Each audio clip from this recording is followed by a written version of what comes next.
Yo, chat. This is the beginning, bro. Y'all ready for the 24/7 live stream for the next... How many days are in this month?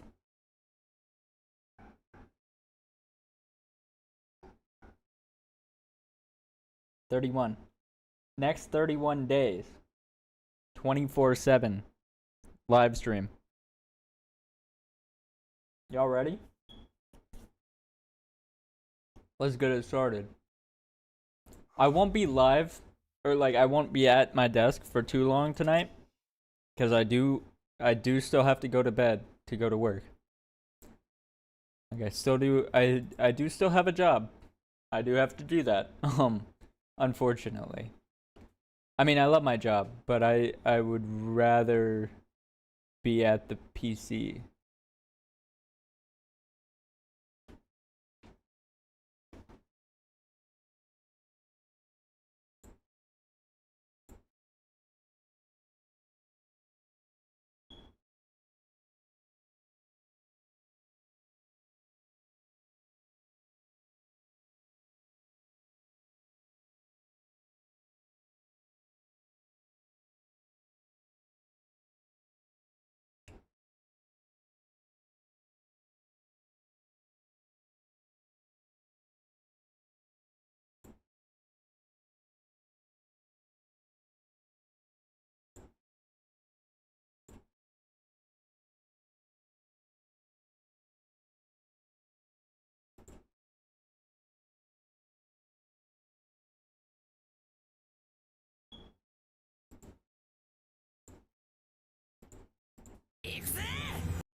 I really am interested in watching this, bro.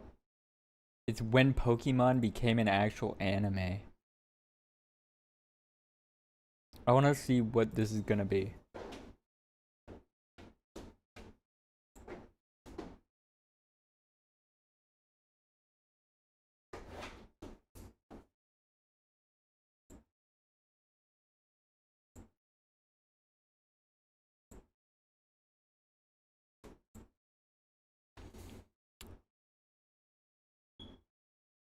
This isn't a music video, Hassan.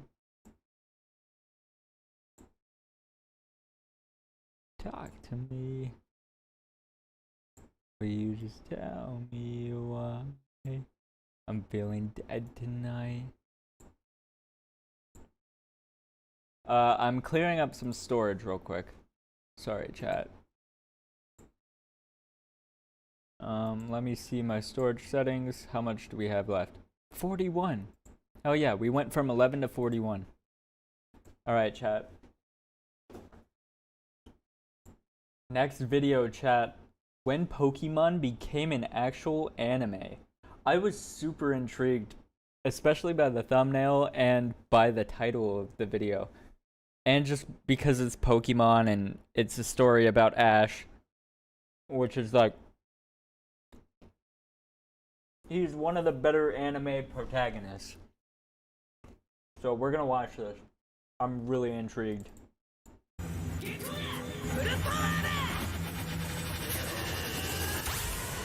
This clip is from Pokemon XY, the series and topic for today, and after just rewatching the whole series, I can surely say that this is when the Pokemon anime became an actual anime.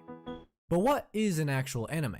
Well, what is anime? Good Anime question. means animation. A more defined definition would be animation from Japan, or that of that classic Japanese art style mixed in with more mature themes. So while the long-running Pokemon show does classify as an anime, its core audience is mostly children, or rated E for everyone. True. But with that comes exceptions, and Pokemon XY is definitely that exception, because this series is not for kids. Well, that sounds weird. What I meant... Yeah. I remember being,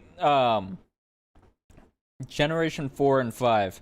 So, Sinnoh and Unova. So, Diamond and Pearl and Black and White. My favorite parts of the anime.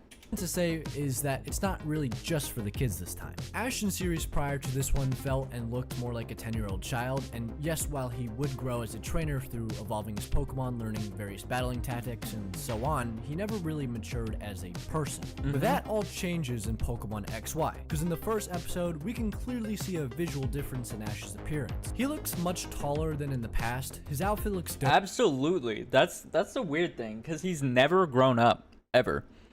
And you can definitely tell, but he does look different here. And his face looks sharper than ever. Why did Pokemon decide to do this? Well, his appearance roughly mimics that of the XY Games male character who Ash is wearing some of his clothes, but it's not just the clothes. In the X and Y games, both the male and female characters are actually 15 to 17 years old, which makes a lot of sense as to why Ash looks like he aged 5 years since we last saw him in Black and White. Pokemon didn't just make Ash look older in the series, they also made him act mature, like more mature than he's ever been. We can clearly see this by how in the first few episodes this happens. Pikachu!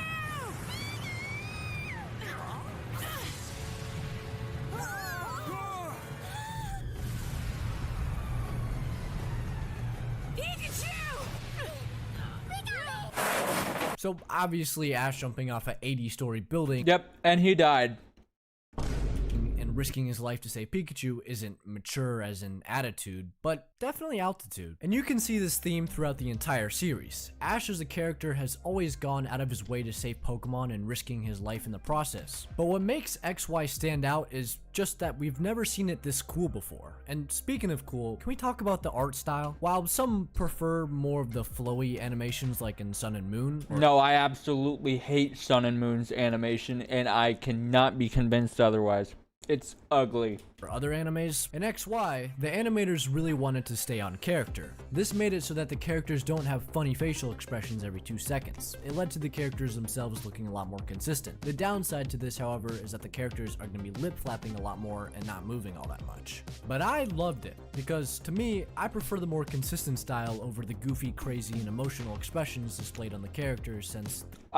Yeah, after X and Y, I stopped watching Pokemon in general. Like, anything new that came out, I didn't watch it. Because I was like, why would they do this? Why would they make the characters look like that? It doesn't look anything like Ash. At all. The consistent style blends well with the more mature theme that XY has. Now that's not to say that the characters aren't goofy though, come on, it's Pokemon. But again, it remains very consistent with the art style, and that art style just so happens to make everyone look cooler. Now, who is everyone? Great question. No. It makes everyone but Clement look cooler. Let's look at the main traveling companions in the series and see if they follow the same mature theme that makes the series an actual anime. The main cast consists of Ash, Serena, Clement, and Bonnie. This cast, I'm sorry, is by far the best cast of companions we have ever had in Pokemon. Their personalities bounce off so well with each other. Did he just say that?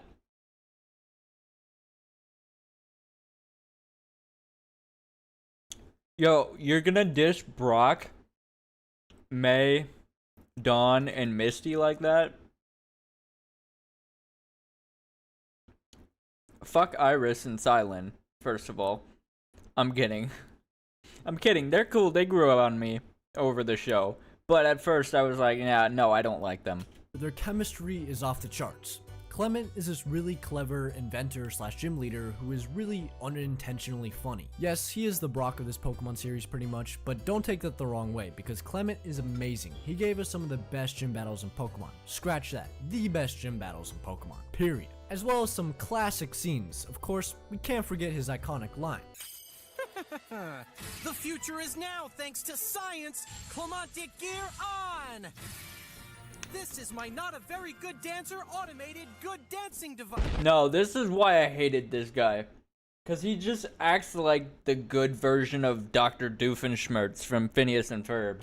Bonnie is his younger sister, and she is also not to be taken lightly, because for a kid who can't own a Pokemon yet, Bonnie still manages to be a great character, giving us a new perspective on someone who is much younger than the rest of the main cast. She is pretty much the backbone of the group, the glue that holds them all together. While Bonnie may not have the most personal development, she played key roles in the series, helping the group when needed, and is also a savage to her older brother. Also, it's kind of weird me saying this as a 24-year-old fucking man. But looking back on it, Ash and Serena definitely should have dated. I love Bonnie. Just putting that out there. Had just aged her up in Journeys when she could have become an actual trainer like she said she was gonna be, it would have made her character like 10 times better. I can already imagine her team. Last but most definitely not least, we have Serena, who just like Ash, Serena was also modeled after her in-game counterpart. In fact, she's pretty much the exact same, but instead of being Ash's rival, she's Ash's girlfriend. Kinda. Okay, does she like Ash after Ash saved her when she was a child? Yes. Is Serena Ash's girl? No. But we'll get to that in a second here. Firstly, I will Does say she love Serena in the Ash? first 40-something Yes. episodes was just kind of there, like not really doing anything, since up until that point she had absolutely no goals. She really just joined the group to stop being a Rhyhorn racer, which is what her mom really wanted her to be. But after joining Ash for reasons, she later on discovers a new passion for Pokemon performing. Low-key an amazing thing to watch because of the beautiful animations in XY, thanks to that 3D camera and the animator stepping it up to Wait, so is that kind of technically the same thing as being a coordinator? Or is it, like, different?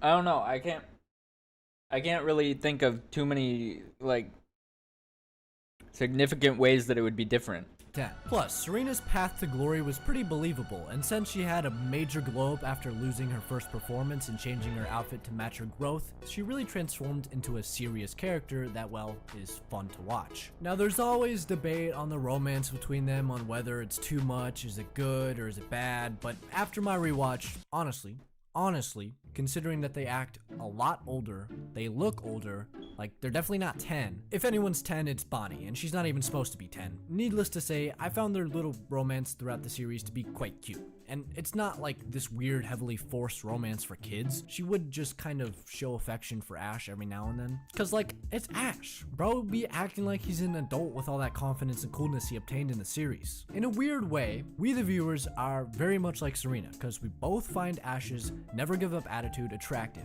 The difference is that she's a woman. But honestly, I would argue it only made Serena a better character. That's a good point. Because no matter what, she ain't giving up till she reaches her goal. And that, like, I don't know, I love Ash, and having a character who loves Ash for the same reasons I do makes this little romance all the more conveying and fun to watch. Alright. Alright, wait. I gotta go get more pizza.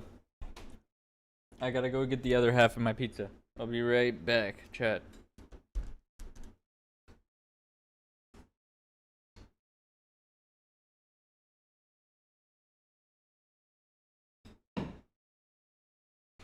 I was going to save it for later, but I'm still fucking starving after already eating half of a pizza. I wonder if Dollar Tree sells pizzas. Cause like everything's $1.25. If I could just buy unlimited pizzas, basically. I said it. The single best thing that the writers did was once Serena changed her outfit to represent her new self, she wore the ribbon Ash gave her. If you know, you know. But come on, like that is one of the cutest things. And again, Serena wasn't just a good character because she liked Ash. Serena was a good character because she was relatable, inspiring, and did one of the coolest things outside of Pokemon battles. Like, I know Serena can be overly talked about online. Hey, but we gotta talk about Dawn though. Dawn also did one of the coolest things outside of Pokemon battles. Give my girl some credit. Say she's overrated and Dawn's better, whatever. Wait, not in that way. Not in that way. No. Oh, wait. Here we go.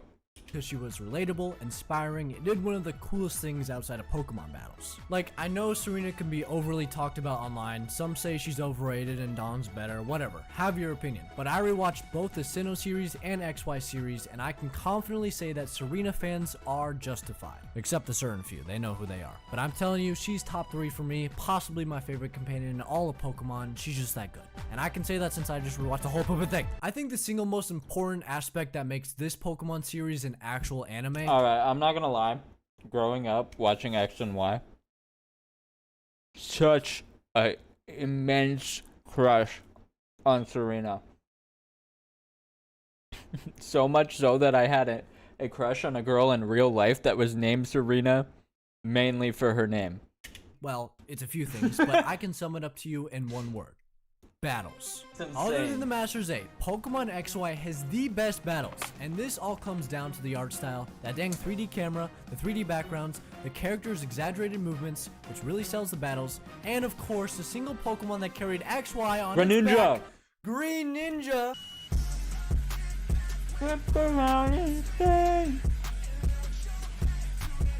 But not just any Greninja. We're talking about a Greninja that can sync together with Ash, creating Ash Greninja. Hands down one of the best decisions a Pokemon anime has ever done. The reason they were able to do this in the first place is because Ash's Greninja was literally destined for greatness since the start. It was the chosen one pretty much, and it chose Ash as its trainer because it knew that one day it would reach its fullest potential with a trainer like Ash. Ash Greninja was such a banger in XY that the following year after the XYZ series released, Greninja became the #1 most popular Pokemon of all time due to Pokemon XY, because that's what— Wait.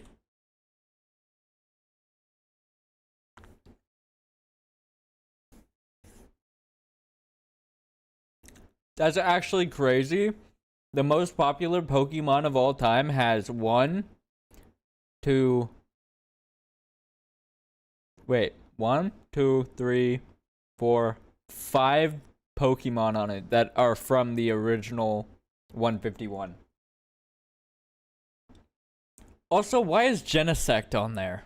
And Meloetta. No. Especially Meloetta. What the fuck?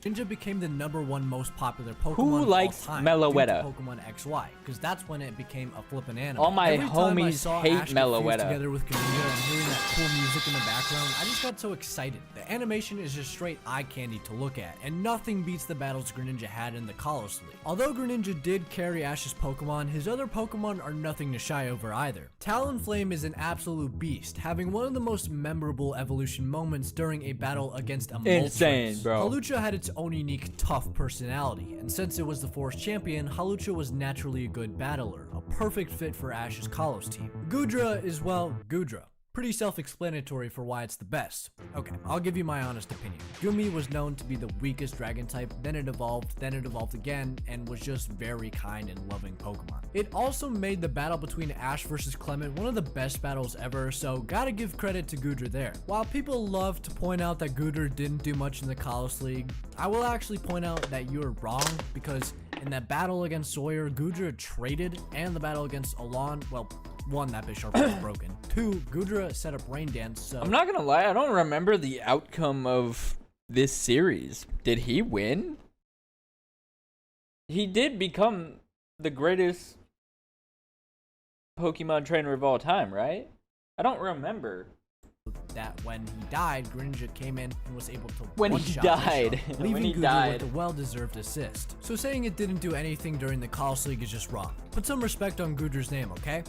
Another thing people complain about is how the Kalos League is kinda short, and while I do agree that I would have loved to see more battles, we got arguably 2 of the best battles, plus it led to the greatest arc in Pokemon history, the Team Flare arc. The Team Flare arc was perfect.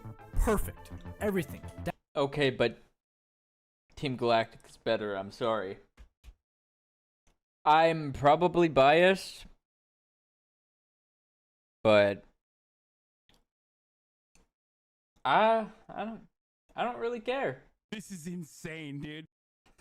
Down to the last minute details. I mean, it gave us some of the coolest, saddest, and funniest moments in the Pokemon anime. I think what made this arc so good was the stakes at hand. Like, this guy Lysander was trying to destroy the whole world and keep only the chosen ones who he thought fit to be alive because he thinks humans have gotten out of hand. He's basically like the Thanos of the Pokemon universe, and everything about this arc was just great. Honestly, peak Pokemon. The Team Flare arc was amazing. Don't believe me? Well, go watch it for yourself. Like every TV show, however, there are flaws. I would rewatch Pokemon if I didn't have to buy every single streaming service to ever exist to do so.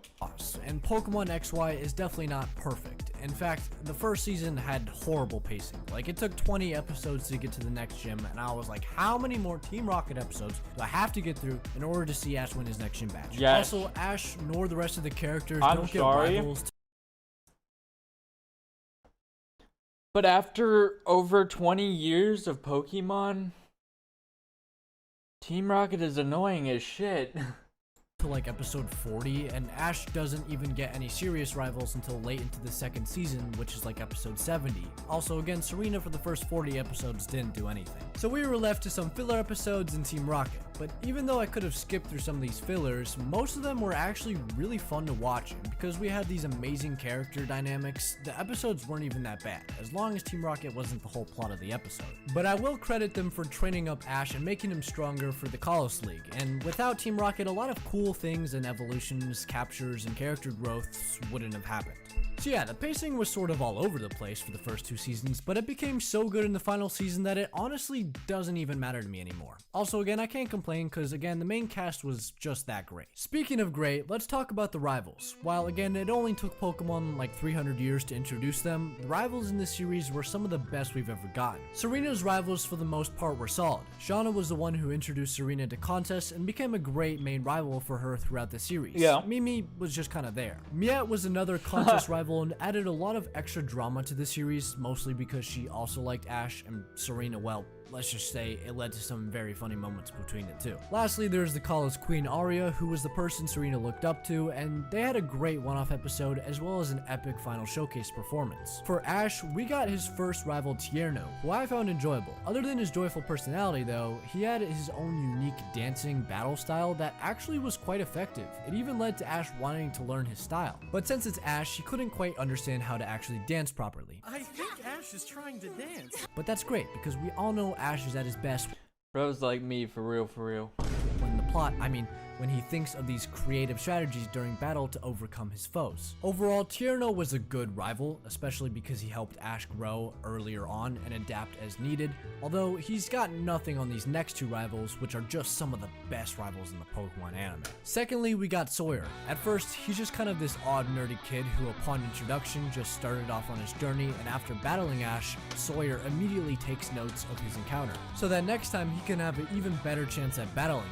Eventually, Sawyer got so good at predicting Ash's battling style and Pokemon, he pretty much caught up to him in skill level. He surpassed him in gym badges and even beat him in a Pokemon battle, which is just That's crazy wild. considering that not long ago he was a brand new trainer from Hoenn. Sawyer was unique because we never really saw someone who can just pop up out of nowhere and seem really bad at first to then become such a huge threat later on. Also, the way Sawyer studied Ash to the point where he was about to win against Ash during the Kalos League match until Ketchum pulled out the Astro Ninja card was just insane. He was definitely an interesting character that morphed Ash to being a better, more aware battler, and not to take anyone for granted no matter how weak they may appear. Lastly, we got Alon, another fan favorite. He's just the definition of cool. Not only does this guy get his own side series where he's just beating up Mega Pokemon, well, there is a reason, but Mans also just shows up after one of Ash's battles with Sawyer and challenges Well, him to there a is battle a with his reason, but- Greninja to then destroy Ash with his Mega Charizard because he can. Well, there is a reason for that. No, Alon is just so cool. He's even working for the people who are trying to destroy the world. But of course, he doesn't know that. He's too busy being cool. I don't know, Alon was great. The side series he was in really helped flesh out his He's like the one dude from Bakugan. You know who I'm talking about. The guy who wears, I think it's purple and green. Then he's like Sasuke also. I feel like every anime has the cool guy. I mean, One Piece, would it be Zoro? Or Sanji? I feel like it'd be Zoro. I don't know. But like it's such a anime trope to have just the cool guy for the sake of being cool, pretty much. Or they're the silent but deadly type.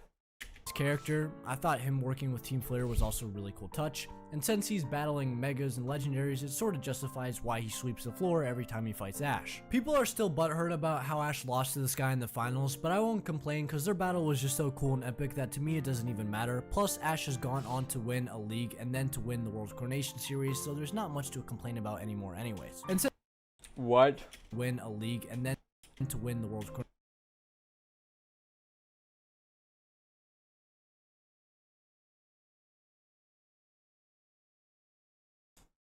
Like, what is this, bro? Why did they make my boy Pikachu look like that?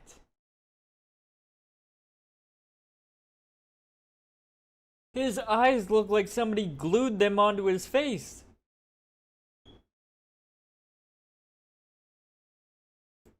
Also, why did they make him finally achieve his lifelong goal in the worst season of Pokemon?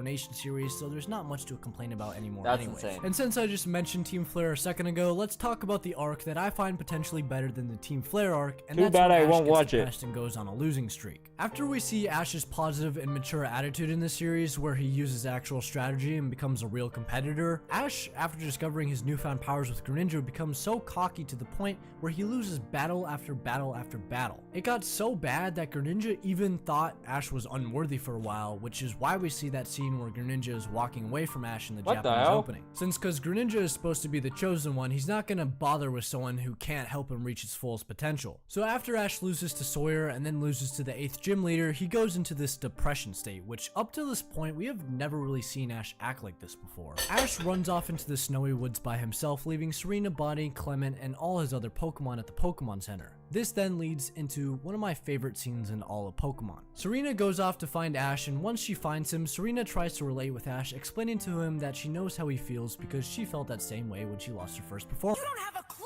how I feel. And tell me about it. It's none of your business. Leave me alone. The Ash I know is full Aw. of energy. He's a leader, and he never gives up. He hangs in there till the very end. You're not acting like the Ash I know. Give me back the real Ash. Get shit on, Ash. That scene was just crazy. I remember watching it for the first time and was like, dang, what happened to Ash? But Serena's words did help inspire Ash to get out of his rut. Which was great, because after Ash rematched Wolfric, he was able to master the Ash Greninja Wolfric? transformation, securing him the win. Thanks Serena and those wild butterfly Pokemon for that. Those 3 episodes where Ash loses, goes on into the woods to regain his sanity and find himself again, to then defeating Mega Abomasnow showed a different side of Ash that's not the Ash we know, but definitely made for great character development. Because for a good portion of time, Ash felt unstoppable after almost beating the champion's Mega Gardevoir with his Greninja. He was way over his head after that and needed a reality check. Again, something that Pokemon wouldn't usually do, which is why I love this arc, since he actually showed a natural human reaction instead of always being this positive, uplifting robot all the time. I truly believe that the Pokemon XY series was the closest thing to an older people Pokemon anime that we have all been asking for years, which is Yeah. I fully agree with this, bro. I just wish they could have done more. Or they could have had Ash grow up with us as we were aging. But, like, from a company perspective and a profit margin perspective and a relatability perspective for young children, I understand why they didn't do that. Like, it's pretty obvious if you just think about it for 5 seconds.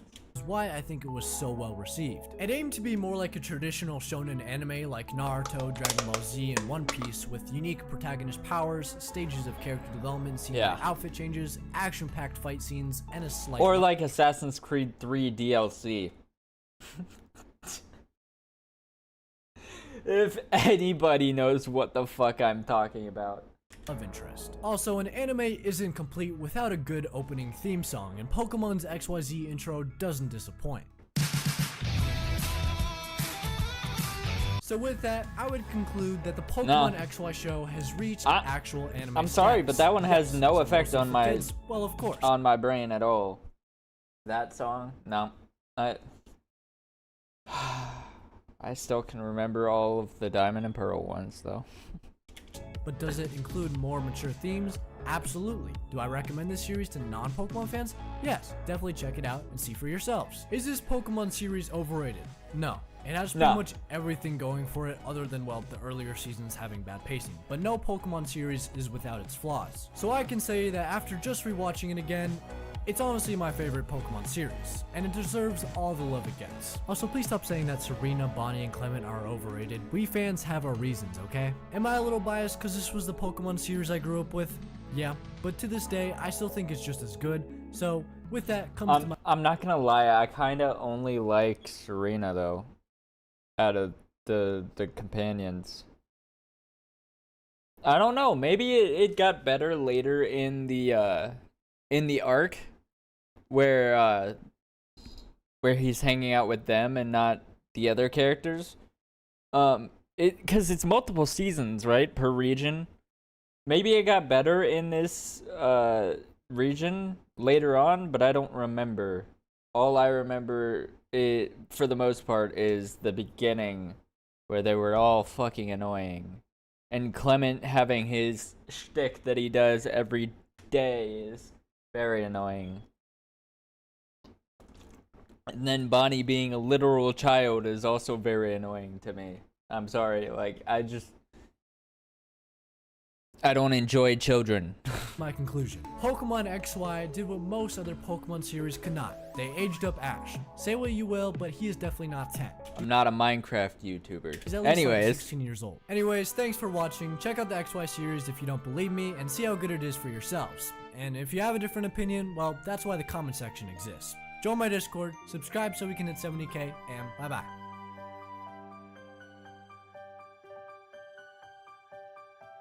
goated fucking video, bro. This was good. I gotta watch some more of these videos.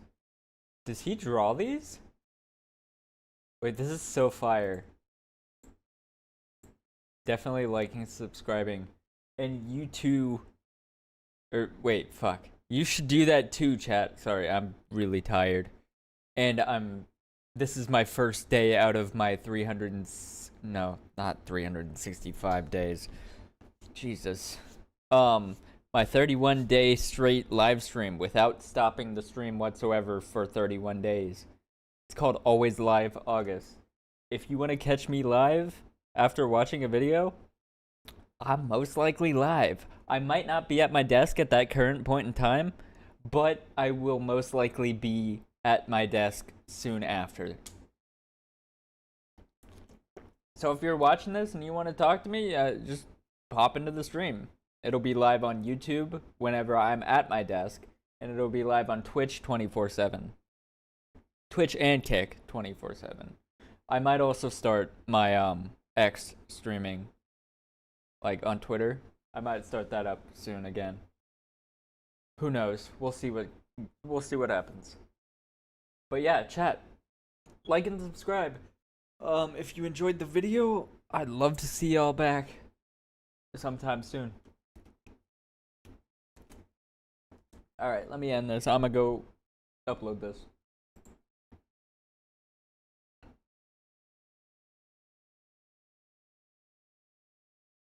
Chat, I think that's about all we have time for tonight, though. I do have to sleep. I also still have to take a shower, bro. That's the craziest part. I still have to fucking shower. I haven't, like, I got home from work and got on here. Because I was like, it's Always Live August. I have to. Like, I'm required to, by law. The law that I made up in my brain. Oh, did I close that tab? I did, didn't I?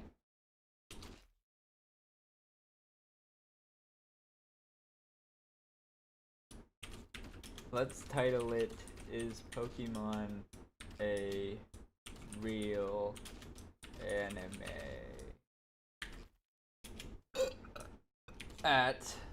Who the fuck did we just watch? I'm sorry. I'm not trying to be disrespectful, but wait. This guy, I gotta remember his channel as well. I just started watching this other guy today who makes Marvel Rivals videos.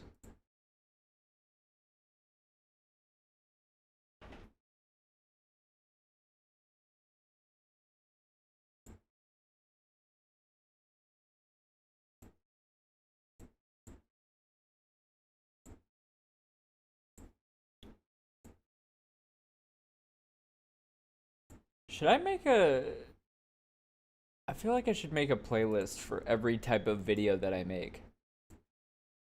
Pokemon. That should be good. It's just a general Pokemon playlist for Pokemon related content. I could also put my card unboxing in there as well.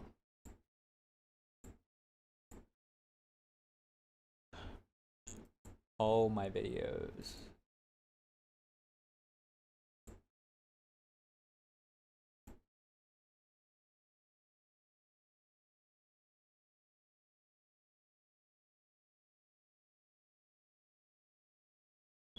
Let's fuck it. Let's post it now. Let's post it now. What harm could that really do? Realistically. Fuck it. We'll post it now. Hey, this got 23 videos. 23 views. And 1 like. Put your W's in chat right now, bruh. W's in chat right now. Right fucking now. Oh wait, it has 28 views. Is it just going up? Oh wait, it actually went up in the last like couple minutes. In the last like 5 minutes it went up by 5 views. That's crazy. I want to see how this is doing because I posted the same video on my other channel. My one that's like geared towards memes. It got 30 views. So this one has 28. The original channel, which is the meme channel, got 2 more views than that. Fire, bro.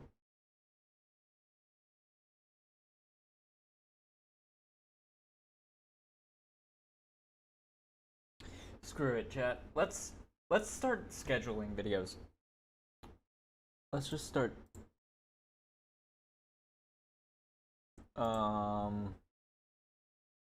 OBS recordings. What's this one? Chat, we're gonna watch this video that Joe released. Yeah, I'm not gonna lie, the target dog, bro, it's actually. Did we ruin dogs?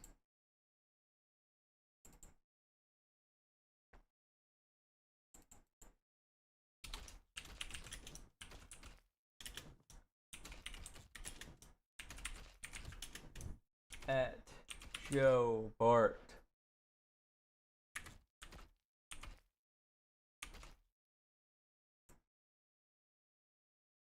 Joe Bart. Stream videos.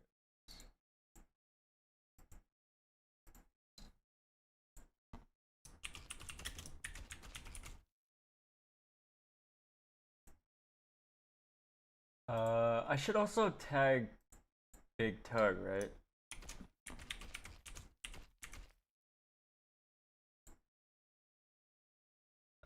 Because he made the original video that Joe is reacting to, which I am reacting to him reacting to the original video. It's like reacception, bro. Alright, this video August 1st, 9 a.m. There's one video scheduled. What's the next one that we have on here? Wait, chat, I just saw this Tectone upload 7 minutes ago. It says they hate each other and it's Kai and XQC on the thumbnail.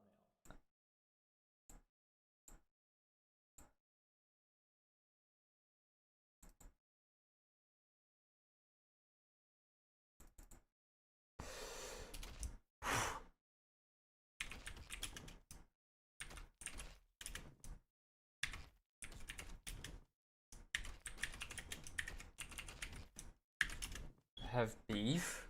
Question mark? Tectone.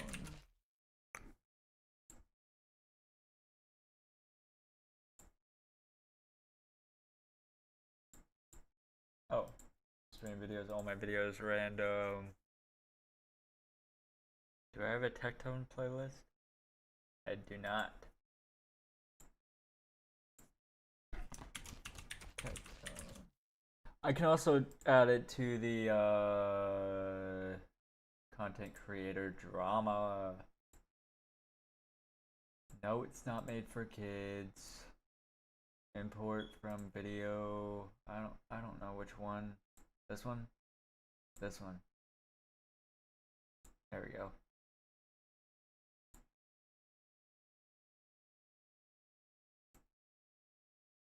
This will get posted at noon tomorrow.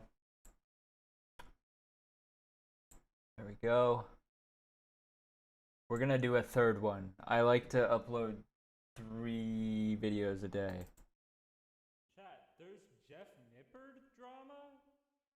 This is news to me. I don't know what the fuck Tectone's talking about, but apparently he's in drama? But he's in drama? The People Against Jeff Nippard. It's a good title. I don't know how clickable that is.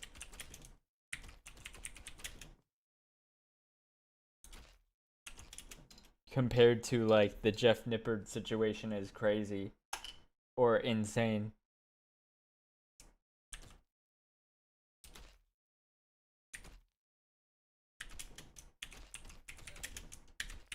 The People v. Jeff Nippard.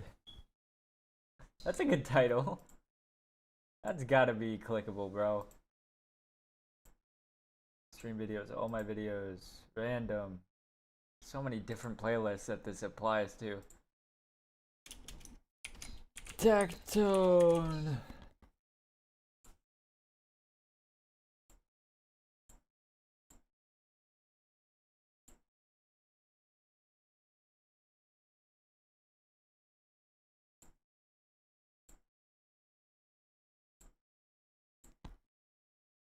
Alright. Schedule for 3 p.m. I like to do 9 a.m., noon, and 3 p.m. I think it's a good space of time where people are most likely active on the internet, and especially YouTube. Cause like it's around the time people wake up, it's around the time people go to lunch, and it's around the time people are getting off of work. And I feel like that's probably the best times to upload. Alright, we got 4 videos getting ready. 1 will be posted immediately after uploading.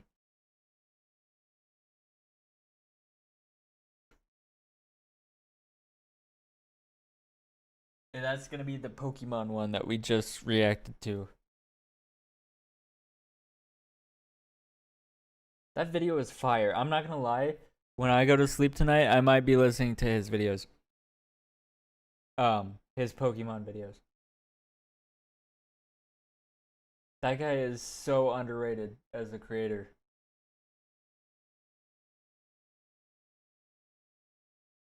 But yeah, chat.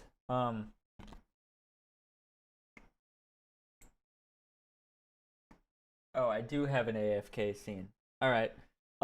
Chat, I will see y'all tomorrow. Bright and early at noon. If you can call that bright and early. I need to change my screen elements. I do not have 6 subscribers. I have 1. I need to change that. Streaming tools, overlays, sub count. Let's change this. 1.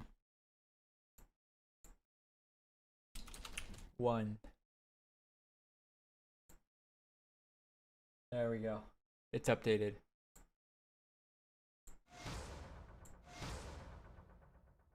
I'm gonna put my YouTube videos on for y'all to watch while I'm away from the keyboard. Because last time I did try to put other people's content on, and I did get a copyright claim that took my stream down. It was either a copyright claim or a copyright strike. But there was like 7 days that I couldn't stream for on YouTube, and I was like, ah, damn it. That happened last year, this exact time. Well, like 3 days in, I think. So like 3 days from now is when it happened a year ago. And I don't want that shit to happen again, so I'm gonna play my own content. Because none of my content has copyrights on it, so even from other people's copyright claims, there's no copyright claims at all on any of my content.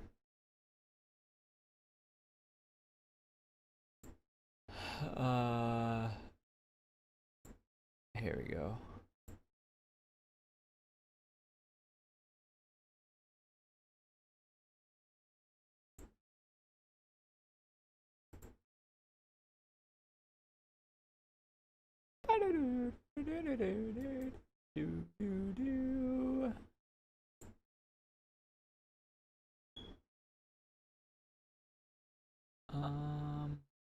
What's my longest playlist?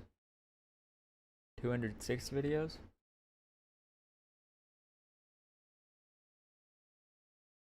Damn, the amount of videos that I've posted are longer than my Trippy Red playlist.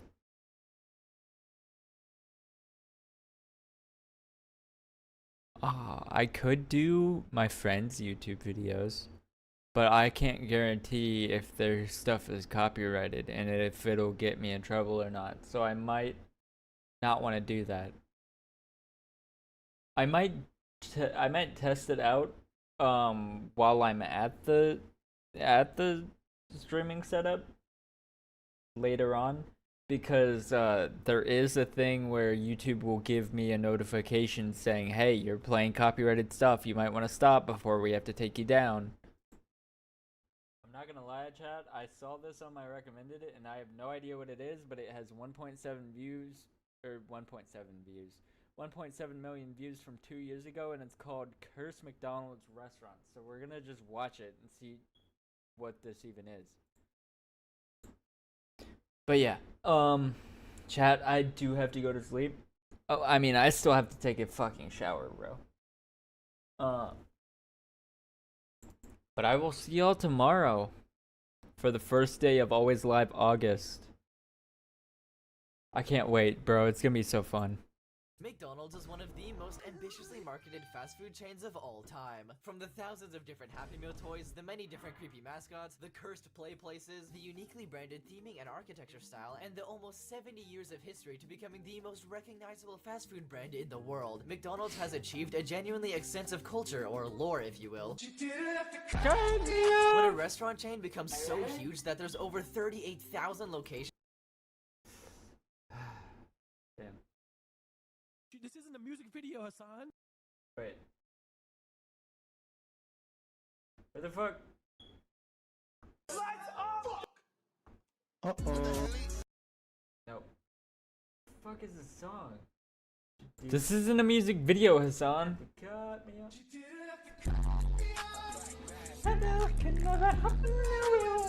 Anyways. around the world, it's a given that some of them are gonna be a bit weird. There's a Twitter account known as Non-Standard McDonald's that's been dedicated to documenting these McAnomalies for the past 2 years. Today, we'll be taking a look at the most peculiar and out-of-this-world McDonald's restaurants, from cursed to blessed to maybe a bit of both. As we go through these, we'll also be adding them to the Mix chart. By the way, this Mc video is not endorsing or praising McDonald's in particular, as it is just made for entertainment purposes. Okay, let's begin. First, let's take a look at what a normal McDonald's restaurant looks like. To figure out what the most normal yeah. I remember McDonald's looking like this in like 2012. designs were, I went on Google Earth, zoomed into random locations, and searched for the nearest McDonald's. What I found is that there's quite a few different standardized designs around the world. One of the most common designs I found is this one with a yellow arch above the roof. There's also this roof design that could come Yeah, that one's way better. I'm sorry. But Most common designs I found is this one with ew! What the fuck? a yellow arch above the roof. There's also this roof. No, I'm sorry, but it's nostalgic. That One of the most common designs I found is this one with a this yellow arch. this one in specific. This design is nostalgic to me because that was what the one that was in my hometown looked like. They made it look very unique, even though every single one at the time looked like this. Above the roof. There's also this roof design. This one is just, that's the classic. That's the classic one, but it does kind of look run down and also like an old Pizza Hut, kind of. That could come in different colors with a pretty common green roofed version. There's Wait, what? a pretty boring blocky modern design with a cool big red rectangle, then an even more boring modern design with some of the better ones Yeah. This is what every McDonald's looks like now. having a red roof. And finally, That one looks cool. I saw this red brick design. I like these ones. Am I crazy for A few that? times. Many of the default McDonald's can also have a play place, either located inside or outside. POV, you're stuck in a McDonald's play place. Other than that, everything else is restaurants located inside a store/mall. All of these normal locations will be placed at the Mc entrance. Getting a little funkier, we have the Mc City. The locations in this zone are a product of What? many cities around the world having strict architectural rules that buildings need to follow, or they were old buildings transformed into a McDonald's later on. There's a fancy Italian McDonald's located inside a famous mall in Italy that was built Oh, in okay. I thought he was gonna say that there's McDonald's cities or something like that. I was about to be like, what? 1877. There's a Dutch-styled Huh? McDonald's built in an Iowa city known for having Dutch architecture. There's also a McDonald's in Pennsylvania with a very Victorian-styled interior and decor. In the city Wait, of Independence, that's fire. Ohio, there's strict colonial American architectural rules, resulting in this very interesting McDonald's restaurant. This building is known as the Denton House McDonald's, as the original building was a farmhouse built in 1795, which is over 200 years ago. The Wait, these are actually cool. Bro, having colonial designed McDonald's, that's so random but cool. fact that this historic house is now just a McDonald's restaurant is kind of absurd. This one is known as the Art Deco McDonald's. It was originally built That is fire. But if it was glass, I feel like it'd be better. as a hotel in 1937, and when it was later turned into a McDonald's, they kept the peculiar architecture. The Overpass McDonald's is literally a bridge over a highway turned into a I want to go there. I want to go there so bad. That's so cool. restaurant, and this McDonald's in Brazil is a very peculiar play on the city's strict architectural rules. They found some loopholes and made the building look a little more whimsical than the rest by tilting around the windows and more. In the depths of a nearby McJungle, we have the Dallas Zoo McDonald's, a beautiful restaurant filled with various zoo animal sculptures and a play place. Next we have What? the Portugal Crocodile McDonald's. This McDonald's is directly next to an actual crocodile enclosure at a zoo, so you can watch the funny reptiles scrungle around while you eat your bunger. At the peak of the McJungle sits the legendary Wait, that's so cool. Ronnie McRibbit. This is basically just a normal McDonald's restaurant, but it has a funny frog at the front, so it's kinda cool. There's also a normal McDonald's with two big McDinosaurs at the front. Going even further into the mountains, you reach the mysterious Snowy McMountain. And at the top, there lies the elusive McSki, a cozy McDonald's restaurant that has a ski-through instead of a drive-through. Going even higher than the peak of the McMountains, we enter the McSky and witness the legendary airplane McDonald's. This one is really cool because you can actually eat inside of the plane. Above the McSky, Wait, that's cool. What the fuck? if we once more go even higher, you finally reach McSpace. There's the McNASA Space Shuttle restaurant that has an outdoor spaceship play place. The Astronaut McDonald's has a giant astronaut statue and a play place that's called Play Space instead. Let me guess, that's in Houston. The Burger Invasion McDonald's is inside a California Adventure theme park and has lots of cool alien theming. The legendary UFO McDonald's is a building that used to be a Megatron themed restaurant in the 90s but was remade into a McDonald's later on. I'm also gonna put this weird aluminum McDonald's in the McSpace area because its architecture kind of looks like a spaceship, not gonna lie. That is really cool, actually. I kind of want to... Would it be a crazy idea to go to every... Like, if I was ever rich and had absolutely nothing to do and wanted to make a really cool YouTube video, is it a crazy idea to visit every single McDonald's in the entire world for a video? I feel like that'd be fun. Megatron themed restaurant in the 90s, but was remade into a McDonald's later on. I'm also gonna put this weird aluminum McDonald's in the mixed space area because its architecture kinda looks like a spaceship, not gonna lie. Descending back down onto planet McEarth, then going deep into the McOcean, there's the incredible underwater themed McDonald's. This restaurant has some of the best theming I've ever seen. Fully painted walls, floating sculptures, and many projectors displaying underwater videos on the walls for immersion. There's also a play place and many TV screens. To help us get around the Mick chart, we're gonna install a Mick train station. This is the Barstow Station McDonald's restaurant. What? It was originally meant to be a train-themed shopping center, but was then converted into a train-themed McDonald's, with many train cars actually being used as functional dining areas. We also need a hotel for people to stay at as they enjoy the lands of the Mick chart. The Golden Arch Hotel is a pretty undocumented building that was around in the very early 2000s in Switzerland. It had actual McDonald's-themed hotel rooms and obviously a McDonald's restaurant inside the building to eat at. The fact that this hotel actually existed is genuinely absurd. That's Here in fire. the Mick chart, we don't discriminate our visitors based on their size. That's why if you zoom in really closely, you can see the many Mick hives. Going bigger instead of smaller, there's many McDonald's with giant object theming located. Wait, why are you just skipping past that? There's a McDonald's for bumblebees? Many Mick hives. Going bigger instead of smaller, there's many McDonald's with giant object theming located in McGiantland. There's a McDonald's building that's just a giant Happy Meal box, a McDonald's with giant soda and fries on the outside. There's also the Big Mac Museum McDonald's, which has a giant Big Mac statue. This McDonald's in Brazil is one of my personal favorites as it has a giant Happy Meal, milkshake, and fries at the front and beautiful architecture. On the inside, How do I tell you that's a McFlurry? Anyways. inside, there's a literal burger chandelier and a McDonald's M swing set on the outside. And that's not even all. There's a McDonald's themed Airbnb trailer that you can stay at overnight nearby. At the nearby Mick Amusement Park, we have some really fun McDonald's restaurants. This McDonald's at a Disneyland in Paris has incredible architecture and giant arches at the front. The Count's Cauldron McDonald's was located at the Chessington World of Adventure Park in the UK and has cool vampire theming. There is also a roller coaster that passed over the entrance. The Epic McDonald's is known as one of the coolest McDonald's locations to ever be built. It opened in 1976 in Florida. The outside of the building was covered in colors and giant french fries. The inside was filled to the brim with theming and decorations and had a huge functioning arcade with Wait, is this the one? This is the one that has the moon guy that Emp Lemon was talking about in one of his videos. The inside was filled to the brim with theming and He went there specifically because it was the only McDonald's location that still had the McKnight moon guy. decorations and had From a the huge promos. functioning arcade with tons of Because different like a games. bunch of people decided that they wanted to make the McMoon guy become racist, so they took the ads down and then never spoke about McMoon or whatever the fuck his name was ever again.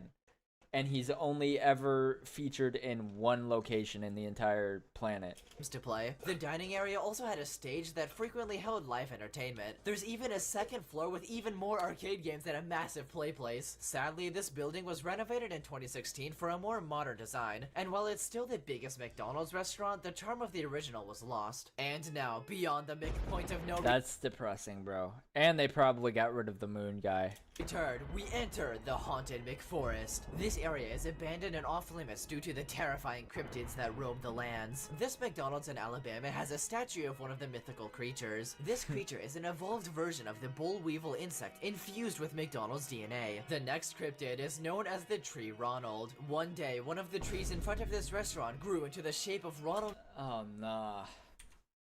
as the tree Ronald. Not Tronald, bro. One day, one of the trees in front of this restaurant grew into the shape of Ronald McDonald instead of a full tree. Soon after, many calamities befell the nearby restaurant, such as the ice cream machines breaking down even more than they used to, and night shift employees suddenly disappearing while taking out the trash. Going back into mixed space, there exists a mysterious wormhole to an alternate reality. Within this portal, you can witness many McDonald's that exist in different realities where the details are slightly different. In this reality, the McDonald's logo is a singular arch instead of two. In this one, all of the the seats are just replaced with saddles. There's also many realities where letters in the name are switched around, such as McDonald's. McDonald's, Ekdonald's, Modonald's, and Whackdonald's. In the final alternate reality, on the planet of Nerd, in the Whackdonald's. land of Tamriel, deep into the province of Morrowind, there exists a singular McDonald's restaurant. And now, when we keep going further and further into interstellar mixed space, we pass by mixed stars, then McGalaxies, and then we reach the edge of the McUniverse. These are the furthest places the influence of McDonald's has spread to. In fact, they are so far away that they have never been seen by human eyes, so we need to use AI generation to get visuals of these locations. On a rocky planet similar to our moon, a McDonald's sign lights up the sky. As you can see here, it says McDonald's twice on the sign, once in English and once in the local alien civilization's language. On a planet on the brink of collapse, there's a McDonald's labeled as McEnd. And finally, there's an abandoned planet with an old McDonald's play place labeled as McDecals. Ayo, the McChart is finally complete. Thank you for watching this McDecals. McVideo. Remember to McLike or McSubscribe or support me in other ways if you really want to. You can also download the full quality image of this in the description. or Remember by- to give me money. it as a poster. Okay, bye.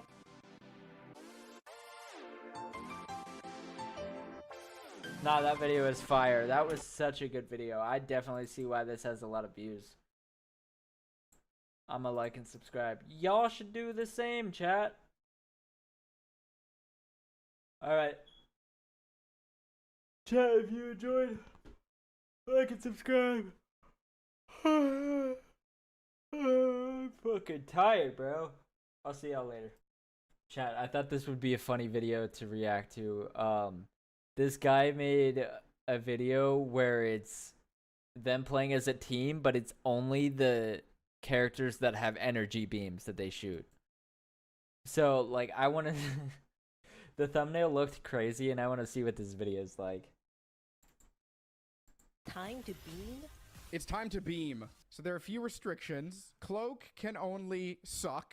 Basically only cloak form, because Dagger doesn't have any sort of beam. Then we have Emma Frost, who cannot go into her diamond form. Jeff is not allowed to use his one where he, like, shoots projectiles. Scarlet Witch, who cannot use her ball projectiles. We're gonna say Ultron, basically no restrictions on him. And Iron Man can't use his projectiles, only his beam. All right, everybody. Can we all just like This is such a good idea, but I don't think they're gonna win doing this. over here? Like, Everybody shoot at that area right there. I just want to see what it looks like. Everybody beam in 3, 2, 1.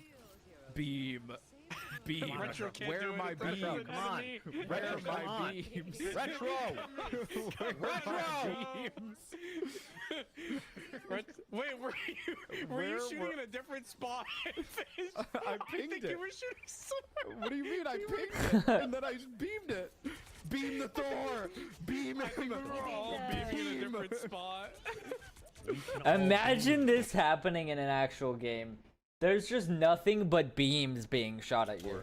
We can all beam. Get that Bucky. Get that Bucky. Mark, beam we him can down. beam beams.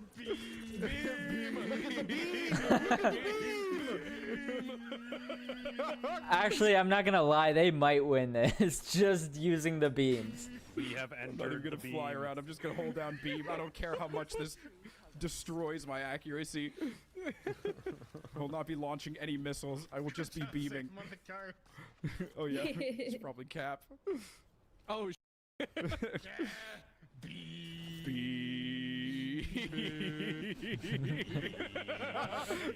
I can't tell what is gamma energy and water. Wait, can we get a beam squid in here? Oh yeah, but then we need to, that's like be the only ability that Namor could use. I'm beaming. Beam. Extermination. How does he have that already? Ow. Everybody beam down the Wolverine. Everybody. Oh, okay, we're Now the Thor. Now the next Thor. to Thor. Next up. Now the other healer. Now the other tank. Get her. Beam. This is actually like earlier I said that they're not gonna win doing this. They might win doing this. I'm not gonna lie. Melt them. this is stupidly effective. I feel like it's such a effective distraction that it's like it's so ridiculous that it might work. This is going ridiculously well. Why don't we do this at home, bro? What the hell? That's some dumb shit right here. What the hell am I looking at? We can beam, Mark. We can beam. Is this comp? beams, Mark. Hold on. The beam team, you will Beam scream. Thor. Beam Why Thor. would you call it beam? Beam Thor. Beam Emma. Emma next. Beam. Now Wolverine. Beam. Now the next one. The Punisher. Beam. How do you even like defend against this? You don't even need to ping. The beam literally shows where the You enemy know is. exactly what I'm shooting at. Oh my god. This is so stupid. This is so stupid. They are in the beam. There's no way. If you don't use that voice line in your next video for this, I'm gonna be really upset with you, Fit. Which voice line? It's from TF2. Oh, we are in the beam. Yes. Yeah, we From the are in UFO. the beam. I remember. Thor first. You know the drill. Beam. Beam. Mind beam. Get Thor. Beam. Mind the exploding beam. Beam the Punisher. Beam the Emma. Beam. This is good practice for Can tracking. beam, I heard Iron Man go, what do I hit next? Keep on beaming. You just beam whatever everybody else is beaming. It's pretty simple. He misses my Lucio. Beam. Has to play Overwatch. Oh wait, get him, get him. Beam. Beam. Beam the Luna. Beam. Beaming, Nice. beaming. I'm not even gonna ult. Who needs to ult? Oh, just beam through it. Wait, we can melt her. We can melt her through the ult.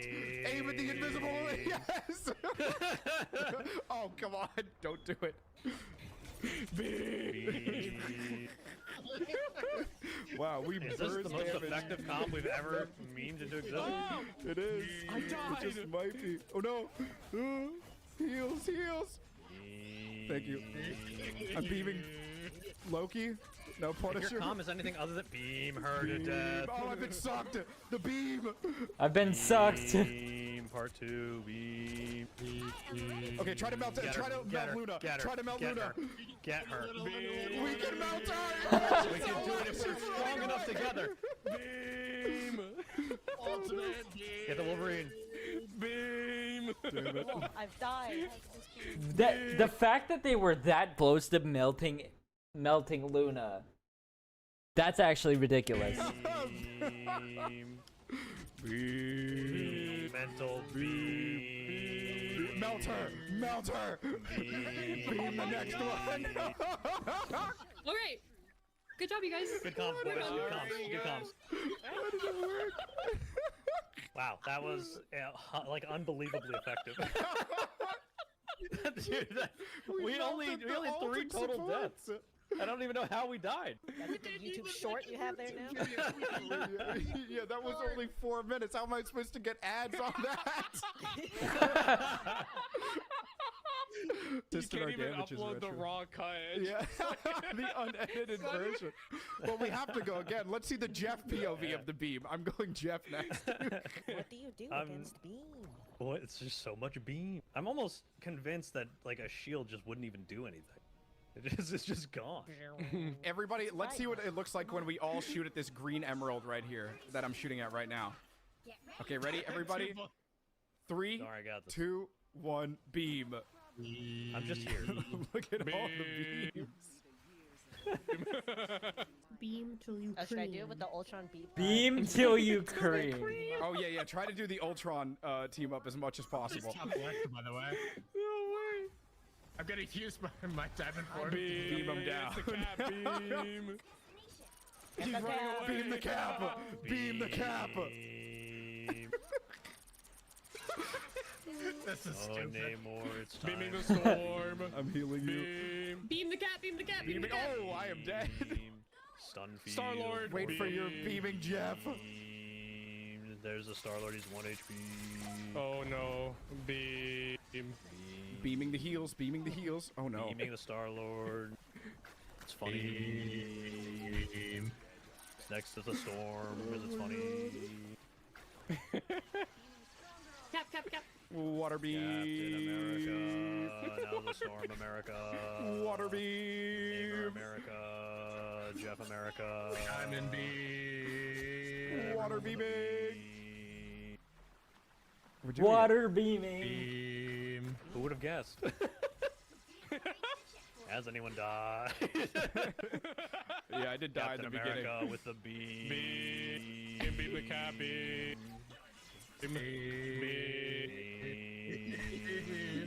Get the storm. Get the beam. Wait, my beam can't keep up. Wait, we're too pushed forward. Guy here, time to hit him with a beam. He's dead. Another Jeff with a beam.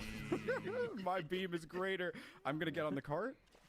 We need a I'm cart about with to a die. beam. Beam. Here, you're full. From my beam. This was such a good idea. I've said that so many times, but for real, greatest idea I've ever seen. Giga beam. There's a Jeff here. Watch out. Don't get eaten. Oh no. I'm beaming down the back I'm line. dead. Beam. I'm about to bust the Don't beam. worry, I'm I got beaming him. solo I'm Jeff beaming him. ulted. Nice.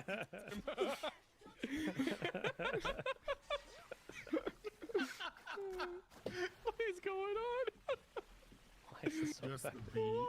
Why is this so good? Just why? Reached a checkpoint. Come out of spawn. I don't feel good about this. I feel great. You kidding me? This is amazing. New meta. I feel so bad. Beam. Beaming. He thought he could outbeam us. Nope. Beam. The Luna beam. Oh, I was reloading. Sorry. I'm not using any. Uh-oh. Wow, they're all ulting, huh? Wait, but we can live, right? We're gonna be okay? Oh yeah, because it's not Jeff. B. Get the name. Beam. Beam. Oh, beam. Sorry, my beam was a little interrupted. Yeah, they're trying to harmonize. I need a heal beam. Thank you. Beam. Beam. So dumb. So dumb. You never get away from us anymore. Make it to 8 minutes. Take the 8-minute mark YouTube video, please. This is the easiest challenge we've ever done.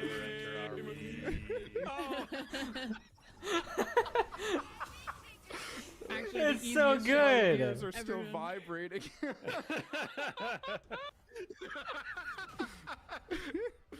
Oh my god. Well, that's only 7 minutes. You know what All right, maybe I can get a Emma Frost POV.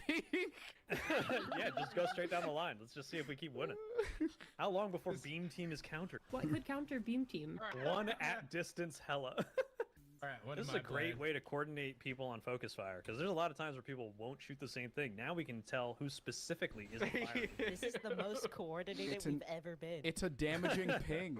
I've never beamed this happy before. Bombs away. Beam yourself. Persona. Beam yourself. Mr. Oh, Stark, defensive beam. I'm being beamed up. How good is Beam Team on defense? We should hide in one corner that just like pop out.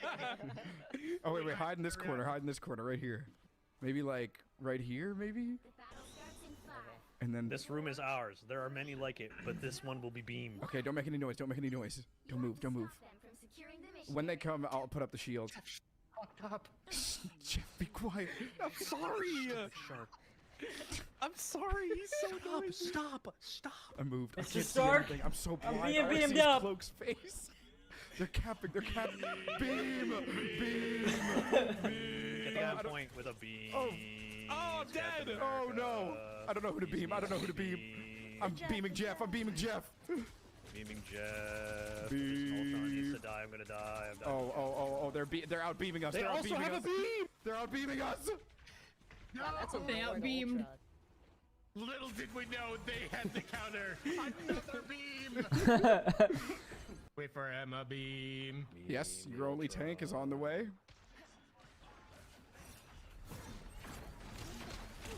I'm contesting the air. Beam. I'm beaming Jeff. Beaming Jeff. Beaming Ultron. Wait, actually, let's just if we focus Magneto, we can out damage him, right? Yeah, throw the shot. Focusing mag. Focusing Magneto. Focus on Magneto. We're not out damaging him.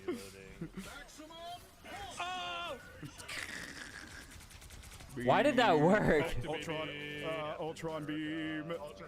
Ultron beam. Ultron beam. Magnemo. Magnemo. Magnemo. Right there with a beam. Oh no. Shark beam. The shark beam. Oh. Oh. Oh, I thought that was me dying. Why'd you spin me so far away? Oh my god, dude, I'm sorry. Dance on the wings of a hero. Not gonna stand here and wait. Iron Man is gone now. The Captain America, now the Magneto. The Beam! Beam! Beam him! Oh no. He can't absorb a beam. He can't absorb the beam. Actually, does he? I don't know. Really? He can't. I know he doesn't absorb Emma's, Beaming but... Captain America. He absorbs mine. Oh no. Beam. Oh. They're Beam, peasants! Mind beam! Beam, peasants! Now shooting the Captain America with a Rocket ult beam. Shooting the rocket ult with a beam. Firing missiles. Yeah, firing right. Oh, I guess I should use beam this. on the I Captain totally forgot America. about that ability. Captain America, the beam. Captain America's one who can kill him with a beam. Monotone comms. Now the Iron Man. Oh no, too bold beam. Let me beam you. Beam. Thank you for the beam. I know I'm applying the beam on Magneto. On Magneto and Bag. Captain America. I can't even say his name. Bag Bebo. Magnemo. Oh, actually, use my left click. That's my bad. Beam. Beam. The Rocket Raccoon is 1 HP. I'm on Mag Bebo. Mag Bebo. Mag Bebo. Jeff the Beam Shark. Beam. Laser pointer simulator. Oop. That's what it's like being a cat. I've never had this much fun with beams before.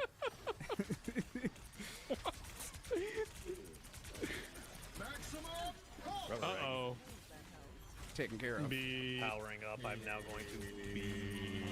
There's a Jeffrey somewhere, hitting with an ultimate. Oh. Bye, Jeffrey. I've been eaten. Hit the Iron Man. Beam. Cinematic beam. With a beam. Get the Scarlet Witch with a beam. Get the Jeffrey. Rocket ult beam. Strange, strange. We can out damage him. We can out damage him. His shield is weak. Beam. Scarlet Witch needs to be beam. Oh. Never mind. Beam, peasants. Beam. Oh no. Power. I stopped it. Oh. Oh, nice beam.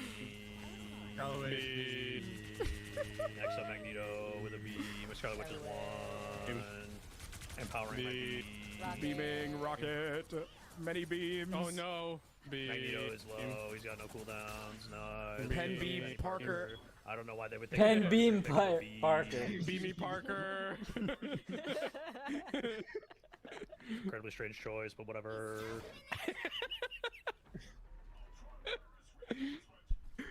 This is just AIM Labs. Oh no. They went behind us. Get ready to be. Strange probably has a whole. She's one. No. She's dead. Amplifying. We can beam them. Us against the Beam beam. the rocket. He's one. Beaming mag. Yeah. He couldn't. Oh, Oh my god. I'm gonna hit them with an ultimate, see what happens. Nothing happens, but we can beam them. I'm on rocket. I'm on rocket. We're shooting rockets somewhere. We have to get the. Fear Magneto. Next guy. Oh, I thought we could outbeam him. Okay, good. Gotta say, being always in chloroform makes it really easy to dodge holes. Beaming Scarlet Next up, we get the Witch. Scarlet Witch. A fellow Reloading beamer. the beam. Getting out the A beam. fellow beamer. Now, Scarlet Witch is going to regret this. 1 HP. Banging Magneto. He's crying blood right now. There's so much damage. Oh my god. Beam, beam, beam, beam, beam, beam, beam, beam. Back up. I'm We can backing just up. I back can't destroy that. I'll destroy Strange though. Beam Strange. Beaming Strange, he's super Ow. low. Magneto's also beam.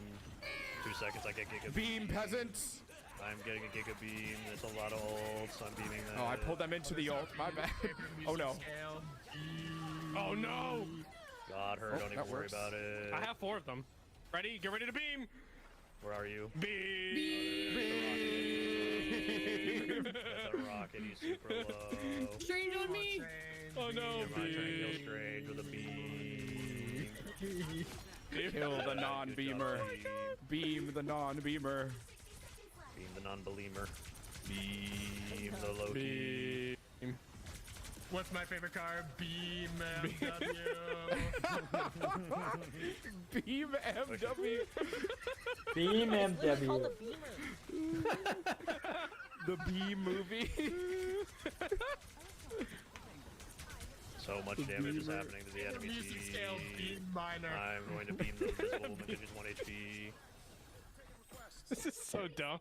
This is unbelievably effective. Undefeatable strat. I'm gonna say, oh, get this non-beamer. Get this non-beamer. Can I do this? Non-beamer. Believer. Beam Lemic. I don't know if that's a beard Bo joke or beam not. it. Hey, you're not a beamer either. Calling somebody not a beamer Card is with 1 health. crazy. Yes. Sorry, I played in the Salty Fish Support Olympics. I know how to kill a Cloak and Dagger with an Iron Man ult. Beam. Interesting plan. I'm just quoting him. Well, I think we've proven Beam Team is unkillable. As long as you guys can just listen to whoever's calling out who to kill. I guess we I'd just have do to beam update again. my alt account. I've gotten enough footage of everybody using monotone voices. We don't need Well, more. I could change it up. I have this one now. I should have used this.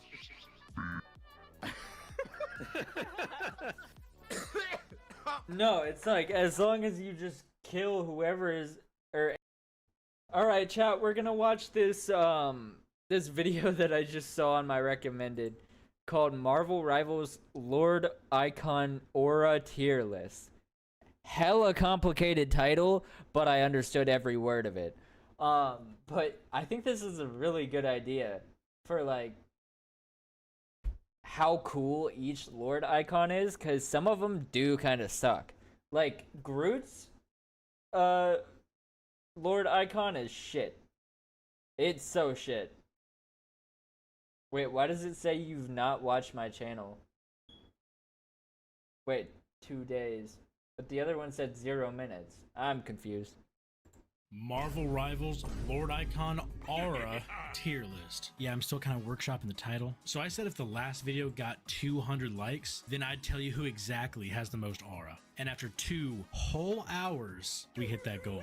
So once again, I'm gonna double it and give it to the next video. If we manage to get 400 likes, then we'll tell you exactly what your peak rank says about you as a player. Yeah, She has 24 days watching your channel. That's crazy. We're getting real creative with this one. But enough stalling. Time for the video. Adam Warlock. The Adam Warlock Lord icon has to be one of the top 10 best icons, but it reminds you that he's a golden god. Yeah, he might not be putting out record-breaking healing numbers, but bro is aura farming like crazy. S tier. Black Panther.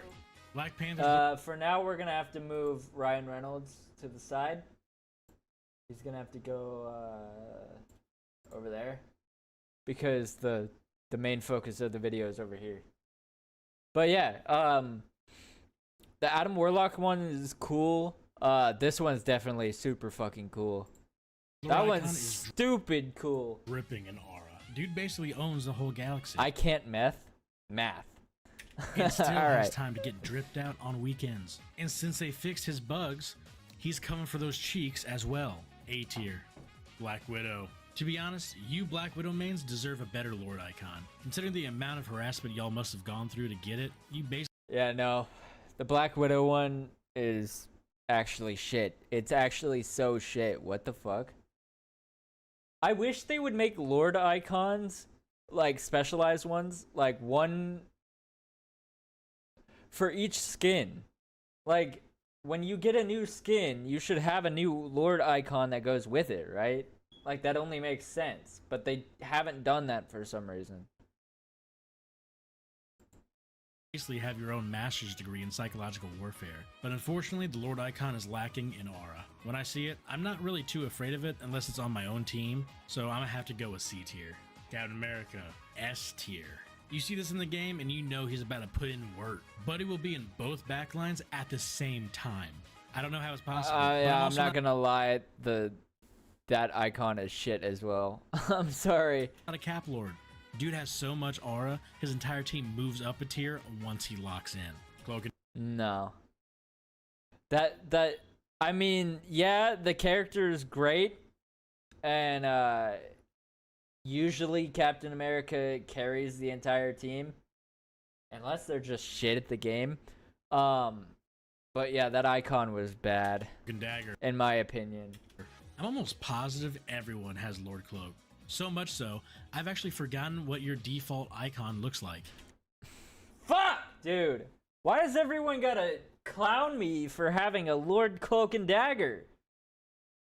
Hey, yeah, you're not special, little bro. Shut the fuck up! Alright? Alright? I'm actually good with the character. That's me. That's the difference between me and everybody else. It's absolutely tragic. Y'all Leave me alone! But you have the aura of a head of cabbage. F tier. Doctor Strange. Doctor Strange, my main, my goat, my glorious king, suffers from the same issues Cloak and Dagger players do. I feel like Doctor Strange is the default tank people go to when forced to solo tank. Either that or Magneto, but hey, we're talking about Strange here. And then they've been stuck with him ever. I'm not gonna lie, I don't like that icon either. Like, it's cool enough, but it's not awesome. Since. That being said, he do got that thing on. D tier for Doctor Strange. Emma Frost. Why does it look like she's hitting me with a JoJo's pose? I haven't even watched the anime, but seeing a Lord Emma just lets me know I'm about to get grabbed, beat up in the back alley, and thrown into oncoming traffic. Do you like my new profile picture? Hold on, let me look at it. What is that? She's got aura, but it's not topping the charts. So I'm gonna have to give Mother Dearest B tier. Groot, I don't like the way he's looking at me. He looks at me the same way I look at leftover pizza. No. This is the thing. All right, we gotta look at this, cause evil bionicles. Can I spell, bro? Evil Bionicle. The main bad guy. Where's the main bad guy?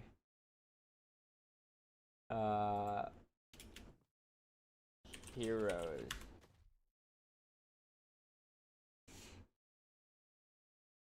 Does it not look identical?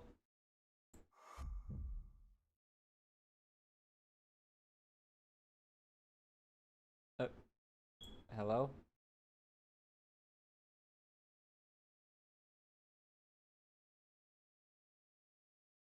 There's a green one, right? Where's the green one at? I want to get a good comparison. Green one. This guy. Look at this face. And then tell me that does not look exactly like fucking Groot. Why does it look so similar?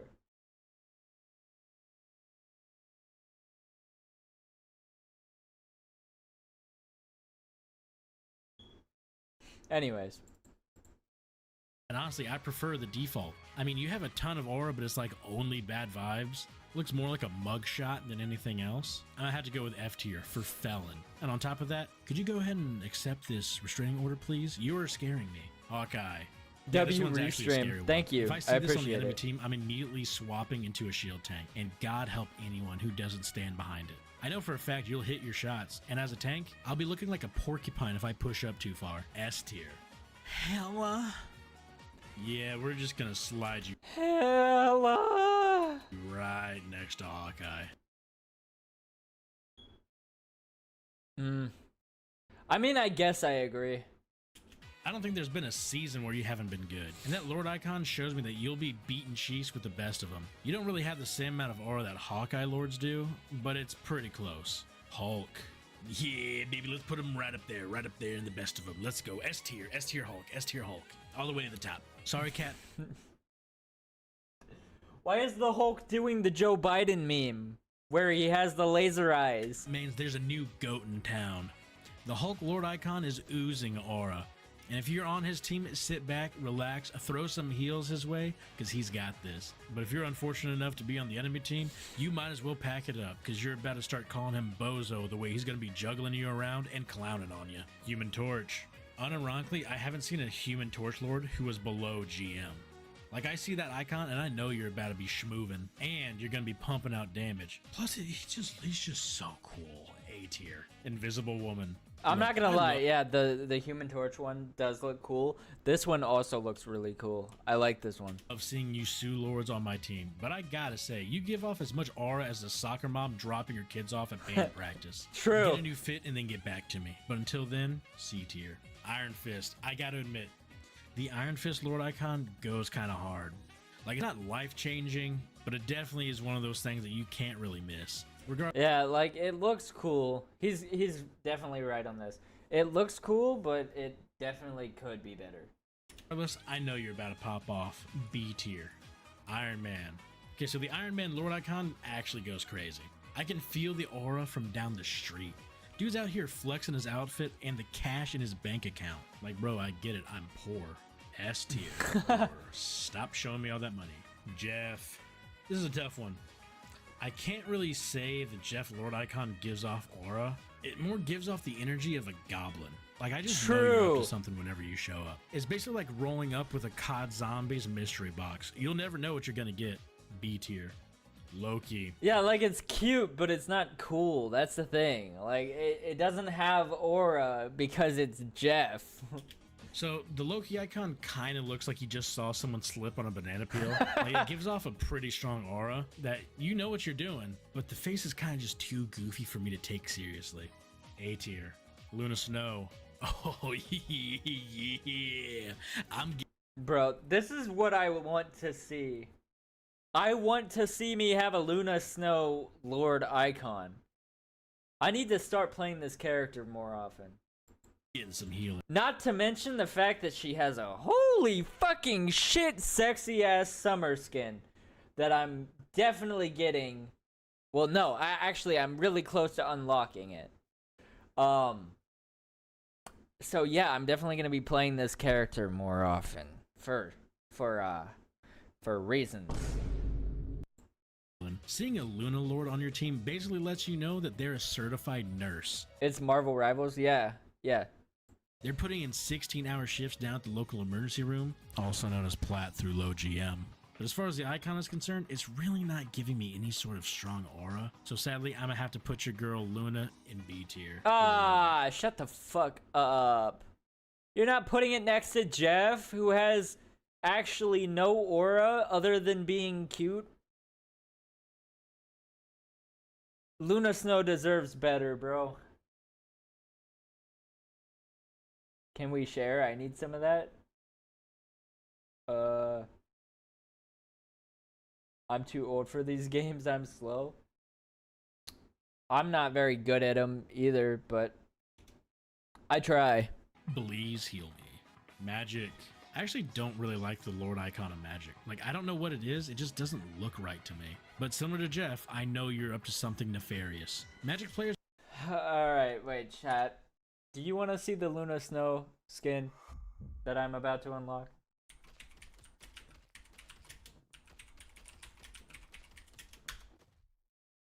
I gotta see it for research purposes. Let me make sure there's no Rule 34 that comes up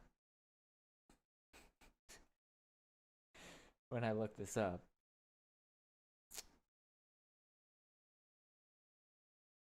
Wait for it.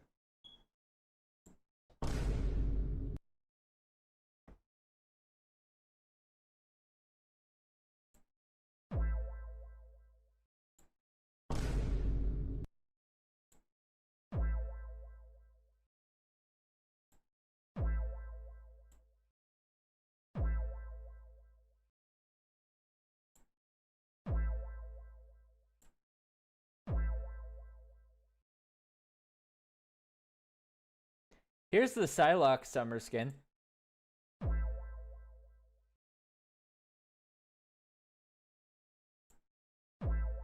I gotta go for now.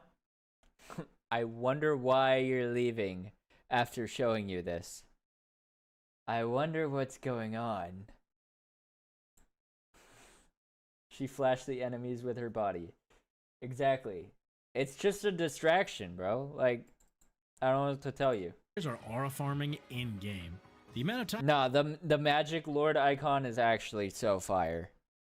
I love this one. I don't even know why, but I need a Punk Child version of the Lord icon. Times I've caught you just peeking around the corner or waiting for me to be alone is outrageous. So for that reason, I'm gonna have to give you an A tier. Please let me walk out of spawn. Magneto. Oh yeah, old man Magneto. I'm pretty sure this Lord icon pops up whenever you Google the term locked in. You can feel his hatred for Wolverine players 3 states over. You see this on your team, you know he's about to put in some prime LeBron numbers. And better yet, you know you're about to be bubbled when you need it the most. S tier. Mantis. I think I've seen a Lord Mantis like 3 times. Y'all are spread way too thin these days. But it also kind of gives off the same feeling as finding a shiny. That's the thing, like, yeah. Nobody plays Mantis anymore, ever. I like the character that is such a cute shark. He's so sweet. I would cuddle him all the day. Could you teach me? Maybe I should play this game, because I don't have people to play it with. Yeah, I could coach you a little bit.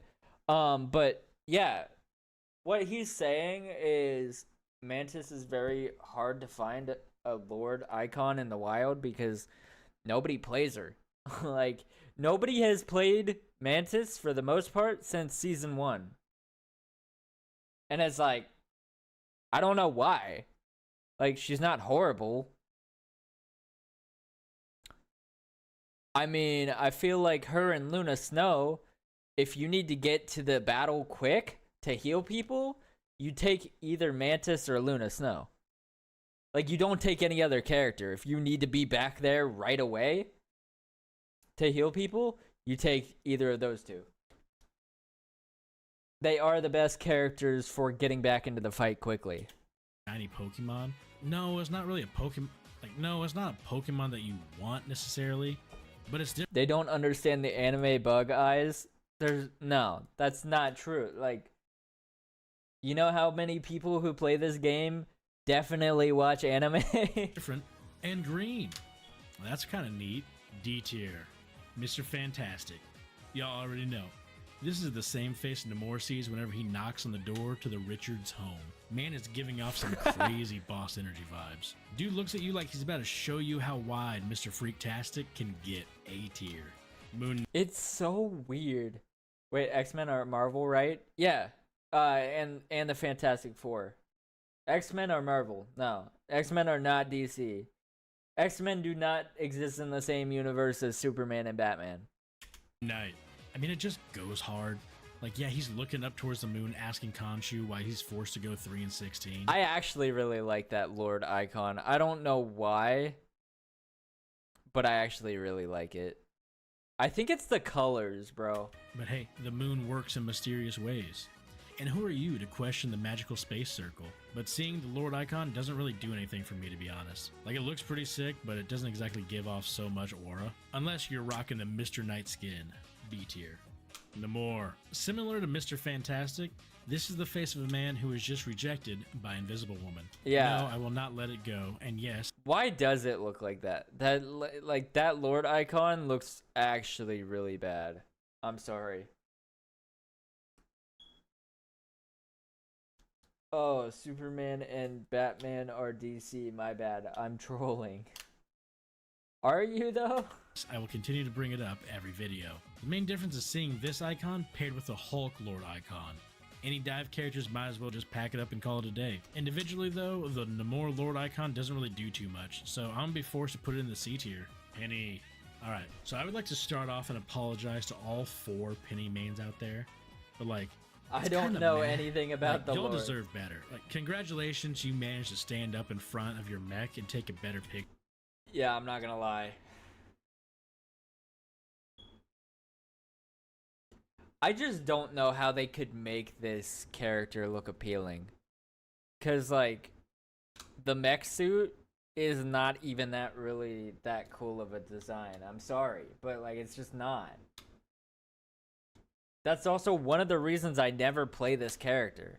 Like I'm sure I could be really good with this character, but I don't play with this character because it looks bad. Rivals will be installed in 10 minutes.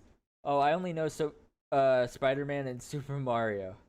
I have 1 GB down, but stream servers are slow. Picture. But I mean, look at her face. She doesn't even look like she wants to be here. Now look at Adam. That's the man who knows how to pose for the camera. Yeah. F tier. Phoenix. Okay, now we're talking.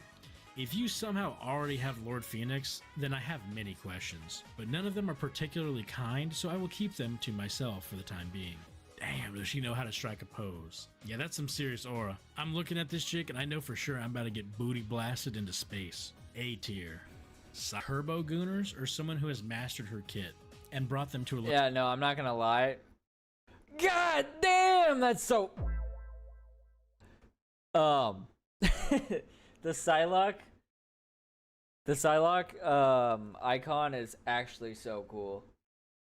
Like, this is gotta be one of the coolest Lord icons in the game. Was too busy yapping? Oh my gosh, bro. Level above everyone else's mechanical skill. And then there's those caught in between the two ever since the Summer Psylocke skin came out. Hey, don't judge me. It's a tax write-off. It's not. A tier. It's a tax I write-off. hope they update the Lord icons to match the skin you have currently equipped for no reason at all. Rocket. Yeah, I got nothing. I would put you with the cloak players, but I honestly think that the face he makes is kind of funny. Yeah, like... Yeah, the facial expression is funny as fuck. But the icon looks bad. It just looks bad. So I'll at least bump you up a tier. However, as a representative of the Solo Tank Union, we did manage to strike a peace deal with the Rocket players to team up against Wolverine, due to the damages that he caused to the Amplifier. I like the facial expression, but yeah. Yeah. Scarlet Witch. This icon does look kind of cool, I'll be honest. Like, I'm not really I like afraid this of one. it, and it definitely doesn't give off any aura. But I know for a fact, you've been yelled at for locking in Scarlet, regardless of if you were popping off or not. So I'm be kind. And That's the thing about that character, bro. Because you don't really have to be good at aiming and like time your reloads and stuff like that, because she just shoots out a ray that if you just hold the button down and you aim where the people are, you're gonna kill somebody. Like, it is one of the easiest characters to play. And she has a thing where you can disappear and you can retreat when you're about to die. And you can do it twice. Like, it is a very OP character. All things considered. Yelled at for locking in Scarlet, regardless of if you were popping off or not. So I'm be kind and pass you this C tier. Spider-Man. I unironically believe that non-Lord Spider-Man players are better than Lord Spider-Man players. Because Lord Spider-Man won't swap. They're either dying the second they leave spawn, or the sole reason why the enemy supports see a therapist. But as far as aura is concerned, yeah, it looks cool, but it doesn't really do anything for me. D tier. Squirrel Girl. This icon fills me with emotions, and none of them are good. If this was a rage bait tier list, then the Squirrel Girl would be an S. But no, she definitely doesn't have aura. It's just a heads up that she's either going to be wiping the enemy team on cooldown, or the enemy supports are going to have ult every 30 seconds. And as a bonus, she's letting you know that Ultron up there, that's someone else's problem. And no, she's not switching. D tier. Star-Lord. I love this icon. If I see this on my team, I will change to whatever role you want help in. You want a res comp? I got Adam. Screw the tank. He don't need heals. You need heals. Can I get you a water while I'm in the kitchen? Easily S tier. Because Lord knows this dude's about to put everyone on his back and smoke the enemy team like a pack of Newports. Storm. Guys, I gotta stop glazing these DPS characters. Their egos are already too big. Nah, yeah, the Storm icon is really cool. I still think Psylocke is better, though. But seriously, whoever's in charge of the Storm's everything, they just don't miss. Like, all of her skins look good, her MVP highlights go hard, even her Lord icon is aura farming. I gotta put her in S tier just out of principle. I mean, look at it. Look at it. It's amazing. S tier. Punisher. This is the exact face I make whenever I miss my exit and now have to sit in another 45 minutes of traffic. The Punisher Lord icon had potential, but they really failed to deliver. Like, it's okay. It doesn't really do anything for me. It looks like they put up his high school yearbook photo and thought we wouldn't notice. D tier. The Thing. Look at that smile. Now that's a guy you'd buy a pizza from. The Thing gives off so much aura. The more you look at it, the hungrier you get. No, just me.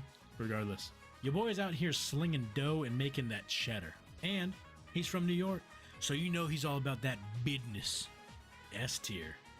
Thor. I swear I'm not mean to Glaze Tanks. Okay, maybe a little. But come on, look at him. He's so cool. This is the face the police officer sees whenever they pull someone over for drinking and driving. Dude has aura that is damn near unmatched. I wish I saw more Thor players in my games, because the dude is cool as hell. A tier all the way. Ultron. Speaking of aura, Ultron's kind of farming. Dude looks like a Final Fantasy boss. He's about to pull up and show both your DPS and supports how to do that. I'm sorry, like, Ultron is cool because the way his face and his character is designed, and he's always been cool. But this Lord icon could have been better. I'm not gonna lie.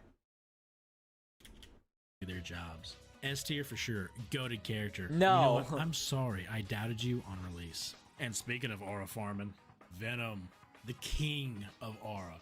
This is hands down the best Lord icon in the game. In fact, it would be disrespectful to put him in S tier. We gotta create a whole new tier. That's right, baby. Big Eddie tier. And not only Alright, yeah, I'll give it to Venom. That is the coolest in the game. It just definitely is. not only does this Lord icon just ooze aura, he's farming aura in game. Having the ability to pause a ranked game mid-match because you want to throw it back on point, that's some next level big dongus behavior. Buddy is clearing this tier list. Winter Soldier. You know, I think this tier list is slightly unbalanced as far as S tier is concerned, but hey, don't blame me. Blame the artists that made these Lord icons go so hard. I mean, look at this. Dude was aura farming back in the 40s, and he's still aura farming today. Bucky is at the peak of S tier, because you know he's about to start beating cheeks. Maybe just in front of Hawkeye. Wolverine.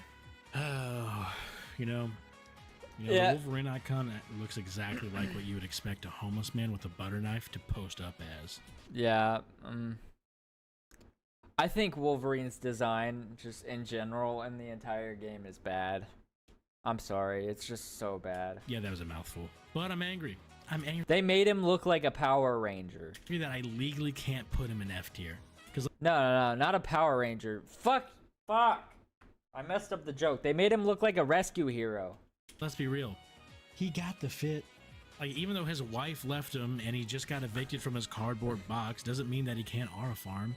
And yeah, if it wasn't for his healing factor, he'd be bald, but he's kind of rocking it. So for that reason, I will give him a humble B tier. Just kidding, Logan goes into L tier for Logan. You thought you could escape the law, bozo? I will continue my campaign against the Low Gang, and I will continue collecting allies to my cause, and we will make you suffer as I have. Hey, how's ranked going for you, bucko? Been able to play him? No? Good crazy work, right? I'm gonna go for now. Have fun aura farming. It must be unfortunate to not have a good day. Able to You play too. The game. Yeah, but that's a tier list right there. W video. Not gonna. Oh. We're gonna watch this real quick. Okay. I might have gotten clickbaited. Why is Leafy as here's VTuber here? This video is going to be so short, I won't even bother to use my mic for it. But basically, in today's video, I will be reviewing the Marvel Rivals Summer Event Battle Pass.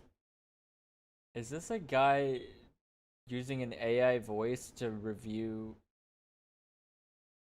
his reaction to Marvel Rivals skins, but with an AI voice instead of... What is going on in this video? Let's get into it.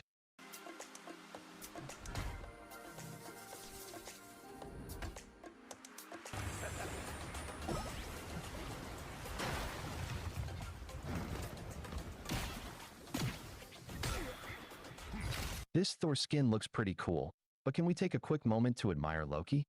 The skin he got is so fucking good. The men are finally getting Gunnar skins now. Bucky in a bikini skin dropping when? Holy shit. Oh my fucking god. True.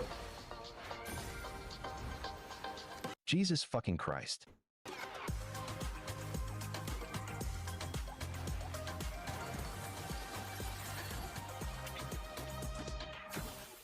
Okay, that's a 10 out of 10 skin for reasons that I don't need to explain. And this is the custom ultimate for it?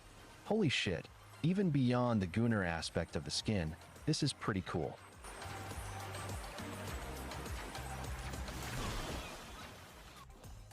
I can't wait till I have the skin, bro. I'm sold. We'll be buying. Pretty good video. W2 creators. Let me subscribe to this guy. Even though he is using an AI voice for some reason. Anyways. Chat, if you enjoyed, like and subscribe. Go follow the 2 people that were in this video. I'll see y'all later. Have a great day. Alright, chat. I just saw Ludwig is apparently defending Pirate Software, who's claiming that basically game studios should have the right to kill their fucking games. I mean, that people like spend money on. Like, people spend real money on these games, and that the companies should hold the right to kill the game. Like, why would you defend somebody like that? Today we gotta talk about something, Chad, alright? I'm putting my foot down. It's a no more Mr. Nice Guy situation. We got some beef.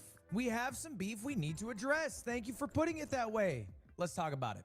And no, it is not about Pirate Software. Where is that even coming from? Where is that even coming from? He ain't even at off-brand. What are you even talking about? That guy? Okay, can I say some? Can I say some? He's getting too much. Boom, I said it.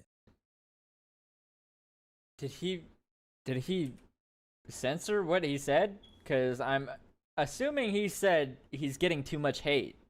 But why did it censor? Can I say some? Can I say some? He's getting too much. Boom. Oh, because he said he's getting too much shit and he wanted to censor it so he doesn't get demonetized. Said it. I put it out there. This is a brave take right now. This is a brave take. I'm being brave right now. Uh-oh, drama incoming. Uh-oh, drama incoming. Uh-oh, Tony. I don't think this is drama incoming. I just see what feels like 10 different channels uploading one video a day for the past 2 weeks, all saying it's over. He's done. It's over. He's done for real now. And I think it's over. He's talking about Pegasus, bro. He's talking about Pegasus. We all know it. I mean, maybe he's talking about me, but I don't talk about Pirate Software. So, he's not talking about me. Overkill. And I think it's overkill. That's all I'm saying. I'm not saying he doesn't deserve criticism. I think, if we're being candid, we're well past criticism. There is no well-intentioned criticism happening anymore. Now it's a farm fest. Now it's an all-you-can-eat slop buffet. Hey. Uh-oh. Caught. Yeah, I'm farming content. I don't know what to tell you, bro. They're seeing the views roll in, and they're continually uploading videos for the views rolling in. There's no genuine effort to critique it on the behalf of Stop Killing Games. That's dead. That's not, no, sorry. Stop Killing Games not dead. But the idea of farming Pirate Software for signatures for it is dead. Like, that's already happened. He's annoying, so I don't give a fuck. Yeah, that is what I realized, though. Nothing matters as much as whether people find you annoying or not. That is all it comes down to. Do you approve of Jason and Sakura? What the fuck was that sound effect? Like, mine is way better. Thank you, thank you. Relationship. What was that? We're not doing Jakura. We are not doing Jakura, y'all. I'm damn 30, bro. I am damn 30 years old. We're not going through Jakura clips. That's Why way not? better? Because Exactly, I've that's what already I'm saying. watched them all offline. Are you kidding me? What about when Jason and Sakura were walking out of the restaurant and he was holding her hand behind her back? We saw. Is that actually how her name is pronounced? Cause I'm pretty sure her name is pronounced Sakura. Like the character from Naruto, cause it's spelled the exact same way. Am I wrong? Cause I'm pretty sure the name is not pronounced Sakura. Like fucking Ayla Sakura from Star Wars. We saw y'all. I'm saying when they come back from Japan, if Jason says it was all for content, we storm the Capitol. Pitchforks in hand, we storm. It's weird to hyper focus on two young kids. Well, yeah, no shit. I feel like you tried to phrase that in the weirdest way possible. You tried to phrase that in the weirdest way possible. It's not it's not phrasing it in the weirdest way possible. It just is fucking weird. Like, I don't know what you want me to say. Like, I purposely do not talk about Sakura and Jason, bro. Because I don't give a shit. I'm 24. This guy is 30 now. And he's going over their, like, and analyzing their relationship.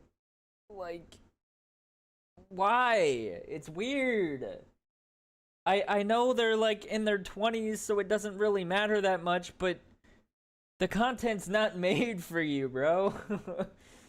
Giggle at that. It's the most disingenuous phrasing, as if they're not doing a trip to Japan, IRL streaming it with the express intent of this happening. You're acting like they went to Japan and this is the paparazzi filming them and we're peering into something we shouldn't see. Brother, they're the ones that turned the camera on. What are you talking about? This isn't fucking police footage off of a chest camera. You're a psycho. You're an insane person. Wait, I don't know who you're talking about in chat. I avoided picking sides regardless, but now I'm gonna say my opinion. True. Like, I don't know what y'all want from me. I'm gonna say the truth. I'm gonna say how shit is. Like, and if you don't like it, like, tough shit. I don't know. That's just how I've decided to be from now on. Because, like, for the first 3 years of streaming, I would be like, oh, I don't want to say this because I don't want to get canceled, or oh, I don't want to say this because Twitch might ban me. No, I don't give a fuck anymore. They're so keen on publishing it and publicizing it that I saw a clip, millions of views, about how good Arky, the cameraman, is at swapping the battery so that there's as little downtime as possible. That's what we're talking about. What the fuck is the drama? Sakura hugging and shit? No. It's not. No, the drama is not Sakura and Jason hugging and shit. Thank you for checking in. No, the drama was on my subreddit. Okay, let's take a look. We got two top posts we got to talk about. The first one is actually just kind of funny. Ludwig better watch his back, and it's a TikTok cutie made, and it said Ludwig can't fight us all. Ludwig can't even fight 3 of us. Let's be honest here. Ludwig struggles against one of you. We ride at dawn. One Ludwig versus a million cutie stands. I know. I just want her to peg me. Okay, I didn't see that one before. This was funny. I actually stole this bar for bar. I just copied and pasted it and posted it on my Twitter. I'm not sure if I know who that is, actually. Who is this? Do I know who this is? Monday will mark 30 days since 17 grade school. Huh. I guess I do. I don't remember. Anyways. People forget she hunted him. Dude, how do we talk nowadays? How do we talk? How are we using our language now? People forget she hunted him.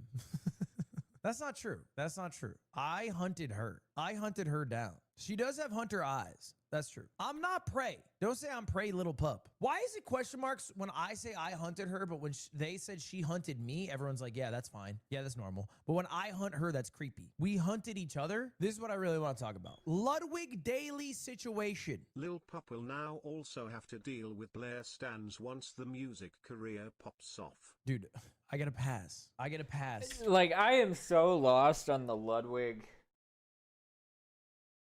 Uh-oh. Stinky poop. I'm so lost. Fuck.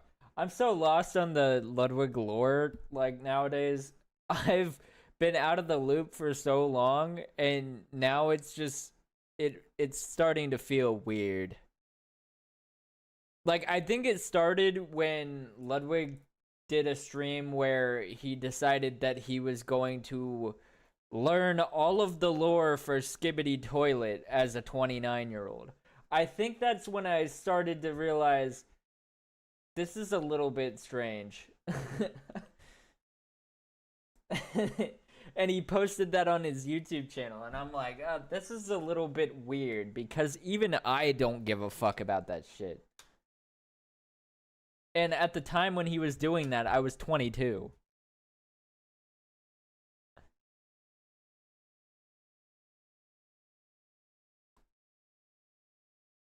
I hope I can stream with Zach again. He seems cool. All I know is he streamed for a month. I'ma say a thing here. What's up?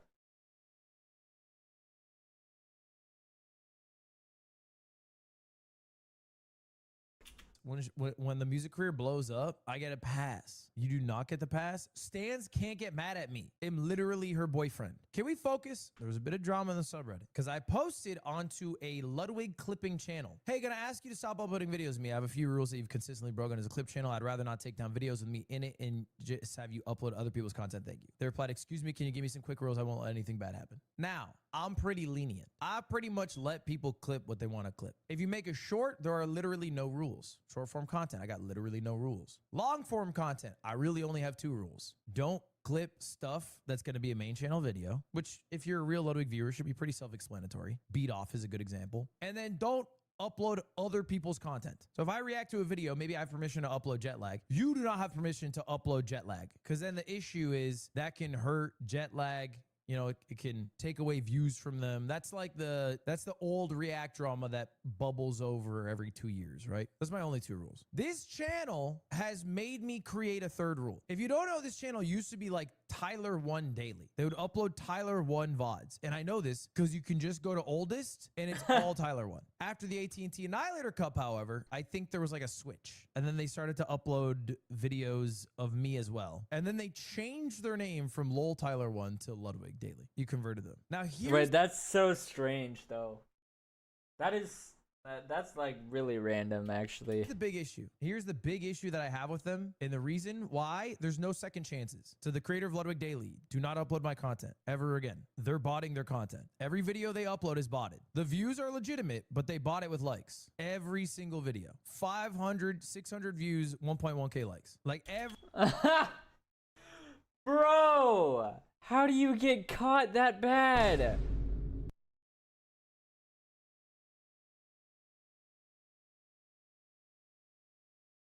You have to be actually stupid to bot your likes like that. What the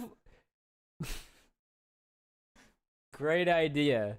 Let's put 1k likes on this video that got 600 views. Surely that won't be suspicious.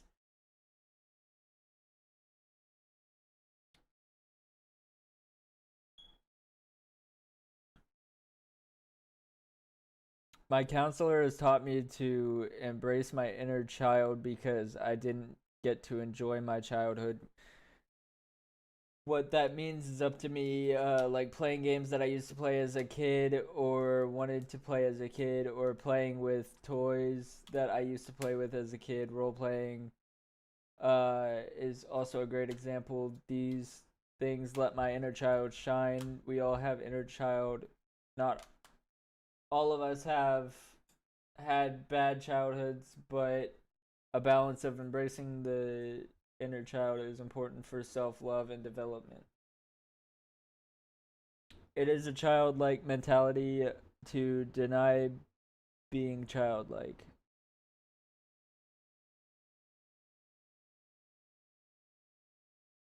But like, I'm someone who was, so this is very important. No, that makes sense. I totally get what you mean. I mean, for me, it's just like,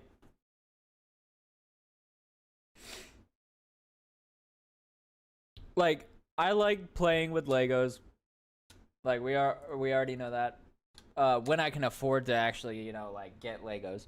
I like playing games that I played when I was younger. But I don't have any games that I played when I was younger that kids are still playing. Cuz I don't want to look weird. Like for me, maybe not Fortnite as much, but like I was saying the other day, for me to go onto Roblox, that looks weird. For me to go, I guess like not even Five Nights at Freddy's, like that's not even that strange, but like there's certain games where if I played that game and there's like only kids that play it for the most part, it looks weird for me to be there. You know what I mean? And then there's like if I had the chance, like we already know I went back and played the fucking Barnyard video game from the PlayStation 2 the other day. The other day, as in like a month ago. But if I had the chance to go back and play Midnight Club 3 or Skate 3 or I actually a couple years ago I replayed the Cars video game from the PlayStation 2 on Steam. Like that game is in my library. That was another game from my childhood that I love playing. Star Wars Battlefront 1 and 2, the originals. Those are games that I liked playing, but like no kids are playing that, so it doesn't look weird for me to be in that space. But like to each their own, but like for me, I don't want to appear a certain way. It seems a little bit suspicious. I don't know. Every video they have. But like I understand everybody has a different perspective on everything, so I'm totally willing to hear somebody out on what they think about something.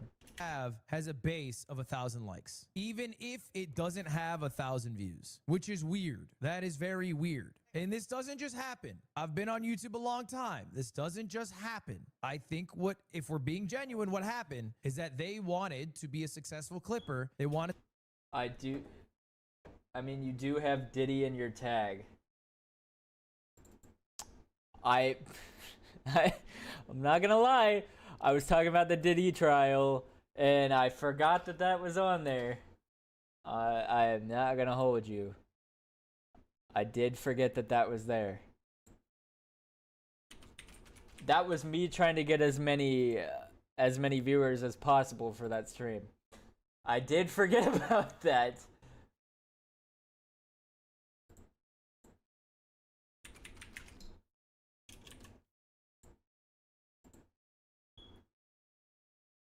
So yeah, that's no longer there. Oops. Wanted to give themselves a leg up, so they botted their videos so that it would stand out in the field of clippers. How do you do that? A cursory Google search, I would imagine. Like, I don't understand. Botting your likes on videos that aren't yours, that you're promoting a different person to get views. Why the fuck would you do that? What is the point?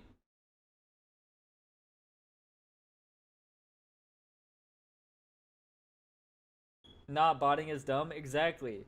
Like, not even just that. Like, botting... When you upload a bigger creator's content to promote them as like a plug channel, why would you bot anything? In a cursory Google search. It's a result of insecurity, in my opinion. Probably. Like, I'm not gonna lie, I would do like follow for follow back in the day on Instagram, and I would like buy likes, but that doesn't, yeah, like that didn't help me in the long run. It didn't do anything. Half the people who followed me unfollowed me the day after, so it's like, what's the point? feeling like you're not meeting a goal so that you need to meet a certain goal. Yeah, I don't know.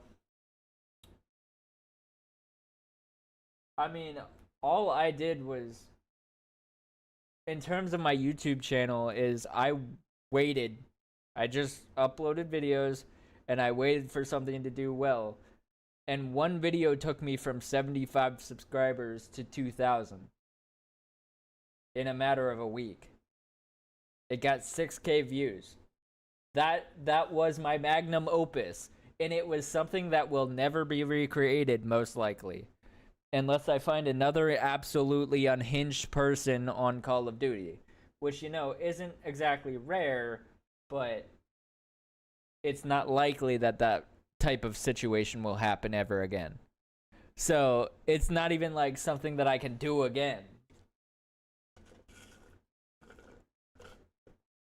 I streamed for weeks with nobody watching. I've streamed for years with nobody watching. I've only recently gotten any traction. That's the thing, like, you have to give someone a reason to care about what you're saying.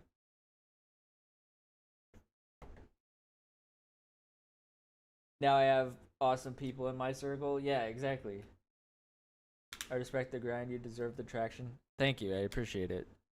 Nah, you deserve it more, cause like, you're on all the time. It's actually insane.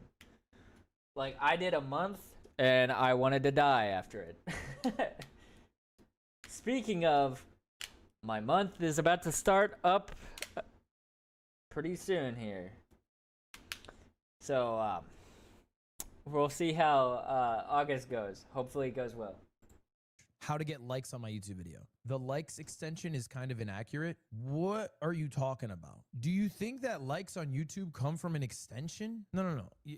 The website YouTube has likes. He's talking about dislikes. Why?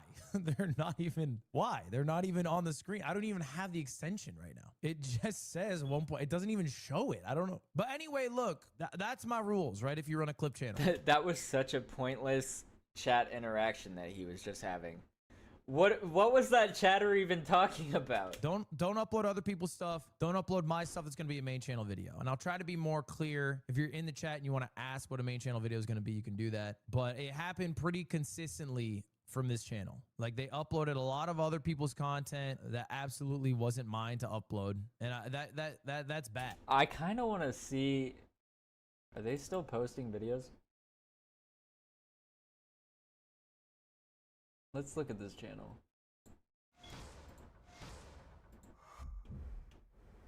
YouTube.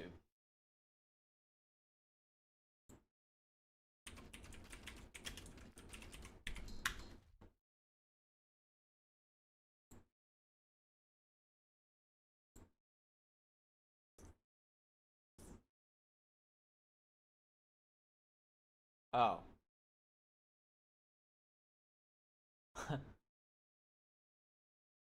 That's hilarious. So, because... And they can't change their... They can't change their username because they probably just changed it recently. They can't change their username back. So now they just started posting Tyler 1 stuff again instead of Ludwig. But they can't change their username back, so it is just gonna be Ludwig Daily for a while until they can change it back. Actually, I don't even know if they've seen the video that Ludwig made about them. Anyways. Especially when it comes from like a smaller channel who puts a lot of effort into video. But yeah, that's how that's how YouTube name changes work. There's a certain amount of time after you change your name that you can't change it again. I think it's like 90 days or something like that. So it's gonna be a while that's just gonna be Ludwig Daily with no daily Ludwig videos. The curse of building something too big. Like, this video has 237,000 views. I reacted to it on stream. There's a clip channel that uploaded me reacting to it. It got 300,000 views. I just changed all my stuff yesterday for my YouTube.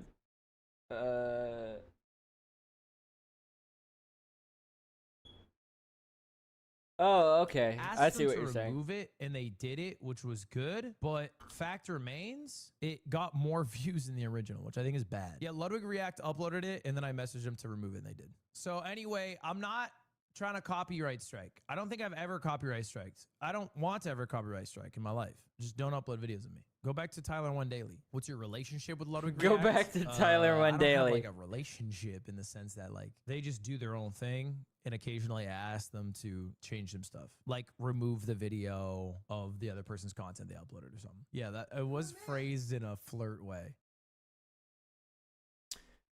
Anyways, I think he handled that interaction with that channel pretty well. Like, there's not really much you can do, in all honesty, unless you do copyright strike them, which that's like the number one unspoken rule on YouTube is that you don't do that no matter what. Because like Pokimane abused that before, and she got so much.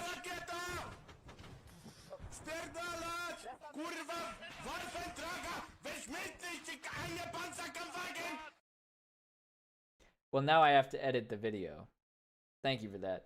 But Pokimane did that, and she got so much shit for it back in the day. I don't know if y'all remember that.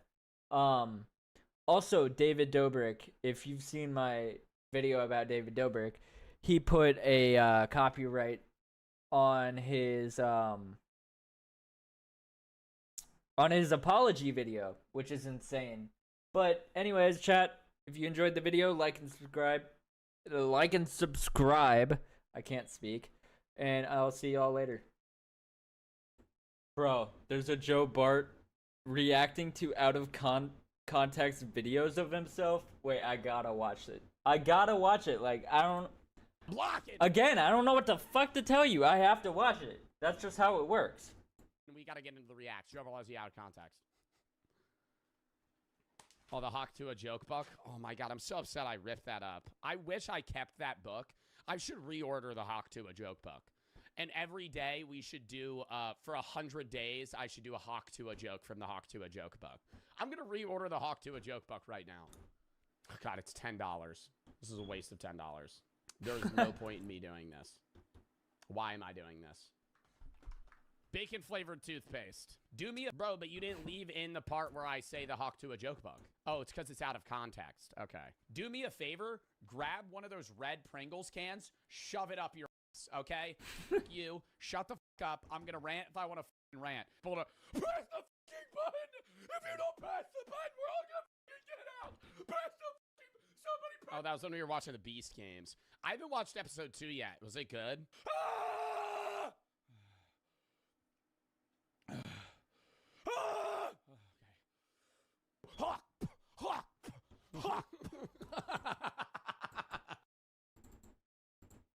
Oh my god, that was when that stream sniper wouldn't leave me alone and I fucking killed him. I feel like that guy with a 1,000-yard stare, like...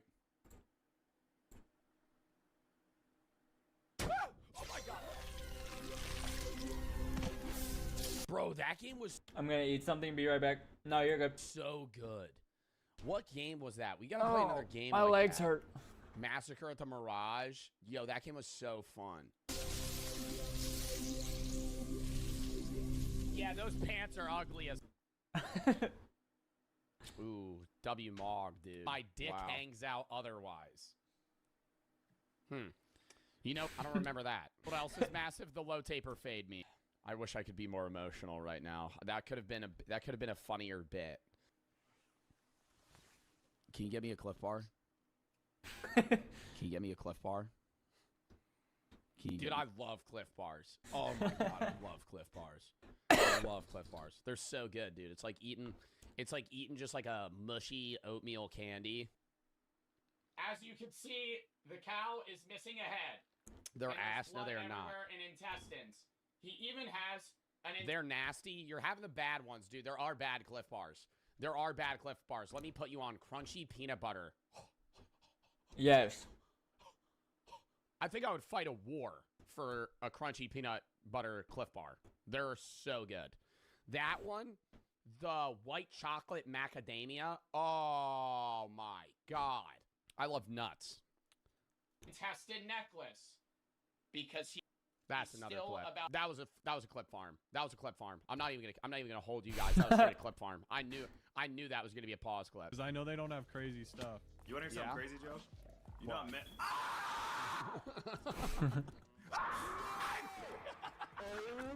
The CEO. Bro, I've been playing so much Minecraft recently because of the SMP, but I feel like it's been fun. I was looking at my Twitch tracker. Bro, I have more hours on Minecraft this month than I do on just chatting. I think not after today, but like they're about even. It's like killing Hitler. The guy just whips out a pistol, just fucking puts 12 into his chest. And for you guys that are like, I would never eat Mr. Fluffles. Yes, the fuck you. Oh my god, that argument pissed me the fuck off. No, you guys were actually annoying the shit out of me when we were talking about that. Oh, I would never eat my dog. I would never eat my dog if I was starving. Fucking, my dog just dies. I'm not gonna eat him. Yeah, you fucking would. Yeah, you fucking would. Okay, listen, chat. Listen. I'm not saying you're gonna kill your dog. I'm not rehashing this argument. I'm rehashing the argument. I'm not saying you would kill your dog, right? I'm not gonna kill my dog. But if I'm starving in an apocalypse scenario and my dog just dies, you're gonna eat your dog, okay? And you're saying you wouldn't? Only if you're starving, though. But starvation is a motivator, okay? You're a bad owner. I'm not a bad owner because you know what I said on the flip side, you dumb fuck? Hold up. I said my dog can eat me too. I said my dog could eat me too. I would never kill my dog. I would never kill my dog, right?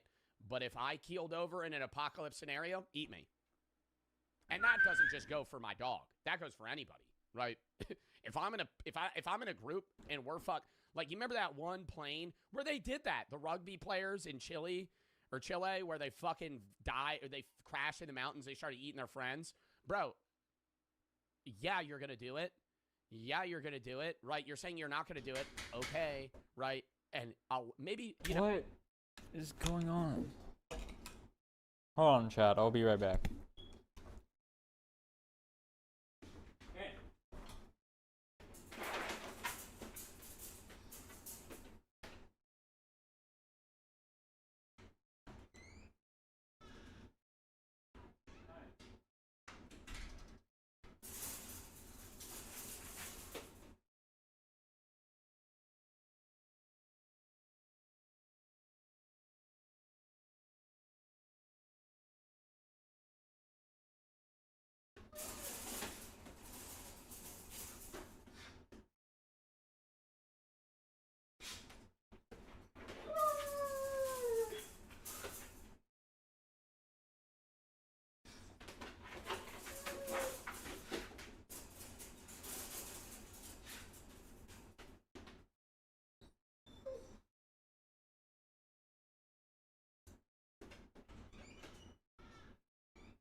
Chat. Midstream. Guess what I just got?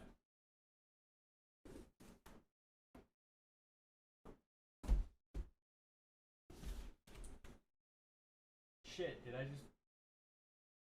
just reset the video? Fuck. I have no idea where we were at. Probably around the 5-minute mark.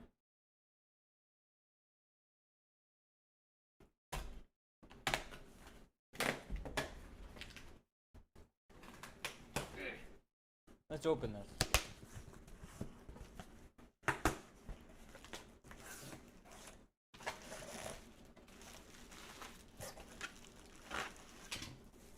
Chat, a new bottle.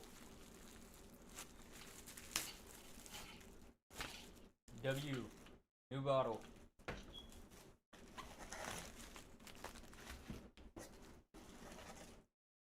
Oh yeah. beanie. I forgot about this. I totally forgot I bought this. Is this better be a one size fits all, bro? Shh. This better fit my fucking head. Oh no, this isn't gonna fit my head, is it? Oh no. Oh no. Oh no, chat.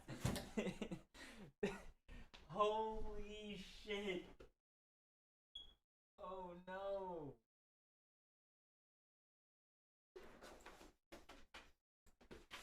Oh god, no.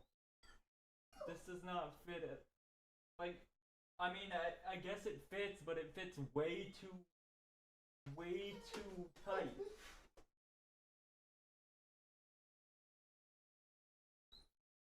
Oh no. It doesn't cover my fucking ears. I can't wear this. Oh no. That's an L. I don't know why I should have checked the sizes. At this point in time in like modern history, I just expect beanies to all be one size fits all, and it is definitely not.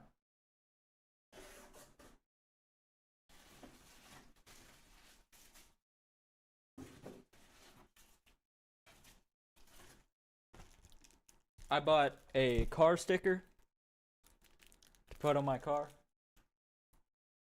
Yeah, it's pretty boring. I guess they gave this to me for free. I got this one for free. It's an energy shot. I got another one. When I got my new pre-workout, I got another one of them for free as well. So I just got 2 of these in the last like week. And then I got a new wristband. My other one got lost.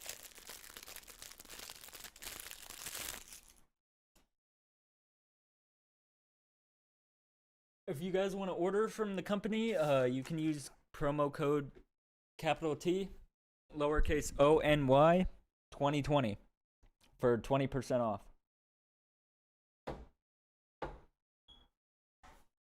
Alright, chat. Now back to the video. Let me set these up here.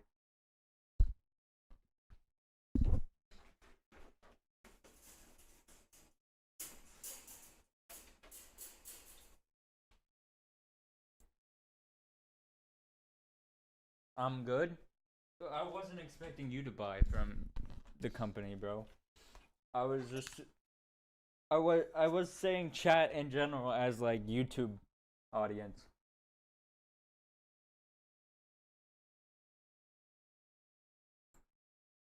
In Chile where they fucking friend's leg, okay? And that shit pissed me off, right? When we were watching that, wrong to not want your friends to eat you. You can't eat me. You're a dick, right? You're a fucking asshole, right? You're a fucking asshole because now you're trying to guilt trip your friend. You should go, yeah, eat me when I die. I would never kill and eat my dog, okay? Exactly. But and leave it there, and every once in a while take it out, swallow, and then put it back. What? I can't. Would you eat Brooke? This was the same conversation. No, I wouldn't be able to do that.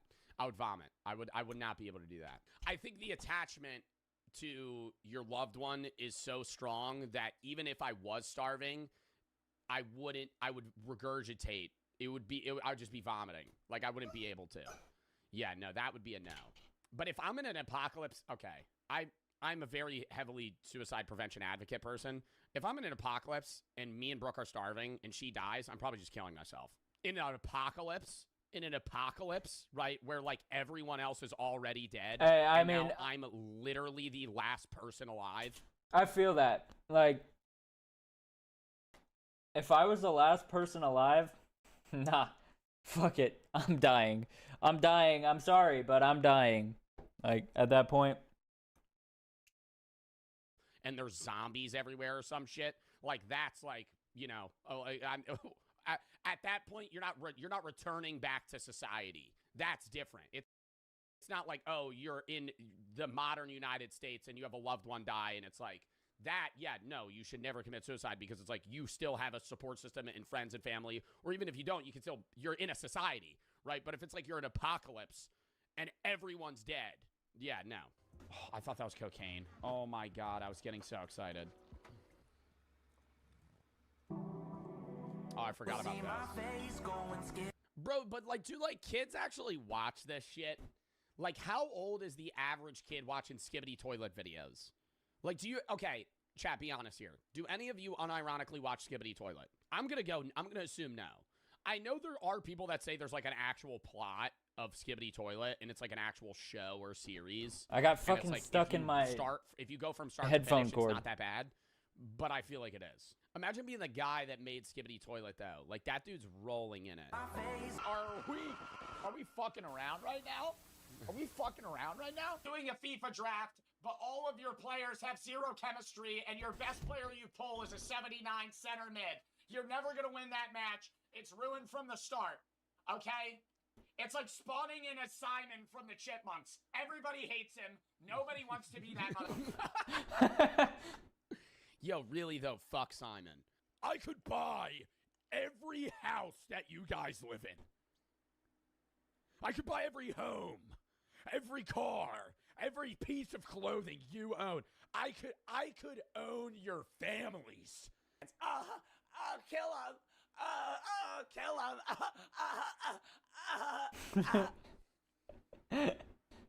Oh, stop. No, don't include the videos of me jamming when the fucking music's muted. Stop.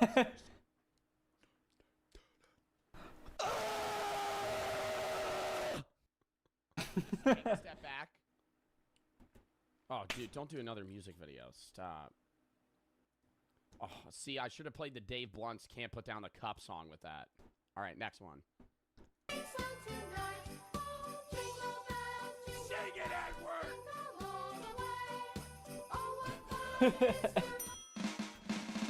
Dude, deadass though, like, elementary school music teachers were always like the maddest motherfuckers out there because no one ever listened to them.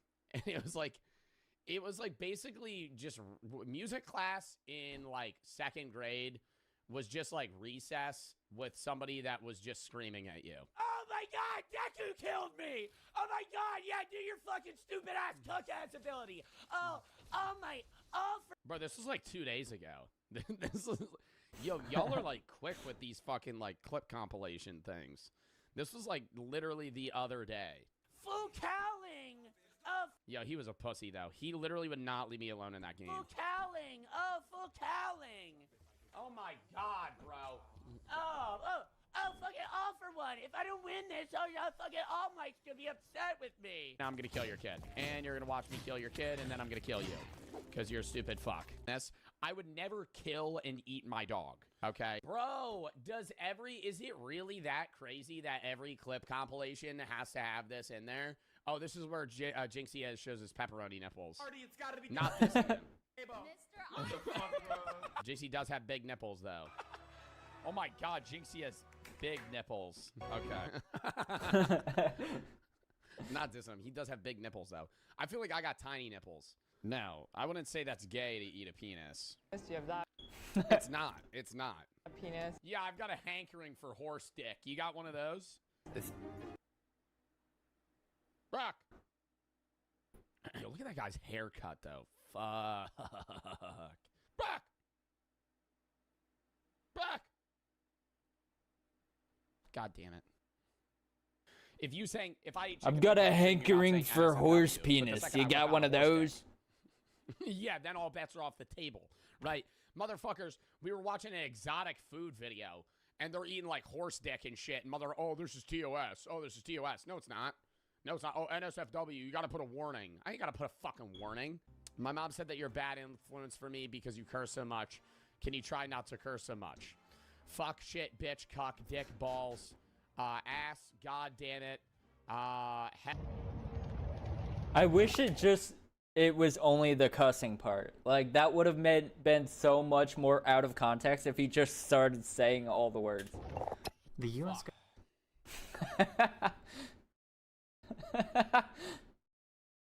Bro, like, those videos get me every time, though. Like, especially in the middle of the night if I'm watching, just like, I get so enveloped. I was like, I didn't remember the baseball video. I was like, was I making fun of that? And then it just like swung at me. Wait, I have a fire, bro. Can I go get a music tape? Oh my God, Nolan! I swear to God. Nolan! Kill you! Put one in. Oh, this fucking game. Dude, Jesus Christ, I'm... Why do you want me money for box bells, bro? I'll fucking box you, I'll box the fuck out of you. I'll box you like a fish. Yo, that's some of y'all, though. That's some of y'all, though, whenever I'm playing Fortnite. Oh, you're so trash.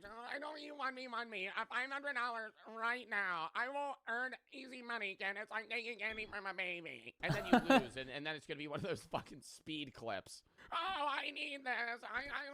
It's like taking candy from a baby. Then don't bet the money. Box you up like a fucking fish, dude. I'll be like Peter botting that bitch. You're not like Peter. Oh, but he didn't know we were in Dusseldorf.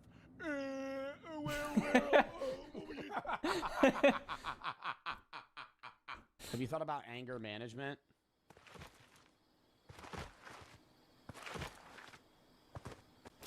I wish you just forgot how to type on a keyboard. Like, I wish that skill just like disappeared from your body.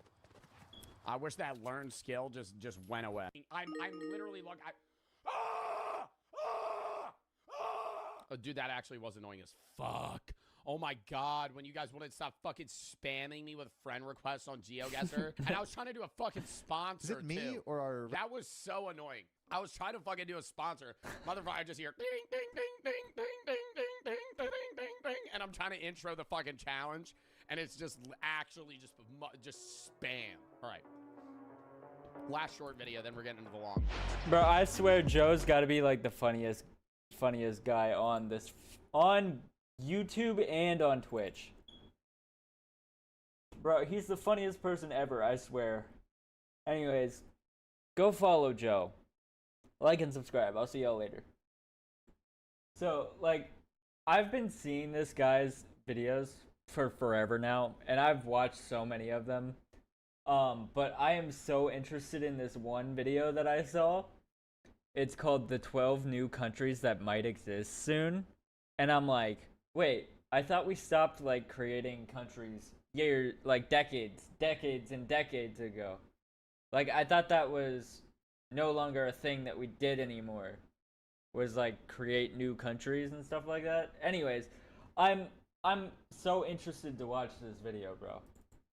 As history continues, real life lore, go subscribe to this guy. I'm gonna put the link in chat.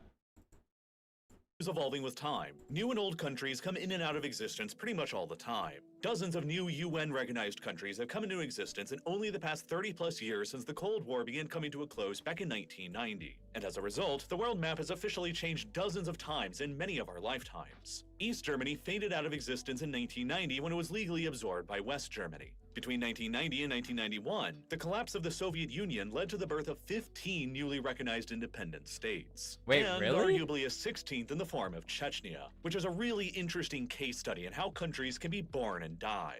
Chechnya, an ethnically and religiously distinct territory of Russia, unilaterally declared its independence from the Soviet Union and Russia in 1991, and remained a de facto independent state for nearly a decade until it was forcefully resubjugated. I'm sorry, bro. Like, I love your videos, but who colored this in? Like, what happened? The Russian armed forces in 2000.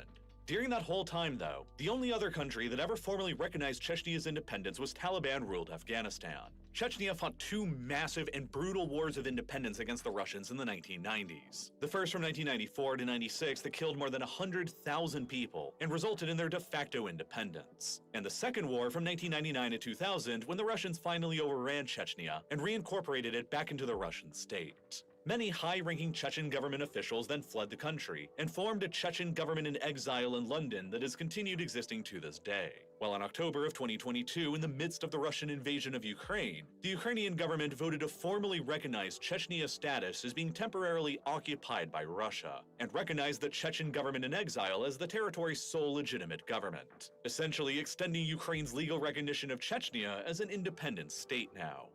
The process of Yugoslavia's collapse Like, after I feel like a lot of states do, or some countries do this, where they're like, I'm gonna make this area a country, but we're gonna be surrounded on almost every side by another country.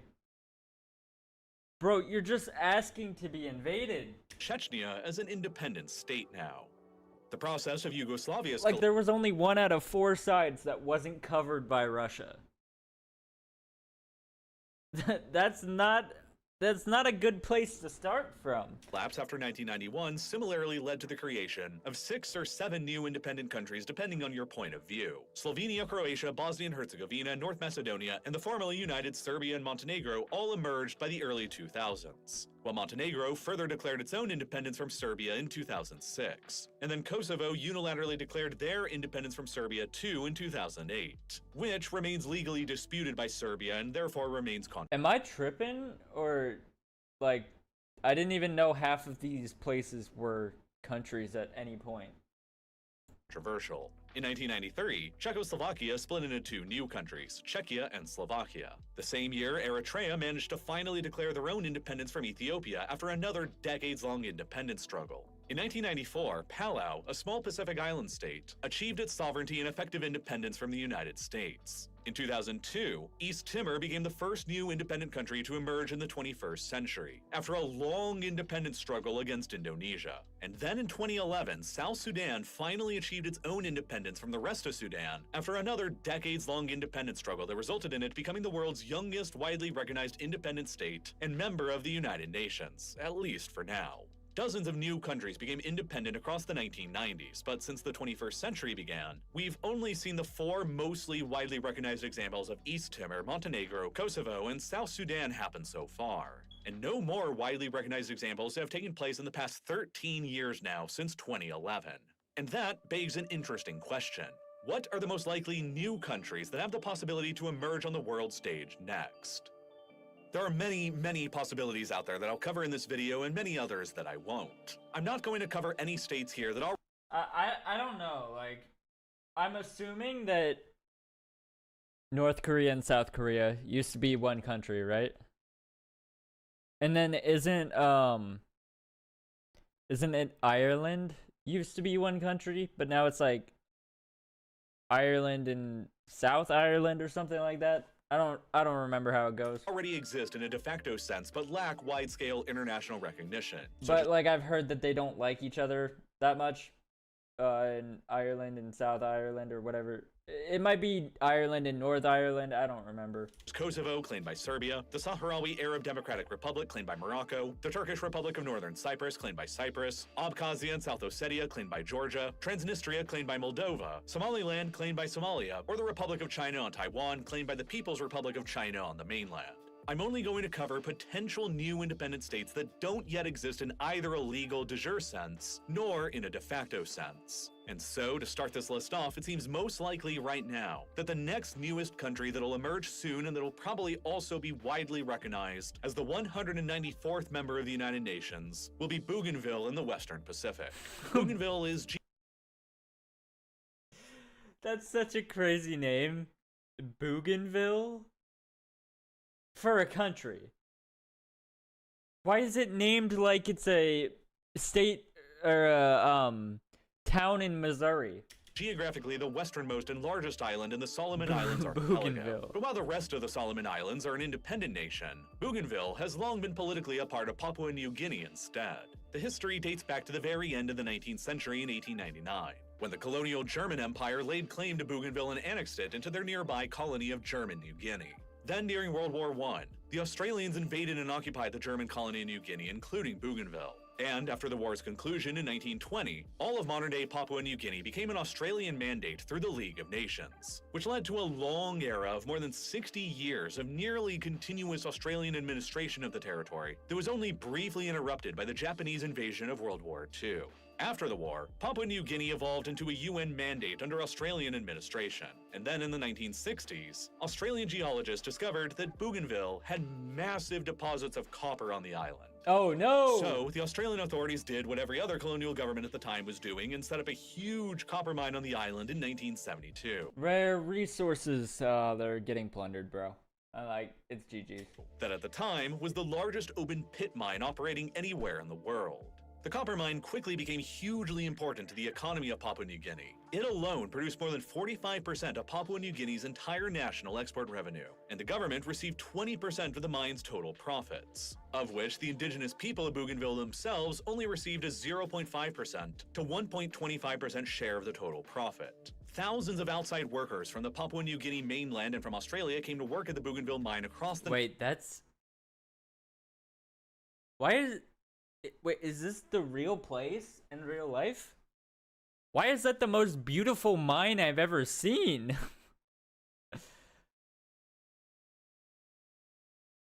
Okay, this has gotta be what Minecraft is based off of, bro. Like, I don't know. 1970s. I don't know what As to more say. of them came and most of the profits left the island, the indigenous people on Bougainville began growing increasingly resentful. There are massive cultural and linguistic differences between the Papua New Guinea mainland and Bougainville. Papua New Guinea itself is usually classified as being the most linguistically diverse country in the entire world, with no less than 893 separate languages that are known to be spoken in the country. It's also extremely rural, with only about 13% of the population today living in cities across some of the most challenging mountainous and rainforest terrain on the planet. Papua New Guinea is still such an isolated and remote part of the world that there isn't even an accepted consensus on what the country's actual population is, still today. The government officially reports their population today to be about 9.4 million.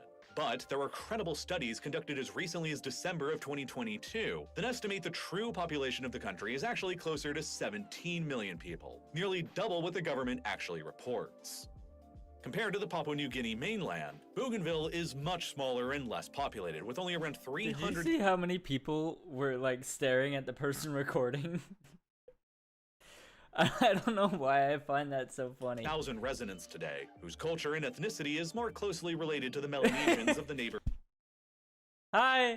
Solomon Islands than to the Papua New Guinea mainland. And so, perhaps understandably, conflict began to bubble up to the surface between Bougainville and Papua New Guinea after the opening of the massive open-pit copper mine in the early 1970s. Australia granted Papua New Guinea its independence in September of 1975 that included Bougainville. But just a few days before the independence was granted, Bougainville unilaterally declared itself as the independent Republic of the North Solomons instead. But after it failed to gain any international recognition, Bougainville agreed on a settlement several months later in August of 1976 to become absorbed— You know what? I'm changing up, bro. Like, I fuck with Bougainville. Like, I think that's such a hard name for a country. into Papua New Guinea with a degree of political autonomy. But tensions between Bougainville and the Papua New Guinea government over the continued operation of the mine on the island continued growing until they exploded in outright rebellion in 1988, when a separatist faction on the island called the Bougainville Revolutionary Army rose up to fight for Bougainville's independence. This resulted in a The Bougainville Revolutionary Army? Revolutionary Army rose up in 1988, when a separatist faction on the island called the Bougainville Revolutionary Army that goes hard. Rose up to fight for Bougainville's independence. This resulted in a truly devastating decade-long war for independence that lasted until 1998, and which has been described by leaders as the largest military conflict to have been fought in the region— Nah, that name goes so hard it makes me hard. of Oceania since the Second World War, as the Papua New Guinea government cracked down on Bougainville hard in order to maintain their access to the island's crucial copper mine. Papua New Guinea enforced a total maritime blockade of the island and deployed thousands of their soldiers to the island to enforce Papua New Guinea's authority. Estimates vary greatly as to how many people were killed in the decade-long war, but it's usually estimated that between 15,000 and 20,000 people in Bougainville died during the conflict, while at least 300 Papua New Guinea soldiers were killed and thousands more were wounded. That means that in the Damn, bro. Now I feel so bad for the Bougainvillans. Decade-long war for independence between 1988 and 1998, roughly 10% of Bougainville's entire pre-war population died, while tens of thousands more were placed into internally displaced person camps. The two warring sides agreed on a ceasefire in 1997. Poor Papua New Guinea Bougainvillans. forces began withdrawing from the island the following year in 1998, while Australian peacekeepers came in to take their place. A formal peace agreement was settled between Bougainville and the Papua New Guinea government in 2001 that solidified Bougainville's status as a fully autonomous part of the country, and which also granted Bougainville the right to hold a non-binding referendum on outright independence within 20 years in the future. That promised referendum was eventually held in Bougainville at the end of 2019, which saw an absolutely overwhelming vote of 98.3% of voters on the island choosing independence, with a huge 87.4% voter turnout, showing that the will of the Bougainville people clearly desired independence. Yeah. And though the referendum was technically non-binding on the part of the Papua New Guinea government, the overwhelming results of it for independence and all of the previous history have made it extremely difficult for the government just to simply ignore it. And so in July of 2021, Bougainville and the Papua New Guinea government came to an agreement that Bougainville will be granted its formal independence from the country no earlier than 2025 and no later than 2027, pending legal ratification by the Papua New Guinea Parliament. And although to date, when this video was made, that ratification hasn't been given yet, it seems fairly certain still that Bougainville will become the world's next largely... Why did I... ow, fuck. Why did I... Oh, holy shit. Why did I just get such a bad headache? Bro, I feel like my brain's about to explode. What the hell? I'm gonna Jimmy Neutron Brain Blast. Brain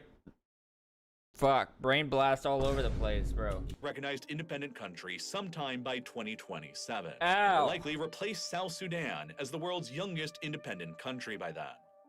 But what about other, less likely candidates for new countries to emerge? Relatively nearby to Bougainville is also New Caledonia, which is probably, at least in my opinion, the next most likely place to eventually become a newly independent country. New Caledonia currently still remains as a legal overseas territory of France, despite the fact that the island is is there an old Caledonia, or am I missing something? In the Pacific, and is located about 17,000 kilometers away from metropolitan France over on the other side of the world in Europe. The French annexed New Caledonia back in 1853, and ever since then, successive waves of European, Polynesian, and other settlers have come to the island that have made the indigenous ethnic Kanak people on the island a minority, where today they only represent about 41% of New Caledonia's total population of about 270,000 people, with Europeans representing another 24% of the population and various Polynesians and other groups representing most of the rest. For decades under French colonial rule in the 19th and early 20th centuries, the indigenous Kanak were largely marginalized, excluded from the island's economy, and eventually confined to a system of reservations like indigenous Americans were in the Western Hemisphere.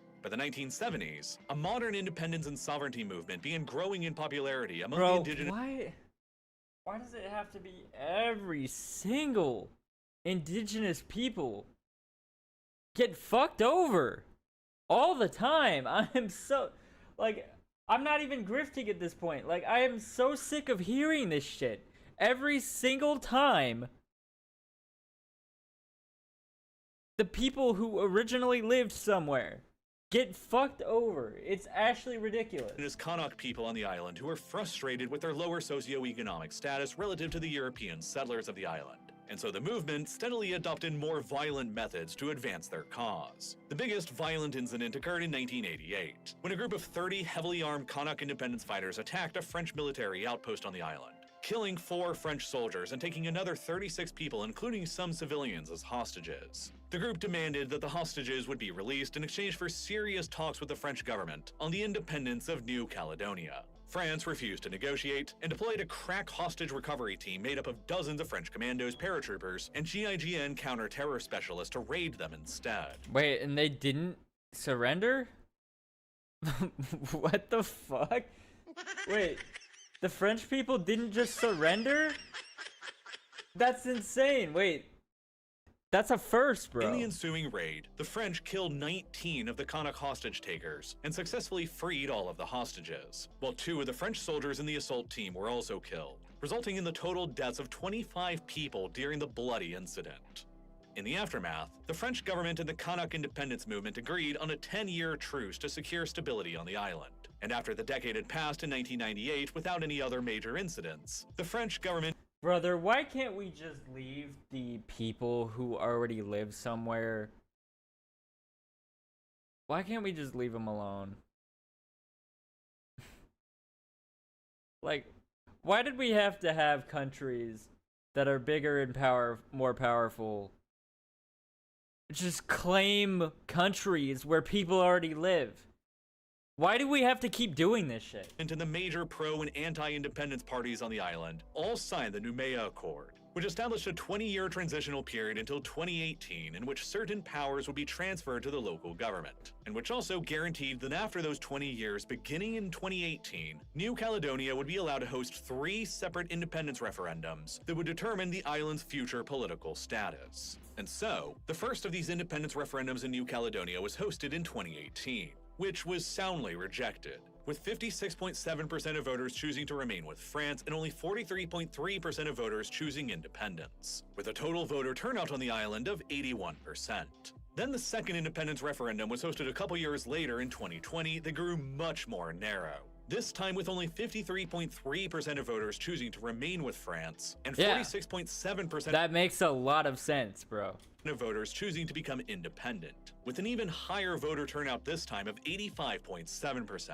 The momentum appeared to be rising for the pro-independence side, and with the final referendum on independence scheduled for December 2021, all eyes were fixated on what would happen next.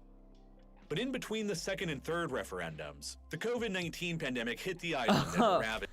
Of course, bro. It's the fucking usual suspect.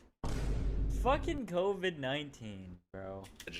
Which resulted in more than 300 deaths that disproportionately affected the indigenous Kana community that was more pro-independence. It quickly became clear that the next referendum would take place during a period of customary mourning within the Kana community for their lost ones. But the government's health restrictions had made campaigning for the final referendum largely impossible. So, the pro-independence parties on the island became worried that this would all contribute to a lower voter turnout than in either of the previous referendums. And so, they began asking the French government to reschedule the final referendum until after the pandemic had settled down more. But the French government refused to reschedule the referendum and went ahead with it as originally. Bro, they rigged it! They rigged that shit! What the fuck? Planned in December of 2021. Which led to all of the pro-independence parties on the island announcing that they would boycott the vote in protest. As a result, the Remain with France choice secured an overwhelming 96.5% of the 2021 vote, while only 3.5% of voters chose independence. And with a very low voter turnout this time of only 43.9% of the island, since all the pro-independence parties had boycotted it. But none of that stopped France's president. Bro, they fucking cheated. They cheated. What? That is not fair at all. Emmanuel Macron from visiting New Caledonia himself afterwards, where he proudly proclaimed that the 2021 vote had confirmed the will of Caledonians to stay French. While he further emphasized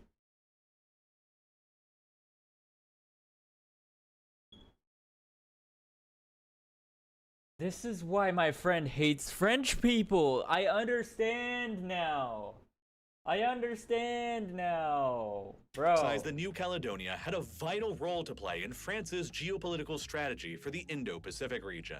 New Caledonia places sovereign French territory relatively nearby to the South China Sea, Taiwan, and China, while New Caledonia, much like Bougainville, is also rich in specific natural resources. New Caledonia is specifically home to between 10% and 25% of all the world's proven reserves of nickel, a metal that is becoming increasingly important as a major component of batteries and electric vehicles. France's control over New Caledonia makes it the 4th largest producer of nickel in the entire world, remaining only behind the likes of Russia, the Philippines, and Indonesia. After the controversial 2021 referendum, France has publicly left open the possibility that another referendum on independence could be hosted in New Caledonia again, within the time span of 1 or 2 more generations from now. Or in other words, maybe in 20 to 40 years from now. But the pro-independence parties in New Caledonia have all adamantly rejected this timeline, and they're currently in the process of attempting to challenge the 2021 referendum results to the International Court of Justice in The Hague.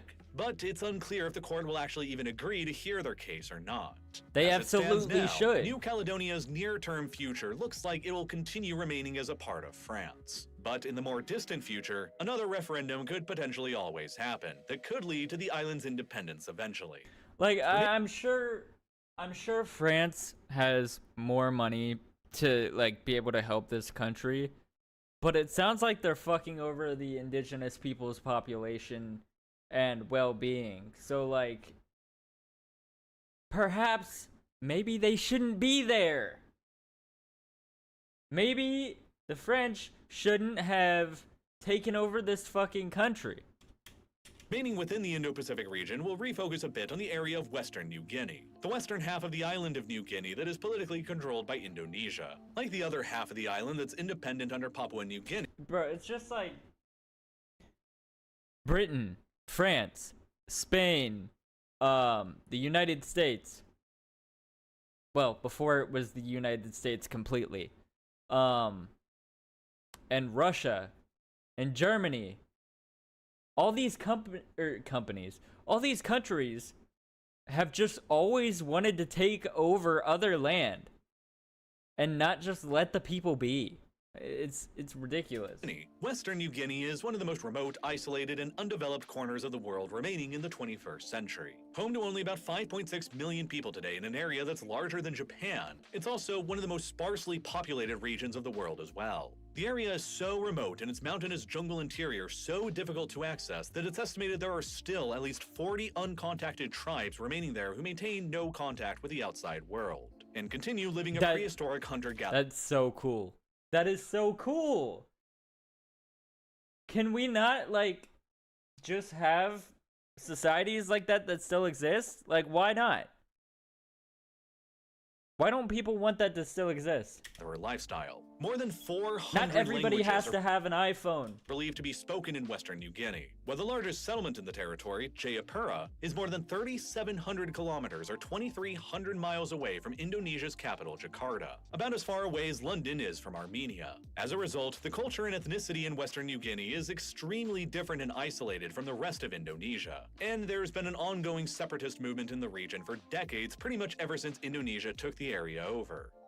When Indonesia declared its independence from the Netherlands in August of 1945, it initially didn't include the western half of New Guinea, which still remained under Dutch colonial control. The Dutch wanted to retain their own control over Western New Guinea and effectively turn it into a self-governing territory of theirs. But Indonesia fiercely contested this, asserting that it was the legal successor to all of the territory of the former Dutch East Indies, which included all of Western New Guinea too. A decade and a half later, in 1961, the Dutch prepared to grant Western New Guinea their separate independence, which led to the first raising of the region's Morning Star flag in its history, a symbol that is— Chat, if you couldn't tell by how long you are in the video by now, I am all for countries remaining how they want to remain. Like, you don't need to be taken over by a bigger, more powerful country.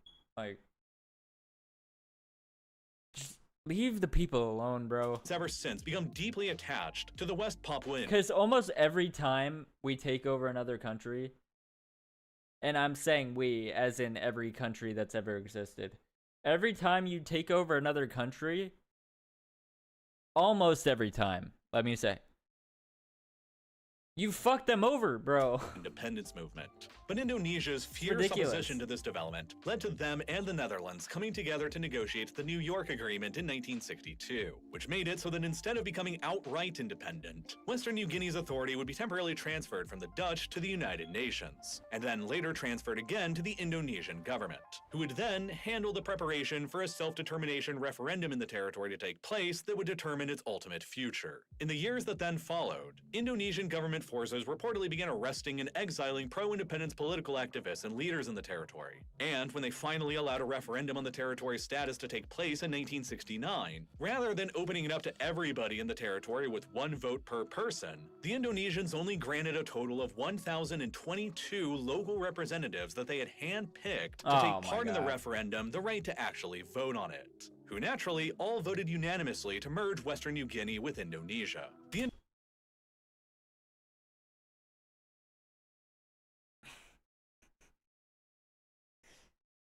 No shit, bro. What the fuck? Why are they allowed to just do that? Indonesian authorities have argued ever since that that system of representative voting was necessary because of the territory's geographically difficult terrain, remoteness, and the lack of development in the region. But nonetheless, a militant pro-independence movement was born in Western New Guinea that has since evolved into the modern Free Papua movement, which continues to violently fight against the Indonesian state for the independence of Western New Guinea. And since 2021, the movement has been considered as a terrorist organization by the Indonesian government. while even flying the movement's Morningstar flag is legally considered by the Indonesian government to be treason that can carry up to a 7 to 20-year prison sentence. And since the Holy Indonesian shit. government is very strict about allowing foreign journalists permission to enter the territory, the information on what exactly the situation looks like in the territory from an independence perspective is very difficult to parse. So, who really ultimately knows? Western New Guinea could eventually become an independent country and free itself from Indonesian rule like East Timor did before it in 2002. Or it might also not. But either way, another island territory that's probably a lot more certain to eventually become an independent country one day is going to be Greenland. Greenland is currently governed as an autonomous territory belonging to the Kingdom of Denmark, as it has for centuries ever since 1814 when Denmark acquired the territory from Norway. I Since guess I always forget about that. I definitely always forget about that. Because I'm always like, oh wait, Greenland's a country. I mean, they are owned by a different country as well, though. That time, Denmark fully incorporated Greenland into the Danish state in 1953, when it granted all of Greenland's residents Danish citizenship, while in 1979, Denmark granted Greenland a referendum on home rule that was approved, while a further referendum on increasing the island's self-government even more was granted in 2008 that was also approved by 75% of voters, that transferred most of the Danish government's authorities and responsibilities in Greenland to the local Greenlandic government, leaving pretty much only Greenland's foreign and defense policies, monetary policy, and citizenship policy still in the hands of Denmark. Despite its huge geographic size, though, Greenland's population is very small today at only about 57,000 people, only about the same as a medium-sized town. And about 90% of this small population on the island are ethnically Inuit, while most of the remaining 10% are composed of Danes and other European ethnicities. Under the terms of the 2008 self-government referendum that was overwhelmingly approved in Greenland, the island was also granted the right by Denmark to hold an independence referendum whenever they wanted to determine the island's ultimate political status and future. Despite this legal ability to call a referendum, though, there has long been a lot of hesitation within Greenland to actually move forward with full-scale independence rather than maintaining the status quo as an autonomous part of Denmark. Denmark currently maintains a generous annual subsidy to the island of $500 million a year, which accounts for 20% of Greenland's entire small economy, and provides for more than half of the local Greenlandic government's budget. Moreover, I mean, I feel like 500 million... That's not even that much, right? Like, for a whole entire country? I mean, he said generous, but like, I feel like that's not a lot. Right? Am I crazy? Through Denmark, Greenlandic residents are also all citizens of the European Union as well. If Greenland decided to go their own separate way from Denmark, they would almost certainly lose the Danish subsidies and lose their EU citizenship as well, which would almost certainly negatively affect the Greenlandic economy. Nonetheless, support for independence in Greenland appears to remain fairly high. A 2019 poll conducted by the University of Copenhagen in Greenland found that a whopping 67.7% of adults in Greenland desired the island to become a fully independent state at some point in the future, with 32.4% of Greenlandic adults further insisting that secession will still benefit their economy and improve their living conditions. In April of 2023, the movement for full Greenlandic independence appeared to advance significantly, when the Greenlandic Parliament unveiled its first ever draft constitution that Greenland could one day rely upon if it ever comes to negotiating its independence from Denmark. In the event that Greenland hosts a referendum on independence that passes, this draft constitution will become the framework for a final constitution. How cold does it get there? Because I feel like they're not even, like, there's a fuck ton of snow around them. And I feel like they're not even wearing that much clothing. Like warm clothing, winter clothing. That'll transform Greenland into an independent republic. And though no discussions on a timeline for an independence referendum have been put forward yet, the next parliamentary election in Greenland is currently scheduled for next year in 2025. And its results could indicate whether or not the independence movement on the island will move further forward. It therefore wouldn't be terribly surprising if Greenland one day soon does actually host a legal referendum on independence that passes and makes itself one of the world's newest independent countries in the process, while other prospective independent country candidates may find it difficult to secure the right to a legal referendum of their own. One other such prospective candidate is Scotland, where the idea of an independent Scottish nation Scotland forever! has been around for a very long time. Scotland indeed was an independent kingdom for many centuries across the Middle Ages, and fought many wars against England to maintain that independence. Scotland was first joined with England in a personal union in 1603, when the King of Scotland at the time, James VI, also became the King of England at the same time as John I. A century later, Scotland and England were formally unified politically into a single kingdom through the Acts of Union in 1707, that established the modern United Kingdom as we still know it today, though Scotland continued to maintain its That's own actually separate regional crazy. identity and culture. That the United Kingdom has been a thing for that long? Like what? All throughout the centuries. The modern movement for Scottish independence from the UK began to gain momentum in the late 20th century, and by 1999, the UK government allowed for the establishment of a devolved Scottish Parliament that came under the governing authority of the pro-independence Scottish National Party, or SNP, by 2007. And then by The Dream SNP? 2011, the SNP had won the outright majority of seats in the Scottish Parliament, which the British government agreed to legally grant them 3 years later in 2014. What is this child's The British hairstyle? government agreed to legally... What? What is this? What? Who did this? Who did this? grant them 3 years later in 2014.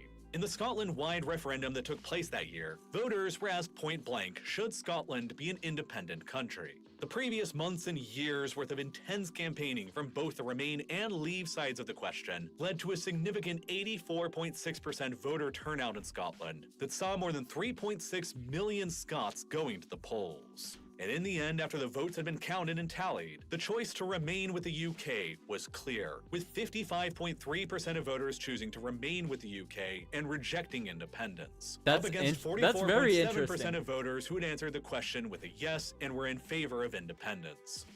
But then just 2 years later in 2016, the UK hosted another referendum that this time the entire country participated in on whether or not the country should remain or withdraw from the European Union. Referred to as the Brexit referendum, it saw a total nationwide voter turnout of 72.2%, in which a slight majority of voters, 51.9% of them, selected that the UK should withdraw from the European Union, while 48.1% of voters chose to remain in the EU.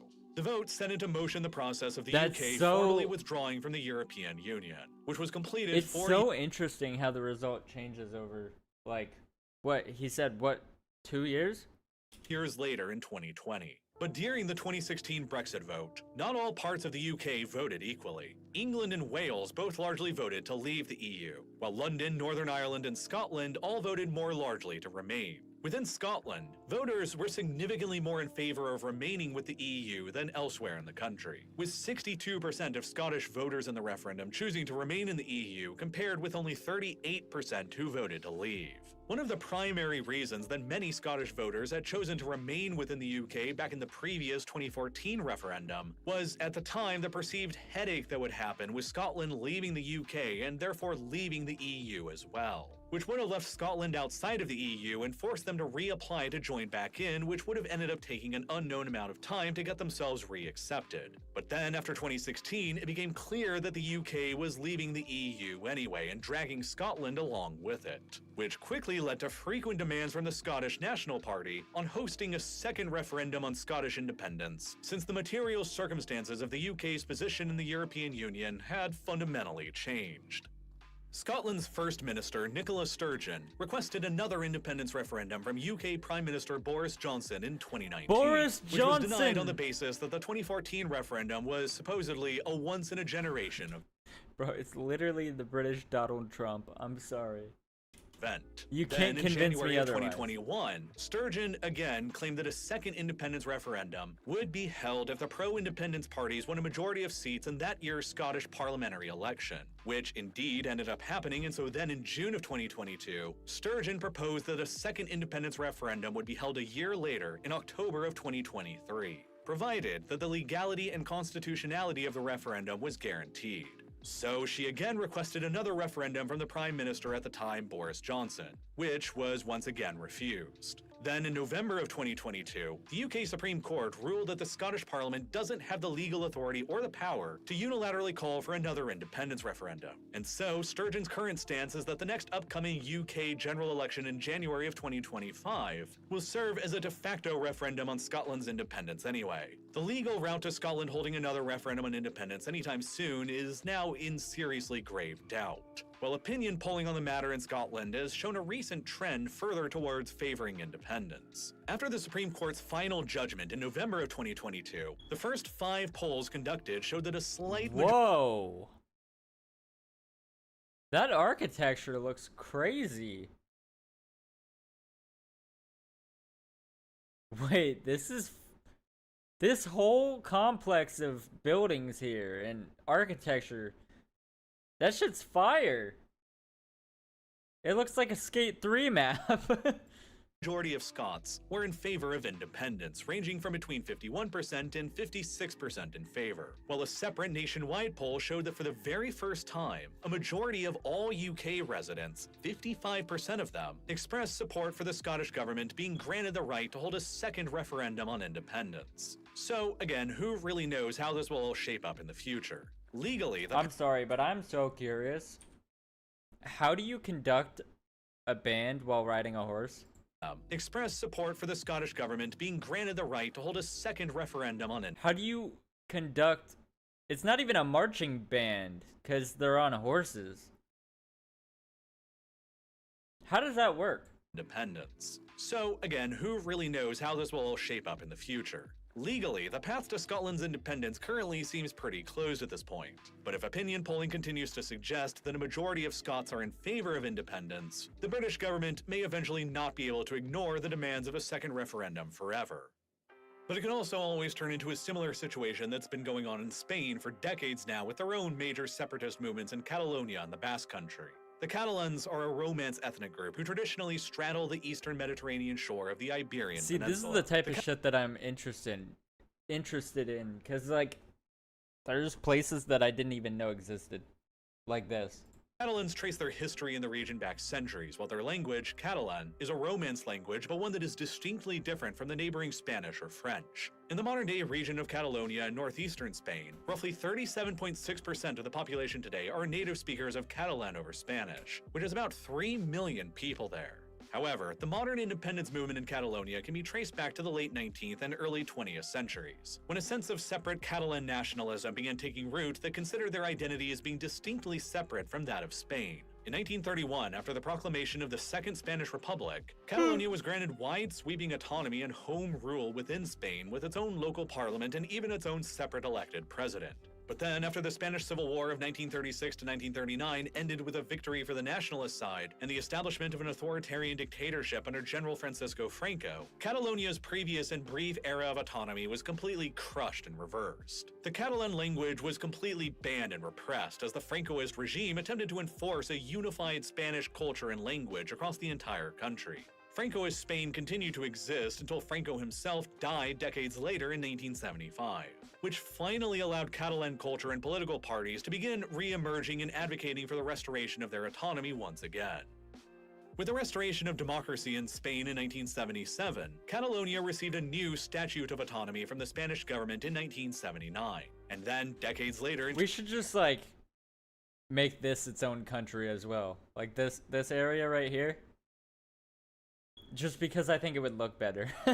2006, when a socialist government was in power in Madrid that was more sympathetic to Catalan rights, a referendum in Catalonia was allowed to be held that would Matter of fact, we should, like, cut it right down, like, right, like this. So there's no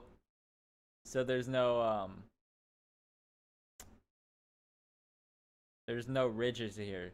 So we should just give that, the rest of that line that's right there, just give that to, that's Portugal, right? Next to it.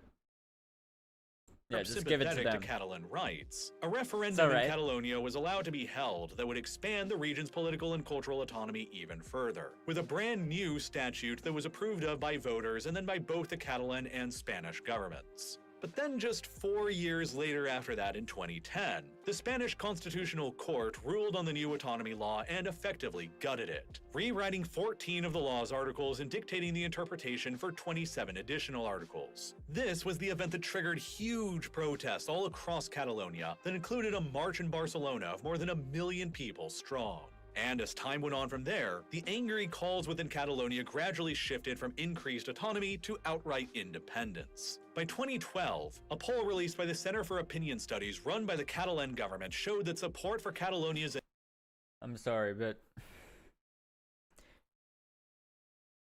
Latin women are just so beautiful. I'm sorry.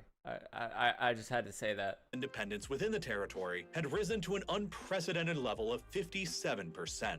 And then the UK agreed to grant Scotland the legal right to host their own independence like referendum, South American, added further fuel to the fire. Mexican, parties across Spanish, the political spectrum in Catalonia formed a coalition so, calling for the region's independence. The Catalan so government hot. demanded a formal independence referendum be granted to them, Anyways. which the Spanish government simply refused to allow.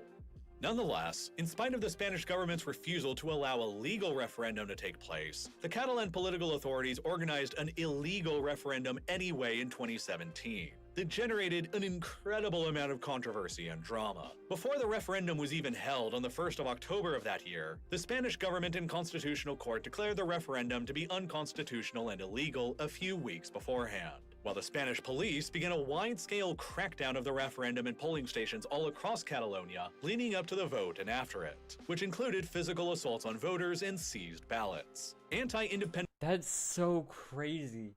Like, to see clips like that, of the police doing that just because they don't like something somebody's doing.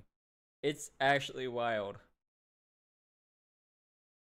Like, they're not even doing crimes. That's the thing. Independence parties in Catalonia declared a boycott of the vote. And so when the referendum was finally held on the 1st of October 2017, voter turnout came in very low at only 43% of registered voters. Still, 92% of those voters, representing more than 2 million people, or about 38% of all of Catalonia's registered voters, still chose yes on the referendum to secede from Spain and form an independent Catalonia. Within weeks, the Catalan government issued its formal declaration of independence from Spain, which prompted the Spanish government to respond with the nuclear option. The Spanish Senate voted to seize control of Catalan government institutions, while Spain's prime minister used his executive powers to dismiss Catalonia's president Carles Puigdemont and his entire cabinet, while fresh elections in Catalonia were called up to happen 2 months later. The Spanish police raided the offices of Catalonia's government leaders and arrested many on unprecedented charges of rebellion, while the former Catalonian president fled into exile for Belgium. Most of the leaders were later pardoned in 2021, but Catalonia's 2017 attempt to secede from the country was resoundingly crushed by the Spanish authorities. Nonetheless, support within Catalonia for at least a legally recognized independence referendum continues to appear very high. An April 2023 poll suggested that 77% of respondents— Bro, it's crazy because I guarantee you the only reason they're doing all this is because they don't want to lose part of their country.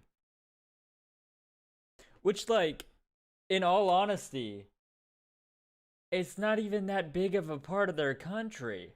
High. An April 2023 poll suggested that 77% of respondents in Catalonia at least supported being granted the right to hold a legally recognized referendum, while only about 43% of the respondents in the same poll said that they still favored an independent status for Catalonia.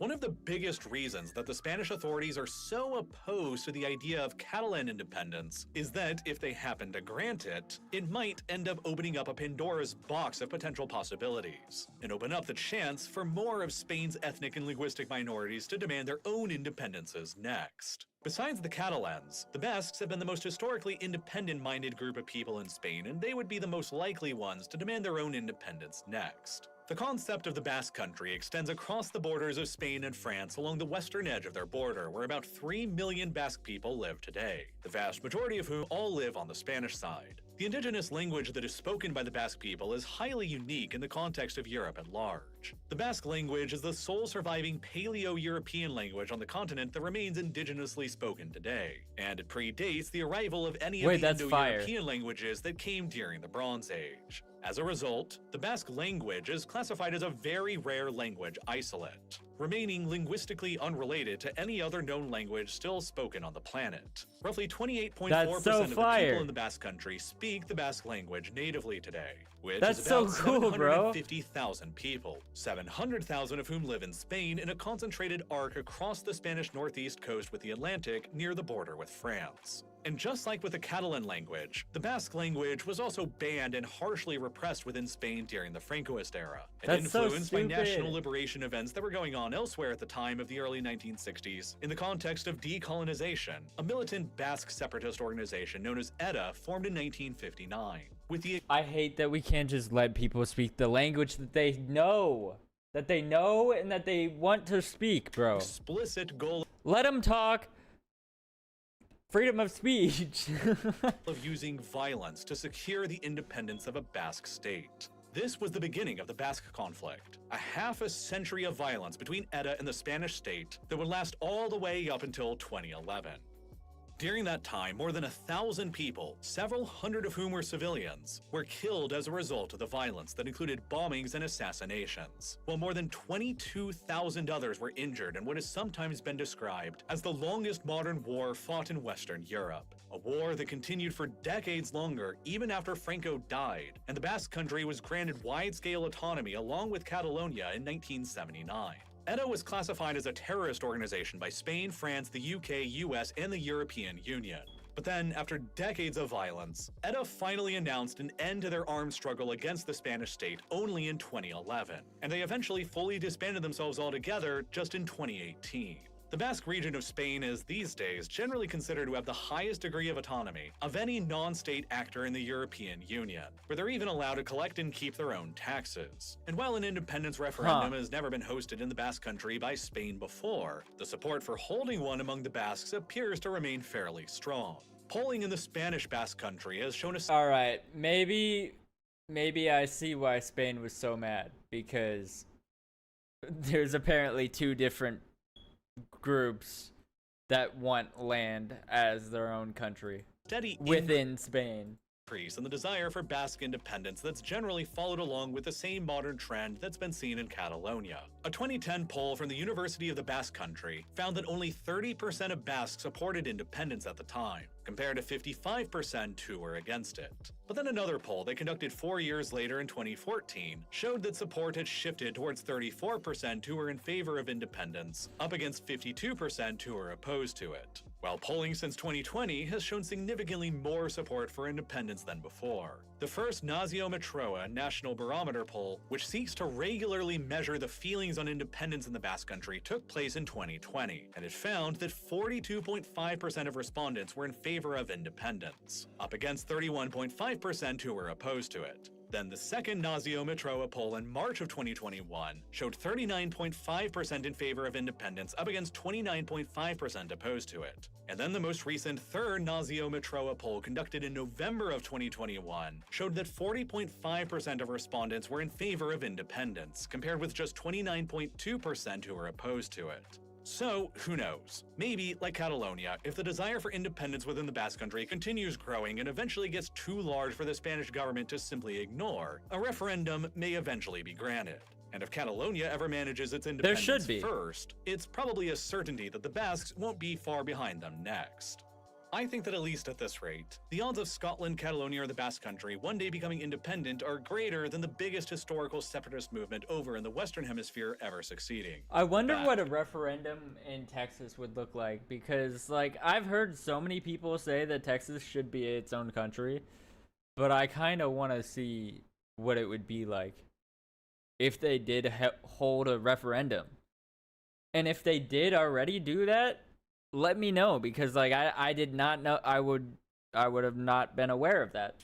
Quebec has always been a unique province in Canada, being the only one with a predominantly French-speaking majority and culture. Quebecois. Quebec's population today is roughly 9 million people, and the province's sole official language is French. And that's where XQC is from. English. As of the most recent 2021 Canadian census, French is the native language of more than 78% of Quebec's population, while roughly 94% of the province's population speaks French fluently, compared to only 8% of the population who lists English as their native language, and only 52% of the population who consider themselves even fluent in English, which is about on the same level of English proficiency as Greece. Quebec has therefore always been an isolated bubble of the French language in the Americas, surrounded on all of its sides by English speakers, which has always contributed to a certain feeling of separateness and nationalism within Quebec that has never really gone away. The peak of Quebec nationalism happened in the 1980s and 1990s, though, when the province hosted 2 referendums on their independence from Canada. The first one came in 1980, which saw a significant 85.6% voter turnout that saw the Remain with Canada side win handedly with a total of 59.6% of the vote, Damn.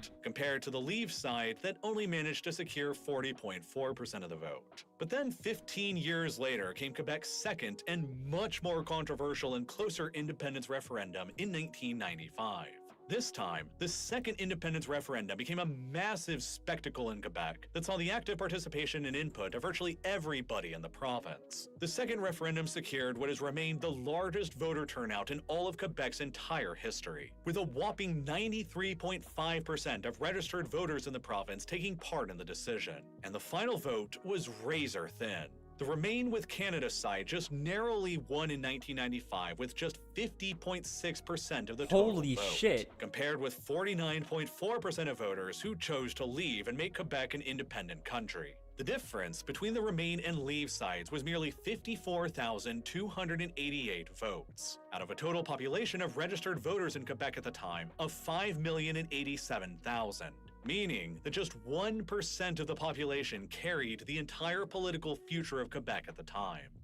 But ever since the narrow failure of the Quebec nationalists to So secure the province's interesting. independence in 1995, the support for further separatism in Quebec appears to have gradually dwindled away, but has still never completely gone away altogether. A recent poll from Le Devoir, a French-language newspaper in Montreal, was conducted in 2023 that found that current support for Quebec separatism stands at just 38% of the province's population. A far cry from the more than 49% who voted for Damn, that independence shit back fell in off. 1995.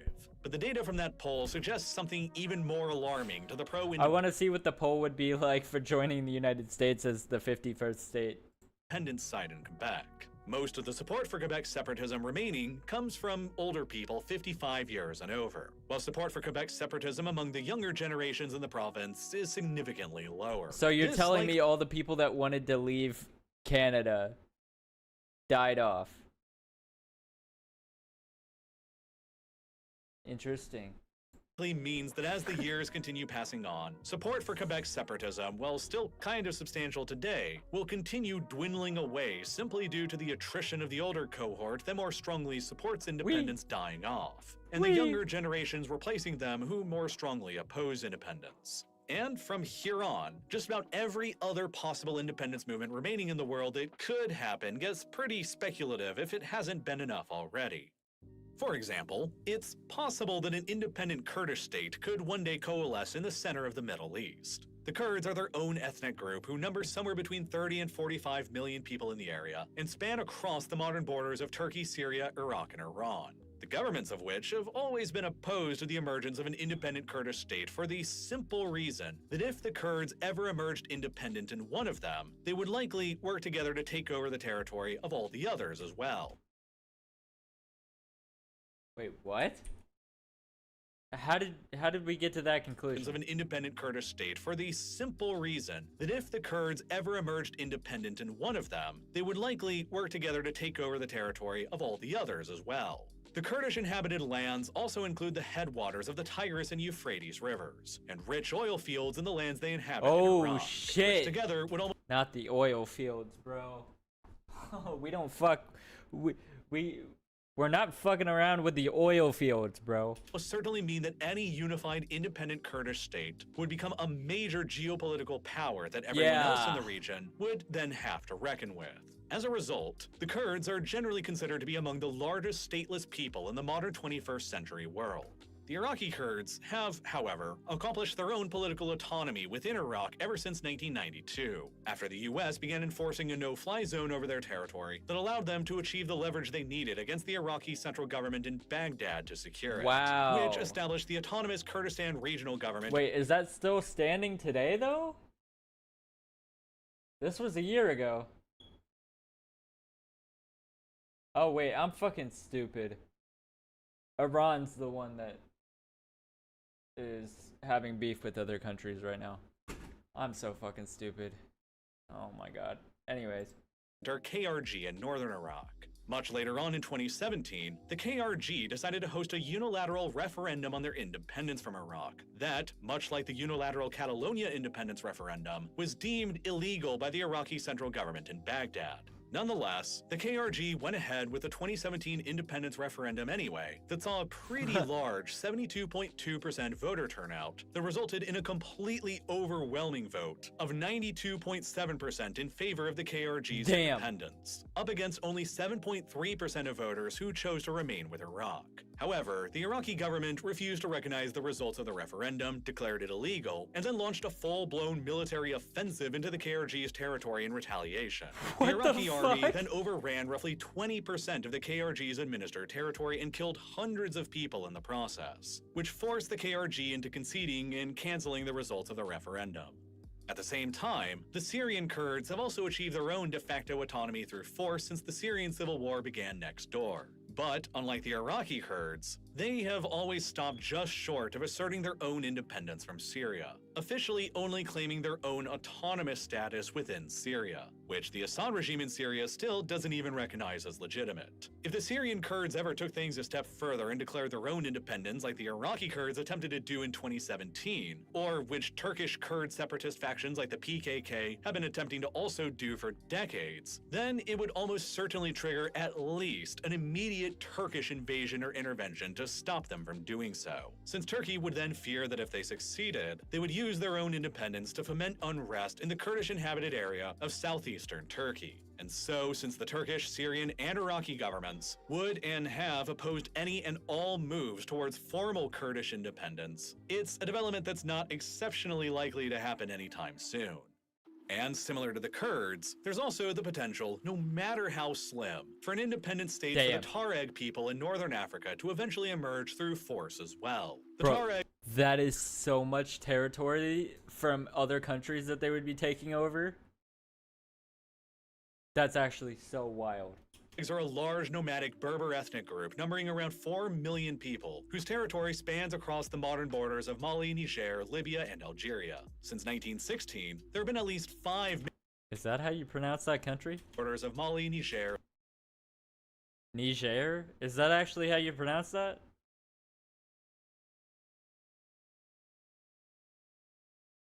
I thought it was pronounced like Nai, and then Gur.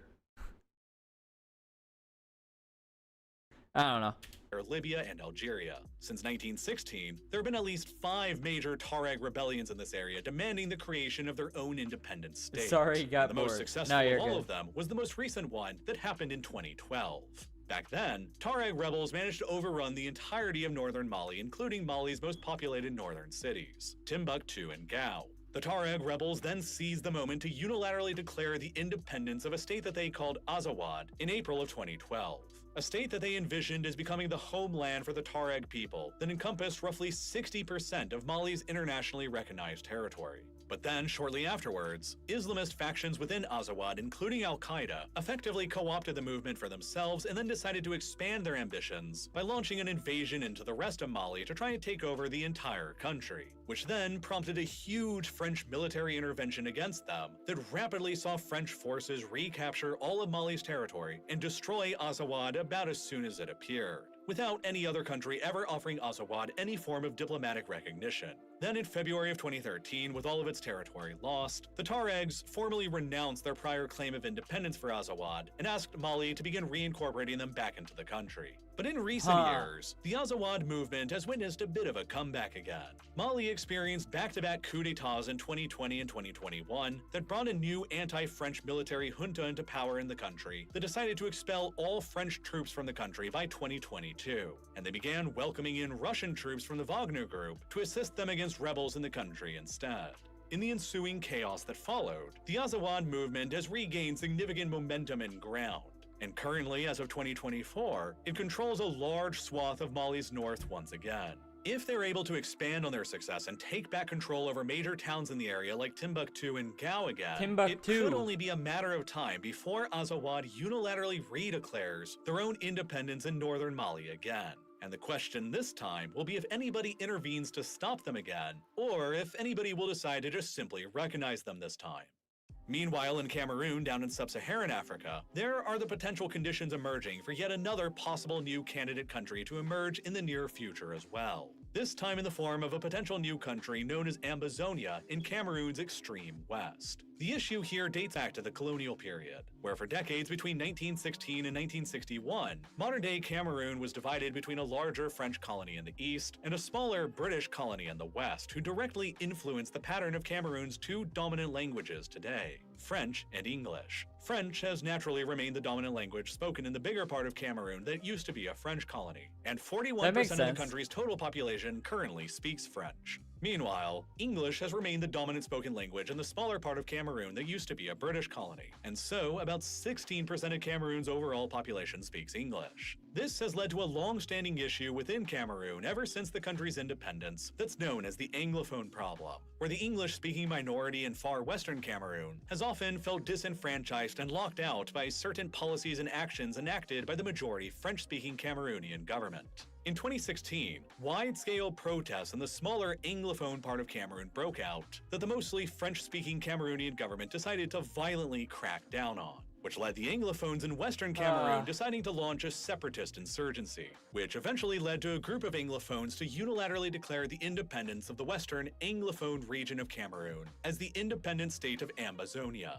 This led the Cameroonian government to openly declare war on the Ambazonian separatists, and the Cameroonian army was ordered in to restore the government's authority, which sparked the Cameroonian Civil War, or the Anglophone crisis in the country, that has continued on ever since. Thousands of people have been killed by the conflict since then, and hundreds of thousands more have been forcefully displaced. And as it currently stands, the Cameroonian government controls most of the large cities and population centers in the Anglophone region, while the Ambazonian separatists still control large swaths of the area's rural countryside. If they are eventually successful in their rebellion, then the Ambazonian separatists will almost certainly attempt to gain formal recognition of their independence as Africa's newest state, like South Sudan and Eritrea became before them through force. But they still might not become the world's newest country that emerges through force of arms. Wait, in Yemen, the long civil war in the country is reaching its 10-year anniversary of beginning, with no immediate end still in sight. But as it currently stands now, as it has for many years, there are three major factions in the war that could eventually negotiate for peace. The Iran-backed Houthis and the Saudi-backed Republic of Yemen are decidedly not separatist entities. They both want full political control over the entirety of Yemen's internationally recognized territory, and they both officially claim to be all of Yemen's rightful and legitimate government. Meanwhile, the third major faction in the war, the UAE-backed Southern Transitional Council, is explicitly a secessionist faction that seeks for the re-establishment and independence of the former South Yemen again, just like it used to exist for decades in the 20th century between 1967 and 1990, before it was absorbed into the former North Yemen that created the unified Yemen that existed up until the Civil War began in 2014. I had to check something. No, you're if the good. Southern Transitional Council is successful in its desires and negotiations whenever a formal peace settlement is made in Yemen, then it's very possible we could end up seeing the geopolitical return of South Yemen to the world's maps again, and a return back to the era of a politically divided Yemen, which is more of the historical reversion to the mean in the area when you consider that Yemen has been politically divided between a north and a south for centuries, and its recent union between 1990 and 2014 was a pretty major aberration in this otherwise long history of divided rule. Countries might come and go on the international stage all the time, but pretty much all countries have governments that want to track their citizens' activities and restrict their citizens' You want some push-ups? No, not right now. Not really, to be honest. Access to certain websites, apps, and entertainment options. And that's where this video sponsor NordVPN comes into play. NordVPN sponsorship. I'm also sponsored. And that's all I'm gonna say on the matter. Very good. Very, very good service. I have a code, but I don't remember what my code is. It's on my Twitch channel though. But yeah, I think that's the end of the video. Yeah, he just proceeds to talk about the sponsorship for 2 more minutes. But yeah, Norton VPN better? No. No. Nope. Nope. Anyways, chat, that was a good video. Very good video. W reaction. W creator. I'm not gonna lie, I watch this guy's videos all the fucking time. Go subscribe. I put the link in chat while I was live. So if you want to check out his channel, you can. And like and subscribe. I'll see y'all later. Chat, I don't know. I saw the thumbnail on this video, and if you know, you know. It was the picture of Cinna. All the neurons in my brain just started farting. No, they started firing in my brain, and I was just like, bro, I gotta click it. Like, I don't know what to tell you. On some more lighthearted shit. Last little drama topic before we just get into the regular portion of the stream. Don't call me horny for this, but recently, I was on Twitter, and I seen this image posted by a streamer named Cinna. Y'all should know who Cinna is, alright? It's hot out, and she was... God damn! I'm sorry. Posted up in a bikini. Damn, she bad. Now, I did not see that one. That one's even more crazier than the other one. She was posted up in a bikini.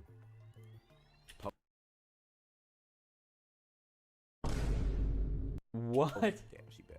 Now look, before y'all call me a gooner and do weird shit with this, there's a reason, there's a method to my madness. Yeah, she bad, yeah, she look good, whatever. I'm gonna keep it a bean buck 30, right? Cinna, if you know Cinna, her streams feels like she's like one of the guys. She's like one. She's Bro like took a that screenshot? girl that Probably. every guy friend group has like in their group. You feel me? She's cool, she's vibey, she plays games, she does whatever. We see her as the bros. You feel me? On some cool, right? She even wears baggy clothes on stream. She has a vibe. She doesn't really show the titties or whatever. So this is like the first time she did something like this. And do you see how many likes this got? 60,000 bookmarks is fucking ridiculous. That shit ludicrous. 14 million views, my nigga. And if you scroll through this comment section, it's a goon contest down here. It is a goon contest. Like literally a goon contest, my brother. Like what is this? And compared to her other posts, bro, look at how much shit this got compared to everything else. Let's go down a little bit. 2,000, 400, 2K. That shit was triple platinum. Reason why I brought this up. She was looking for attention, I feel like. Or she just was like feeling good in her own skin. She made that, who knows? You feel me? Generational post. She went on stream talking about it, and this is what she had to say about it, all right? Post. It's actually gone up 11K likes since this morning, which is crazy. Oh my god, it's 10.4 million views? Great, googly moogly. Well, do not expect this again. I probably will not post like this again. It's, you know, it's a rare occasion for me, but sometimes I like to feel pretty. I think a lot of times, if I'm being transparent, sometimes I like to feel pretty. As if you're not always, bro. Like, what are you talking about? World, people are always telling me like what I can and can't wear and what I can and can't do. And I said, fuck it. I really like this bathing suit color on me. I thought it was pretty. I wanted to wear it. Who gives a fuck? And at the end of the day, I still do me. Somebody who I do know personally. Yeah, why would you beat to her, bro? That's so disrespectful.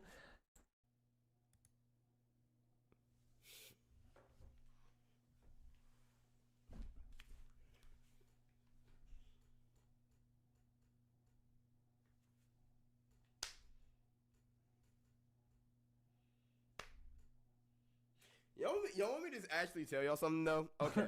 Low key, I've known Cinna, not personally. Like I've known Cinna before she blew up. Like Yeah, me too. You're not that special, bro. No, I'm kidding. I'm kidding. I'm kidding. I respect this guy a lot.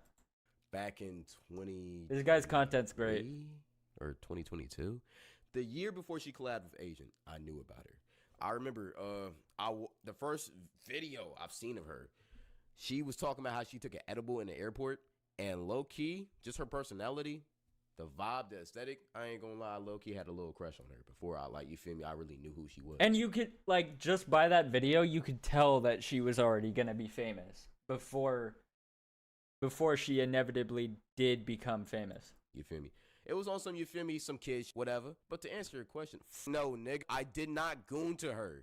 Did you think I was gonna say yes? Even if I did, I wouldn't admit that. Like, come on, bro. No, I'm not gonna lie. People gooning to a picture of a girl in a bikini when it's not even the full body. Nah, that's some loser shit. I'm not gonna lie. I'm sorry, but that is some loser shit. Messaged me and said, no, don't go down the OF route. And I said, bro, first of all, you're like a grown man. Grow up. Secondly, I said, I know you in real life. Grow up. Thirdly, I'm not gonna... Nigga said she was gonna go down the OF route. Yo, okay, this is partially what I want to talk about. Okay, thank you. Nowadays, bro, whenever somebody who's notable, whether it's a streamer, whether it's a TikToker, whether it's a fucking celebrity, post some shit with some skin, a bathing suit, them looking good, automatically in the comments is like, yo, when the OF started, yo, we need the OF, we need the OnlyFans, we need to go to you. Like, shut up. Calm down. Pray, my nigga. True. Repent, my nigga. You don't need to touch your meat every single time you see some titty meat, bro. Jesus. This shit's crazy. This shit's crazy as fuck. And I'm gonna keep it a bean. When I was scrolling through her comments, right? Or the replies of this shit, because I'm not gonna lie, I was low-key kind of hooked. Look, all I seen, I'm not gonna find it now because that's just how this shit goes. All I seen was niggas talking about when the OF dropping. I'm going into this. Can we not let a girl post a nice picture and just be respectful? Exactly. Like, nigga, what? This shit kind of crazy. And like, I don't see nobody really talking about this, bro.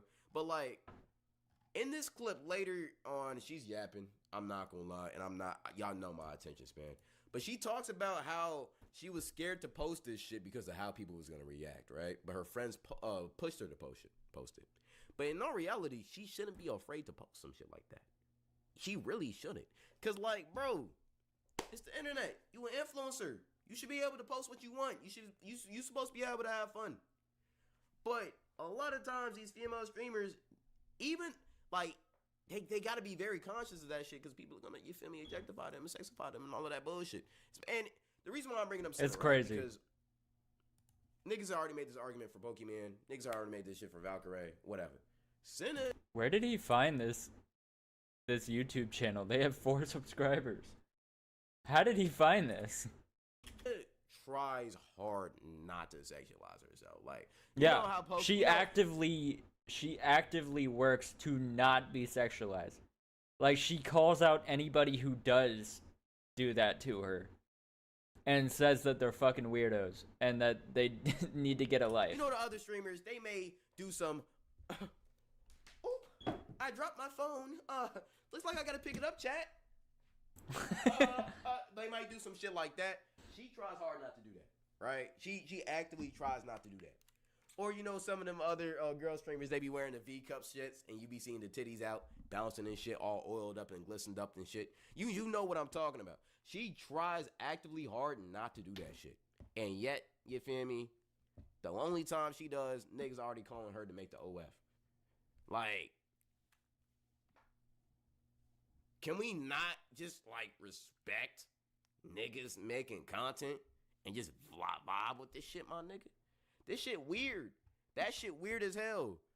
I'm gonna let her speak it. I posted one photo and it's from my belly button up. Get a life. Like, I was like, that's crazy. Like, just Like, she look good, yeah, damn. Like, nigga, you feel me? She look good, but my nigga, y'all going stupid. Simmer down. But what's funny is that I'm thinking, oh, at least my friends will be supportive. And see, now y'all niggas over here sexualizing me. Y'all over here talking about Jot, turkey, Cloud, you got cake.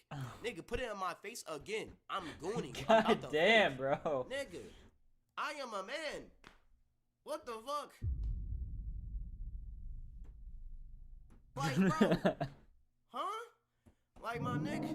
And I get y'all niggas joking. It's whatever. But at the same time, it's like, bro, niggas be gooners for real, bro. You want to talk about support? I have not watched this, but I have heard about this clip. So I want to hear it. Someone said send a tweet. I go on Twitter. I look at the tweet. And oh my fucking God. Okay, this is off topic. Is Valkyrae white or black? She has curly hair. She has white face. But niggas be telling me she black. I'm not going. This is very off topic. I'm just curious. I'm low key. You feel me? Why y'all niggas still saying I'm a cute? Why y'all calling me cute and shit, my nigga? What the hell, nigga? I tooted my ass up like 3 minutes ago, bro. Y'all still talking about that shit? Are you kidding me right? This is my streamer sister. Nah, his chat is so weird, bro. That shit.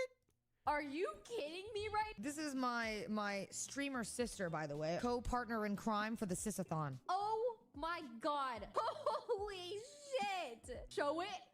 I don't think I can. What an honor to have Valkyrae react to that, to you like that. What an honor. I've never. All right, get to the point. Oh God, ADHD Ray calling kicking you in. sexy is such an honor. You have no idea. Holy shit. Doing play. Okay, I don't think she says it in this clip. Whatever. Pete. I already said that shit though. But yeah, I'm not gonna lie, bro. As the internet, we gotta collectively, you feel me, tone it down. I'm not gonna lie. There's too many think pieces on a girl posting herself in a bra. I mean, not even bra, swimsuit. That isn't even that crazy. I'm not gonna lie. I mean, you got some under boob in this shit. You feel me? Yeah, you could tell she's trying to show off the body. But my nigga, we gotta chill off of that shit, my nigga. Jeez. Y'all want more pictures like this? Y'all gotta act respectfully, shit. Man. The fuck? My niggas acting like I ain't been here before, shit. That's the thing is, like, I don't even think she was, like, actively trying to show off her body. I think it was literally just, like she said, she liked the way that it looked on her, and she was like, I'ma post a picture. I think it was that simple. You gotta act like you've been here before, shit. Lock in. Yeah. Anyways, that's it. Act like y'all been here, bro. Act like y'all been here. For real. Anyways, Cloud is cool as fuck. Go subscribe to him, bro. Like and subscribe. I'll see y'all later. Chat, I just saw this video get uploaded. It was from 2 days ago, from the Critical Drinker. Apparently, Rian Johnson isn't able to make Star Wars anymore. Let's see what this is. Ah, Rian Johnson. That's a name you don't hear too often these days. Well, except when he No, I haven't heard that name in... Oh my god, I haven't heard that name in years. pops up occasionally to subvert your expectations with another trite, smug, borderline nonsensical murder mystery film, which is the cinematic equivalent of an Agatha Christie novel filtered through... No. Okay, here's what we're not gonna do. We're not gonna hate on those movies. Because those movies were good. Alright? Those movies were good. Through the lens of Gary Busey. The Star Wars movies?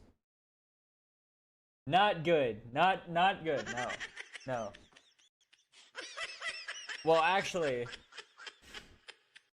I said movies, but there was only one, bro. Like, oh, brother, this guy. There was only one of them, so like I can't really say too much about the Star Wars films that he made because there's only one of them that's ever been released. So, do I look like I need a psychological evaluation? Yes. Not at all. But there was a time, dear viewer, when his disconcertingly round head was on the thumbnail of every Star Wars video on YouTube. There was a time when his name was on the lips of every fan of the franchise, usually followed up by, "I can't believe they actually let this guy make a Star Wars film." Yes, the man who wrote and directed The Last Jedi, arguably the single most destructive and divisive movie in the whole history of cinema. The film Absolutely. Oh fuck.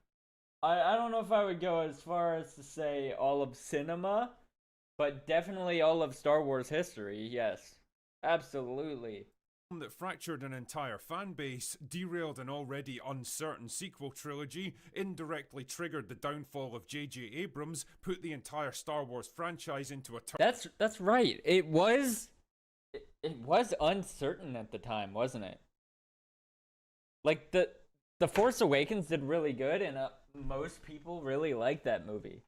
And then The Last Jedi came out, and everyone was like, actually, this trilogy is gonna suck. Because this one movie sucked, and the first one wasn't as good as I expected it to be. Terminal decline, which it's like probably hindsight never is gonna recover 2020 or from, whatever the and fuck they gave us say. a scene that will live in infamy for as long as cinema exists. Yeah, that guy. The movie itself was bad enough, but it was Ryan's attitude that really seemed to rile people up. From openly mocking the fan backlash and sniping at people on social media with passive-aggressive clapbacks, to casually dismissing any criticism of The Last Jedi, no matter how well-informed or intentioned, the guy just absolutely wouldn't give an inch to anyone. The film in his mind was literal perfection, and if you couldn't see that, then you were clearly too stupid to occupy the same planet as his cosmic genius. Really? What is Negan doing in a Critical Drinker video? It wasn't just cope, it was an active declaration of war against reality itself. He almost seemed to get off on the hatred directed to This lady's face is how I would feel if I was in the same room as this man. Declaration of war against reality. Oh, you can't even see it. Wait. Yeah, that's how I would feel. Reality itself. He almost seemed to get off on the hatred directed towards him in his film, like his whole objective from the start wasn't to entertain but to enrage. And well, mission accomplished, I guess. Now, you might think that any studio executive with even a grain of common sense would see Johnson for the nuclear-grade liability that he was, and quietly shuffle him off into obscurity. But leave it to everyone's favourite case study for the Dunning-Kruger effect, Kathleen Kennedy, to take the most logical course of action and do the exact opposites. Before The Last Jedi had... What? I'm sorry, I haven't watched one of his videos in forever, but what the fuck are these clips that he's putting in here? Even hit the cinemas, Kennedy was hyping Johnson up as the future of Star Wars. He wasn't just like, is he also drinking whenever he is editing his videos as well? Because what the fuck? In this film, he was working on a whole trilogy of movies that would truly unleash his creative genius. You sure about that? You sure about that? And from her point of view, at least, you can kind of see why he was so appealing at the time. Bro, I think he just does what I used to do when I would find clips or memes to put in my videos. I would just search up whatever I was thinking, or whatever I said in the video. I would search for any video where somebody said that exact thing and put it in there. So, like, for example, the "Are you sure about that?" Like, no one knows what this fucking video is. It looks like it's from an evac commercial. Appealing at the time. Sure about that? And he just put it in there. Like, no one knows what this video is. I've never seen this in my life. But this is the type of shit I would put in. Like, one time I was calling Sneeko a bad guy, and I needed a clip to put after it for some reason, because that's just what I used to do in my videos. And so I would I searched it up, "You're a bad man," and there was like this really, really old clip from some kind of movie where it was just a kid going, "You're a bad man. You're a very, very bad man." Like that, it was just the most random clip I could find. And from her point of view, at least, you can kind of see why he was so appealing at the time. TLJ, for all its faults, was one of the few Star Wars projects that didn't cause her any major headaches during production. The film arrived on time and on budget, with no major conflicts or disasters to speak of. Johnson apparently shares her political sensibilities and her commitment to the message. Plus, he seems like kind of a pussy, so I'm sure he would have been more than happy to implement all her dumb as fuck ideas. But even once The Last Jedi released and the full magnitude of the disaster became obvious even to the most disconnected of executives, Kennedy doggedly stuck to her guns, insisting that Rian was her man and his trilogy was absolutely gonna happen. Now, these days the announcement of a new Star Wars project carries about as much weight as Ariana Grande, but back in 2018, before Lucasfilm had a list of failed movies long... Carrying as much weight as Ariana Grande. That's a crazy reference. Than my arm, this was still a big deal, and people took it seriously. If this round-headed narcissist could cripple the franchise with just a single film, imagine how much more damage he could do with 3 of the fucking things. It's a bold strategy, Cotton. Let's see if it pays off for him. But as would eventually become a laughable I know that clip pattern for Lucasfilm, months slowly turned into years and nothing more was heard about Rian's mythical trilogy. What was it going to be about?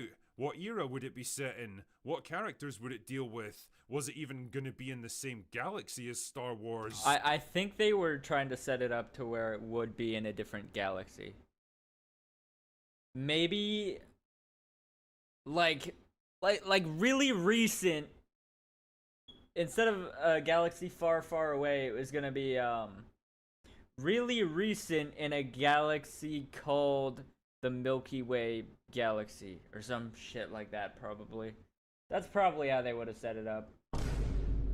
Nobody knew, least of all Kathleen Kennedy, who for years continued to promise everyone who would listen that Rian was still working on it, that it was all still gonna happen, that she wasn't desperately throwing shit against a wall and hoping that something would stick. Then, a few days ago, Rian himself finally confirmed what we all knew for years. His trilogy was never gonna happen.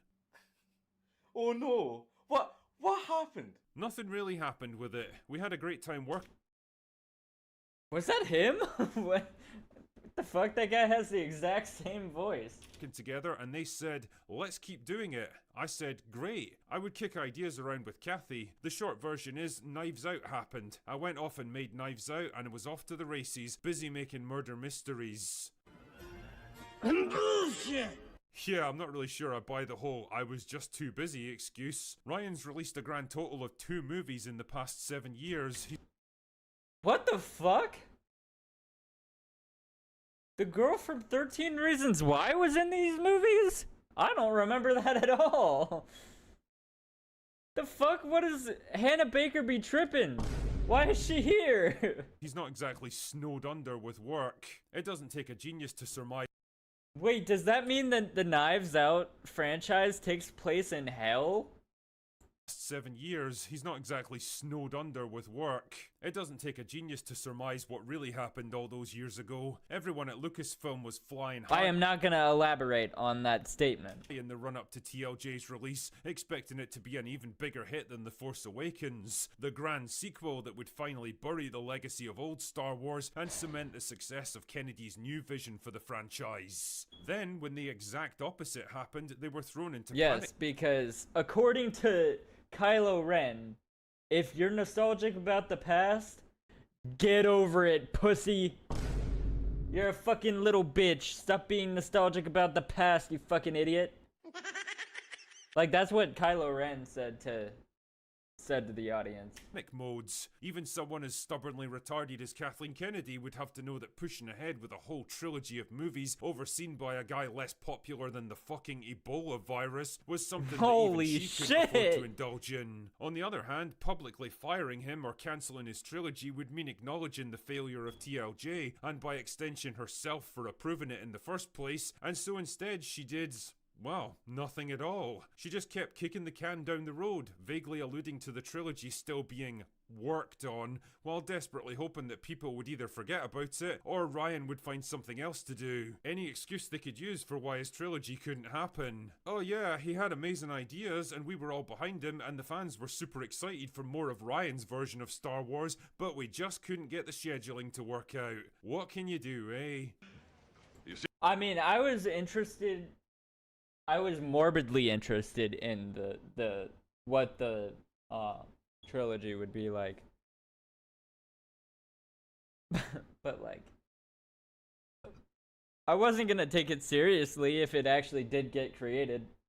Serious? You know, it's a testament to the lasting damage that one movie did that even now, almost a decade later, it's still such a toxic and volatile subject that everyone involved is still making excuses for it. You'd think so long after the dust has settled, Ryan himself might allow time for just a little bit of introspection and honesty about the film he made. Maybe acknowledge that TLJ wasn't quite the cinematic perfection they all believed it to be, and that's why he's never gonna work in the Star Wars franchise again. But nah, that would involve showing a tiny bit of humility and self-reflection, and just like 8 years ago when the backlash and criticism first began, his ego just won't allow for it. Better instead to just plow ahead with your little murder mystery films. I mean, the best thing I can say about the Knives Out movies is that, well, at least they keep him from fucking up any more franchises. So farewell, dear Ryan, whatever anyone... I mean...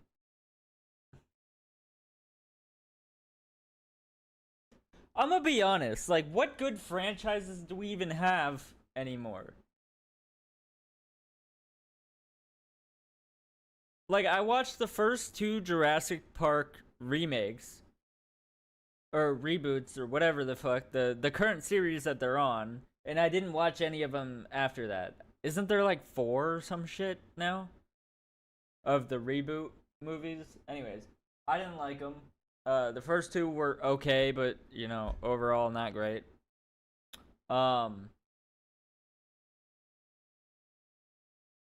Most Pixar franchises got fucked over. Disney's not doing shit. Like, I feel like Marvel's not doing great recently. I mean, there's not really much Ryan can do to fuck that up. Harry Potter, I've never fucking watched it. I watched part of one movie, and the only thing I remember was the fireworks show. Lord of the Rings, I mean, that shit's been over for years. Narnia, shit's been over for years. Like, what do we have? Genuinely, what franchises do we have left? What else might say about you? You definitely made your mark on Star Wars, that's for sure. Anyway, that's all I've got for today. Go away now. That's such a goated outro, bro. Luke Skywalker dying and going, alright, get out of here, bro. Like, leave me the fuck alone. That's so funny. Anyways, if y'all haven't somehow already followed The Critical Drinker, go follow the fucking dude. His videos are so funny. But they're so random sometimes. Anyways, like and subscribe. Alright, chat, I just saw a new drama video get uploaded that says that Denims, Frogan, and Caseytron are settling with H3. And that they aren't going to court. So, let's check this video out, because I haven't seen anybody talk about this until literally 19 hours ago, apparently. Well, boys, today is tomorrow, and Caseytron, Denims, and Frogan are in the news because we got a couple. Also, go subscribe to this guy. He's so underrated, bro. Like, he needs more attention. Updates, alright. We gotta check in on them because, I mean, like, shit is happening. People just aren't talking about it as much. But in the background, H3 is continuing to keep his eye on this lawsuit, even though he's eyeing up other people to add to it. I'm at hell.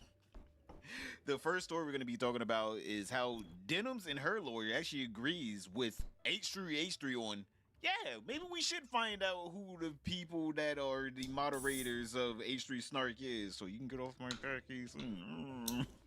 And yesterday, one guy, I guess he wanted to volunteer as tribute, like this is the goddamn Hunger Games or some shit, because he just straight up said that he was the moderator of the top 3 Snark subreddits of H3. Video top right hand corner, if you guys haven't seen that, trust me, that was gonna throw you for a whirl. And of course, Ethan was all over that, just like how you all are all over this channel, because we have grown a lot this year, boys. And you know, big thank Hell you yeah. for 25k, almost 26k, by the way. We're getting super close to that, so thank you all for the support. And Hell I just yeah. need to, you know, remind you guys, because you know, new fish come into the bowl each and every day, that you have to like, and leave a comment. You know what? Leave a fish emoji, seeing that a lot of people were commenting something yesterday. And I know you guys are going to take that literally. But yeah, yo, join the conversation down below. There's plenty of other fishes to talk to. Everyone in here is nice. Everyone in here has beautiful opinions. Some people have different ones, and that's all right. That's all right. But leave a like and a comment to remain in the fishbowl. And if you're new, subscribe. Yo, let's get the fishbowl to 50K by the end of the year. That's my goal now. We kind of blew past my goal really quickly for this year. So thank you all for being gracious enough to help me, grow this channel. Thank you again. But let's get back to the video.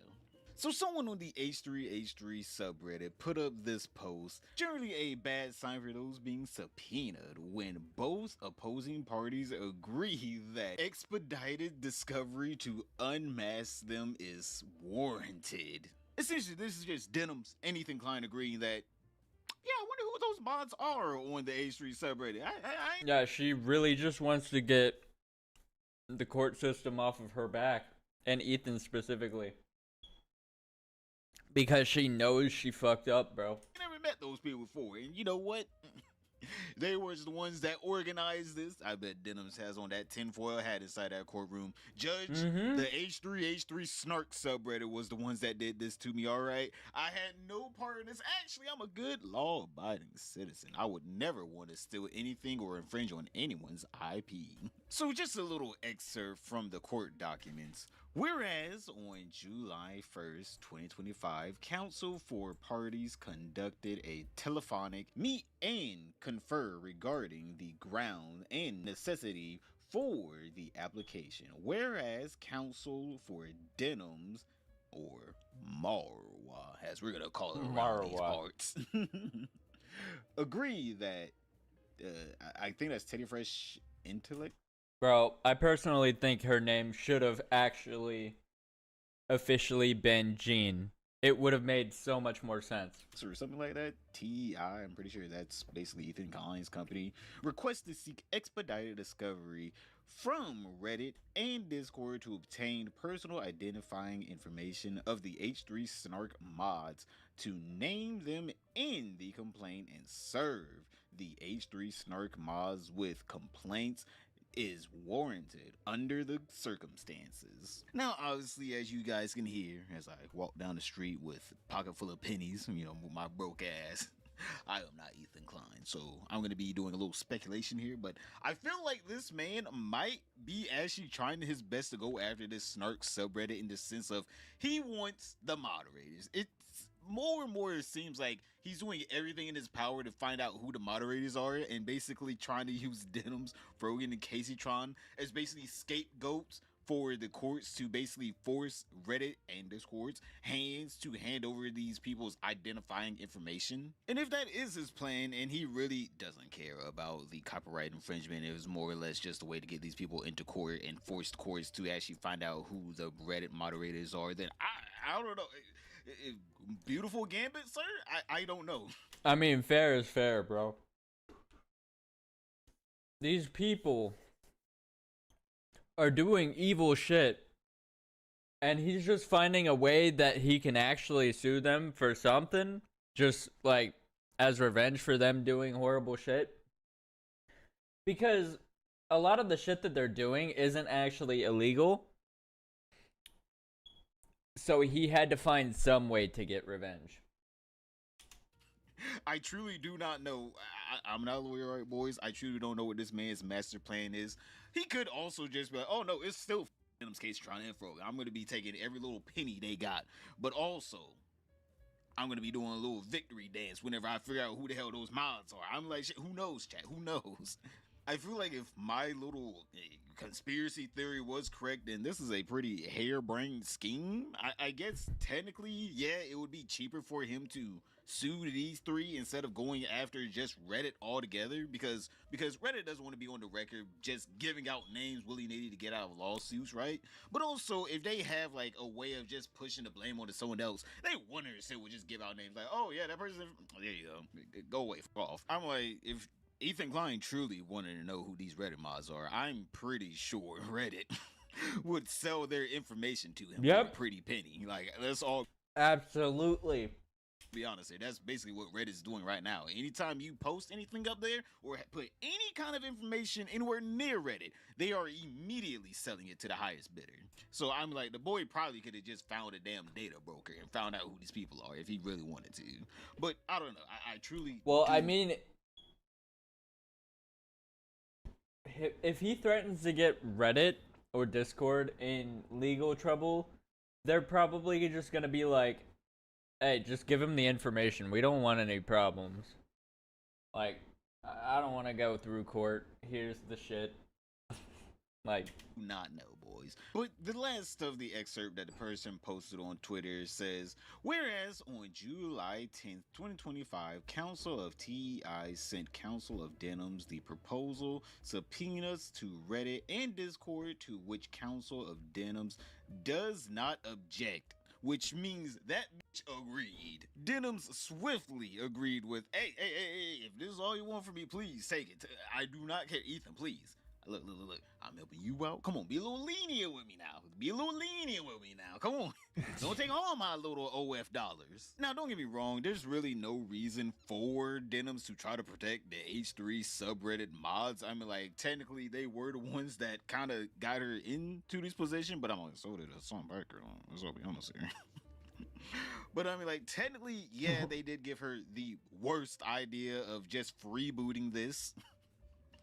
But also at the same time, I mean, like, what does she gain from helping him? Nothing. But also, I'm assuming she gains nothing from not helping him. So yeah, I'm assuming she's just like, all right, cool, do that. Go waste your money on them, please. Leave me alone. Because I'm sure whenever she got served, she realized, oh, this is not internet beef.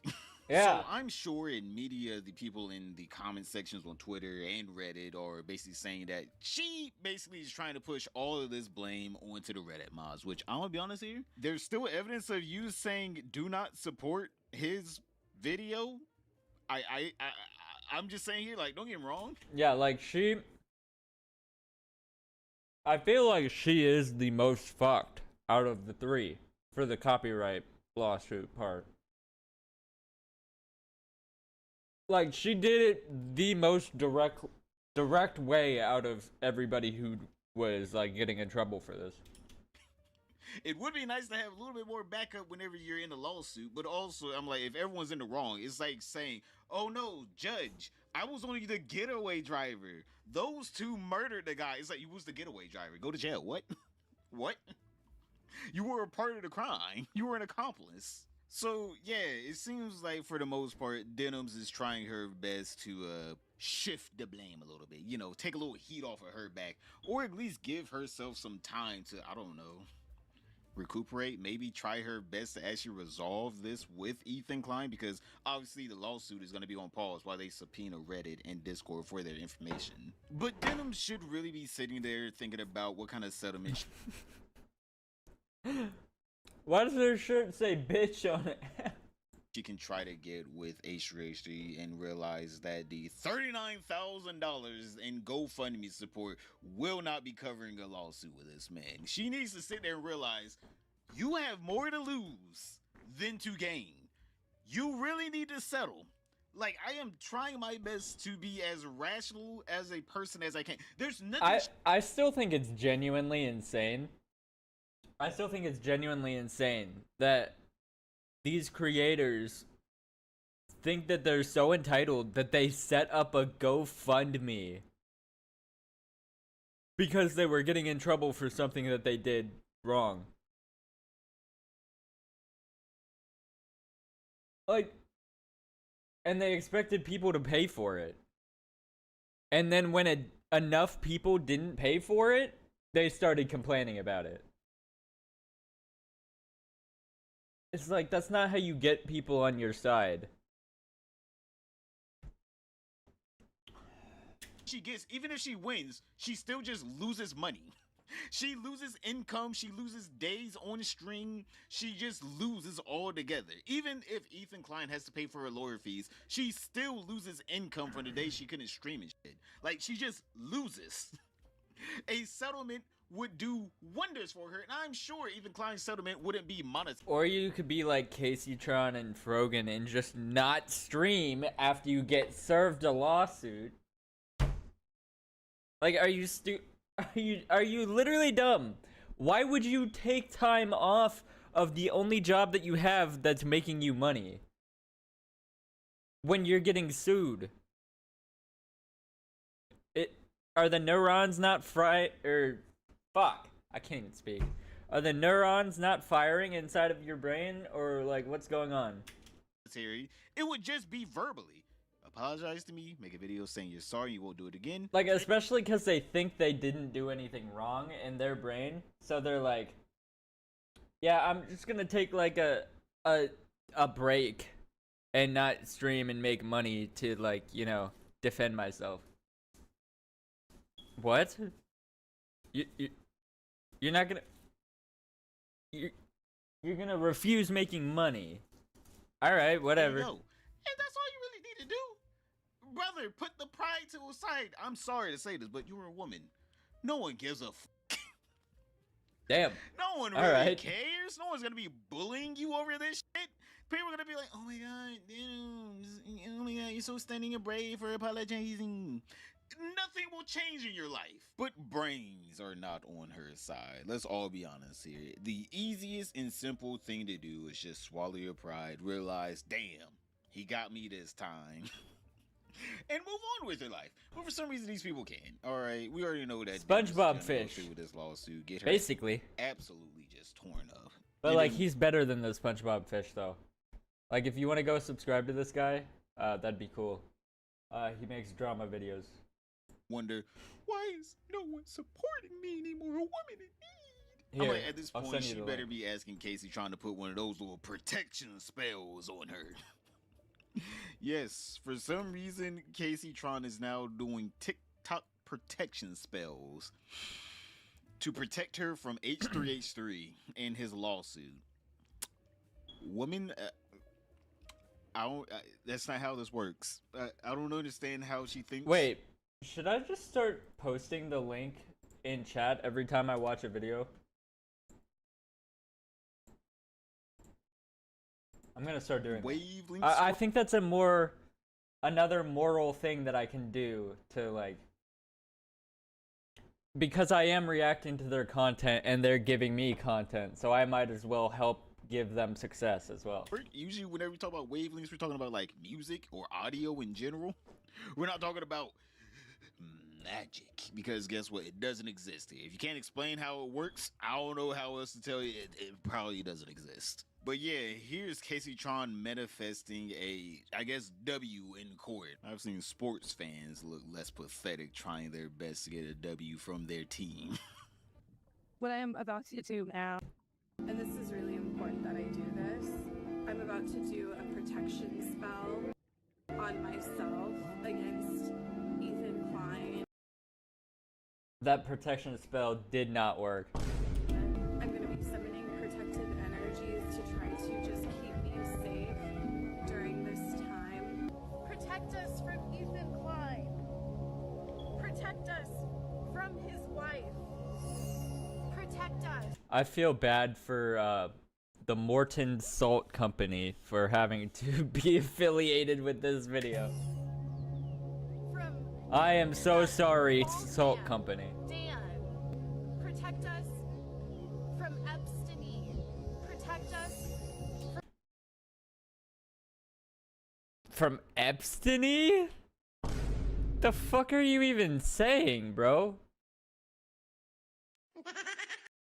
Damn, that sound effect was so delayed. Diddy Dan. Protect us from AB. Protect us from Olivia. Protect us from the Wait, is she talking about Dan Saltman? Is that why she poured a bunch of salt around herself? I don't know, to be fair, I don't know who Diddy Dan is, but the only people I can think of named Dan that she might be talking about is Dan Clancy, which would be hilarious, or Dan Saltman, because those are the only two Dans that I can think of. Unless she's talking about, like, Danny Phantom or some shit. H3 podcast and all of the affiliates. We need your protection, goddess. Shimanana, Shananina, Lalabana, Balalabsa. us. Shiminanana. Ashamananisa Manasha. Ashamananisha Manasha. Protect us. All right. Ethan Klein. Protect us from his wife. What is with all the fucking fart sound effects? Why does she think that's actually funny? Like, oh my god. Should I just start putting fart sound effects instead of sound effects like this?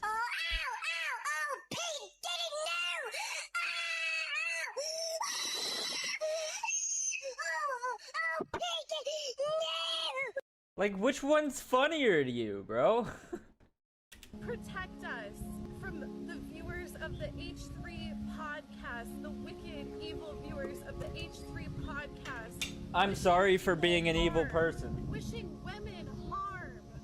Wishing mothers, sisters, daughters harm. All of the incel energy infesting the interwebs. There's the I word again. We call upon your protection from it. I'm gonna be honest with you, if you think that's a bit, I have a plot of... Like, is she doing a demonic spell as a protection spell? Because I hate to break it to you, but Satan doesn't protect you. Like, that's just not how it works. Land in Iceland for you, and don't worry, I own the deed to it, my guy. Just go ahead and wire me $30,000 and it's gonna be generating you $2 million in a week. I don't know, I was at first also thinking, oh yeah, this is probably a bit, but then she like kept speaking, and then I was just like, oh wait, no, this is her. She actually believes the Morton salt that she poured around her is I knew it was Morton salt, bro. I have the same container. going to protect her against the federal government. Like, woman, you're in a lawsuit. What are we doing here? But we expect nothing less from Casey Tron. All right, Chad, this woman's been lost her damn mind, and we know the reason for it. All right, she refuses to take a damn tea break. All right, for some reason, daily, all damn day, she has to just be touched by the orb of confusion. Now, from time to time, I like touching the orb my damn self, but also I have to emphasize time to time. This bitch is every damn minute she is touching that damn orb. Like, chat, this video is pure TikTok brain rot. This is someone that literally has nothing to do with it. This is someone that hasn't even worked in general in their life. Like, my guy, if you stacked a box for even a day, you would be like, oh, hell no, I ain't doing no damn. Yeah, you know what's actually crazy to think about is, like, there's some content creators that have never worked an actual job in their life. And I'm just like, dude, I've been working since I was 19. And I've had like 5 jobs already.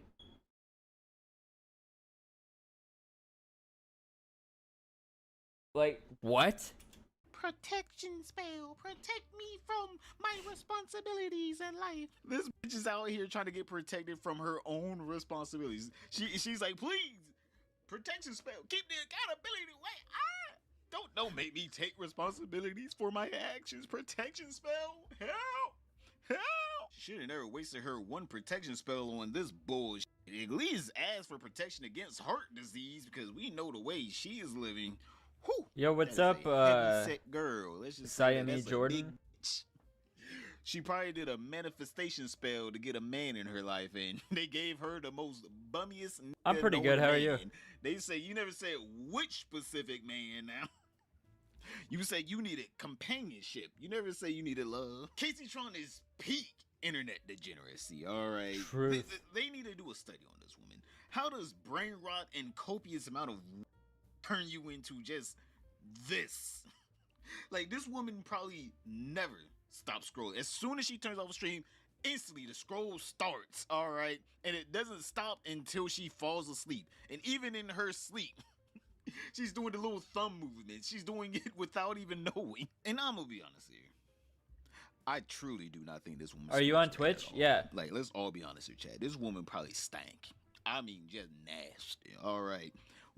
And sweat. That is her perfume. Is her sweat and a little bit of booty juice because you know she cannot wipe properly.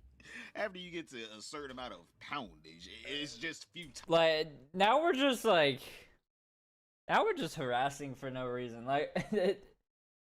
Like she deserves the criticism. Do you stream daily? Yeah, she deserves the criticism, but like, I mean, yeah, she doesn't look great, but it doesn't really matter. It doesn't affect my life. It's a futile effort trying to get down there. I'm like, hell, if she just didn't eat for a day, she probably would just knock off at least 20 pounds. Hell, her struggling to wipe her own ass probably burned a couple calories a damn self. Oh, man. But you know what? I will say one thing. Casey Tron, out of all three of these people, actually has, real connections. She just has to pick up the phone.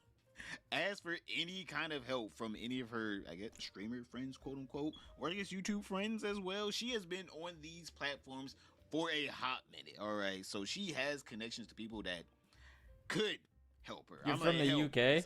I'm from America. Ida's wife donated to only Casey Tron out of all three of them. So someone posted on to the H3H3 Productions subreddit, reminder that Anissa only donated to Casey Tron.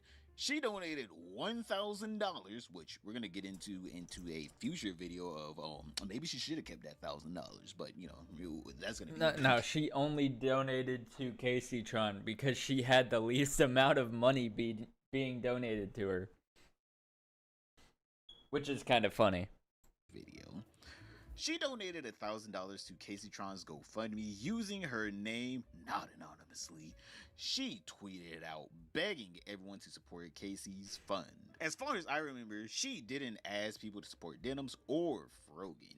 She definitely didn't donate herself since we know she would use her name versus staying anonymous. I was thinking she finally saw that those people absolutely despise her and Ian for bringing in so much new support to H3. She came out in support of fraudulent CPS calls and child marriage just to defend Frogan/Denims. And they said basically nothing to defend her outside of their normal Ethan pot shots. Despite people harassing her on Twitter, clearly being fallen iDubbbz fans, she definitely is getting a lot of hate and very little support. There's a theory going around now that they're just broke. We're gonna get into that in a future video. Top right hand corner as soon as I upload it. But I don't think I believe that. Maybe she just identified with how many times Casey used the word incel in her fundraising efforts. So yeah, Anissa, Jomha, and Casey Tron, two peas in a pod, no accountability for any of their actions, and now they're reaping what they're sowing, trying their best to manifest any kind of solution to their problems, when in reality they just have to face the fire. Something that Frogan isn't doing, because that woman has been AFK, boys. Alright, she put up her little GoFundMe and just ran away from the internet. This woman is gone. I don't know where she's at. No one knows where she's at. Alright, boys. But we do have a slight update on her. Not her whereabouts. I'm surprised that somehow people haven't spotted her as like Bigfoot yet. But I'm assuming it's because she's in hiding. Because someone put on to the H3 subreddit. Yeah, I know we got a lot of H3 subreddit little posts today. But someone put up there, Frogan's still not served? I may be misinterpreting, but from this, it looks like Denims and Casey Tron have both been served, plus filed for extensions just before the due date. Frogan, on the other hand, seemingly still has not even been served. Dodging it? Selling behind the scenes? Can someone more familiar with the legal process? Wait, are we sure she hasn't been served? Because that doesn't sound right. I thought we already heard about this happening before. Chime in. I'm like, it is true that this woman has just been gone. Oh my god. Has been AFK, alright? MIA, missing. This woman has left the damn server. What fucking AI made that image? You know, Denims and Casey Tron versus Frogan is Denims and Casey Tron technically have careers up here, right? They both make you know, a couple thousand, like at least a $10,000 a month off of Twitch. This is their income. Frogan, on the other hand, she was trying to be a streamer and has failed horribly. I'm like, chat, this woman has been shouted out by so many people, by Hassan's Orbiters, Denims, Caseytron, them damn selves. She has been on like major platforms. She has been to TwitchCon with her own event at TwitchCon, and yet she still was struggling to pull over 100 viewers.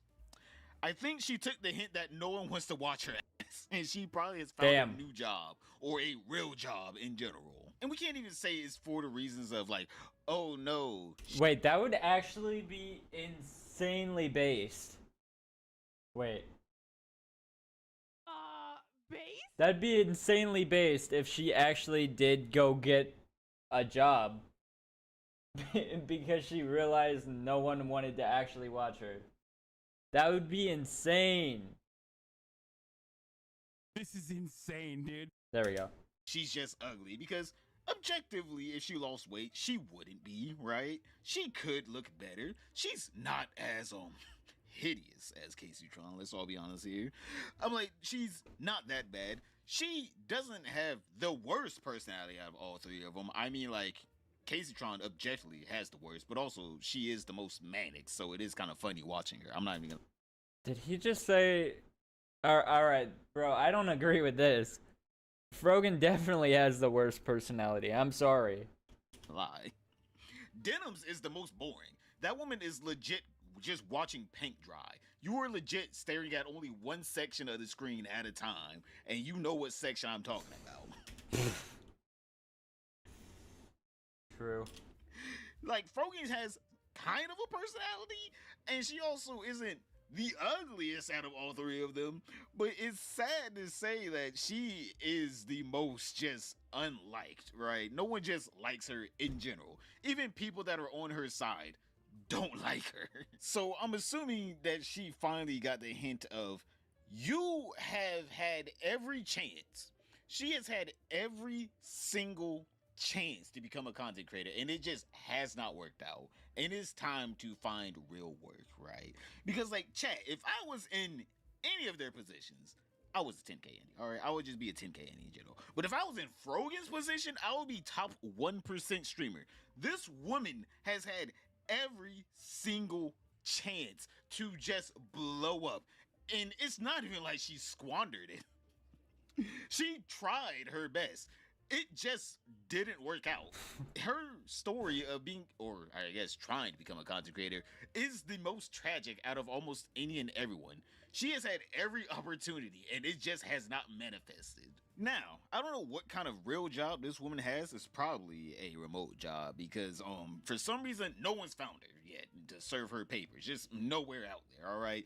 I'm sure she even has the damn DoorDash driver do a special knock so she knows it's the DoorDash driver and not the damn person trying to serve her papers.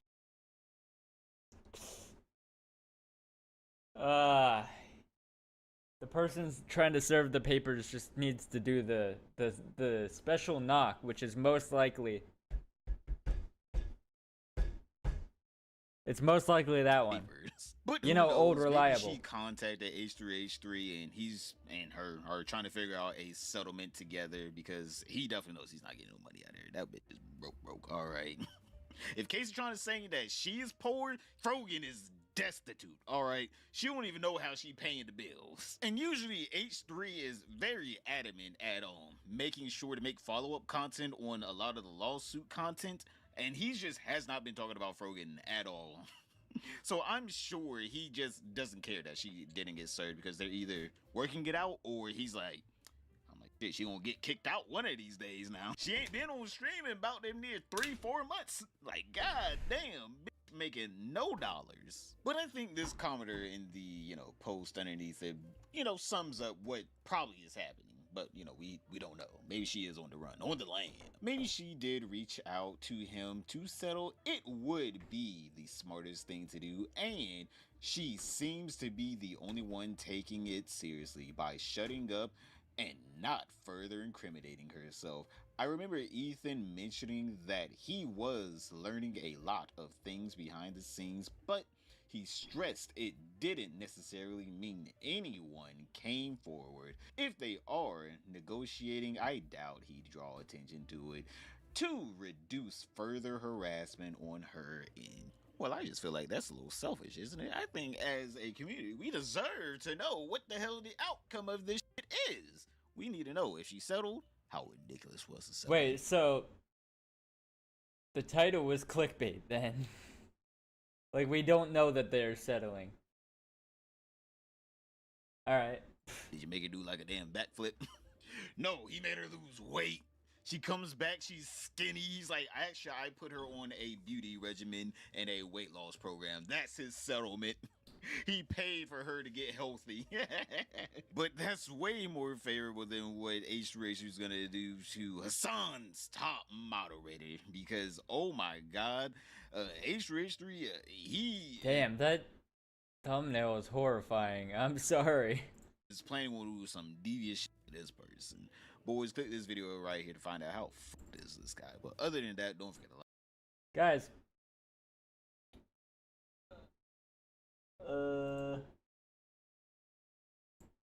Make sure y'all like and subscribe, chat.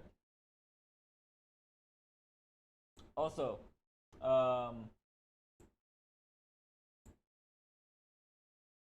fuckedup.com, code Tony2020. Try the new fucking flavor, bro. I swear it's good. Tiki Summer. Shit's so fire. Anyways, I'll see y'all later, chat. Like and subscribe. Alright, chat. I don't know what this video is gonna be about, but I saw it's a Pegasus video and it has Frogan on the thumbnail. And it says they just got fucking embarrassed. So we're gonna see what it is because, you know, Frogan's on the thumbnail, I click. It's that simple.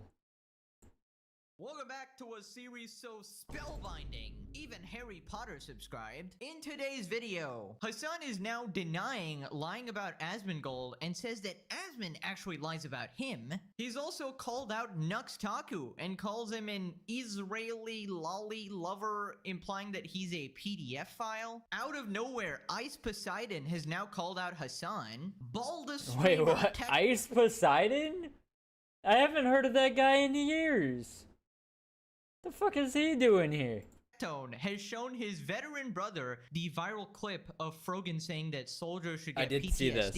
Updates from Queen of all Very good incels, content. Caseytron. Ethan's never-ending beef with simp journalist Taylor Lorenz continues. Subscribe, we are so close to... Like, I feel like Sensitive Society, when he's talking about Sean the Black, when he goes, I still don't know who that guy is.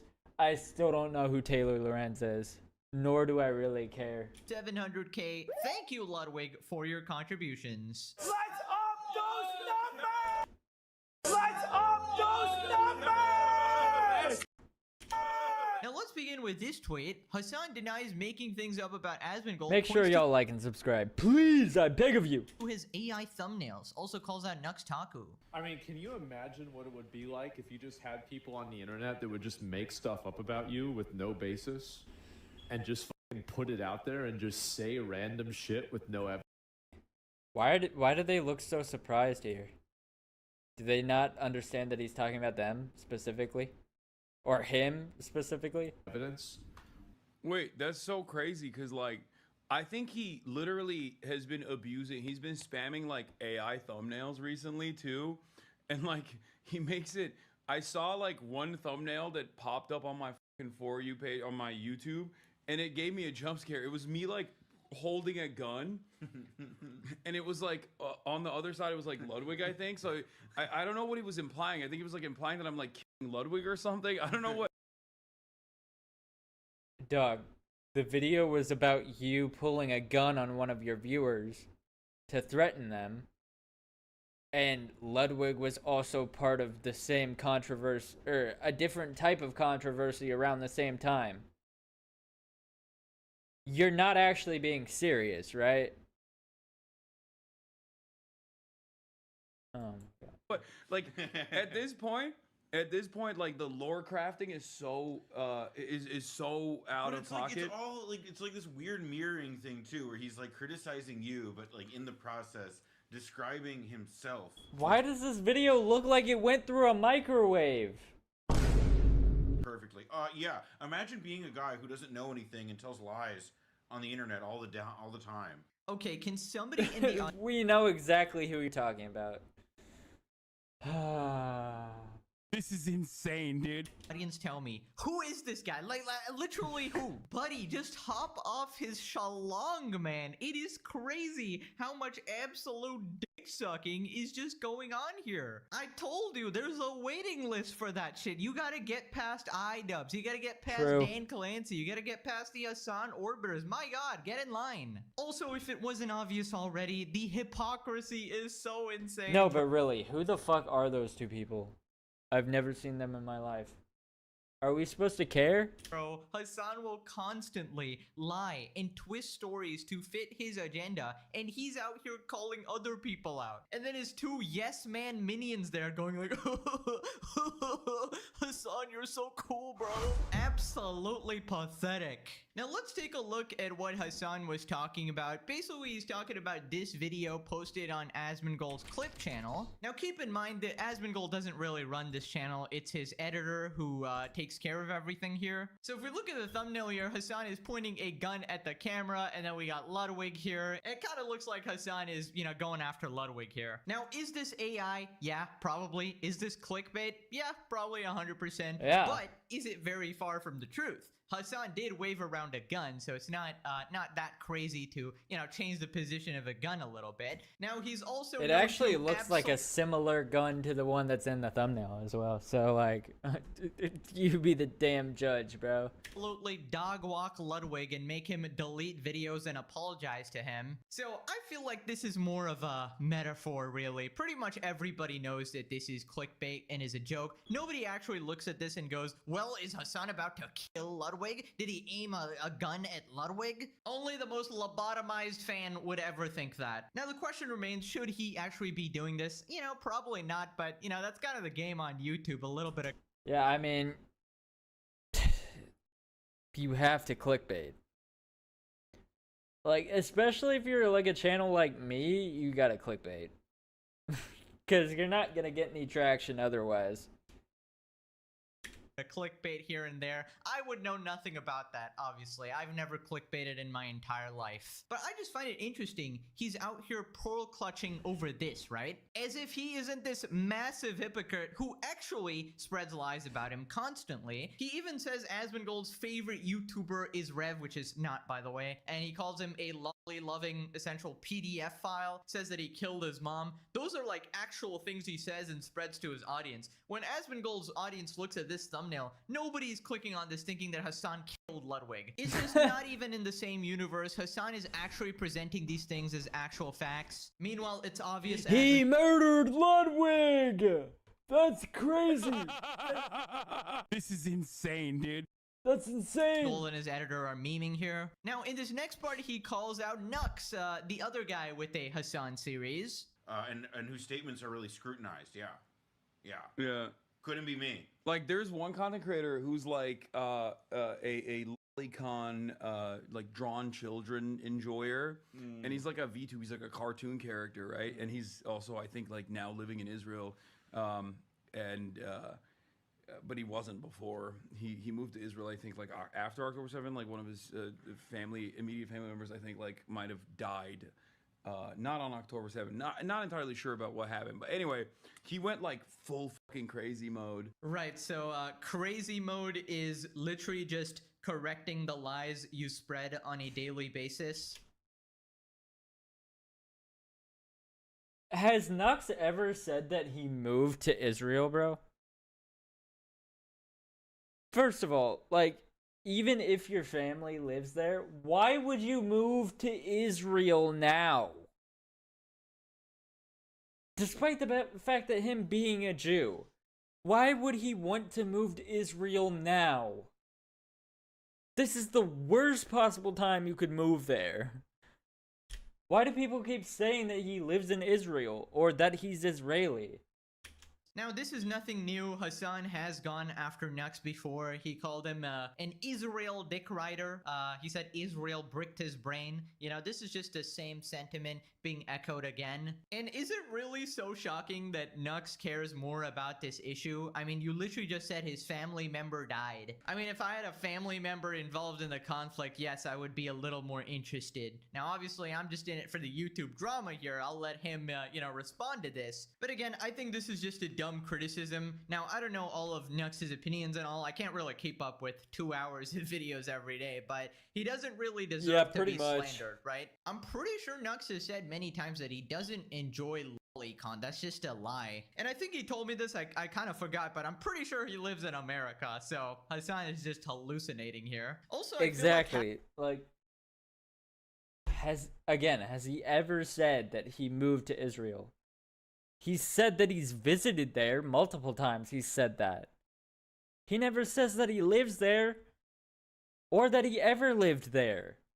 Half of this information he's gotten from Nux video, so he is watching the franchise. He's watching all the slop tubers, it seems. The slop tubers who he claims that he will never watch, he claims he never takes seriously, but he's got his eyes glued on everybody's channel. You know he's watching right now. Say hi to Hassan again, guys. Do you think Chat, do you think he gets off of his 8 to 12 hour stream before he goes to bed, or as he's getting ready for bed, or as he's waking up, turns these channels on to catch up with what they're saying about him? Like, do you think he's that chronically online? Because I think he might be. Or maybe he's at the gym listening to this shit. Now, this next part, he calls out Nux's Hassan series, where each title is Hassan is 10% fucked, etc., etc. Why are you nodding along? You're like, this makes a lot of sense. You're in your mind, you're like, this is... It feels like a setup. There's just like a lot of different. I mean, there's just a lot of different ways all these things could go. Continue. But yeah, this guy will always fucking post about me and be like, Hassan is... I think it was at first he was like, Hassan is 65% done. Hassan is like 100% done. Now it's like, Hassan is 1,000,000% done. And at no point, like, does his audience ever go, dog, you said he was going to go to jail 8 months ago. Why is he not in jail? So what you're telling me is that there's now a QAnon about you. Yes! And that, like, they're being like, the storm's coming. The Patriots are going to come for Hassan any minute now. Oh, you're laughing right now, all right? There were a bunch of people in your situation, you know, who were also laughing. And what happened? You know, they got fucking sued by Ethan, you know. Where's the Frogan? The Frogan one. Base? Hassan orbiters who were so smug, Denims was like, oh no, Ethan will never sue me. He's too pussy for that. And what happened? It turns out karma eventually does come around. And I maintain it is not clickbait, alright? It is just a future prediction, alright? Is it my fault that justice sometimes takes a while? Alright? I'm not God here. I can't expedite the process here. I'm not the US we can't just speak it into existence, but if we speak enough times, maybe it might exist eventually. I'm just pointing out the sequence of events that is likely to happen if Hassan continues down the trajectory he's going, right? If he continues, you know, aiding and supporting terrorists by spreading their propaganda, if he... This isn't a music video, Hassan. He continues radicalizing his audiences by calling shootings like a false flag. This isn't a music but I'm not video, saying it's a false Hassan. flag, you know, just if he continues bolstering his absolutely insane chatter and fan base into becoming more and more extremists, I'm just saying eventually something's gonna happen. Eventually he's gonna get sued or eventually he's gonna get arrested. You know, when he's constantly one-upping himself with like pulling out guns and shit. And I think it really says more about you, that you screw up so much that people can literally make daily videos about you. And it's always new information. It's always new lies, new propaganda, new responses. For someone who looks down on drama or slop tubers, he sure seems to love it. Also, how is this guy calling out other people for Hey, I being just saw another drama channel that just uploaded as I'm watching this video. I saw it on my phone. Trustworthy when he said that Russia would never invade Ukraine a week before the invasion. We did it successfully. We stopped Vladimir Putin from invading Ukraine. Or maybe that was never gonna fucking happen. Like I said, it was never gonna fucking happen. How can your... Yeah, it ended up definitely never happening. Surely. Audience trust you after that, after you're so bad at reading politics. Now this next part, he brings up Trump somehow. Like, that's what I don't understand. Is all like of the crimes that he has committed. Can you against imagine us. if I was like, yeah, if I was constantly just being like, any moment now Trump is gonna get arrested. That is actually what would happen though if like you got like, you know, nabbed or whatever in this current environment, is that like 20,000 gang stalking victims of you would be like coming out to testify about all of the ways you've been oppressing them. Yeah. He's like, dude, did you see? He like flexed one time. That shit was crazy. It was unacceptable. Oh my god, the fake laughs are contagious, it seems. His little minions there are like, dude, how can you be this less of a man that you let yourself get bitched by Hassan? I mean, he just has a posse of these people that he's putting them in the iDubbbz chair. It's absolutely crazy. And yes, Hassan, your greatest crime is flexing. That is what everybody is criticizing you about. Honestly, has True. this guy ever... That's what he's been criticized for years, bro. And he just feeds into it. It's insane. Address the open terrorist support? Does he ever have any actual arguments, or is it just bullshit every time? And honestly, I'm not sure. And take off that ugly fucking sweater, please. Ever have any actual arguments, or is it just bullshit every time? And honestly, I'm not sure you should be pulling out these yes men dick riders, because Dan Clancy might be a little pissed. Oh no, he's taking over. Hey guys, Dan Clancy here. Hassan, we had an appointment. We made a deal for the Gluckatron 9000, 7 p.m. You betrayed me. No more free BJs. No more protection. You're getting banned on Twitch. Just kidding. I'm a cuck too. I will be watching from my chair in the corner. Bring on. I can't with the Dan Clancy shit, bro.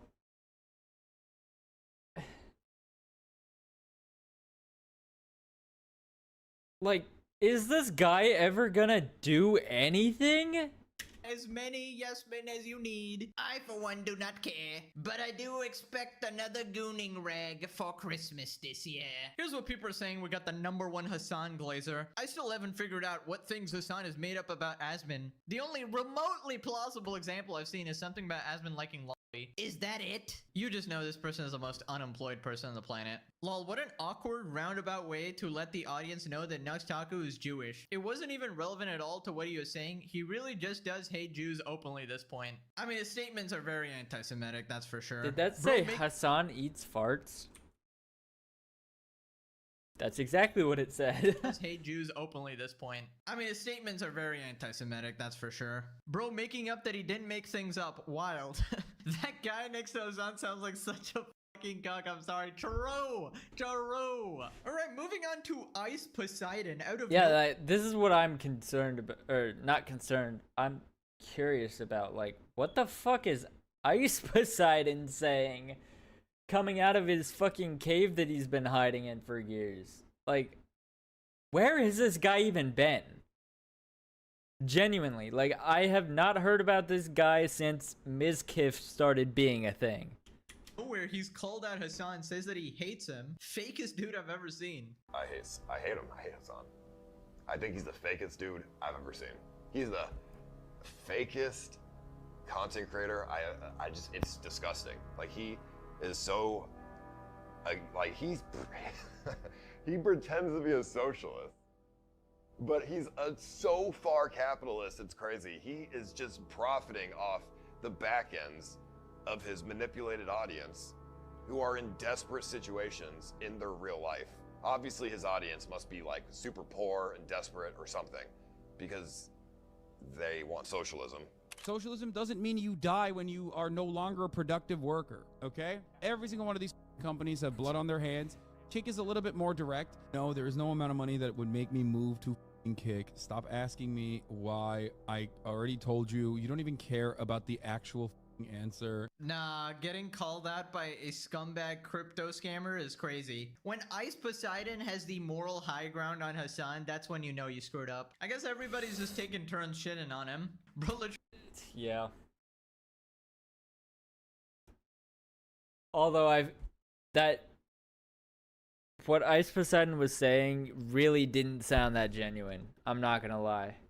It sounded like he was just saying what he wanted or what he knows people wants him to say. He works for Amazon. Jeff Bezos Employee of the Month Club. Hassan, have some conviction. Boycott Amazon. It's on the BDS list. Don't you support Palestine? Have some conviction. But I just find it funny, Hassan's whole operation. This is insane, it's very dude. ironic. A bunch of broke people donating to this, This is multi-millionaire insane, dude. who claims to care about these said broke people while doing everything he can to keep them broke. And heaven forbid you make an extra dollar, you better be donating that shit to one of his 50 causes that he's always fundraising for. You know, I, the multi-millionaire, I'm not gonna donate a single penny, but you the 9-to-5 brokey, you better be donating all your money. Bro, if there wasn't copyright rules on YouTube, you think they would have that his chat would be like, why don't you go to YouTube where you can set the amount of money for memberships, huh? You could set it at 50 cents if you wanted to. Guess you're not really a socialist. How much you want to bet that's what would happen if he was given the opportunity to move to YouTube? To these absolutely useless lawsuits or whatever that are just gonna end up going to Ethan anyways. Now Yeet also posted this Socialism by Gucci, and it's just like Hassan flexing. Right now. On the way here, we saw like 5 people. Yeah, if you had the spares, it would have been Joe over.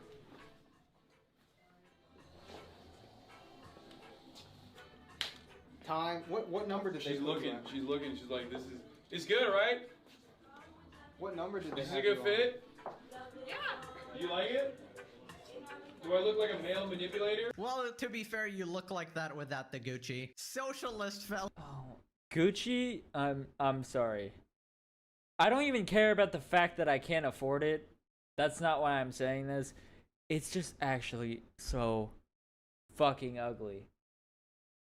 Like, look at what he's wearing.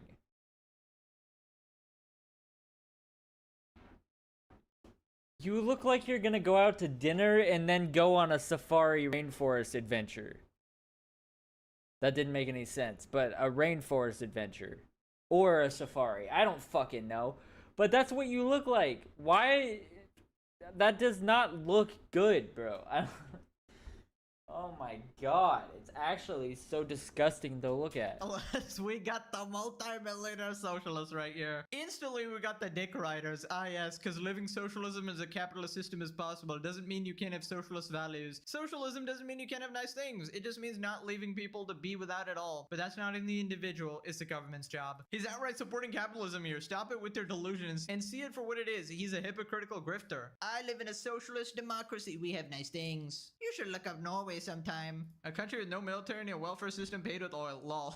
I'm not even judging he can afford this and whatnot, but for the guy who's always like, guys, there are horrible things happening in the world, and to focus on how can you be flexing with Gucci when there's a genocide going on? It's disgusting. God damn Jumping it. in Gucci and live streaming it surely does seem tone deaf. He could easily do this off stream. Oh no, he has a justification for that. Did he tell you why he bought his Porsche, by the way? It's so that his audience can share the experience together, as if any of one of his fans get to drive the Porsche.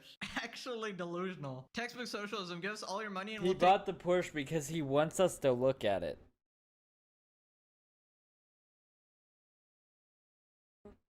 It's like justifying having an extremely big stream room so you can put a lot of decorations in it and people can be so entertained by looking at what's in your background.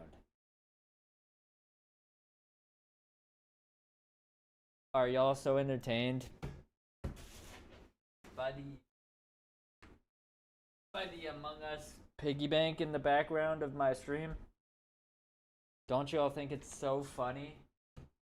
Isn't it just like the funniest thing you've ever seen? Like right there. Like, red is sus. And shit like that. Anyways, this bit has gone on too long. take care of you. Somewhere they're in a Lambo with a Dior. How can bros community not feel so incredibly freaking stupid? I guess you're too stupid to feel stupid? Stupidception. Now moving on to Tectone. Tectone shows his veteran brother Frogan's viral PTSD clip. Also reveals that he has things brewing that will change the streaming landscape forever. Obviously, coming from a military family, I try to respect the people who have sacrificed their comfortability and their safety to make sure that people of this country are safe. So obviously, me and Twitch Chat want to thank you for your service. But it's got to be pretty hard going from a place where you can't feel safe to trying to retransition into just being a civilian, and just like, okay, absolutely, yeah, yeah. So, yeah, I mean, like, look at the Punisher. Judge, jury, execution. Sorry, that seemed really like offensive. This is what this woman had to say about this, and this is why I called her fat. I have no pity at all for any fucking soldiers. I will never have any fucking pity for any fucking soldiers. U.S. military? Who fucking who? I hope you get PTSD. That's when she goes to stuff her. I noticed she was eating the whole time. Yeah, she does that a lot. No, I think that a lot of times most soldiers are really good people. Yeah. They're trying to serve their country. I don't see how you can say that they deserve PTSD. Where do you think she lives? In the U.S., I'm sure. Yep. California. Yeah, there's a lot of bad people out there, John. Yep. Well, that is essentially, that is my content these days. Just responding to people like this? Yeah, just trying to take down the bad people on this platform and highlighting the hypocrisy.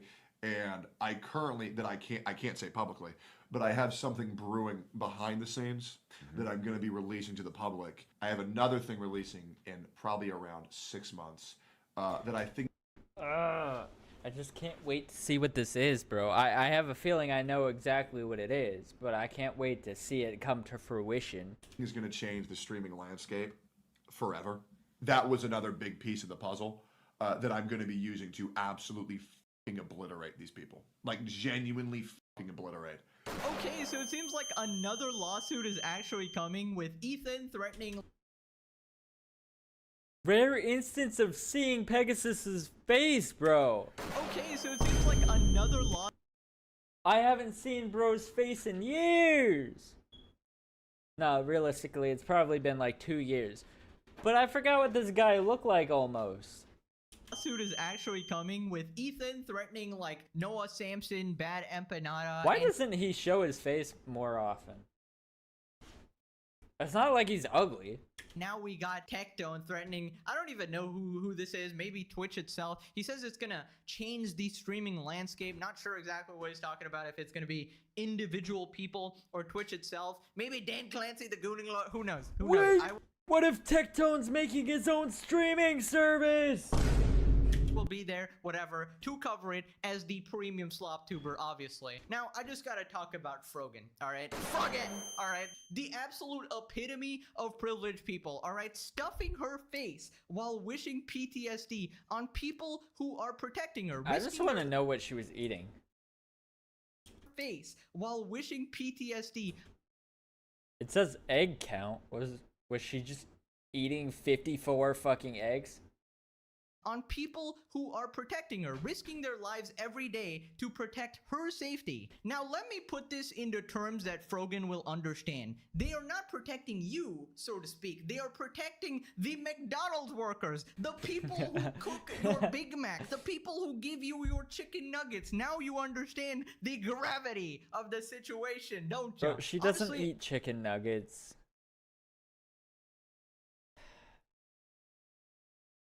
Chicken nuggets are too small. Oh my god, bro. Oh, hell no, man. I'm so sick and tired of these people. There's not enough food with chicken nuggets. The world revolves around them. Okay, alright, well, okay, alright. I guess it does work with Frogan. She is exempted from that. Considering, naturally, the largest mass will create a distortion in the space-time continuum, the fabric of space, which will lead to an artificial gravitational pull. Gravity's not real, guys, actually. Towards the center of mass, that being Frogan. I want to know what his accent is. Like, is he playing this accent up to like be more goofy, or is that how he actually talks? I don't remember when, like, for example, when he talks to Nux, I don't think he does as much of an accent, but I don't remember,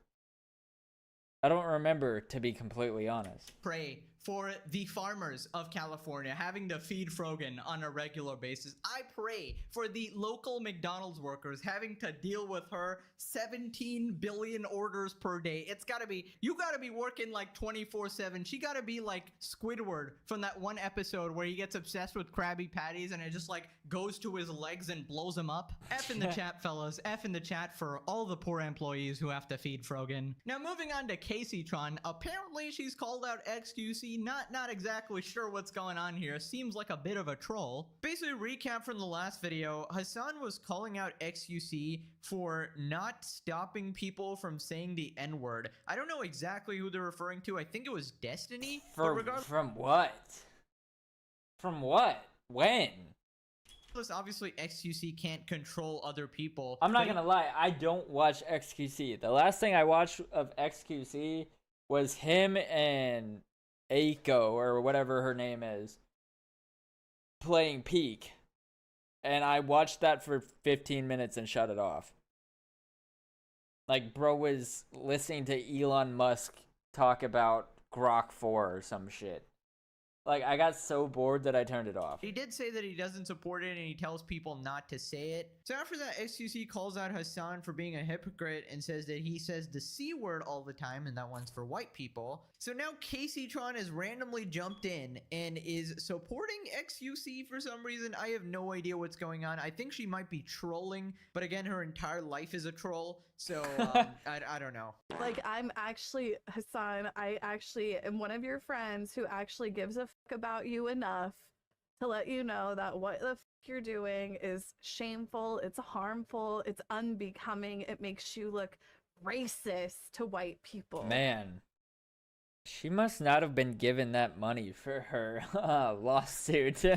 I am formally calling Hassan out. As a white woman, I am formally calling Hassan out for his usage. I am holding him accountable. So I just want to know what XQC now thinks of Destiny's usage of the N-word. I mean, why are we talking about Destiny? Isn't Destiny on fucking Rumble? Like, why is Destiny even in the conversation? Who the fuck cares about Destiny? Should I just put Destiny in the title and be like, fuck Destiny? It's just for no reason? Like, I don't know what to title this because there's so many people that we're talking about. But why is Destiny even in the conversation? Yeah, him saying the N-word's bad, but why are we even talking about bro? He's not even in the community anymore. He will now hold Destiny accountable because his whole reason for not holding, or his whole reason, right? He was like, well, nobody holds Hassan accountable for the C word. And I do. I hold Hassan accountable as a white woman. Right, so I don't really know what the heck was the point of that. Nobody was really asking for your opinion, Casey. I don't think anybody mentioned you at all. But way to go to insert yourself in the situation, I guess. But anyways, Casey... Is that still her profile picture on Discord? It is. Bro, how long ago was that picture taken? But way to go to insert yourself in like the 5 years situation, ago, I guess. But anyways, Casey, do we got any updates on your husband and his Grindr notification, or you're not gonna look into that? But anyways, I feel Pegasus, how do you know that that's a Grindr notification? No, I'm kidding. like this. I'm not insinuating anything, of course. Some really stupid drama. I would rather Hassan drop 50 slurs than actually support terrorists because it's just a completely different playing field. Okay, so apparently Casey also called out Ludwig for supporting Ethan. Apparently I missed it. Oh no. Bro. Playing field. Okay, so me and her have to have the same sponsorships. Oh, no. Fuck. apparently Casey also called out Ludwig for supporting Ethan. Apparently I missed this. Hassan's audience isn't watching fucking boxing events. Pretty sure both Anissa and Ian have said that it's not like sales were doing that great before the video had came out either. Like, I don't really think that Content Cop hurt the event. I think You've got to be dumb if you think that that's. Oh my god! If you think that's true, you have to actually be stupid. that like bad faith incels running around doing smear campaigns is what ruined the event. I just know how these influencer types work. And I think that he just wanted to get on to the next controversy. Them talking about something else that he did besides like his friend getting drunk and going and bothering women at his party. Yeah, and then like this is also just very embarrassing for Ludwig, I think. You've already defended me more than Ian and Denisa. See, and that's like exactly, you know, like that's exactly what all the incels are going to be saying about him now. They're going to be like, yeah, Ludwig is annoying, but at least he tells it like it is and isn't a fucking moron like Hassan. Oh my god, how many incels was that? Is that a new record, guys? Did we actually break the world record for the most amount of uses? That's actually probably low numbers for her. Casey, as usual, with the scientifically worst take possible. She's like the opposite of Ludwig. Ludwig tries to mathematically appease the most people. Casey mathematically pisses off the most amount of people. Dude, imagine being a Caseytron viewer. Imagine like coming home from your 9 to 5 and watching this stuff I can't say on YouTube, all right? Watching this person just sit there like grotesquely streaming. Like, how are you doing this? You are completely broke. You can't even afford a lawyer. Get a job at this point. Holy shit, I can't believe you're still streaming. Dude, this is actually pathetic. You've not only... No, even further than that, I can't believe that she took a break after being served a subpoena.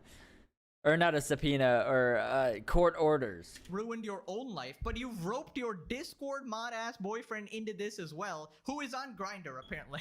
I still don't know what the hell that was, by the way. What was that pop-up? You've apparently proposed him. I don't know if that was a troll. Her entire life is a troll at this point. You can't really tell. I'm gonna assume that's true, and you've actually married this guy, and you've tied him in. You've tied him into your financial situation, so Ethan's gonna extract all the money from both of you. It's like, goddamn, you just destroy everything you touch. This is Ah, that poor dog. That poor dog. sad. Anyways, moving on to the most pressing question of our time. Somebody asked Asmon a very diabolical question. If I had to live with Denims, Frogan, Casey, or Mike for a year, who would you choose? I think probably Frogan. Yeah, like she probably just keeps to herself, sits in her room, doesn't really do anything, minimal problems.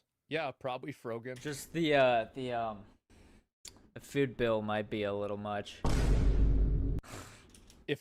No, really, like that would be the, yeah, like I'm thinking about this logically. Frogan when she wants more food. It's gonna cost more though, and Frogan's gonna say, Let's up those numbers! I'm being logical. Denim's 100%. No, people just say that because they like her, right? They think she's pretty. But literally. Literally. Like that's not really like that's not really how I think, okay? Alright, as the forefront expert in Hassanetics and Hassan's orbiting moons, let me tell you the correct answer. First off, Denims would be annoying as hell. Listening to her voice all day would make any man jump off a bridge. She'd probably falsely accuse you of SA and try to ruin your life if she didn't like you. So that's a definite no. Yep. Caseytron would smoke so fucking much the house would be stinking like shit. She'd also bring... Uh-oh. Stinky. Sorry, I had to find a way to fit that in Her somehow. Discord mod-ass boyfriend, and then they just call you incels all day while actually living like a troll. Can you imagine your roommates with Caseytron, and then, you know, you have to share like a bathroom, and then she forgets to lock the door? Holy shit, oh my god. Imagine you glance at that. No amount of bleach is saving you from that one. Now, Frogan would literally cause a famine. She would devour every bit of sustenance, every bit of food in the nearby galaxy. Unless you got 2 million farmers growing crops for you, maybe 5 billion. Living with Frogan would be... Are they burger crops? scientifically impossible. You would go hungry, your entire family would go hungry, she would run out of food, and then she would eat you as well. Now, Mike from PA, he's all talk, right? He's like this absolute terminally online Reddit mod. So he would be very easy to live with. This guy can't even outbox a couch. I think they want to go in. If he tried to do anything or pipe up, you just beat his ass. What the fuck is that clip? You could even straight up kick him out of the house. What is he gonna do? Cry in his Discord? So yeah, the correct answer is Mike from PA. Okay, moving on to some Destiny updates. I heard God killed those kids because they were using NordVPN promo code Destiny to get around the Texas porn ban. On reflection, do you think that was grotesquely tasteless thing to be posting? Absolutely not. My 12-year-old daughter's crush is in my driveway power washing our camper. I just pulled out to the house and she came outside to welcome me. So did he smash? Destiny's going viral for being edgy again. This guy's just a degenerate. Okay, can we just accept it at this point? This guy's just a weirdo. It's not even edgy. This is just weird. It just shows you're like creepy as hell, bro. I don't know. He's created this false dichotomy between right-wing people that don't like when he says inappropriate comments towards children, and like, you know, for example, like the victims of the flooding, etc., or something like this, and being woke. And he tries to draw false equivalency between the two things. There's just not. There's no equivalency. They're completely different things. There's no benefit to doing this at all. It's just stupid. I think it's counterproductive and it works against his goals, and I don't know why he doesn't. Yeah, I mean, you're never gonna convince people to your arguments or your side. It's because Destiny is actually just an idiot. Like, he's good at debating, but other than that, he's actually just stupid. While acting like a complete unhinged lunatic. I mean, saying that people deserve to be shot dead, apparently you said that before, making fun of kids dying, doubling, tripling down even on like news media like Piers Morgan. Or wait. Maybe he's like that one guy from, if you've seen the show Scorpion, it's like, Detective Squad, where like each character in the squad has a specific ability. Like, one's really intelligent, one's really gifted with medical stuff, well, the guy who's really like, I don't remember the whole thing. There's one guy that's really good at detective work. There's one person that's really good at fighting, I think, or some shit. But the guy who's really intelligent is so intelligent that he doesn't know how to have a conversation, basically. Like, he has no social skills because he's quote-unquote too intelligent to have social skills with normal people or something like that. Maybe that's just what Destiny is. Like, he's just too good at being intelligent and which is really high praise for someone like Destiny. But he's too intelligent at debate and certain things that he doesn't have social skills, and he doesn't know how to speak to people. Stuff, being an absolute creep on Twitter. I mean, I get it's a joke and all, but Jesus Christ, like, that's just pathetic. Like, why are you talking about 12-year-olds banging or whatever? I don't know. I'm sure his life is pretty stressful with whatever lawsuit situations are going on there or whatever, but yeah, you gotta log off a little bit. You're becoming a little too Hassan pilled at this point. Destiny responds to Asmongold saying that his edgy tactics are counterproductive to achieving political goals. I thought comedy was legal again. You're so edgy and cool, man. Destiny's tactics are to get people to talk about him at any cost, whether it's saying a fireman deserved to die for being in a Trump rally or his NordVPN status. His goal is attention and it's clearly working. He has a the people who think his comedy is good. Yeah, I mean, I guess it keeps you relevant, but I never understand this sort of rage baiting, making yourself go viral, because then people just don't like you, right? Don't you want people to like you? But anyways, let's move on to some Taylor Lorenz updates. The #1 Hassan simp, of course. She has a message for Ethan Klein fans. Basically, if you remember, she was caught talking to kids on Roblox for basically a fake story, and then reaching out to teenagers without the consent of their parents. Very creepy, weird shit. Ethan Klein fans. I'm not gonna lie, I don't know anything about Taylor Lorenz, so I don't really care. Is that the rest of the video? Yeah, that's basically the rest of that video. But yeah, if you enjoyed the video, like and subscribe. Yo, chat, I saw this guy made a video about state of first-person shooter games, and I noticed it was him saying what basically all of us are thinking is Hey, why do we have fucking Ninja Turtles in Call of Duty? Basically, that's the gist of what I'm assuming he's going to be saying in this video. But we're going to watch it anyways, because I think it's a good topic that we need to talk about. I like how the most recent reveal of the Beavis and Butthead collab with Call of Duty is literally just getting nothing but backlash. That's what Activision look like. To think this is the same franchise that made Loose Ends and No Russian. Bringing Fortnite's formula to COD is the dumbest thing possible. I seen someone comment on the CODfathers post about Yeah, this. like I said, we're all thinking it. Like, why? Why are we putting pop culture characters in Call of Duty?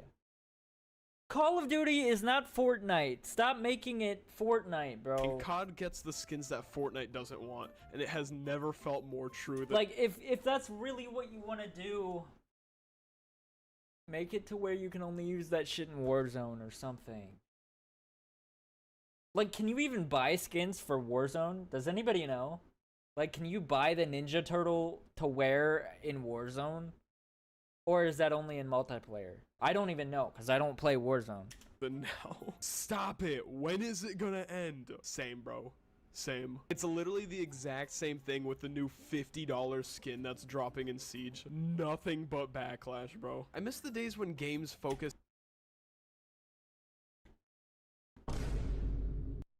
$50 skin? For what purpose? on realism and simulation. Maybe the next operator will be Naruto. What the hell? This is not Rainbow Six. This is Valorant / Overwatch. Remember when Siege was Siege and not a Fortnite? No, not even like Valorant or Overwatch. I feel like is not even that bad. Like, they're trying to make it aesthetically like that game, even though it's nothing aesthetically like those games. But even those two games, they don't put random ass pop culture references into it every single update. / Call of Duty copy. Yeah, I miss that. What a perfect transition into today's video. How's it going, guys? Peepus Collab here. And starting today, I am proud to announce that we are going to be collaborating with every little thing that has ever existed. That's right, I'm gonna be thumbnail collaborating with every— That about sums up the state of Fortnite today.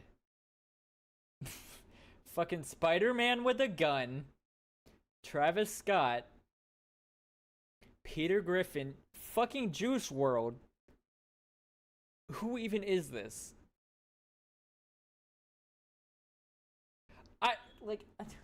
Who even is that? Ice Spice, fucking Galactus, Legos, and Iron Man. Why is your camera in the middle of the screen? Oh, I forgot to change it. Sorry. W reminder. Every little thing that has ever existed. That's right, I'm gonna start covering topics from worlds that aren't even real. You guys are not ready for the Emperor Palpatine situation. Is crazy. So apparently Chancellor Palpatine was in control of the So entire— apparently Chancellor Palpatine is evil. Well, from my point of view, the Jedi are the ones that are evil. Isn't that crazy? No, apparently somehow Palpatine has returned.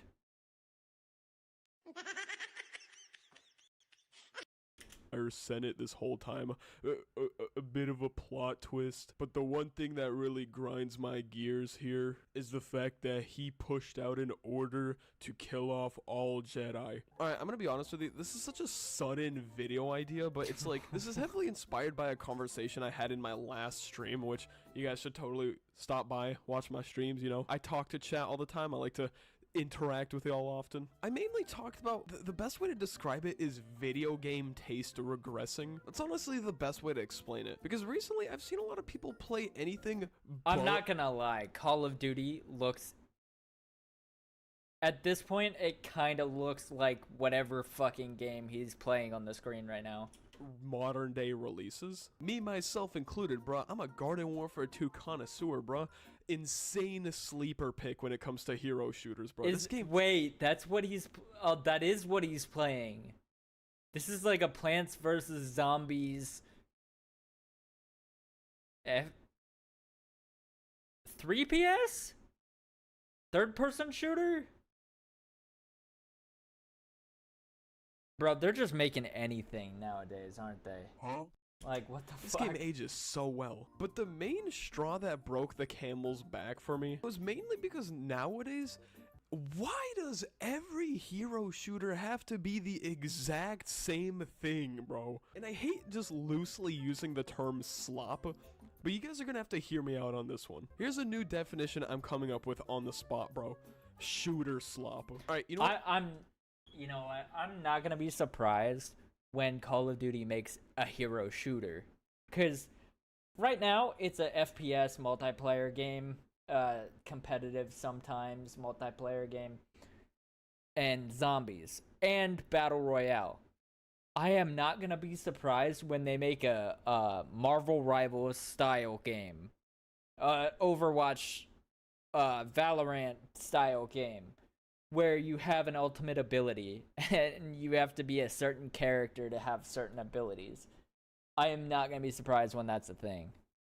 And they're going to have like Peter Griffin in the Ninja Turtles, and who else? Beyonce, Snoop Dogg be operators, and they're going to have specific abilities. It's going to be fucking... mark my words, that shit will happen. Guess which game I'm trying to describe right now.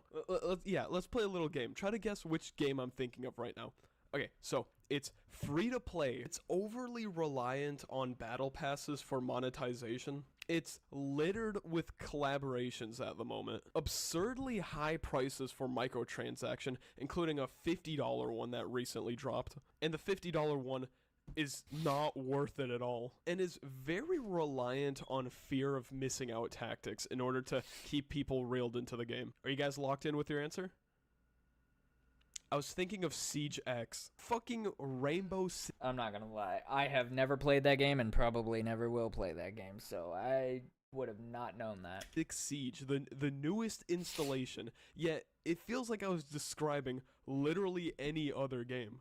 Do you guys see my problem here? Do you see why modern day gaming is so fucking soulless? Because it feels like I just described like 20 different games. And you know what? I genuinely want to talk about this. But before we do that, sub goal time. Common tradition on this channel. I'll be right back. How's it going, guys? Peep has the toughest shirt of all time here. Due to high demand, we're bringing back sub goals. For those that don't know, every time I hit a sub goal, I eat the most liked comment. So let's see what's going on here today. Eat mayonnaise with paper. I'm gonna be honest with you, I expect these to be like so much worse, honestly. Like, I'm mentally prepared for like horse shit or something. Wait, what is he doing? Wait, is he creating clone trooper helmets? That's crazy. I expect these to be like so much worse, honestly. Like, I'm mentally prepared for like horse shit or something, right? Your wish is my command, though. We have a piece of paper right here. I cannot eat mayonnaise on its own, bro, so this is probably gonna end horribly. Yeah, I want to gag just looking at this, okay? All right, can't confirm if I will spit this out or not, but I guess we'll have to find out. Here it is. It's in there. We gotta... He just made a mayonnaise paper taco. What the fuck? Bit of a mayonnaise split. Oh god, y'all can't even see this, bro. All right, see? There's the mayonnaise that's in there. I'm not fucking... It looks like one of my tissues after I get done. You guys over. All right, ready? You know what I mean.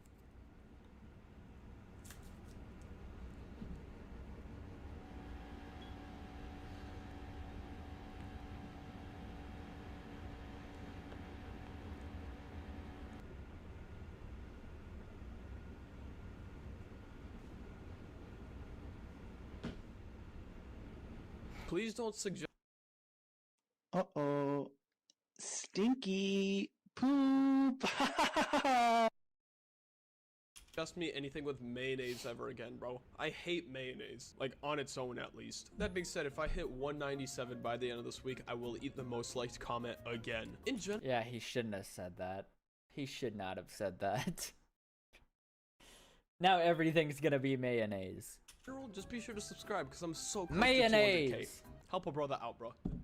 Help a brother out. I appreciate it. Anyways, back to the video. Now, I know what the common response here is, right? Honestly, when I talk about a subject like this, a lot of people just go, if you don't like the game, then don't play it. You see, here's the problem, Battery right? acid. Yes, theoretically, I could just stop playing it, right? But I'm gonna have to give you a big but on this one. What hurts the hardest about this is the fact that these aren't just I am not drinking battery acid. How do I tell you? new releases, right? This isn't a game that was... Wait, I still have yet to play Splitgate 2. Isn't it free? Like, why am I not playing that game? Like, I enjoyed the first game, and I still have yet to play the second one. And I'm pretty sure it's fully released at this point. Just announced, and I'm already not interested in it. Like, Black Ops 7. Who's gonna play this, bro? I'm sorry, y'all lost me at Black Ops 4, bro. I'm not picking up Black Ops 7, bro. The main problem here is that modern Y'all lost me at Black Ops 6 once the fucking Call of Duty HQ app stopped working on Steam. I am not buying another Call of Duty game unless you make something original. I don't know how to tell you. It's not gonna happen. I'm not buying Black Ops 7. I don't care what it is. I'm not buying it. These shooters are just completely losing And you can their quote me on aura that shit. and turning into shooter slop. If you're a longtime viewer of this channel, you would know that I loved Rainbow Six Siege. Shit, I have well over 1,000 hours on that game. I've never played that game in my life. My friends. Shit, I'm still playing it today. Now, see, the issue is, like I said, this game lost all of its aura. This game wasn't always Fortnite 3.0, right? See, let me show you guys real quick what Siege looked like at the first reveal trailer. Jarvis, hit it.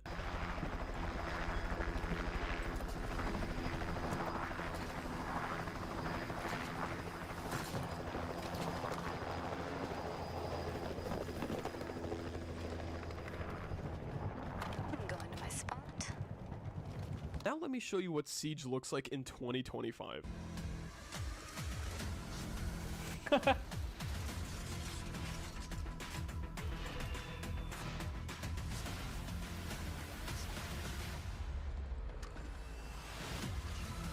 Yeah, it turned into Valorant. How do you go from one of the toughest... Why are they trying to turn it into Warframe? Isn't that what it's called?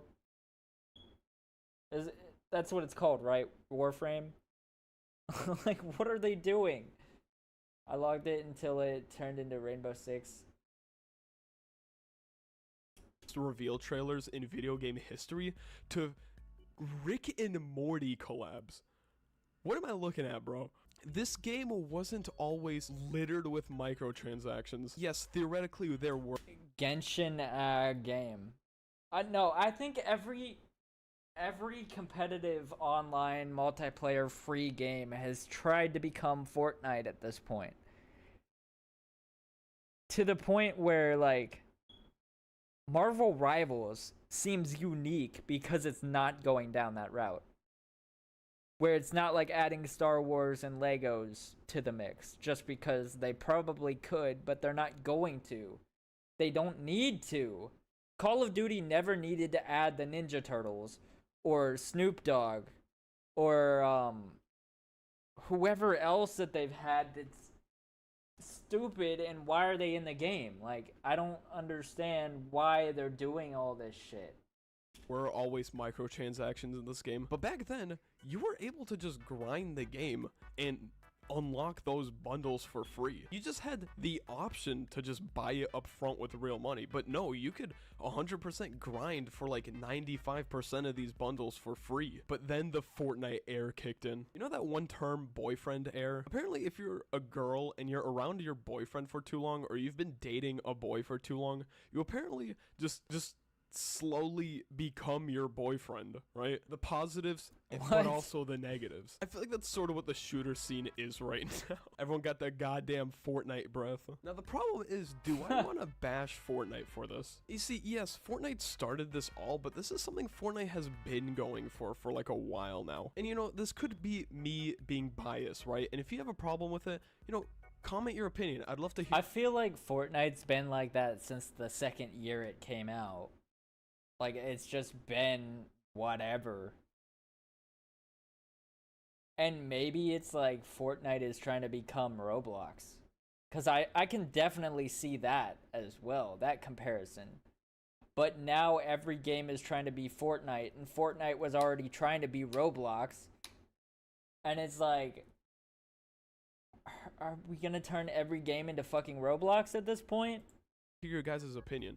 But I don't think Fortnite should Like, that's get gonna be all the this ultimate evolution, like a fucking Pokemon game. slack, because this is sort of what they've been going for since the beginning. The thing is that this formula is very profitable, and quite frankly, every game is trying to become this. Like, I feel like right now you can name a game that you play and it has the Fortnite effect on it. Like Overwatch 2, bro. I've not heard a single good thing about Overwatch 2 since it released, bro. And what's their response to it? Oh my god, another Fortnite-inspired collab, bro. That's crazy. When in doubt, just slap a Street Fighter collab, bro. I'm being honest, I did not know that this was going on. They're doing the characters that Fortnite did by... Oh my god, no. Oh, that'll shut them up. Now, there is something I do want to check out real quick, right? Let's see if this is true, because I don't Why are play they adding Minecraft Chun-Li to Bedrock, but Overwatch? From what I've been seeing, the Fortnite effect is starting to take over Bedrock. Now, honestly, okay, really hot take. Who the fuck plays Minecraft Bedrock Edition? There are so many better ways to play Minecraft, and you settle on Bedrock? At that point, just play Legacy Edition or something, bro. Seriously, PlayStation Bedrock? So I 4 did the math edition. real quick. Apparently, $1 equals 160 mine coins. Mine coins. Yeah, this is already off to a great start. All right, so we got a Star Wars collab for well over $10. Adventure Time. That's like... It's like $5 right there, not the worst. Toy Story mashup over $10. Okay. Is that a McLaren? Does Minecraft have McLarens now? Am I going crazy, or is that a P1? Like California Minecraft. Alright, we're going too far, bro. We're going too fucking far. I didn't know Minecraft was doing this shit either. Holy. Every game is trying to become the same exact thing as each other. And it's gonna lead everyone to not playing any of these games because they're all the fucking same. Like, I'm that's a LaFerrari. Is that not a LaFerrari? Am I tweaking right now? What is this? No, Okay, it apparently literally Minecraft is. now, oh my god, it has Fortnite breath, bro. It has Fortnite air, bro. We got LaFerraris and McLaren P1s in goddamn Fortnite, bro. Even Minecraft a victim of this, bro. That's crazy. Gaming is doomed, bro. We're all losing our favorite games to the Fortnite effect. I'm so sick of this. And I know I could just stop playing the games, but I feel like that's the most common answer to all of this. But Jesus Christ, when your favorite games start getting affected by this, that's when you know, like, that's when it starts getting too far, bro. Like, Siege is not the same anymore. It is not the same game it was 10 years ago. Like, Jesus Christ. Anyways, thank you guys so much for watching. I'm gonna go now, so see y'all. W Video, go subscribe to this guy. Go like and subscribe. Anyways, next video! Yo, chat. So, I just remembered, like, one of my favorite arcs in One Piece is, like, when we first meet Ace. And, he becomes, like, part of the crew for a little while. So we're gonna watch Inoki Noel's reaction to those episodes where Ace was involved. Ace, by the way, as soon as he got there, bro, became my favorite character. Like, I don't know what to tell you. He's just so fucking cool. Anyways. Let's get in watching the reaction. Hey D-Gens, welcome back. I'm Inoki Noel. We're watching more One Piece. So we kind of got a glimpse on more at what Bon Clay is capable of, and thankfully the crew kind of like navigated that situation appropriately, so they kind of know how to avoid it. However, I really don't think like the bandage around the arm is a reliable way of like knowing each other. Honestly, I feel like the team, for the most part, other than maybe like Vivi and Chopper, are probably like safe. I'm pretty sure that they could call out a fake in a heartbeat. But Chopper's really new to the crew, and Vivi, I guess, has traveled enough with them. But Actually, wait, like, I really like Vivi. I don't know if I'm alone in that, but like I really, really like Vivi. Controversial opinion chat.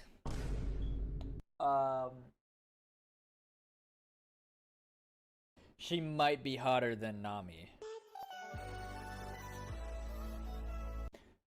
Let me know your thoughts down below, but personally, I think Princess Vivi might be hotter than Nami. Don't crucify me, bro. Please don't crucify me. I feel like she doesn't have that bond. She doesn't have that understanding that everybody in the crew has. We also got to see kind of more of Crocodile, like, manipulating the population to think that he's some sort of hero, which is also interesting.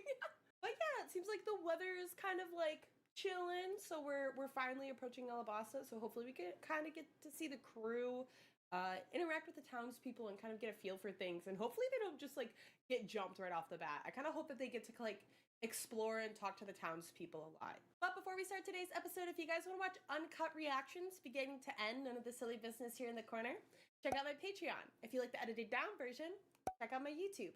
Both of those places get content well in advance before anybody else does, and some exclusive content. But if you want to watch for free like you are right now, then do so. Just make sure you interact with my channel by commenting, and subscribing, because it keeps the channel going. All right. True. To the episode. Everybody like, comment, and subscribe.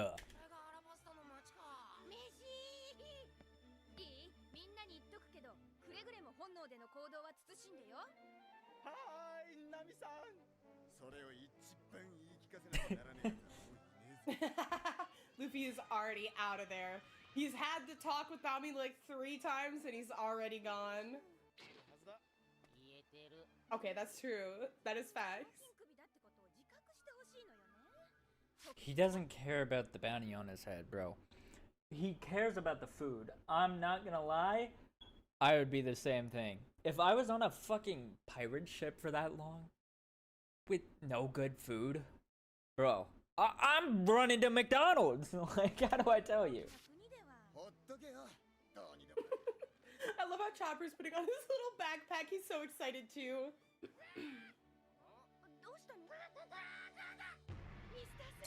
Oh, okay, right off the bat. Yep, that's low-key kind of what I was worried about. Is everybody staring at Luffy? Is this a Luffy problem? Oh wait, oh my god. It's a Luffy! No, just kidding. It's not Luffy. It's just better version of Luffy, in my opinion. Oh my god. Wait, why is he low-key kind of giving Luffy vibes right now? Wait, I'm confused. So, she knows who this is? Because this is when we get introduced to him, so I'm kind of confused right now. Oh my god, should someone probably maybe, like, help him? He's being suffocated by food. Is he okay? He has a look glazed over his eyes.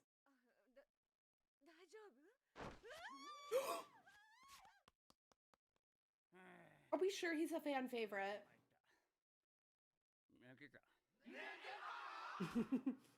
Oh. Wait, I don't know if it's the hat and the black hair, but why is he kind of just like Luffy right now?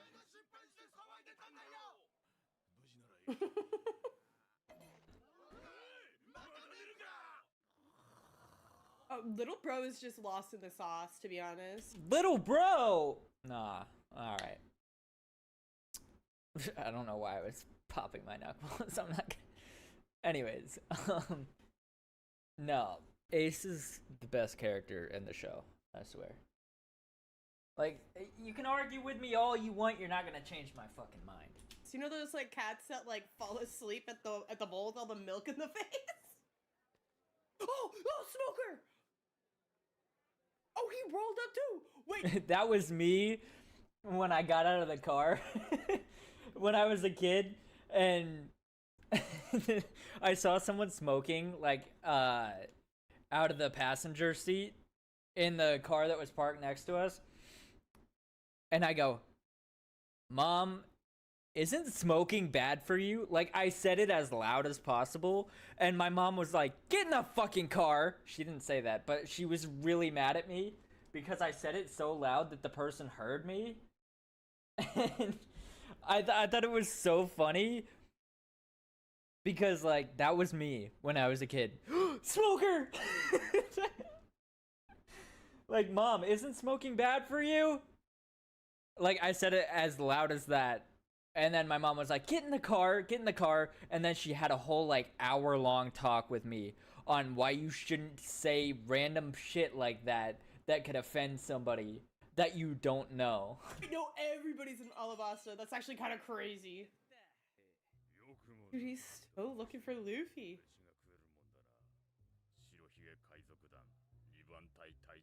Wait, Blackbeard and Whitebeard? Relate?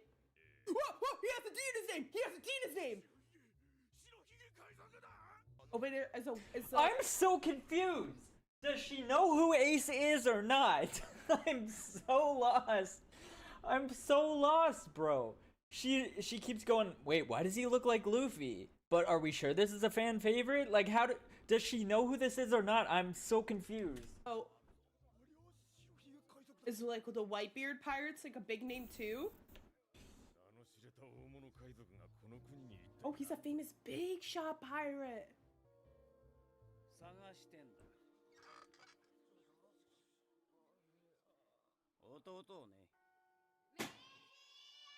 Wait, no, is it actually? Is that actually his brother? Okay, I am so confused now. So she didn't know. But, like, she could look at him and be able to tell. Anyways, we're just gonna go with it. I don't know.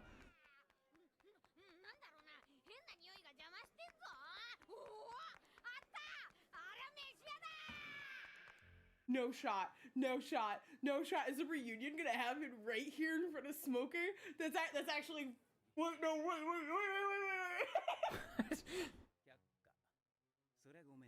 Wait, no, what the fuck, chat?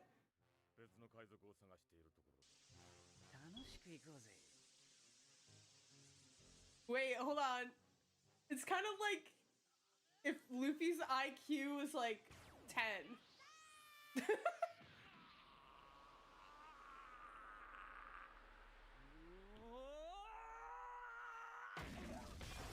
Damn, bro.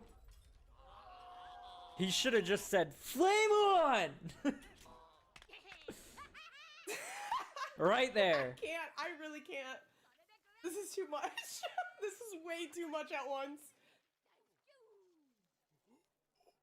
Like, sir, you just put a hole in his restaurant. Like, a hole through the wall.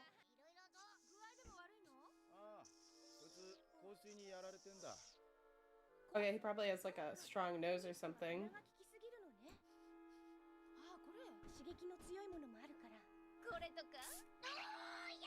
Oh my god, why'd she do that?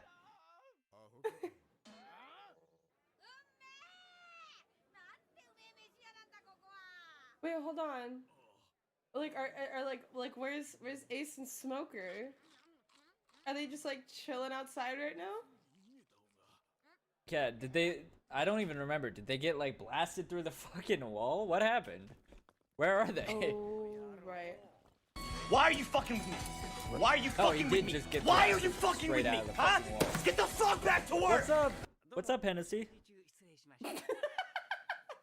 Why are you fucking with me? Why are you fucking with me? Why are you fucking with me? Huh? Get the fuck back to work! I like how he's just, like, muttering to himself. He's all pissed off.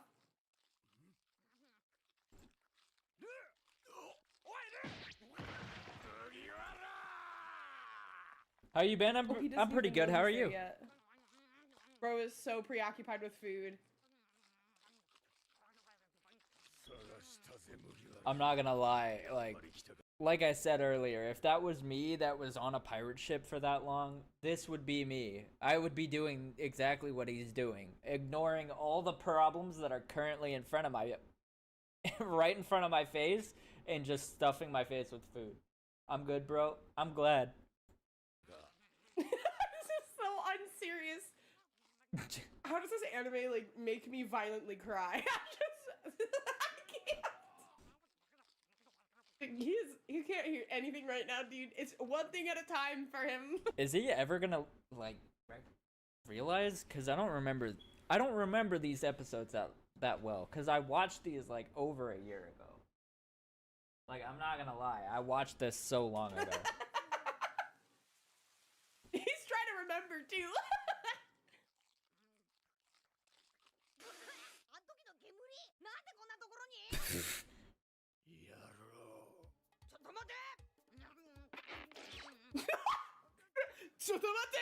Why are you fucking with me? Why are you fucking with me? Why are you fucking with me? Huh?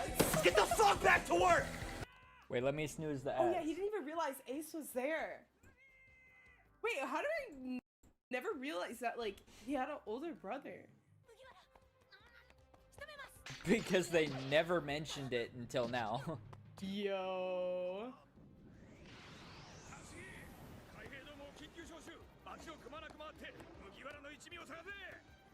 Wait, that's kind of sick, I'm not gonna lie.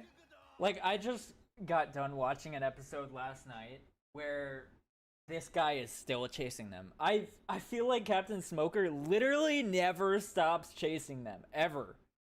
He's currently locked in a cell with them. With like the whole crew right now. In the episode that I'm on. Spierdalać! Kurwa! Wolfen Draga! Weźmiesz nicht die eine Panzerkampfwagen!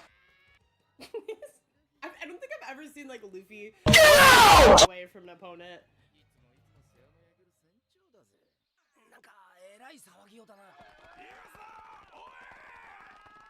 大方どこぞのアホな海賊が逃げ回ったりしてんじゃねえのか?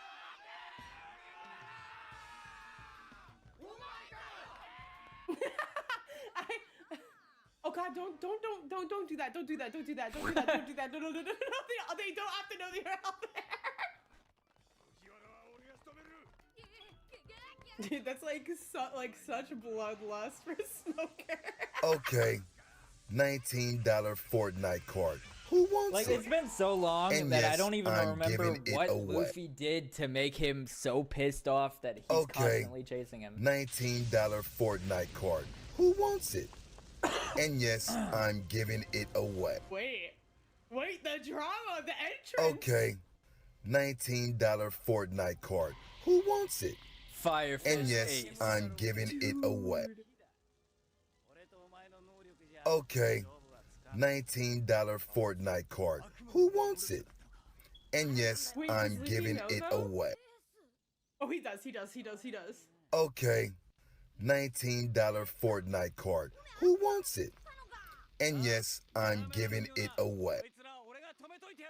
One thing I find Okay, so funny about this $19 show Fortnite card. Who wants it? everybody just eats And a devil yes, fruit. I'm Like, if giving they it have away. any ability, it's always because of the fruit. Okay, And it's like, how many of these fruits $19 exist? Fortnite card. And how Who many wants people it? just go around eating And yes, them? I'm Despite giving the it fact that you away. could drown if you ever fall in the water. Okay, $19 Fortnite card. Who People are wants just it? willing to take that risk. And yes, I'm Like, if they giving ever, it if their away. ship capsized, they're fucked. They're fucked. They're fucked. Okay, They're dead. They die. $19 Fortnite card. Like, Who wants it? You're taking that And risk yes, as a I'm pirate? giving it Really? away. I don't know if I would take that risk. Okay, $19 Fortnite card. Who wants it? And yes, I'm giving it away. Okay, $19 Like, Fortnite I remember card. early Who on wants it? in And yes, I'm season giving 1. it away. I think it was Buggy the pirate. Okay, He has like multiple body parts, $19 and you could like Fortnite just card. take one of his Who body wants parts it? and throw it in the ocean. And yes, I'm giving it Wouldn't away. that kill him? Okay, Or no. $19 Fortnite Throw card. his body Who part wants into it? the ocean. And It yes, would make the I'm rest of his giving it powers away. not work. So wouldn't that in turn kill him? Okay, $19 Because that would be Fortnite like card. Who his wants it? limb is severed. And yes, I'm giving And it now away. he's just a normal person with no leg or no arm or whatever. Steal and throw into the ocean. And it's not like he can go into the ocean to go get it. Because then he'd just drown. Because he can't swim. That would be an easy way to defeat Buggy the pirate. Wait, does his body just turn into flames? Yeah, he's the Human wonder Torch, if, like, basically. in the long run, would smoke beat fire because it has a higher density, maybe?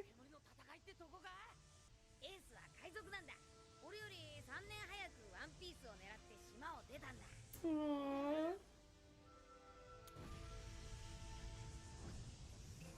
Oh, wait. That's kind of cute. Like, two brothers have, like, the same dream. Wait, hold on. We don't really know anything about Luffy's family, dude. Like, we don't know who his dad is, his mom is. Brothers, sisters. Well, we know a brother now. I was like, oh, okay, well, Luffy for sure went the other way.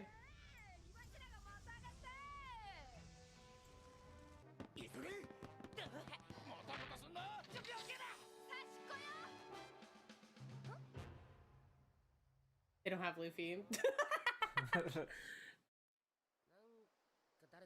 I got the feeling we're missing someone. Not like you guys are missing your captain or anything.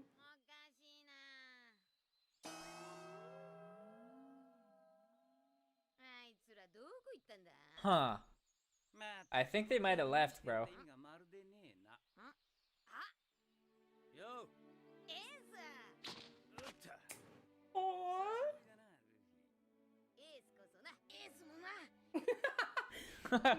Immediately.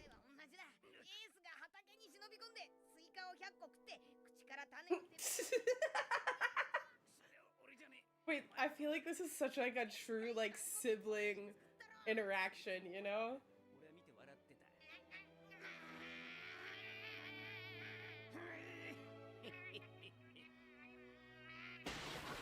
Bro, when Ace destroys that pirate ship, bro, so much aura, I swear.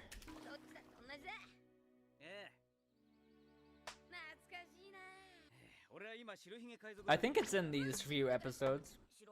You'll see what I'm talking about.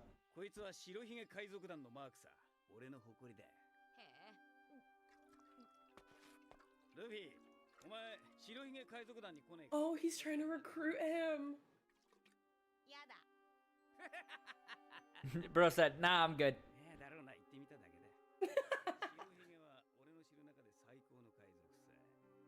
Oh, he has a lot of respect for him.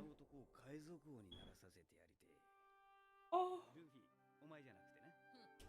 No. That's why Luffy doesn't want to join, obviously. He wants to be the Pirate King. That's like his whole thing. They don't have the same goal. Ace just wants to be a part of something. Luffy wants to be the main part of something. Oh. Wait. That kind of makes me want to cry. I feel like I feel like this isn't gonna end well though. Now that they said that, I have a funny feeling. I forgot. Yo, what's up, This French guy's fry? like Mr. 8 or 12 or something. Mr. 11. 11. There we go. Goodbye, Mike. Goodbye, Mike. Goodbye, Mike. Hello, Mike. Sorry, I've been absent for so long. No, you're good. Oh, bro, they're here to take his head for sure.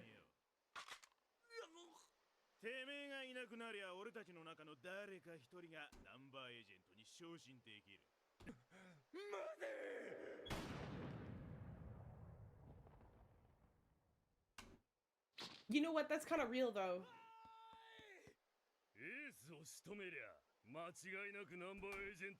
Am I the only one that hates like most of the villains of this show? Like the Mr. and Mrs.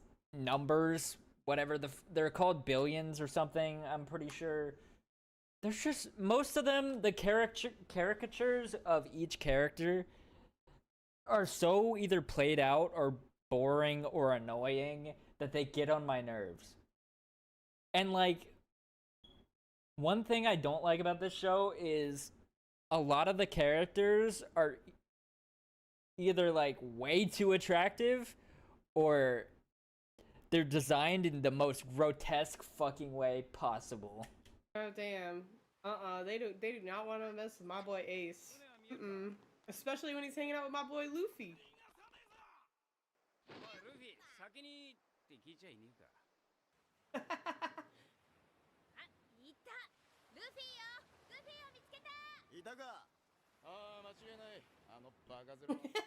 Dumb mug. Oh.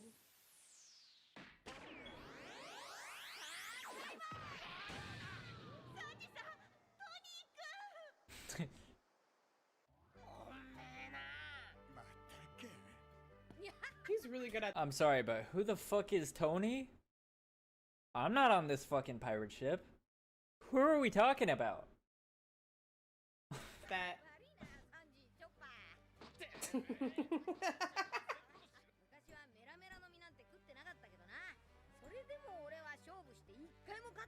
Oh my goodness.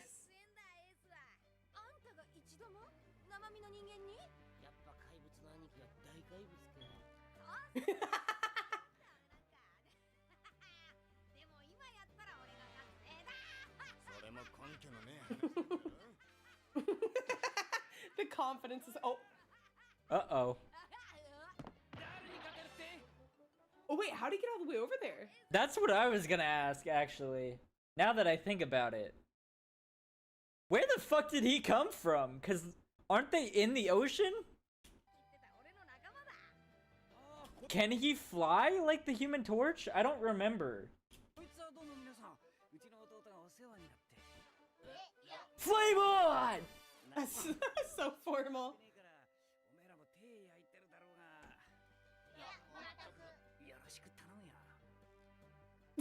So formal.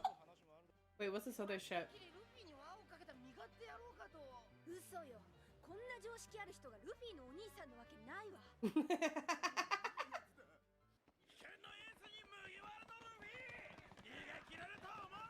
Dude, they're really trying to lay a move here or something. Is this the episode where they destroy the ship? Or where Ace destroys the ship? Oh, is this the ship? He was on a little boat? Oh. Wait, actually, facts. Wait, why is he so cool?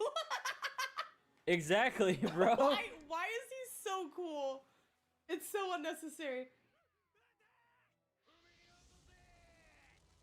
Wait. Can I fix my audio problems? Cause like... Testing! Why did that not do anything? Testing! Okay, that should be better. Anyways. Sorry.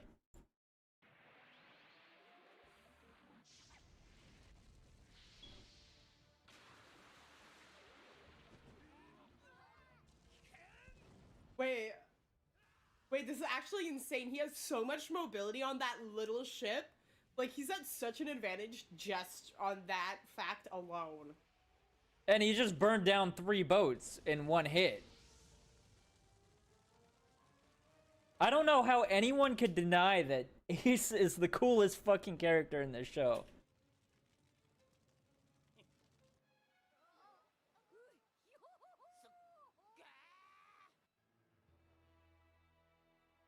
Well, I guess it is just easy as that.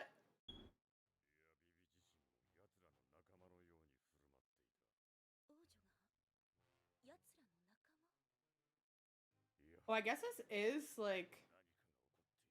Oh, he knows. Dude, he's so smart. Because, like, their country's a part of the world government, yeah? So, like, for the princess to be, like, with pirates, I'm sorry. it's kind of like a big... But why is the audio for the episode so low? Like, I can barely hear what they're saying. Big deal. Like, willingly. Avatar The Last Sidebender? I don't know what that word means. Oh, I'm assuming fire? 7 warlords. Dude, okay, more respect for Smoker.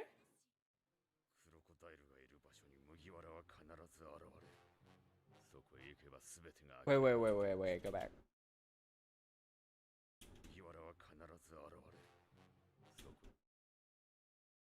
I mean, he's not wrong there. He is not wrong there. Spoilers, by the way, but he's not wrong.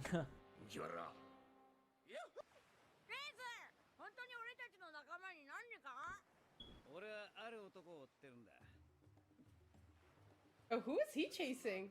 Whoa! Blackbeard! 奴はもともと白ひげ海賊団の2番隊隊員、俺の部下だった。それが海賊船で最悪の罪。奴は仲間殺しをして船から逃げた。Okay. 一応の俺が奴を見つけ始末をつけなきゃならねえってわけだ。それで奴を追い続けてるのか。Yeah. サンドラ川に入ったわ。そしてまずエルマルに上陸。アラバスタの内陸を遡り、ここユバに行くの。ユバには反乱軍のリーダーがいるから。なるほどな。次の目的地はユバか。ナミさんとベビーちゃんと一緒ならどこまで。 Okay, Sanji. I love how Ace goes like as far as he can with them, and then once he realizes, hey, the people that I'm looking for aren't here, he splits off. Like, he goes with them for like maybe 10 episodes, and then just he fucks off. He's like, hey, our goals aren't aligning anymore. I'ma leave. Bye, guys. Later. しばらくは一緒に旅ができそうね。お兄さんなら大歓迎さ。楽しく行こうぜ、エース。Dun, dun, dun, dun, dun. Oh my god! Wait, there's so much to take in from that episode. There's even like this subplot. Like, first of all, so Ace is a part of Whitebeard's crew, 2nd Division, or he's like commander of 2nd Division. And Blackbeard used to be in Whitebeard's crew, but killed a crewmate and then left. So Ace feels responsible, so he's trying to clean that up. Essentially, I wonder yeah. What kind of conflict? Like, what went down there? Like, what kind of pirate is Whitebeard? Is he close to kind of like what Luffy is, or what Luffy aspires? Do they have the same values? Because I mean, Ace seems like a pretty good person, you know, and he obviously has a lot of respect for Whitebeard. So like, what exactly does that entail? And then Blackbeard to go and kind of like knock off Whitebeard's name kind of feels a little disrespectful. So like, what does this guy have going on? Like, why'd he kill one of his crewmates if he's like, that's kind of like saying like, in my mind right now, it's kind of like saying like one of the Straw Hats killed another. So is it like the light side and the dark side of the pirates? Straw Hat and then ran away. Like, I just can't see that happening if they have a collective of such a good crew. But I have to put that aside because we still got Crocodile.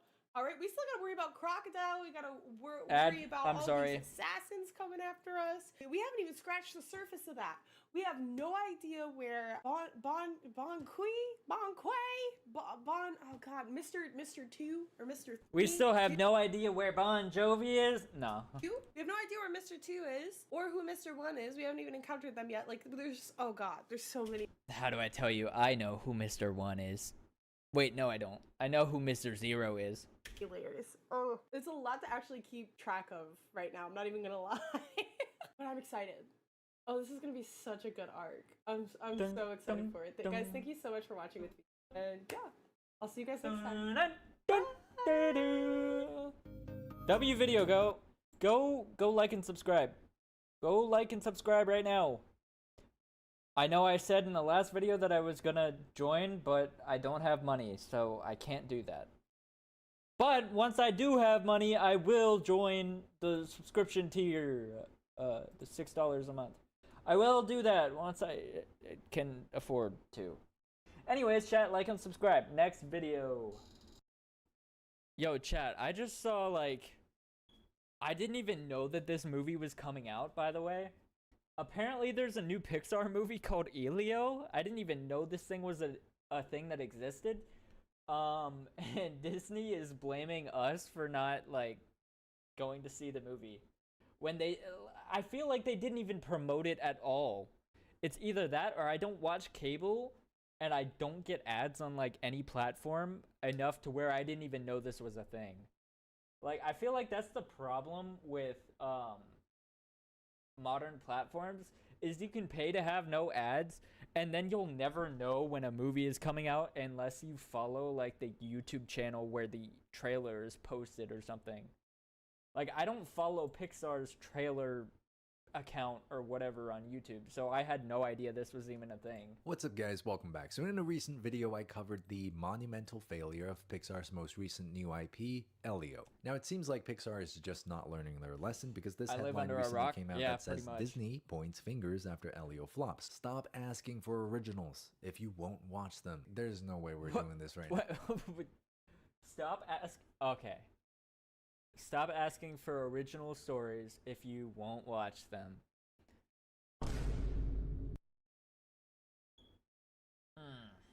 Okay, Disney, did you not learn from everything that your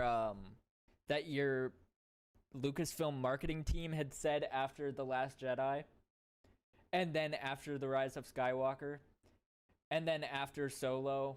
And then after The Acolyte, and then after Boba Fett, and then after Mandalorian Season 3, and then after Ahsoka. Like, we go through the same fucking thing every single year, if not more than once a year. You'd think at this point you would stop fucking complaining and fix your shit.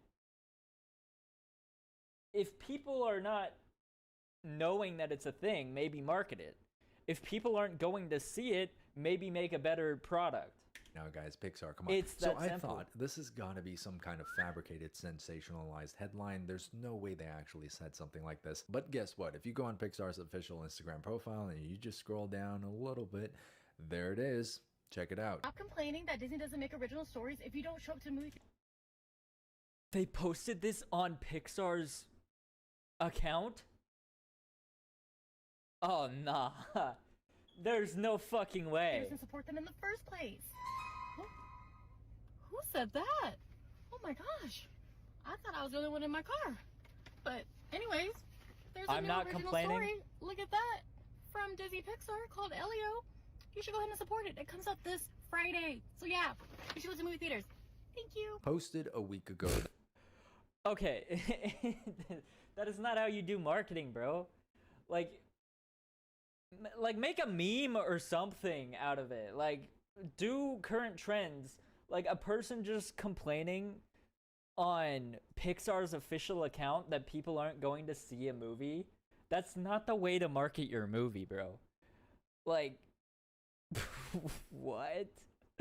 I'm not complaining. I know a lot of people aren't complaining, but, like, when Disney makes something that they don't care about, or they're gonna have no interest in watching, why do they expect people to go see it? Like, it doesn't make any sense. Crazy. How tone deaf. Pixar, what are we doing here, guys? What are we doing here? Do you seriously think now is the time to blame the audience for not wanting to quote-unquote see original stories? Look at K-pop Demon Hunters. That's an original story and it's popping off right now. Who doesn't want to see original stories? Maybe Disney Pixar just doesn't understand the predicament that they're in, so maybe let's give them some tough love today, because we should not have a billion-dollar corporation trying to gaslight an audience into supporting an IP just because it's original, and blaming a flop on the audience instead of taking responsibility for things that they didn't do well, like marketing, like art style, like the story, which we're going to talk about. Yeah. I don't know anything about the story, but I know the movie, the art style, the turning red art style that they're doing, no one likes it.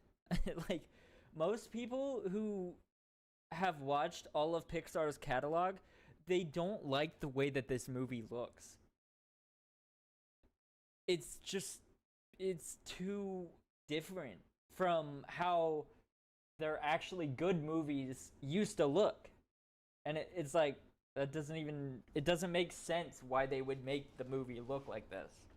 it today. So apparently, Pixar massively changed Elio after the original cut was test screened and not a single person raised their hand when asked if they would pay to see the film in a movie theater. Elio was also initially a queer-coded character until leadership told them to make him more masculine. Now that is interesting, so I decided to look into this a little bit. According to multiple insiders who spoke to the Hollywood Reporter, Elio was initially Why is my microphone volume so low?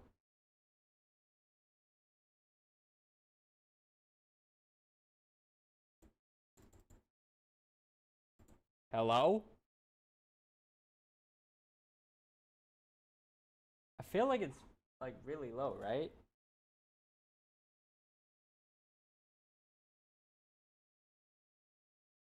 Hello?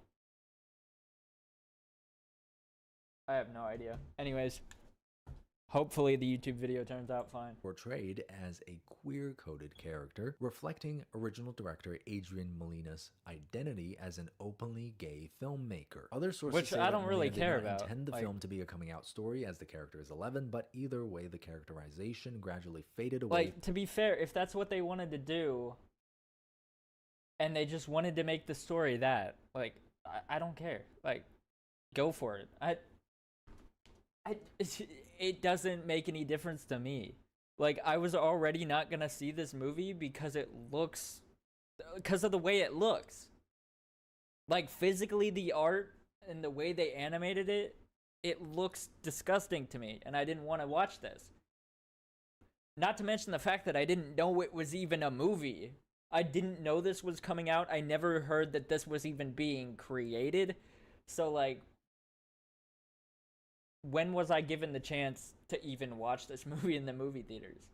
Not to mention the fact that I'm broke. Throughout the production process, as Elio became more masculine following feedback from leadership. Gone were not only such direct examples of his passion for environmentalism and fashion, but also as seen in Elio's bedroom with pictures suggesting a male crush. Hints at the trash fashion remain in the released film, with the boy wearing a cape decorated with discarded cutlery and soda can tabs, although without any explanation for the unusual attire. Now, I talked about his character design in the last video being completely discombobulated and just not knowing what it wants to be, and this might contribute a little bit as to why. If I knew that he was somebody who cared deeply about the environment and collecting trash off of the beaches, maybe the costumes would have made a little bit more sense, even though they're still not visually appealing to look at. So apparently a couple of years ago during a test screening, although viewers expressed how much they enjoyed the movie, they were also asked how many of them would see it in the theater, and not a single hand was raised. And it was around the same time that Molina screened. They did a screening and nobody said that they would watch it in the movie theater. That's a sign that you made a bad movie. I'm sorry. Like, that's an undeniable sign that what you made was not good. And it from what it sounds like they did go back and change stuff then. In his latest cut of the film to Pixar leadership, there are different accounts of the exact feedback that the director received from Pixar boss Pete Docter, with rumors circulating in some of the studio circles that Molina was hurt by the conversation. Molina exited the project soon after, and much of Elio was reworked. Now, some of the insiders are claiming that if the original story had stayed the way it is, if it was a little bit more about the child's identity, you know, with the queer coded theme, that it would have done better in theaters and it would have had more meaning to the film. And none of us can, of course, confirm or deny that, but I have a feeling that it would have done just as badly, considering the fact that during a test screening, literally nobody said they would see it in theaters despite liking the film. And that's kind of how most people feel about it right now. I was deeply saddened and aggrieved by the changes that were made, says former Pixar assistant editor Sarah Ligotic. Okay. Who provided feedback during Elio production as a member of the company's internal LGBTQ group, Pix Pride. What are we licking? Ligotic notes that a number of creatives working on the film stepped down after the directors shared their first cut of the movie. Another Pixar source disputes that people stepped down in response to Molina's departure. One former Pixar artist said it was pretty clear during the production of the first version of the film that studio leaders were constantly sanding down these moments in the film that alluded to Elio's sexuality reality of being queer. Suddenly you remove this big key piece which is all about identity, and Elio just becomes about totally nothing. The Elio that is in theaters right now is far worse than Adrian's best version of the original. Elio was just so cute and so much fun and had so much personality, and now he just feels much more generic to me. Well, I'm glad they realize and they're self-aware. This part's very interesting to me. So the Elio...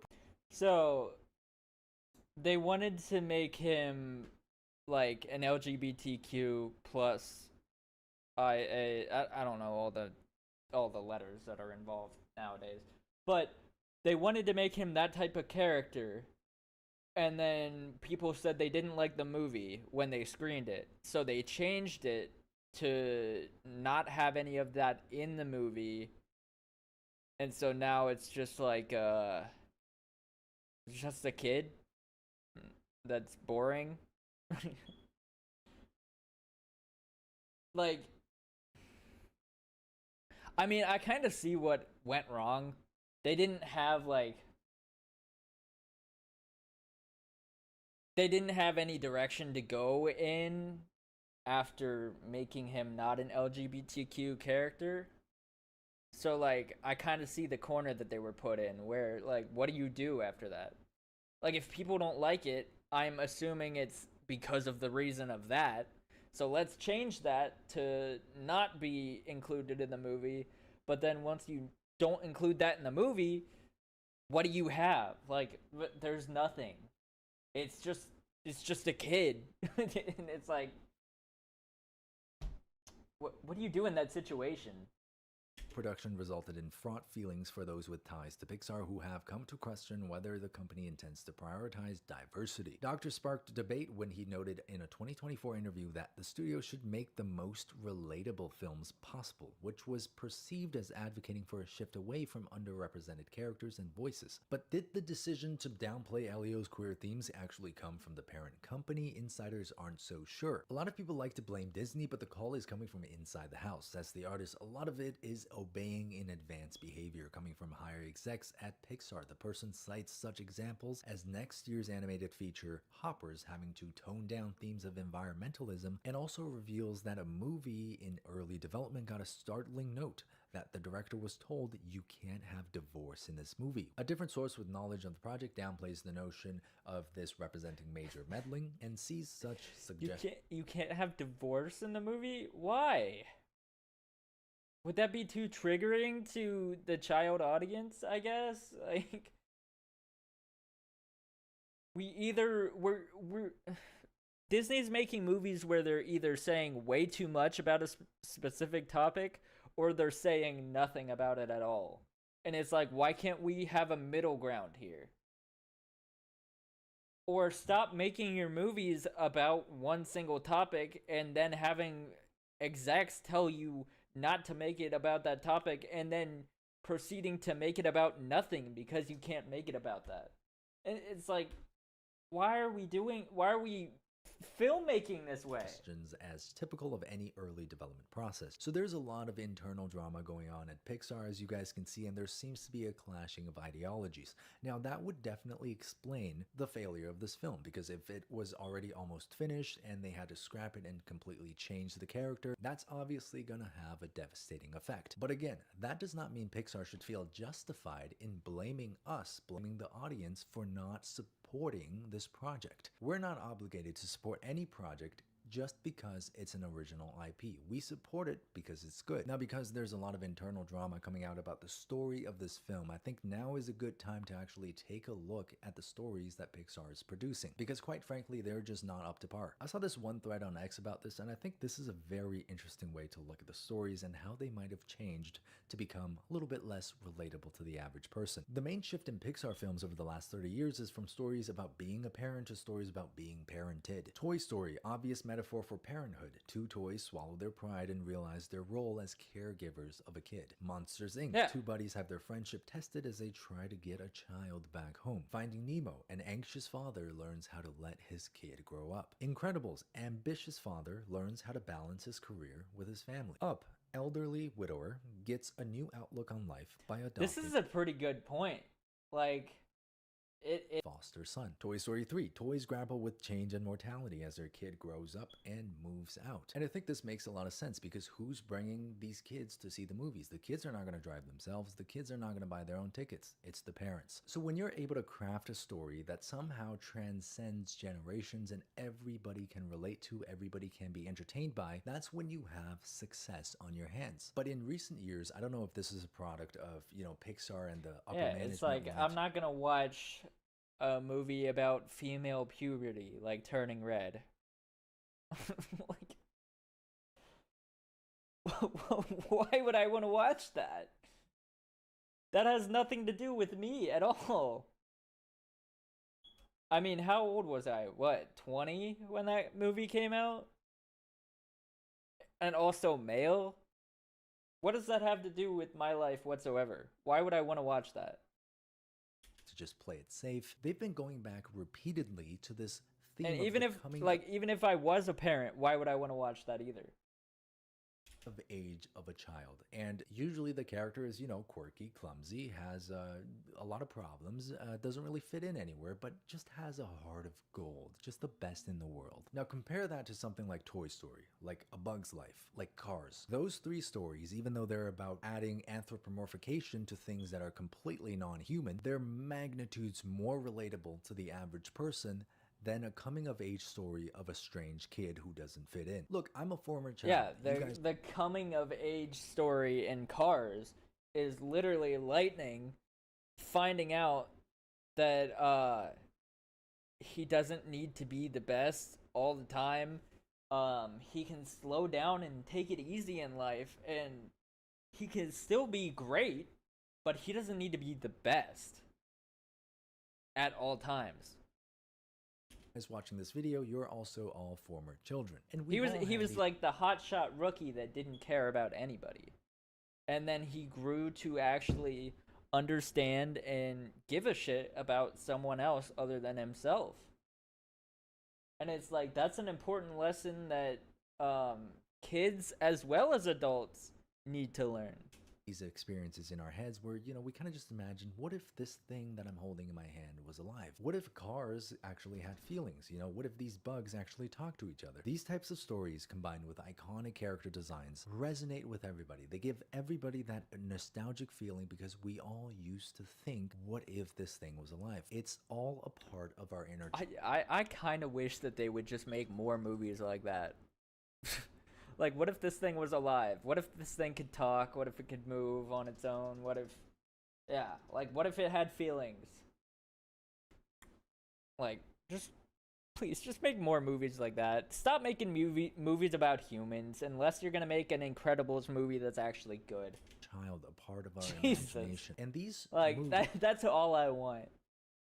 The fact that they waited so long. Hey Siri, when did The Incredibles release? Hey Siri, when did The Incredibles 2 release?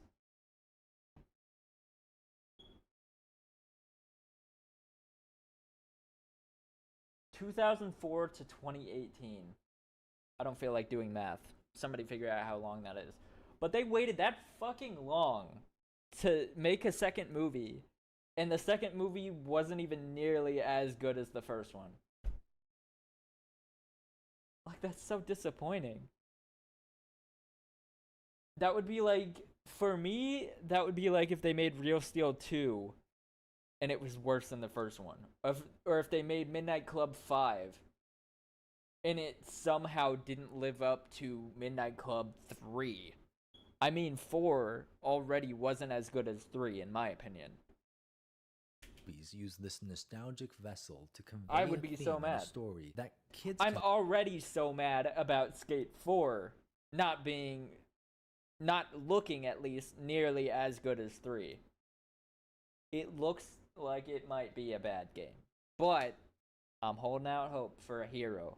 I'm holding out for a hero to the end of the night. Can learn from, their parents can learn from, and even their grandparents can also learn from. You know, like Toy Story, coming to an understanding, setting aside your differences, working together for the good of a child. Yes. Bug's Life, you know, conveying the strength of unity and the power of the many. Someone also left this comment on my last video, which I think I just completely agree with. I don't think it's just the art style, it's also the main characters. They are all kids. Pixar used to be about toys, fish, young adult car, rat, family, retired hero. Now it's just kids with funny issues. These are no longer stories where every single person can find something to latch onto. Elio was originally supposed to be queer. The director wanted it to reflect his own story of growing up gay, having crushes on men, and wearing pink and purple clothes. Test audiences didn't like it, the director was fired, and the film was remade. Now, I'm personally all for uplifting underrepresented voices. But here's the thing, when this director wants to create a story that directly reflects his childhood, his own experiences growing up as a kid, obviously you're going to have something that doesn't really resonate with a lot of the audience. I read a comment that was really good somewhere where someone basically said these new coming of age stories where they follow around a kid with a lot of issues almost start to feel like an autobiography of the director or the writers, instead of this completely escapist, fantastical, and imaginative story. They start to feel like the retelling of personal experiences in childhood, personal traumas, personal family issues. And at some point the board members, Oh wait, I just realized they were saying he was saying that there was a movie that's supposed to come out next year or whenever soon that's supposed to be environmentalism. Buddy, we already had that multiple times. You've already made a movie about that. It's called WALL-E. There's also been multiple books and movies about that.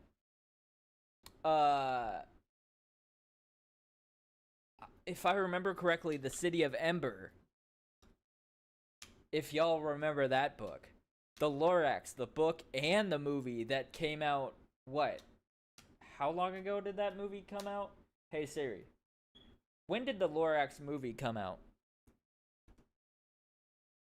2012? I mean, fuck, was that around the same time as WALL-E? I feel like it was a few years after. But either way, like, we've had so many stories about this. Come up with an original idea, please.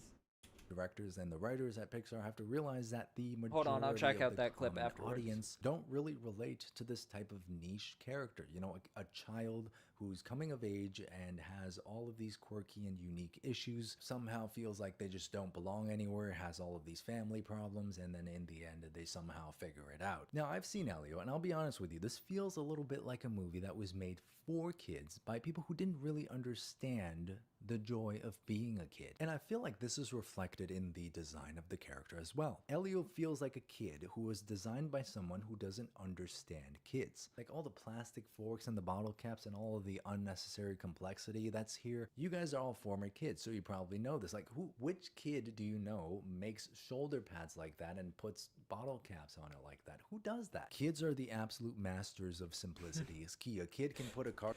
I want to see this kid scrolling YouTube shorts and then switching to TikTok, scrolling TikTok for 4 hours, and then switching to Instagram Reels and getting videos of people getting shot.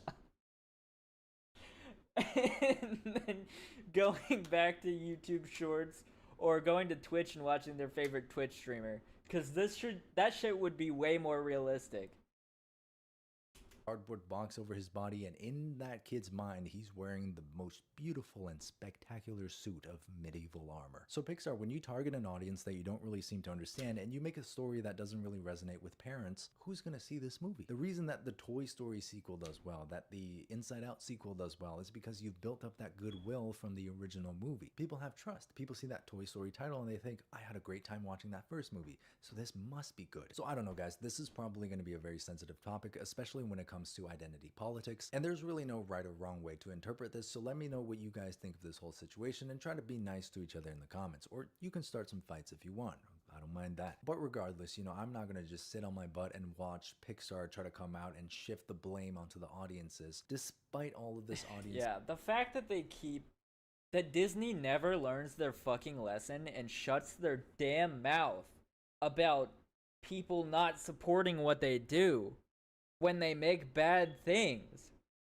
Like, just come out and be like, hey, my bad. Maybe I made something that people didn't like. It's like Disney is taking notes from Kathleen Kennedy, but they're taking the wrong fucking notes. It's actually insane.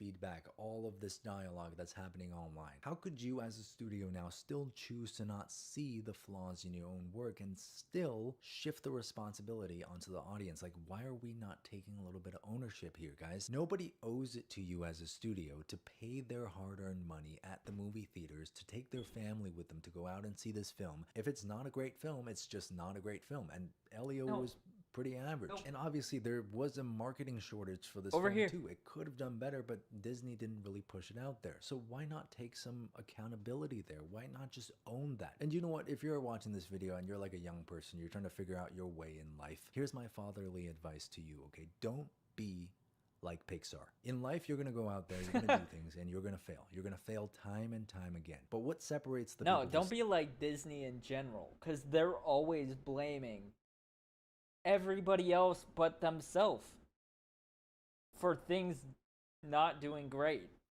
performance-wise. And it's like,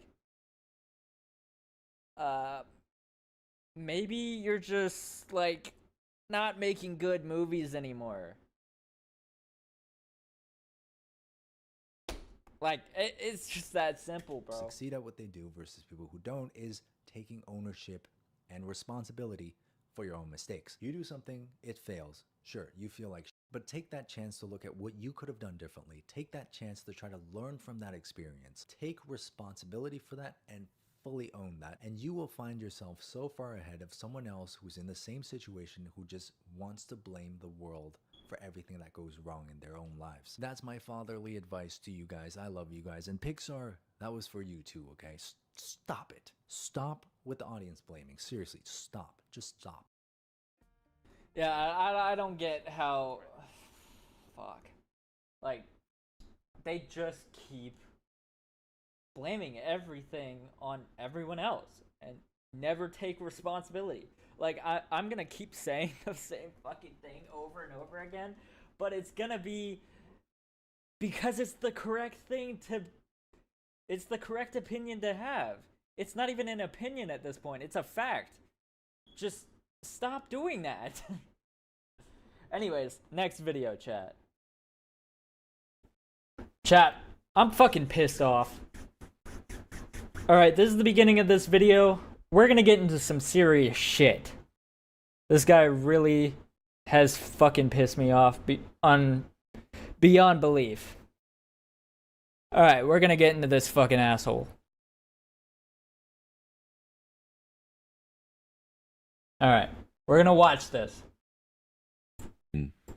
Tumor in your brain.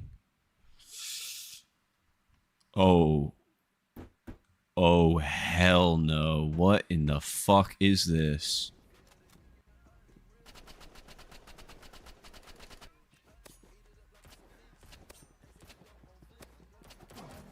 Oh, I can't even follow without a verified number? Holy lockdown. This one's crazy. Like, what's even the point of this, bro? Like, what do you even...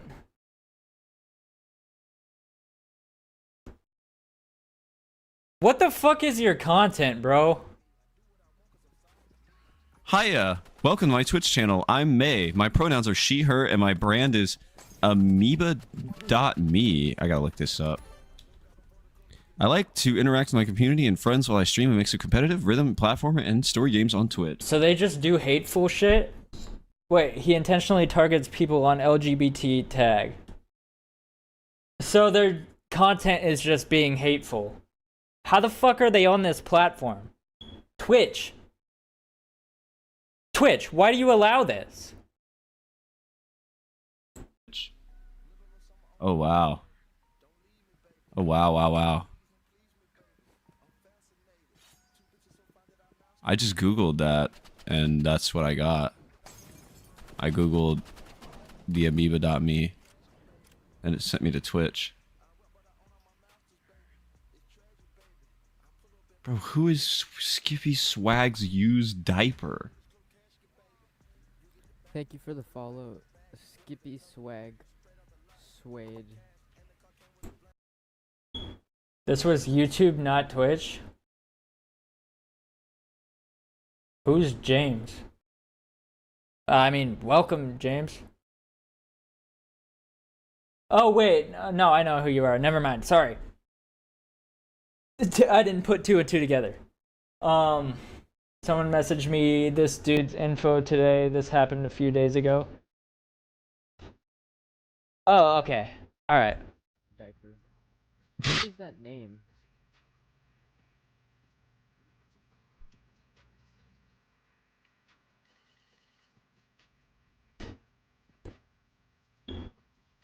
Okay, we can't even do anything here.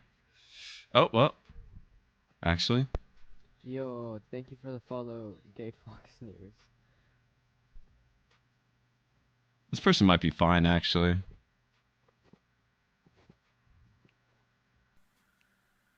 Let him cook. Okay. I trust the verified numbers. Do your thing, guys. I'll move this over here. Oh, wait. You guys gotta see it. Like, what's even the point of this type of content, bro? I listen to all genres. Oh, that's a man. Now I get it. N-word gamer. Alright. What the fuck? I don't know why, like, names like that are allowed to be a thing either.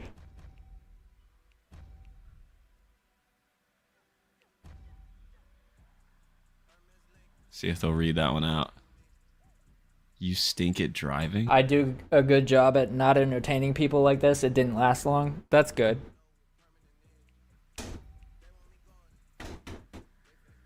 This is a nonverbal autistic trans. I just don't understand how people like this still fucking exist. Yeah. I don't think we're getting much out of this one, guys. Hold on. Did I close the game out? What the fuck? I closed the game, right? Anyways. Might need to abandon this one. Like, what do you mean this one? Shut the fuck up. I want to fight it. Hey, not to be rude, but what are you? Jesus, bro. That's Pookie? This is Pookie to you?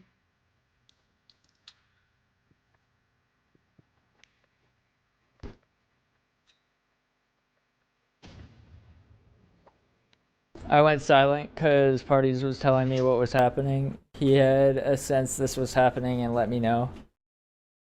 Yeah. This is just all around a shit situation. Because of a shit person.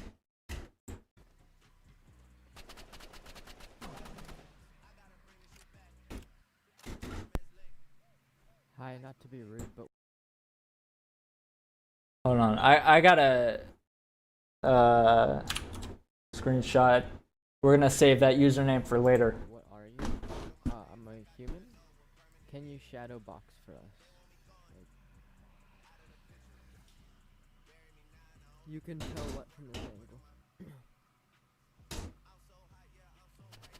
But, And they want to try to ruin my day for their own fun. It's bullshit. Yeah, it is bullshit. Frickin' heck. Oh wait, no, I'm throwing. I don't know if I can support you until I know if you're trans or not. Stand up and do it. We want you sweat. What? What is going on in here? I'm just waiting to see if this guy is like directly telling people that this is what he wants them to do. I'm assuming earlier on in the stream he told people to harass other people. But so far all I've seen him say was do what you do or whatever, which we all understand what that means. Coda, chill. We all understand what that means. We totally understand what the implications here were. Coda. I'm doing a cookout later. Over here. For July 4th, we gonna be playing hood anthems and rolling packs. He's not Stomping Bob. Jaren, stop the hate. I got more. I'm just gonna watch this whole segment, if that's okay. No white, smile. But if you have more that's not in this segment, yeah, I'll be happy to watch it. They're stay in character. I will bring my NBA YoungBoy birthday party themed stuff. Okay, we gotta get out of here. This one's cooked. This one's cooked. We're not getting anywhere with that.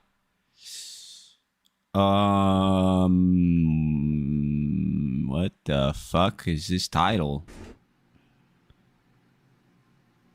Angus thongs and right? It's like I wonder if, perfect like, bonging. I wonder if we look both ways when you cross my mind. It's just like it's so smooth, you know, because you don't know where the person's gonna go with it, and then you're like, oh, okay. Because like, what the fuck are you? I don't get how this guy could be saying anything when he looks like fucking Stephen Hawking. Holy shit. Seems like a nonchalant... Do what you do seems like a nonchalant green light if you ask me. Exactly. That's what I was saying. Like, it's definitely implied. Do what you do, as in... do what I've already told you to do multiple times before. Like, this is a regular occurrence at this point.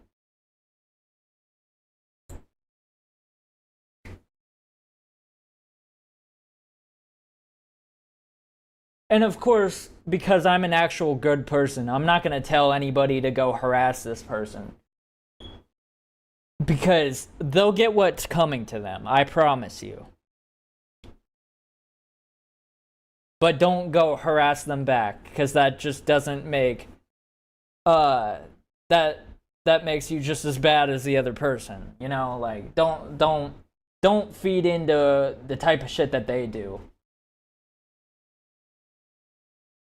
But did you send me more that I need to watch? Fighting fire with fire doesn't help anyone. Exactly. It makes the situation worse. True. This isn't a music video, Hassan. Yo, thank you for the follow, James. I couldn't find the DMs, but yeah. Oh, follower goal. 350. Hell yeah.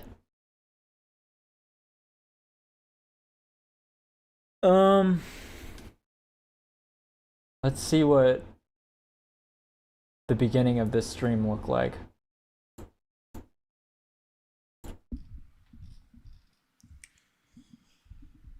Wah, wah, wah, wah. I'll be on the job. I imagine there's a lot of other people who really been affected by this dude. True. Hold on, let me put some on real quick. Let me put on. Let me put some on. Never mind, that's not a DeWalt L heat gun. Should I got the DeWalt? It was only like $10 more. Should I have got that one? You think this one won't fucking work?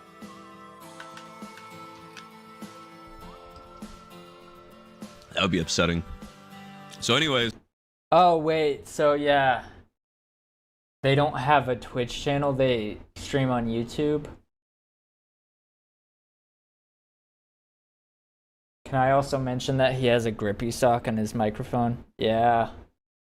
I was thinking the same thing. I was like... So this was... Yeah, this was on YouTube. So I don't know how much I could do about that.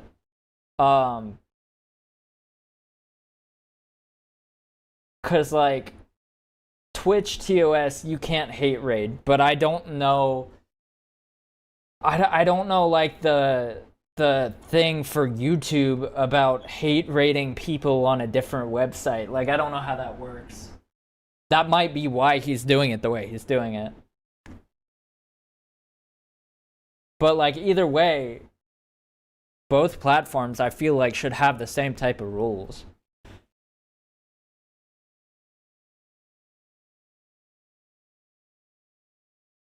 I've been there before. It's messed up for someone like him to have that, in my opinion. That was a thing that reminded me of, but then to see a person so hateful with that is disgusting. I would assume it's a similar system, but I haven't had a good look at it. Yeah, I'll need to look into that, but I'm still gonna make a video calling this fucker out. So, question is, do I tag them? Do I tag their literal YouTube channel? Because, like, if I tag them in my title, that's also giving people direct access to the channel to go to that channel, and if they for some reason thought it was funny, whoever's watching the video will go title it. But I kind of also want this guy to see this shit and know that this isn't okay. I could just put his name in the title and not tag the direct channel. You let me know what you want me to do, and I'll do it that way. But yeah, this guy is a fucking asshole, and I don't know how people like him still exist on public platforms like this, especially YouTube. Like, of course, the only other social medias they have are fucking Twitter and Instagram, bro. Of course.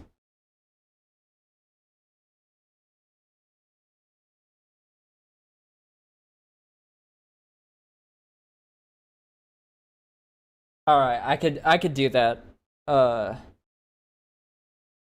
Racist app and racist app. Yeah, pretty much.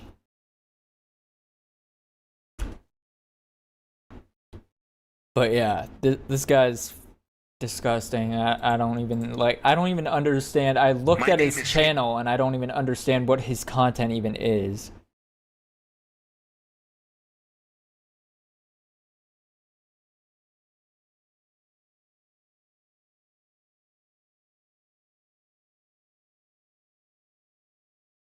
Oh, okay.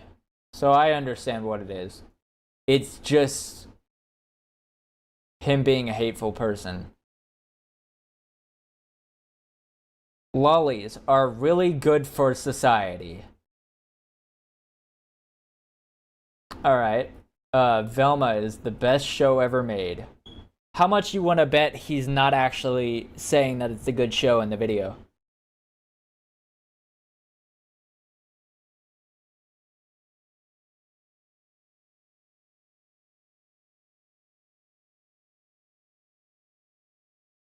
Let's just see. So I checked out this new Velma show. You know, the one that's getting review bombed right now, absolutely obliterated by the media, the fake media. And what do I have to say about it? I think it's pretty good. I think it's one of the best forms of television we've ever had. I think it remains extremely faithful to, you know, the old characters. He doesn't do drugs like the actual Shaggy, like the real Shaggy. Real Shaggy doesn't do drugs. New Shaggy, named Norville, doesn't do drugs. Just like real Shaggy. What the fuck is he even talking about, bro? He just said Shaggy does do drugs, and then he said he doesn't do drugs just like the real Shaggy. This guy's so fucking stupid.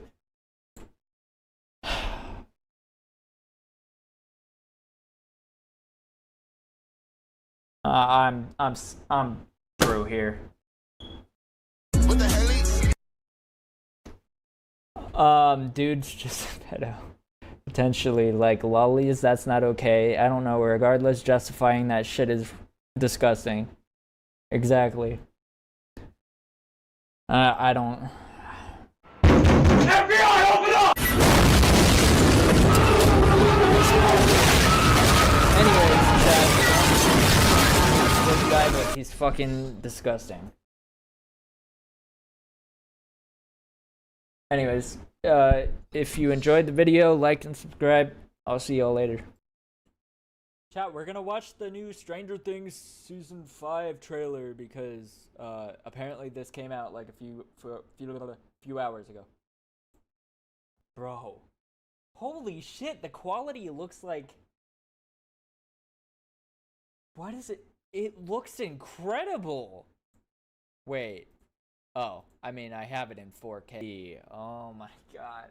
Oh my god, Nancy. She's just so fucking hot. I'm sorry. Like, oh my god. Burn in hell. Alright. Alright, bro. Okay. After what did Eddie Munson do to y'all? He didn't do nothing. He actually saved a bunch of y'all's asses. The fuck you mean burn in hell? Shut the fuck up. Okay. Just looks like 2 people? I don't know. Oh my god, they're still wearing fireproof suits to burn down the Upside Down. Did we not learn anything from season, like, 1 and 2? That shit doesn't work! It doesn't fucking work! Like, that's what's going on in their brain whenever they're doing that. Alright, they're going back to the lab. Makes sense. Nancy, oh my fuck. She's so hot! It ties us together. They look so different. It's crazy. Like you grew up. Holy shit! Man, the passage of time is crazy.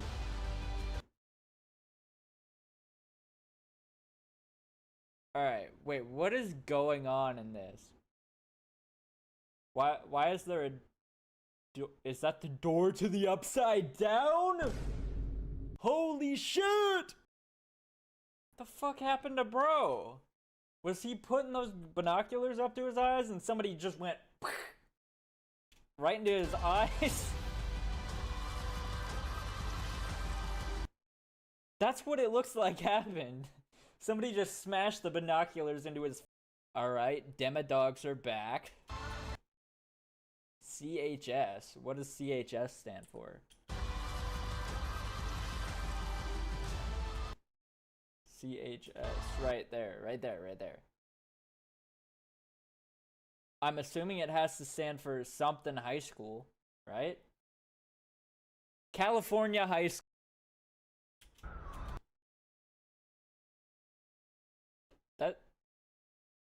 Is that Mike's mom? And who is this? Why are we ending kids? Don't end the kids. Sorry. I'm done making bad fun. Alright. It actually is... Ow. Why did I do that? I just chattered my teeth together. It is actually kind of crazy that this is going to be the last season. This isn't going to be the first or last time I do this. But hey Siri. How long ago did Stranger Things Season 1 come out?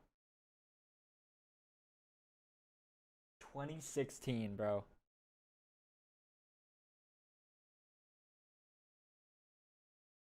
It's almost been a decade. That's wild. It's almost been a decade since Stranger Things started airing. That's insane, bro! Anyways, chat, I'm hyped as fuck for Season 5 to come out. Here's the fucking thing, is I'm currently back on my One Piece arc again. I'm on like episode 109 out of 1100 episodes. But I gotta fit in the rest of my rewatch. I'm on Season 2 of Stranger Things right now. I gotta fit in my rewatch somewhere. Anyways, like and subscribe, chat. Next video. Stinky. Yo, chat. So this is gonna be a new video series that I'm gonna do. I'm literally, like, across the series, I will be buying every single fucking thing from Dollar Tree. Every single thing that can be consumed, I will have bought it at some point over the, like, next year, because I'm not rich. I can't just buy the whole store. But over time, I will be buying the whole store. And I will be trying every single thing from Dollar Tree. This is gonna be the start of the playlist. The first episode will be drinks. So I will buy every drink from Dollar Tree and try them in one video. And then the next one will be like chips. The next one will be cookies. The next one will be snacks in general, ice cream, etc. Anyways, that's what this is gonna be. I hope you're excited to see the first episode. Yo, chat, I wanted to watch Inoki Noel's reaction to one of my favorite episodes of One Piece. I don't know, this is a completely random video, but I love Inoki Noel. As a creator. Alright? Let me make that clear. She is very, very, very attractive, though. I'm sorry. But, like, bro, like, what do you want from me? Anyways, let's get in the video. Hey, D-Gen! Welcome back. I'm Inoki Noel. We're finally watching more One Piece. Again, today's a 1-episode reaction. Usually I do 2 episodes at a time, but I'm still playing catch up from my trip from TwitchCon. Nah, because this is like one of the best fucking episodes of One Piece ever. A lot of stuff to edit. Plus, I'm going to be watching Uzumaki, Dan, and hopefully Arcane. I haven't watched that yet. There's been a lot of interest for it. I know season 2's coming out, so we got a lot of anime to watch, guys. Bro, she's Anyways, just so... we still haven't found out. Oh my fucking fuck, she's just so beautiful. Sorry. I'm sorry. Anything about Sanji. I'm sorry. I'll shut up. I need to know more about my boy Sanji. He obviously starved. He could do some cool kicks. He's got a little bit of a Oh no, oh fuck. I just remembered my my way of posting reaction videos to other people's channels is by tagging them in my title. Oh no, that means she's gonna see this and see me glazing.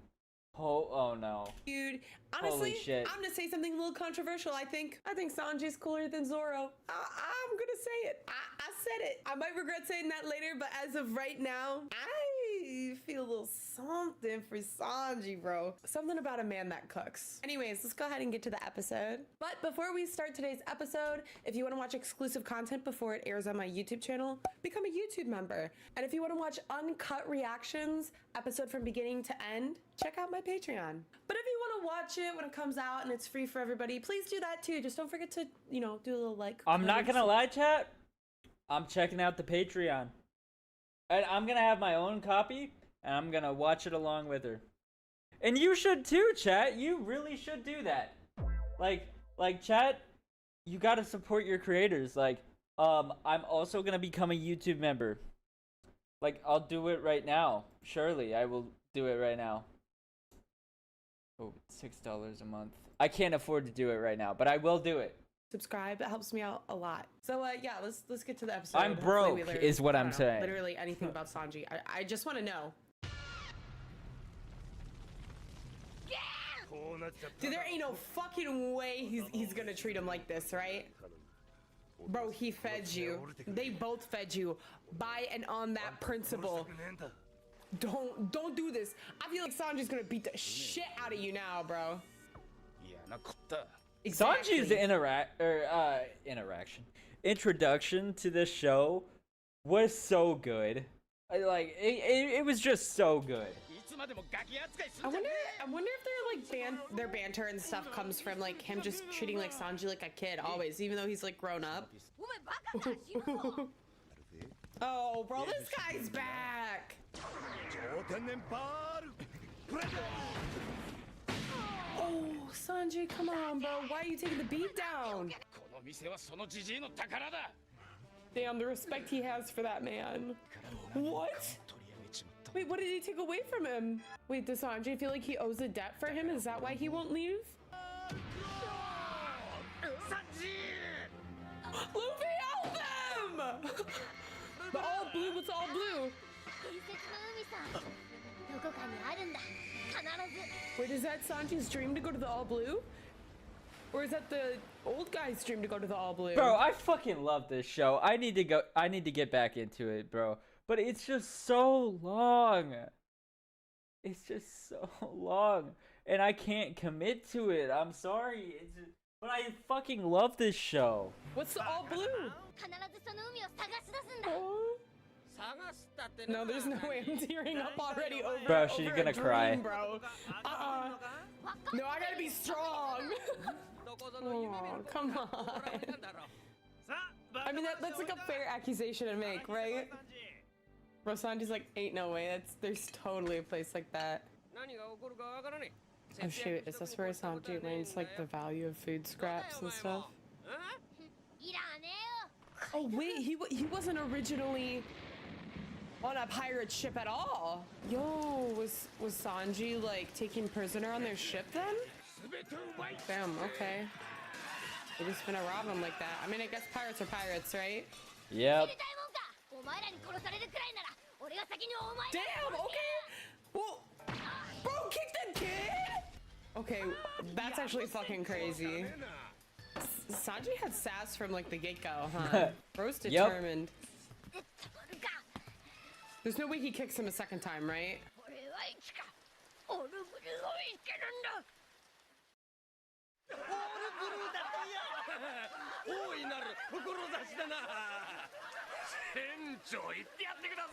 Yeah. What an ambitious goal. Look at this loser. Look at this loser following his fucking dreams. Like, what the fuck is wrong with you, bro? Like, you're so stupid. Like, what are we talking about here?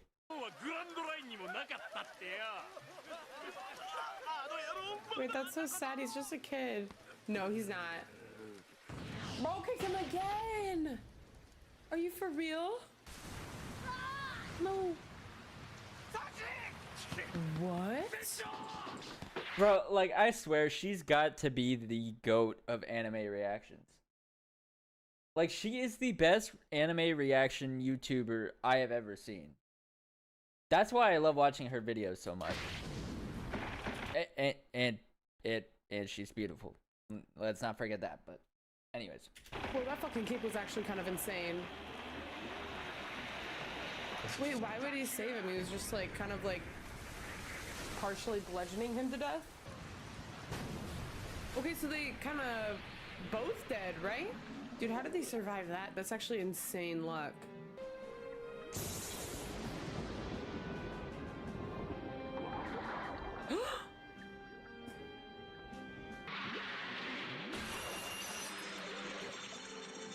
Oh no, no.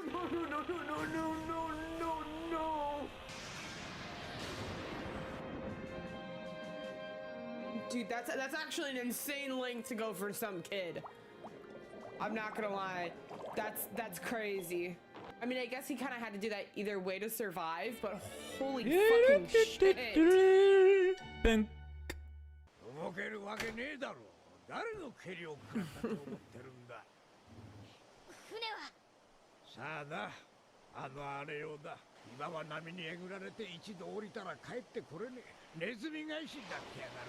Holy shit, that's crazy.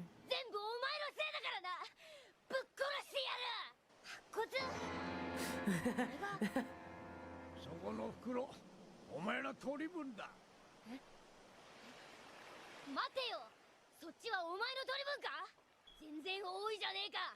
3倍はある。分けてやるだ。 Wait, that's kind of crazy. だと思え。妙な哀れみは期待するなよ。 Bro, no wonder there's so much fucking tension between them.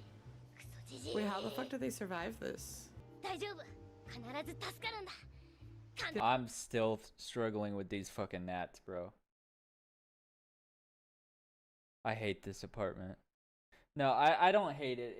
It's a fire apartment, but the bug problem, oh my god, it's actually ridiculous. I feel like that's kind of like a very ignorant kid thing to say. I mean, it's smart that he's dividing the food up like that, but still.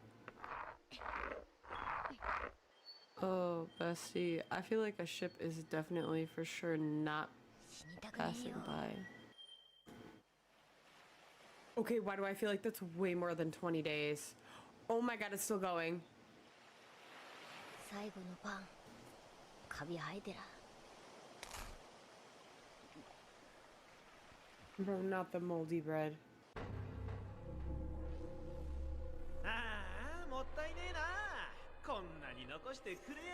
Dude, I guess he gets it now. Dude, the crazy regret. Yeah. No, literally. Every time I ever throw food away, I'm always like, I'm gonna be starving at some point, and I'm gonna want food so bad. That's why I save every bit of food that I can possibly save ever. But he probably has. Oh.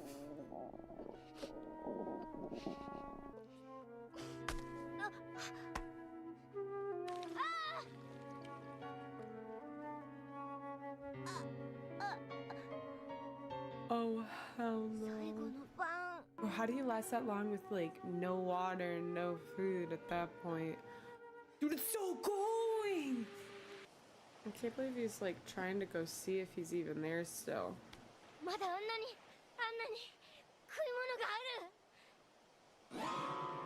Bro still has a knife? You know what? Like... Damn. And starvation, you know, like... People do some crazy shit.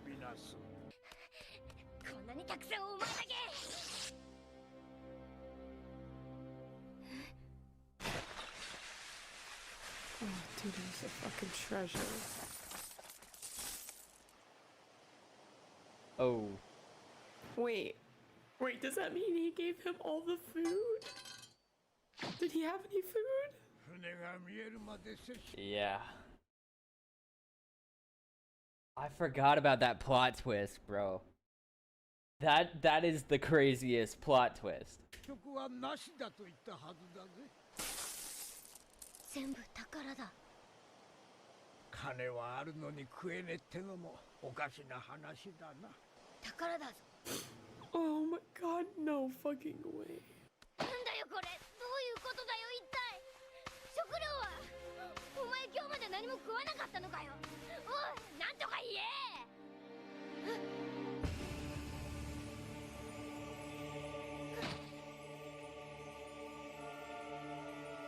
It's so good, bro. どうしたんだよ、その足。食料は俺にくれたのが全部だったのか。そうだ。その足なかったら、お前もう海賊やれねえじゃねえかよ。なんでだよ。なんでだ。お前が俺と同じ夢を持ってたからだ。It's so good.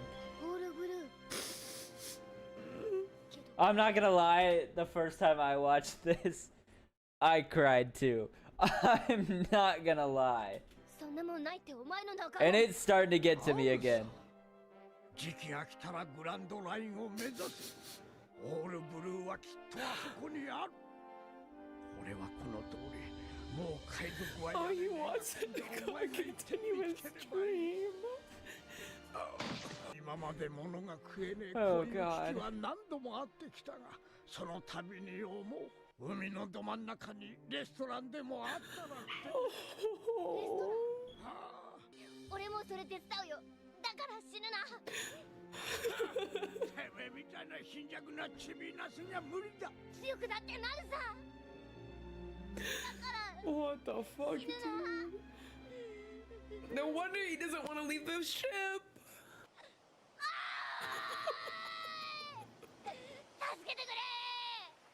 It's not even to help us. It's help the damn geezer, bro. It's so fucking good, bro.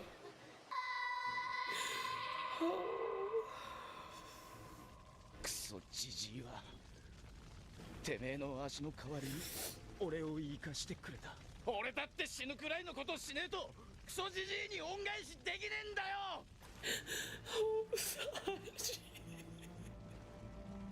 だがもうこのレストランは店じまい。 Bro, Luffy, you gotta beat him up now. You gotta fuck him up.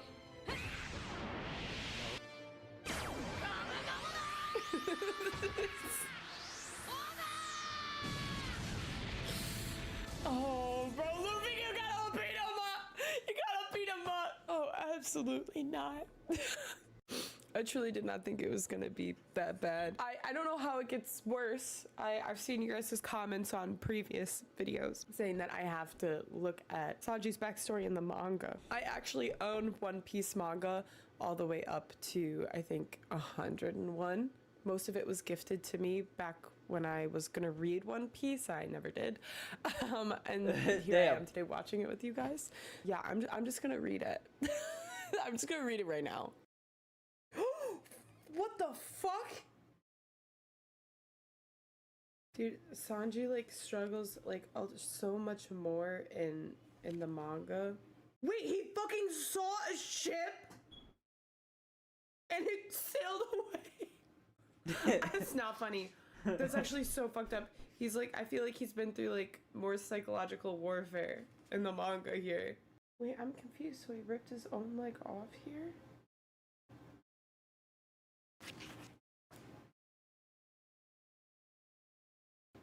I'm assuming he had to eat his own leg. I see why they censored it. Oh, that's 10 times heavier.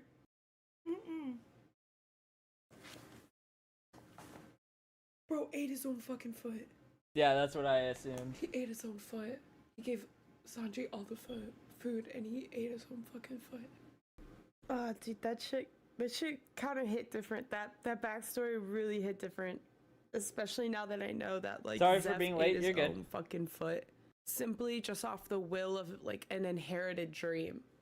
Like, he was so ready to kill this kid. He kicked him against the wall a couple times. Told, like, the pirates, I'll just kill this brat. And I then was the singing moment and he now I don't said have a he can't voice. die, he needs to find the all blue, and everybody fucking laughed at him. Like, Zeph, I feel like, really connected with him in that moment. And, like, that inherited will was so strong that he wanted to keep him alive because maybe, I don't know if it's like Zeph, like, maybe just gave up on his dream. Like, his crew didn't care anymore. You know, they're like, it's not real. They came back from the Grand Line, and I don't know, maybe nobody had faith in it anymore. But despite, you know, the captain having faith, the crew didn't. Maybe he felt like that was it. It was just GG's for him. Nah, and, like, this is one of the best episodes of One Piece, I swear. I really want to go back and watch this show. Like, it makes me miss it so much. Had such a strong will for that is I don't know, dude. That was rough. It's just like such a rough concept, dude. Okay, at least I got the Sanji lore now. Now I get why he like feeds anybody that's hungry. And I kind of figured like I had to do starvation, but like to that extent is actually so fucking crazy. That's actual insanity. Well, thank you so much for watching One Piece with me, and I'll see you guys next episode. Bye. W video. Bro, go follow the GOAT of anime reaction videos, bruh. Like, literally, she is one of the best creators. I swear. Anyways, chat, like, and subscribe. I'll see y'all later. So I thought it would be funny to watch a You Laugh, You Lose video because I haven't done... I mean, I used to do, like, You Laugh, You Lose challenges, but I kind of just wanted to watch somebody else do one. Because, like, I don't know. I just enjoy watching that type of content. I don't know. Let's just watch it. You guys sent in videos over the course of, like, 2 weeks. Why the fuck did I not have notifications on for bro? I try not to laugh, and we'll do one now. Or we'll do it now. I'll do 5 subs a laugh. So that's $25. And it's... Bro, I wish I could do this type of content. I wish. 16-minute video. I have to laugh at the video.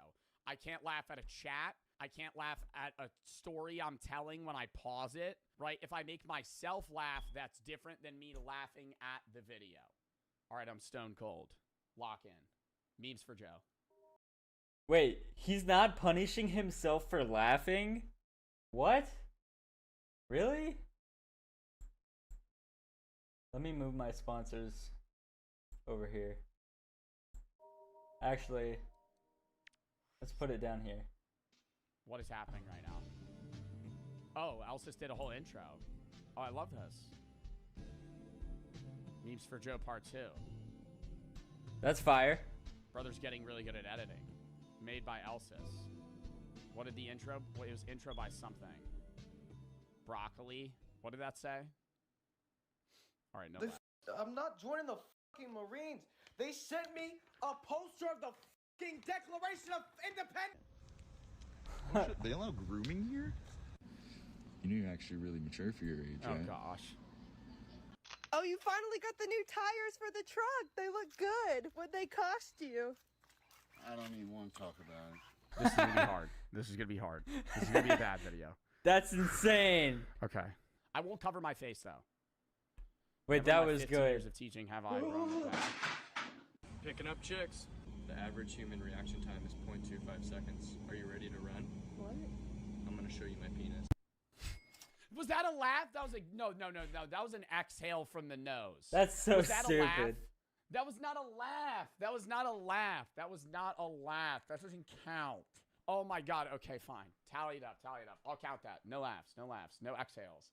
Guys, group chat. No exhales. You gotta hold your breath the whole video. Into a 4-car collision going 95 miles per hour. Damn. You good? Alright, y'all. 3, 2. Uh-oh. What you mean, uh-oh? Bro, what you mean, uh-oh? Hey, what you mean, uh-oh? Alright, let me check your belt. Ooh, it's kind of loose. Lift your hands up real quick so I can tighten it. Yeah, sure. Hold on, just give me one Dude, more. that's a genuine. That's literally like, bro. The people who do that, they're evil, but they must enjoy their job so much. Genuine fear of mine though that every roller coaster I go on with like the overhead strap thing will just unlock. Because when I move it, it like holds, but I could press it and I could feel it not bend.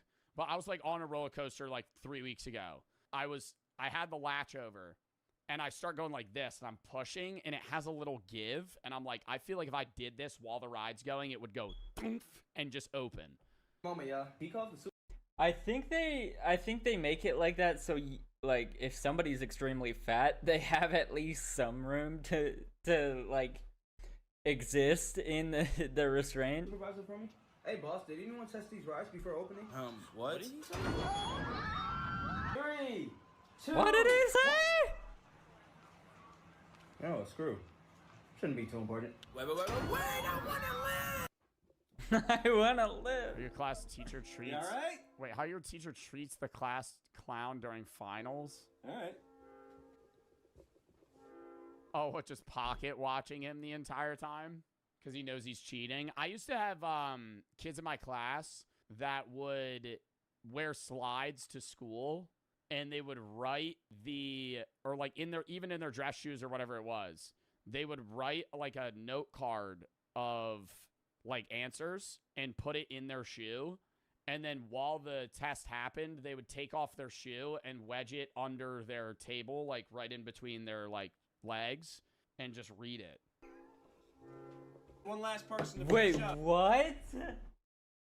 Bro, I wish I was that fucking creative with cheating back in the day. Like, I just ate absolute Fs all the time. Like, I just didn't give a fuck. And I ended up getting all my credits before I even got to senior year. Somehow, I don't know how the fuck I made it through school. Just one person left who probably didn't pay attention, and they're probably struggling. So, just waiting on that person. This test is not open notes. Please don't have any other papers on your desk. Hey, if you guys finished your test, please flip your test over. We don't want anybody looking at other people's papers. Looks like we got some people struggling. I wonder what. Dude, I had another friend in high school that I took. I'm just like, why is this video still going? Why is it so long? The SAT with, and he paid the guy in front of him. Wait, did I just see that right? That's exactly what I thought it said. I just write it on my notes. School that I took the SAT with. All right, And Mr. he Schmo. paid the guy in front of him to cheat on his test, and the proctor didn't notice, and he got like a 1360. Why? Looks like there's one person left still.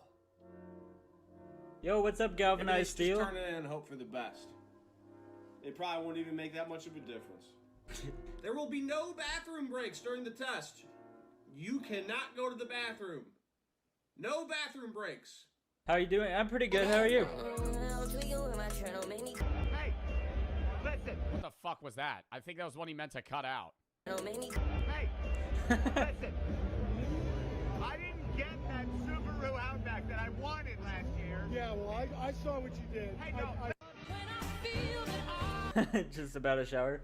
I saw what you did. That's crazy. Santa really said, I know exactly who you are. Last year. Yeah, well, I saw what you did. Hey, no.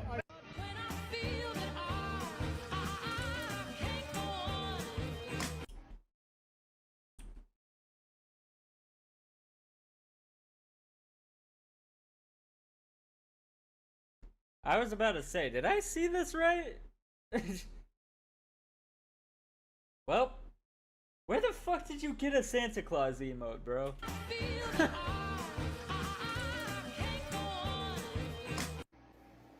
I couldn't even read that fast enough. Am I a slow reader? That L Reader was not a laugh at the video, and I am not giving 5 subs for that. That is not, no, I couldn't even read the fucking caption. The video's 5 seconds long. I'm reading a fucking paragraph.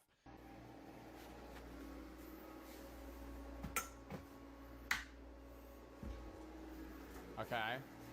Yeah. All right. No, that's actually true. Yes. With the honey dinner served, scoop it out of the toilet. Oh, God damn it. But yes, that's very true. If you have Tupperware, just throw it in the fucking closet that all the other Tupperware is thrown in. Actually, so facts. The Tupperware bin is always messy as fuck. Like, if I went and took a picture of my Tupperware drawer, and somebody will clean it and organize it one time every 10 years. And then no one will ever keep it that way. It's just random containers that are wedged in between each other. Have you ever wondered what the popcorn button on your microwave actually does? Well, fuck. I never press that shit. I just press the add 30 seconds. I've never seen a clean and tidy Tupperware cupboard. Exactly. Does? Well, fuck. I never press that shit. I just press the add 30 seconds. Forever. Have you ever wondered what the popcorn button on your microwave actually does? Well, fuck you. Yeah, pretty much. Pretty fucking much. That's pretty accurate. I mean, it's gonna burn your fucking popcorn every single time, so there's no point in using it. What I do is I press add 30 seconds 3 times, even though it only requires it to 1 minute to cook for 1 minute. But I press it 3 times because I like to see it count down to 30 instead of count down to 0 for some reason. I don't know. Sometimes I have to take it out early too as well, because like sometimes it might just burn it. Like if you leave it in there and it's not popping anymore, your popcorn's probably burning as you sit there and watch it. Stand ready for my arrival, worm.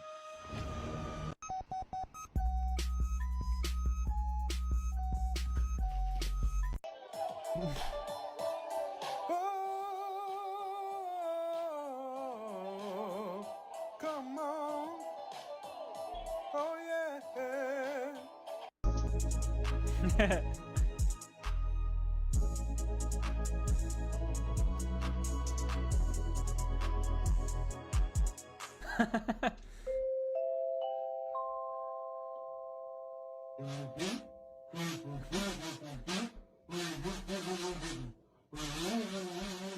Yo, Ichigo, what's up?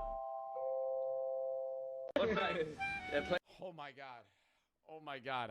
The only reason I didn't laugh is because I saw that one before and I died laughing. You know how like stuff gets like fractionally less funny as you see it again? That would have been bad. That if I saw that for the first time. No, there's definitely videos I've seen before that are still funny and will always be funny. I just can't remember what they are. What's good, bro? How's your day going? Pretty fucking good. I'm not gonna lie. I had some leftover Taco Bell and then I started my stream. That's pretty much how my day is going so far. They don't set off the alarms anymore. They just ask you to come to the front desk. They take you out back and they shoot you in the leg. Egg fart released. Let's see the radius. What? I'm crop dusting my oldest daughter's volleyball team. Yes. Let's see. Boom. Target hit. Yep. And it is harmful. It definitely is a scorcher. My apologies.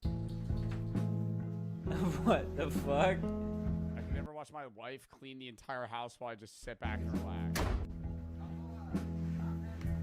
True. I mean, I don't have a fucking wife or a girlfriend, forever alone. But, relatable. Actually, though, because you both have no idea where you're going, so you just run into each other the entire time. That's why, like, line kitchens work so well, because you have your own individual station, so you don't bump into other people. But if you're just, like, in the kitchen with one person, you don't know where they're going, so you're like, oh, sorry, excuse me. Oh, sorry. Can you move over?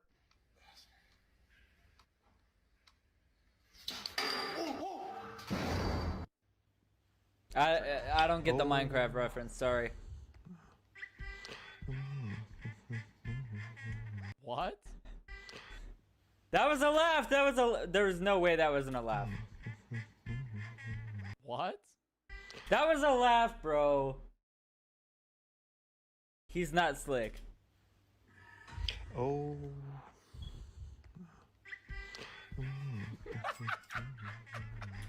All right.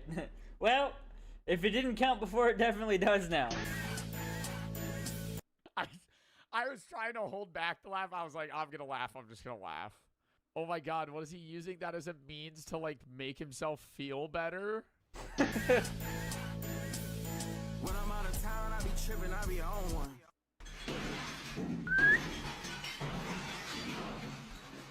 The nurses watching 80-year-old me hallucinate a chest on the other side of the wall because I played so much Fortnite. True.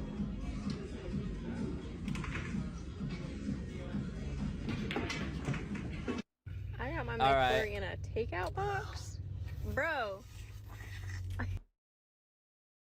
Hold on. Why was there a hole in it? I got my McFlurry in a takeout box.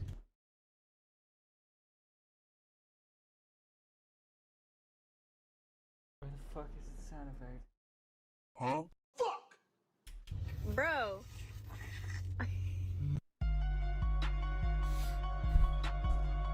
Cave Explorers, after finding a new cave, 50 people went in, 0 came out, and has an entrance size as small as a walnut. Yo, the light's green. Why is he not moving? I'm about to say something. Hurry up, man. I might swerve in that corner. Whoa, whoa. We're having gay sex. Hold on tight, cause I'll tweaking it, bitch. I'll let it. Hey, little boys. Where's your shirt? I like it this way. I'm gonna take my pants off in 5, 4, 1. What? What?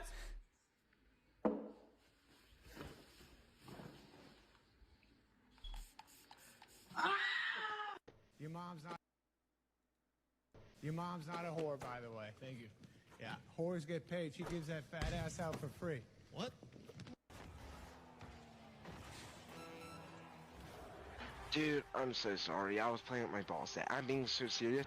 Well, he said he lost the goal because he was playing with his ball sack. Should I be worried this fucking piece fell off my damn car? I don't even know, like, where the fuck it came from, man. Pretty accurate. No, no, that's relatable. Oh my god, like you're like a random pain, and you're like, am I having a heart attack? Am I having a heart attack? What's happening? And you just like breathe for a second, and then it'll go away, and you're like, oh, thank fuck. Bro, So I'm not the only one that experiences that, where my heart just like randomly just goes, "Ugh!" And then I'm like, am I gonna die right now sitting on the fucking toilet like Elvis Presley? What the fuck is happening? I get heart palpitations when I'm at the gym sometimes, and I think I'm dying. Like, I'll lift, and then my heart will start beating irregularly because I was, like, pushing too. Like, usually when I do, like, a long or a hard set, like, when I'm done, instead of going, like, doom, doom, doom, doom, or even, like, a faster doom, doom, doom, doom, it'll be, like, doom, doom, doom, doom, doom, doom, doom. And then it'll stop for about 5 seconds, and you'll be like, doom, doom, doom. And I'm like, what the fuck? And I just start like hyperventilating because I'm like, why is my heart beating like that? True.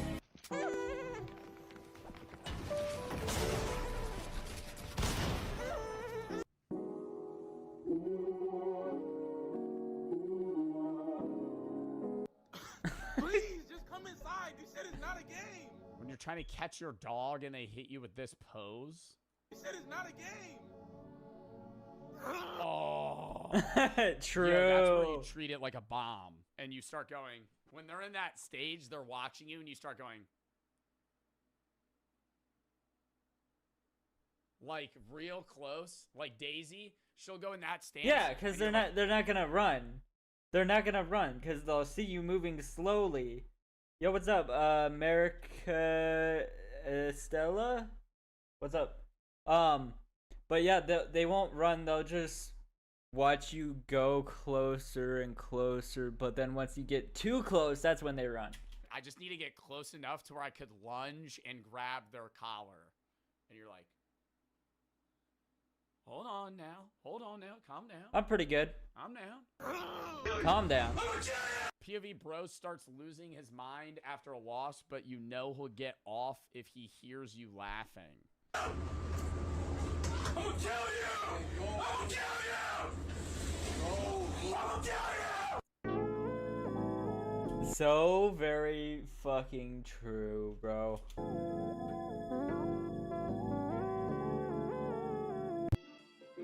They go stand behind like a medical wall whenever you're getting like a CT scan or whatever it is, where you sit. What's the one where you sit in that tube? Yeah, that's what doesn't make any fucking sense. It's like, yeah, they'll tell you, oh, it's totally fine, but for our protection, we're gonna go get the fuck out of here. Excuse me? I'm in here by myself, and this machine is operating on me. And you're running away what? Am I gonna die of radiation poisoning? They're like, all right, now I'm gonna leave the room. Lock, slams the fucking 3 foot thick door shut, locks the door,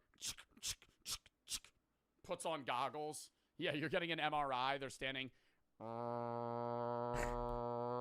You okay in there? Just talking through a mic. A cow in Minecraft watching me check out my friend's house in creative. Well, boys, you called it. I officially give up on being sober. I picked up a couple beers for tonight. I don't give a fuck. Oh my god, a couple beers for the night. That's like 10 cases. Dude, I do not give a fuck anymore. Fuck being sober. Fuck. I'm sorry, but that guy's face. Oh, he looked like he needed to be sober. I'm not gonna lie. For the sounds. Yeah. You get loosened up after you're here for a while.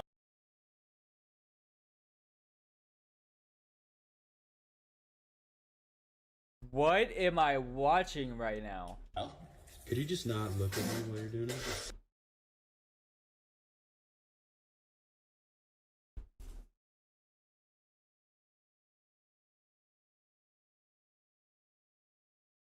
Sound of when you go, it's gonna I don't want to be hearing this. change throughout the next few months as you get reshaped. What is that supposed to mean? I came in as a trumpet. It sounded a little bit like a drum set now, the way it flops out. Okay.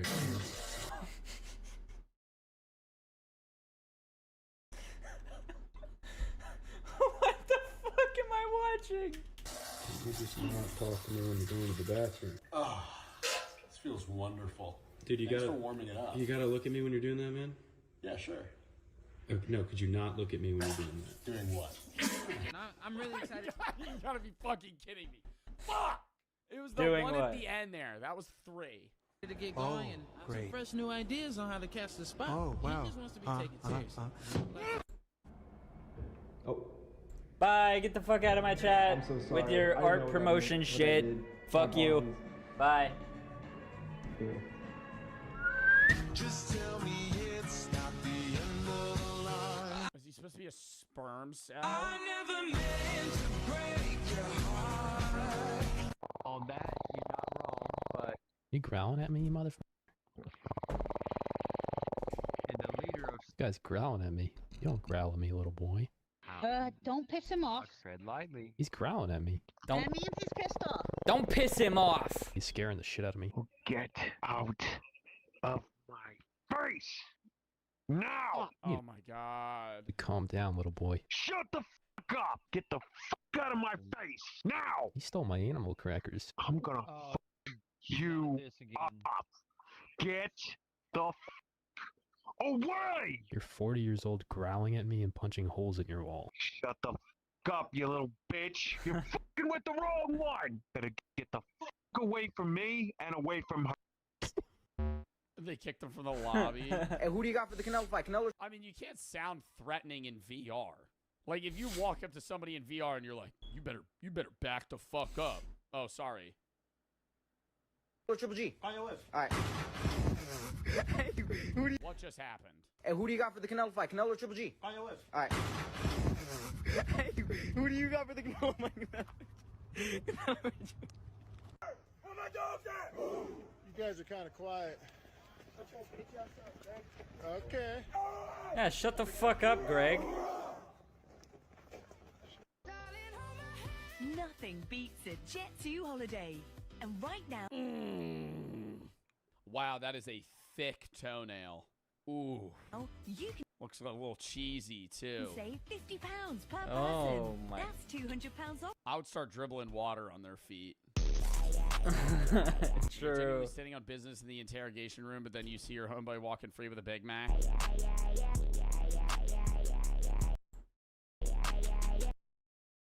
Bro, I was accidentally on like the kick tab of my chat and I pressed pause to pause the video.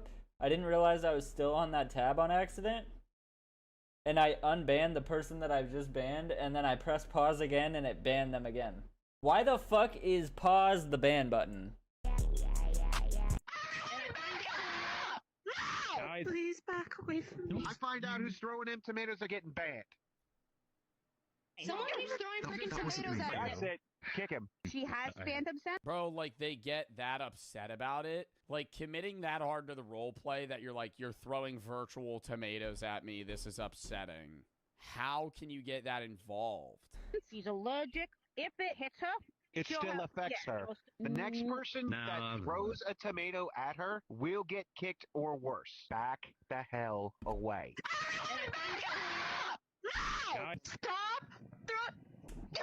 No. Stop I saw it. you. Whoever's throwing those tomatoes will I saw face you. serious punishment. I'm like focusing on breathing right now. Am I clenching in that house? Is it flour? I Is she can't crying? move. I want my daddy. I can't move. Oh, shut the fuck up. What did the tomatoes? Did the tomatoes paralyze? I can't move. I want my daddy. I want my daddy. Daddy, chill. Shut the Oh, fuck she's fake up. throwing up. Why is everything getting blurred? Did she pass out?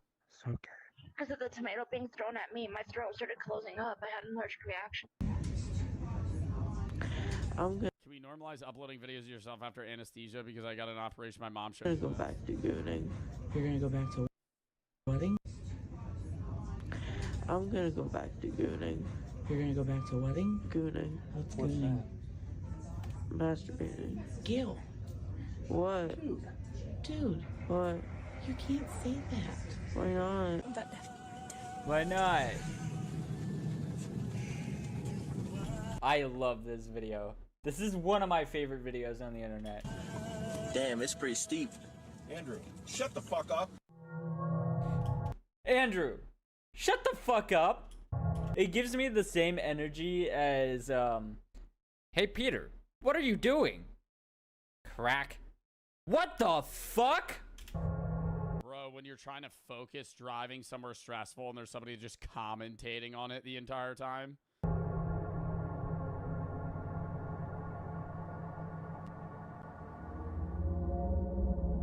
Hey, at least I'm not drinking, Brian. Amir. Amir. Look at my... Move. Look at this. Why you got hot dogs in the bed? Oh my... What the fuck? My God. I thought that was poop.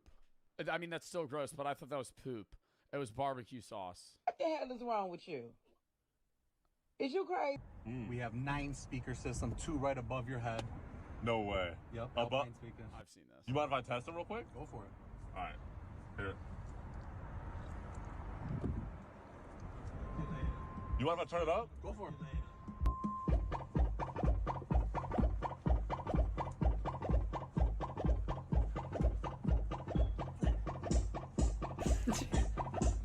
What the fuck is this? That's just funny as hell. This is a toy.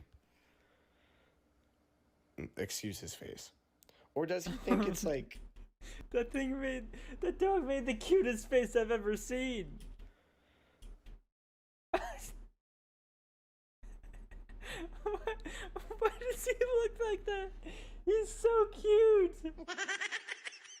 He's so cute. Excuse his face. Or does he think it's like actual? Why is he smirking at it like that? Or does he think it's like actually alive? Okay, I'm gonna put it back on me.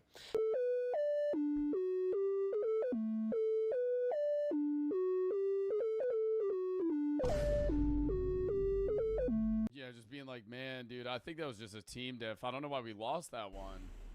GG no heals. As you're playing the healer. Gotta go, hold on. Coach. No, that's me when I play with Foxman. Wait, I kind of want to play bad as Cloak and Dagger on purpose on Rivals. And make my team lose and then say GG no heals as rage bait at the end of the game. Just to see how many people's reactions I can get. How motherfuckers with 1,000-day Duolingo streaks look at you when you ask them to speak a sentence in the language they've been learning? I know what milk says. I know how to say milk. Oh. Un beber leche? Or something like that? In Mandarin. I know how to write linguine in Italian.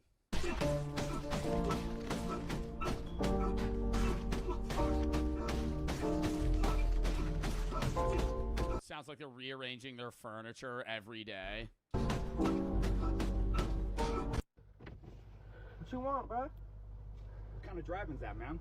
One with a V8 twin turbo. I don't give a fuck. What the fuck? Hey, at least I'm not drinking, Brian. Fuck yeah. Bro, you do not need another one of those. What? You don't need another one. What? You're getting on the... Oh. You good? Oh, fuck. Jammer. Serious jammer.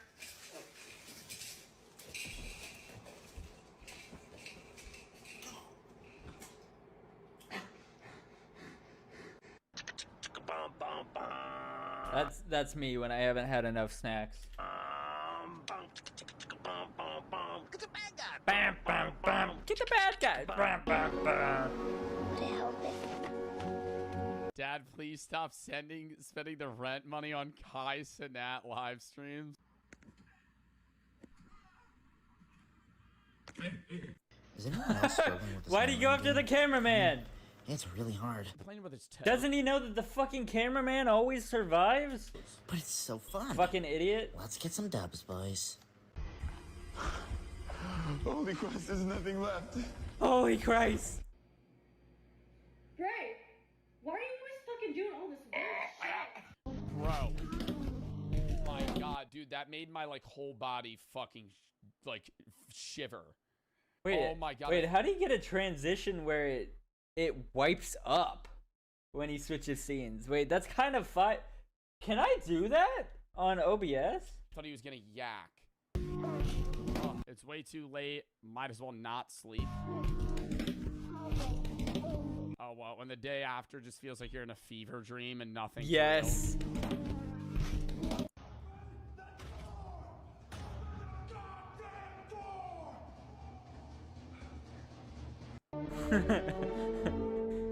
Very true. Punching the Wii remote directly at the TV because I didn't use the fucking wrist strap. I don't know if I've ever I think I've thrown my Wii remote. No, because my brother did this, but it wasn't with a Wii. And it wasn't the Xbox Move either. Or Xbox Connect.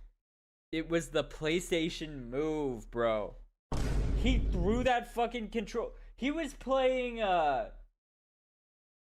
ironically, he was playing fucking Frisbee on, the PlayStation Move. Whatever the fucking, equivalent to Wii Sports is on the PlayStation Move. The one where they have, like, all the different sports, including, like, gladiator fighting for some fucking reason. He yeeted the fucking controller at the TV. Because he was playing Frisbee. And I always make fun of him. And I always say, yeah, I bet you thought you were supposed to throw the controller, didn't you, you fucking idiot. The TV once, but it didn't break. Like, it wasn't like... And then we got that same TV replaced with the exact same TV. It was like $1,500 as well. Wait, no, actually, it was like a plasma 85-inch TV, and I think it was like upwards of $3K. Samsung. We got it replaced with the same exact TV because it would be cheaper to do that than just replace the screen.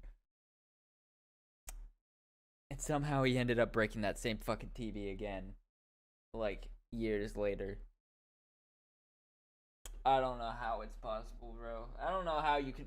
He also one time punched a fucking Samsung curved monitor while playing Fortnite. Well, no, he didn't punch it. He hit it with the controller. As if that was, like, in a temporary lapse of judgment to go... and hit the fucking corner of the controller on the fucking screen. Shattered the entire thing.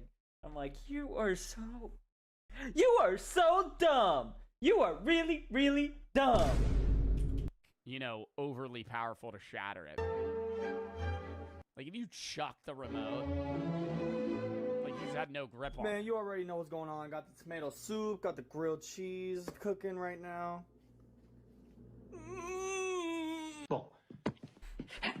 All right. Toddlers, when their parents take their eyes off them for...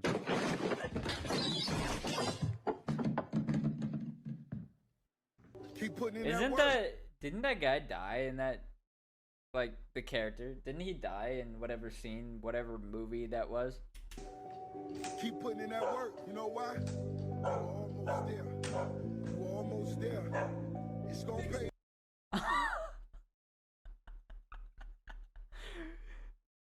What? That's the most insane way to ever get sacked ever. And he's wearing knee pads. You're almost there. It's gonna pay off. It's gonna pay off. And I don't want you to know that. He just pulled his fucking dick off of his body with that one move.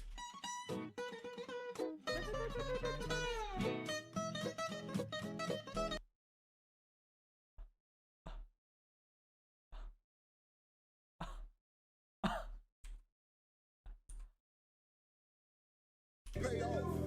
It's gonna pay off. And I don't want you to know that.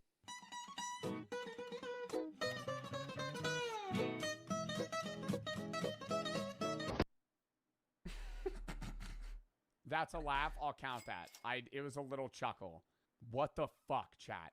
He just pulled a whole sock out of that dog's. Oh my god! I feel like that would. I don't even know if that would shatter it. Like you throw bowling balls and they take a heavy beating, but if you chucked one from like 7 feet up, I feel like it would crack. No.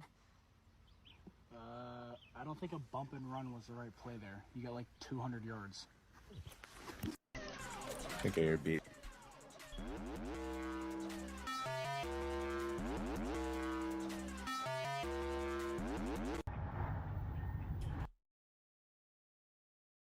Am I dumb? Is there only 2 positions? Am I stupid? I don't get this joke. I don't fucking play Valorant, bro. Oh. Yeah. There's only 2 positions. Yeah, I think he made a pretty good prediction there.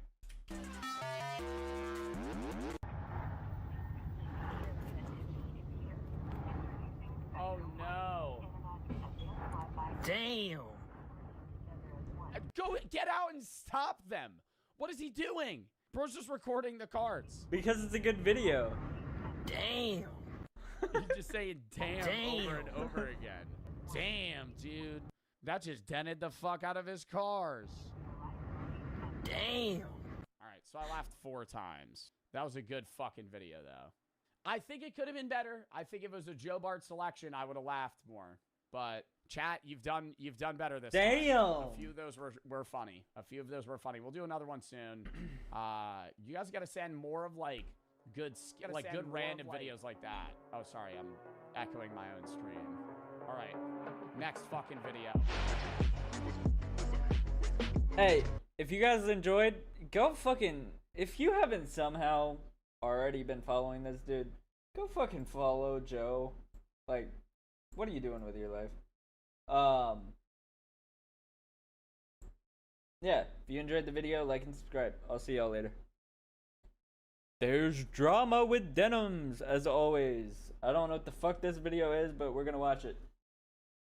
Well, boys, today is tomorrow, and Denims is in the news. All right, this woman has become very much unhinged and a hypocrite. Who would have known that Denims would become a hypocrite? Who would have known? But, boys, if you guys don't know, this woman is in a lawsuit right now, all right? She is fighting for her fucking life, and the GoFundMe that she set up for, you know, her legal defense against H3H3 is not doing good at all. I mean, the support has just dried up for Denims, all right? So she had to go back to her old ways, her old profession of whoring on the internet for any kind of attention and money. Because if you guys don't know, this woman is now stuck at around 38K, all right? Don't get me wrong, it's a nice amount of money for someone not in a lawsuit with a multi-millionaire.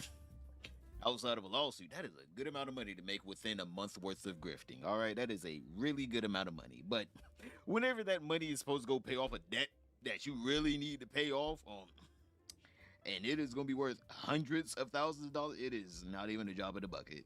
So this woman decided to go onto Twitter, and she decided to drop a damn banger, all right? This one went viral on Twitter, all right? Oh, one time I saw one thing that Denims has ever said on Twitter that was correct, and it was like, don't harass your DoorDash driver or something. And I said, I retweet, or no, fuck, I responded to the tweet, and I said, only good Denims take that I've ever seen on the internet. And she just responded with, that's not true. And I'm like, wow, you really showed me there, bro. Like, I'm rethinking my entire life now. Like, you're right, maybe it wasn't true. Like, maybe I'm the dumb one. Maybe I'm the one with bad takes here. It was on gangbusters in numbers, and I just want, before I even say anything, boys, in the comments down below, go ahead and scroll down. Also, if you're new, don't forget to subscribe. Yo, we're super close to 25K. And comment, what do you guys think is the most controversial part of this picture right here? There you go. There's a tweet. What do you Wait, is what? the most controversial part of this picture?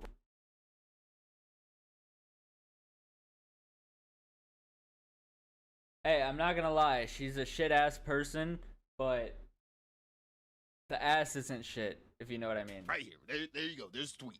What do you guys think the most controversial part of this tweet is? So Denims tweeted out, getting sued for copyright infringement. So time to set it up, I guess.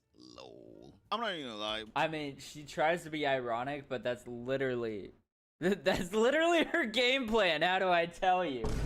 Like, boys, I do have my ways, my devious ways, malicious ways of not having to look at OFs, all right? There are plenty of websites you can go, just a Google search away that literally people post all this OF for free. All right, we all got to get our goon material from somewhere now. And you think I get my goon material. How do I tell you, bro, where it's from? How do I tell you?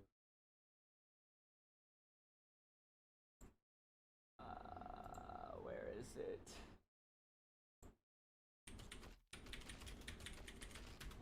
This is where I get my goon material from.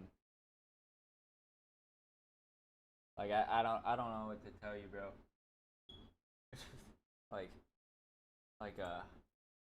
Anyways, let's get back to the video.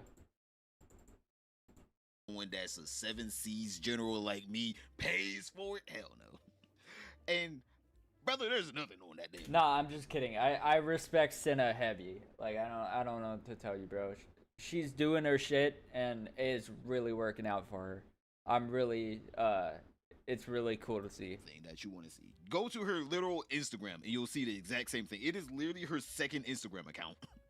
I don't understand these people are like, oh my god, I'm being such my OF. And then you go over to it and then it's just like, oh yeah, I'm in my pajamas today. Look at my look at how my ass looks in my pajamas. Like, bitch, I was just looking at that on your Instagram account. I am here for ulterior motives, all right? This is not what I'm here for. I am so glad I ain't got to pay for none of this. Because, goddamn, the people that do, I'm just like, damn, you got scammed. That's what it is. It's just a damn scam. Like, there ain't nothing new up there, all right, boys? There's literally, those two pictures up there are probably the same pictures you're going to get on her OF. All right, you're just paying to see the same shit. But let's Wait, so it's like Bella Thorne then? Do y'all remember that shit? Get back to the main point of this video, boys. So like Denims, I'm a bit of a tease as well. So we're gonna start off with the second photo where, you know, she's in her little, I guess, I was on TikTok. I'm pretty sure this is called like the office siren outfit, where you basically you go to work to sexually harass men. Basically. Fuck, what is that one anime called that I watched? Where the girl, like, she's an office worker, she goes to spit on the guy because he's being weird, and it lands in his fucking mouth. What is that called? It's like a really, really perverted anime, but it's like, it had one season, it's really popular. It's like a cult classic for any anime fan. Fuck, what is that called? Let me figure this out. Well, you know, she's looking great in this outfit. You know, it's very appropriate for, you know, the things that she says she wants to do, which is slitting it up. Very appropriate for that situation. So, you know, no sexual harassment visually here. We're going to move on to the second photo, though. Now, this photo is the one that was causing a lot of disturbances. And it's not because people were like, oh my god, please, move the paper. Let's see that. Denims, please. Denims, move the paper. No, it was kind of hard Golden to see. Boy, that's what it's called, bro.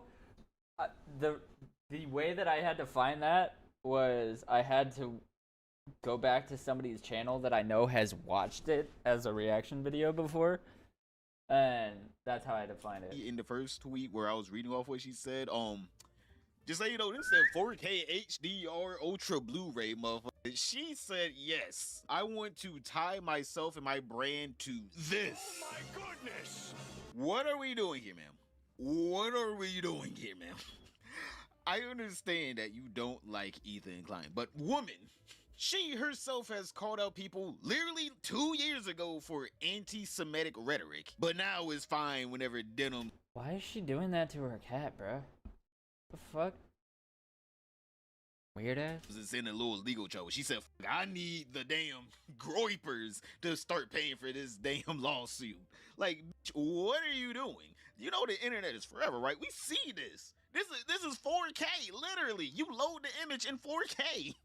We see each and every individual pixel. It's not like a blurred mush, like you took it in like 480p, and then the picture of Hitler, it looks like someone smeared Vaseline over the lens. Like, no, woman, this is crystal clear. Now, just to let you guys know, literally 2 years ago, whenever Froggy Fresh got, you know, dropped by Creator Clash 2 because he made a very, I'm gonna be honest here, extremely tame, and I'm gonna be honest here, lame joke about buying Anissa's OF if he loses in the Creator Clash 2. What's up, everybody? It's your boy Froggy Fresh. You might have heard the news recently that I got kicked out of Creator Clash. I'm sorry, but how can you... Like, I get my name is Tonio. But how can you be a grown-ass man and your name be Froggy Fresh, bro? I don't even really know why because they haven't told me yet.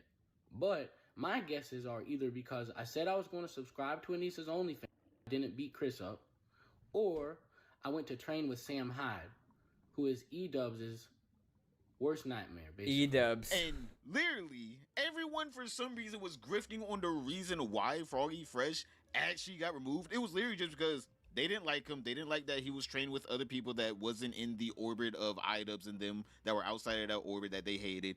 On top of that, he made that joke about Anissa, which is literally the reason why they dropped Froggy Fresh.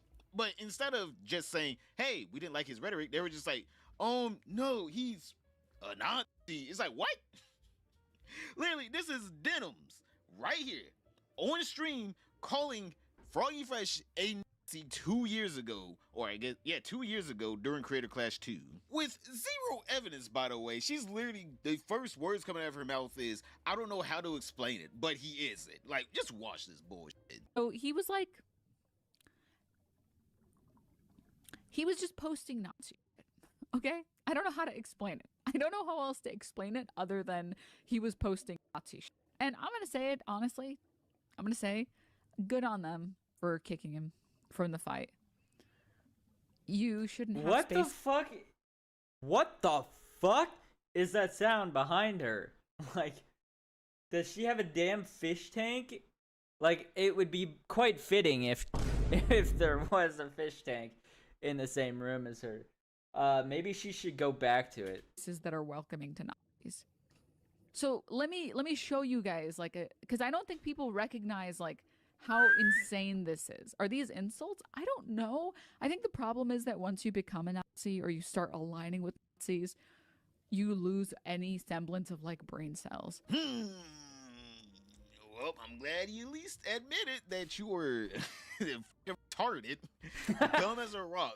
It's literally the same intelligence as sediment. Like, come on here. What the hell is this shit? How the hell 2 years ago you're like... Bro, like, I watch all the drama creators, and this guy, like, I only recently just started watching his channel, but this guy is actually probably one of the best drama creators that I feel like a lot of people don't even know about. Like, if you line yourself with Nazis, like, in general, and you post any kind of Nazi, you're fucking retarded, you're stupid, you deserve nothing in life. And then her 2 years later, hey, getting sued by a Jew, any racists want to donate to my OnlyFans? Now, going back to the allegations that she made against Froggy Fresh, for some reason, he made a GoFundMe. I'll be honest, I don't even know why. Like, the money he was asking for wasn't even enough to pay for even a lawyer for a day. Like, I don't understand why he made a GoFundMe. Maybe it was just like, pity me, please. But this is what his GoFundMe said. Actually, it's a gift send go, but I mean, like, I don't give a fuck. All right, they're all the same. Give me money. You know what? Become a channel member, boys. For $1, you can actually support someone that deserves your money instead of a grifting YouTuber. Because guess who tells you how it is? A fish. But Froggy Fresh. And me, bro, and me. Like, if y'all do support me, the best way you can support me financially, of course, you don't have to do that, but is to either subscribe to my Twitch, sub to me on Kick, because I get 95% of the revenue on Kick, or Buy something from one of my sponsorships with my codes. Thanks. Fresh's Gifts and Go says, Denims is not a nice person. Denims, otherwise known as Jean, is that really her real name? Jean? It all makes sense now. Okay, that makes sense. I will give it to her. That's a good name. If her name is Jean, then that makes sense. Is a political Twitch streamer and orbiter of Hassan Piker. In 2023, she falsely accused me of posting Nazi shit on my Twitter account while providing no evidence. She has refused to retract her statement. These statements are ironic to me as I have Jewish family members and friends, and I have never in my life posted anything anti-Semitic. The statute of limitations to sue for defamation has passed, and I did not have the money, time, or energy then. Now she is on a new harassment campaign against another creator and watches videos on her streams platforming a man, Bad Empanada, who says he would enjoy watching videos of children being SA'd. I think there should be an E there, but I don't know. On October 2nd by Hamas. She has been skeptical of the SA of hostage taken by Hamas. I don't need the money, but everything received here will be donated to RAIN. All the receipts will be provided. They help both women and men who are victims of SA and domestic violence. And he attached that video that I showed you guys earlier to his Gifts and Go. Also, I was like looking through the Reddit because I was like, her name's really Jean? It's a weird ass name. I guess, you know, Dems, this makes sense, but apparently that's not even her real name because someone posted this is like, I think her name is actually Marwa? Alright. Because damn it, bro, if it was actually Jean, that would have been kind of cool. Back in 2020, she posted this tweet.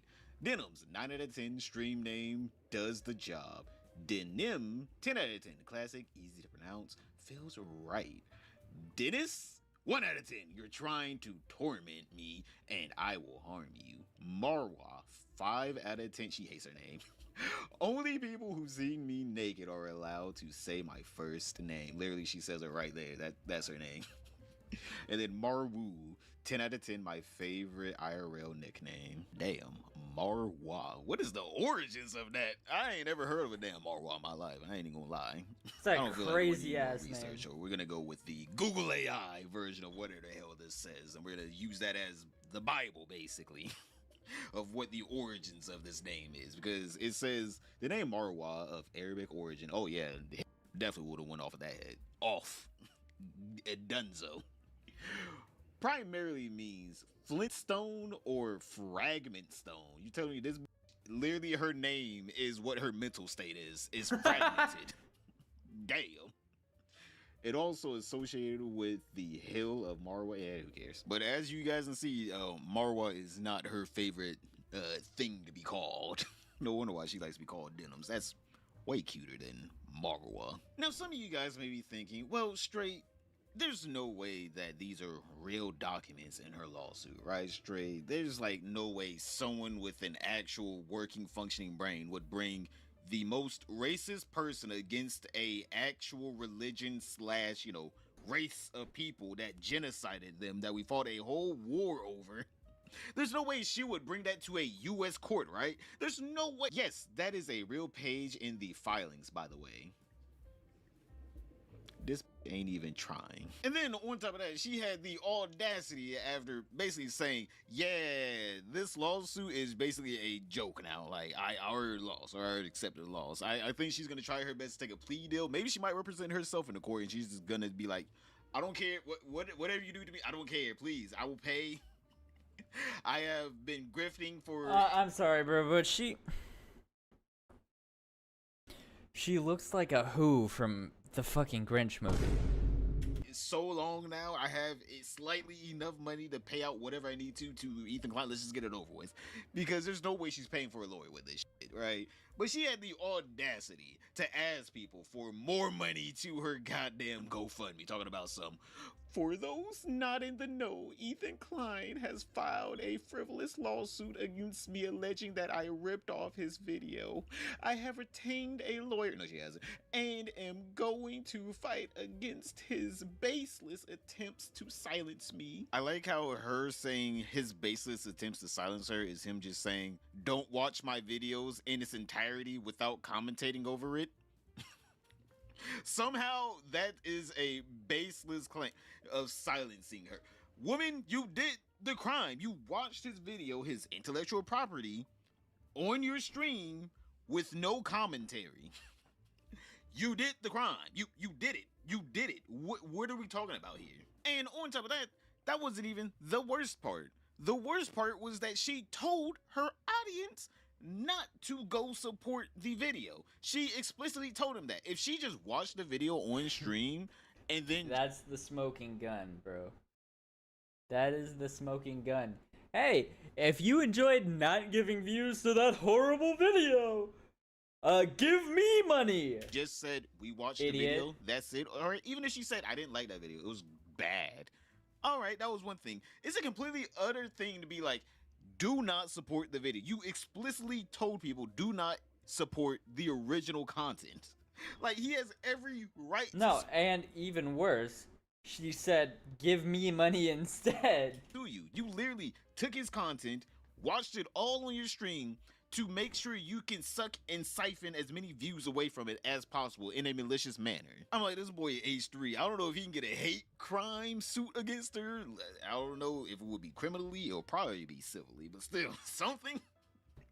Because it's pretty obvious that this woman's now just doing all this just to try to get underneath, you know, H3's skin. I mean, like, boys, this woman is such a grifter. Like, literally, I don't understand why she's out here acting like she's now aligning with the whenever literally just 2 years ago she tweeted out, I disagree with using charity as a bargaining chip to force your way into a boxing event. It's pathetic. Sam is a Nazi scum who has harassed and doxed the organizers who put Creator Clash together in the first place. You don't get to harass people and then use money to buy your way in. Unless it's me, then you get to support Nazi scum.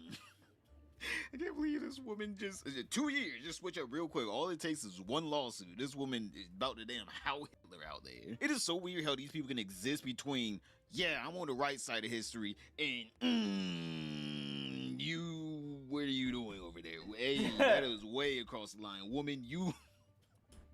The worst part is this face that she's making. Like, that is the worst part about this video is, what the fuck are you doing? And, like, why do you look like that in this picture? Your face, bro. What are you doing? What is that emote that you're hitting right now? You went way too far, too deep into the woods. Like, she will literally call out people like Billy Mitchell, who put out this post about her. It was literally just a joke tweet that said, while Denims TV is an extremely unattractive woman, I refuse to say that because I always insist on being politically correct. Literally a joke tweet, alright? I understand that this will hit hard for some people that pride themselves on their looks. You know, that is what it's meant to be. But instead of her, I don't know, just talking about his looks and his looks only, this woman's just like, no. Why do right-wingers have such crazy humiliation fetishes? Timu John Wick looking at. Personally, I would have commented on why one eye is higher than the other. Yeah. I would have went for that, but I guess that one is the perfect low-hanging fruit. You could have did so much with this, Rose. Or you could have did so much. You could have literally just spammed the emoji. Where is it? Where the fuck is that emoji at? Let me find it on my phone and then I'll put it on the screen. You could have just spammed this emoji if you really wanted to get his ass. Get his ass. Like, literally just spam that fucking emoji, bro. Like, it was that simple of a tweet, and you couldn't do that. But you know what? We're moving on to, why are you calling him a right-winger grift? The man only talks about video games and social media politics. Like, this man is 60 years old, and the only thing that he cares about is his Pac-Man world record, or Donkey Kong world record, or whatever. That little boy, and whatever the hell's going on the internet. I don't think that. All I care about is that we get fucking Midnight Club 5 and Skate 4 turns out good. That boy has even voted at this point. Like, literally, one of his tweets from July 9th is him talking about taxation is theft. That's a pretty left-wing statement right there, if you ask me. Whoa. And Battlefront 3. And Battlefront 3, alright? Like how she's literally saying this man is a right-wing grifter. He should be discredited because he has all these right-wing ideologies and all this. But yet she's the one that posted a picture of her with Hitler. And we need a remaster of the Barnyard game from PlayStation 2. Anyways. And she fully endorses it. And yet for some reason, Billy Mitchell is the right-wing grifter. You should never listen to him. But the woman, as soon as she gets sued by a Jew, the first thing she's like, how can I make this about Hitler? How can I drag Hitler into this courtroom? There is no way that this woman is actually being legit about calling Billy Mitchell out for right-wing grifting. It's like the cherry on top of this cake is how hypocritical this woman is. Now, don't get me wrong, I'm not a Billy Mitchell fan in the slightest.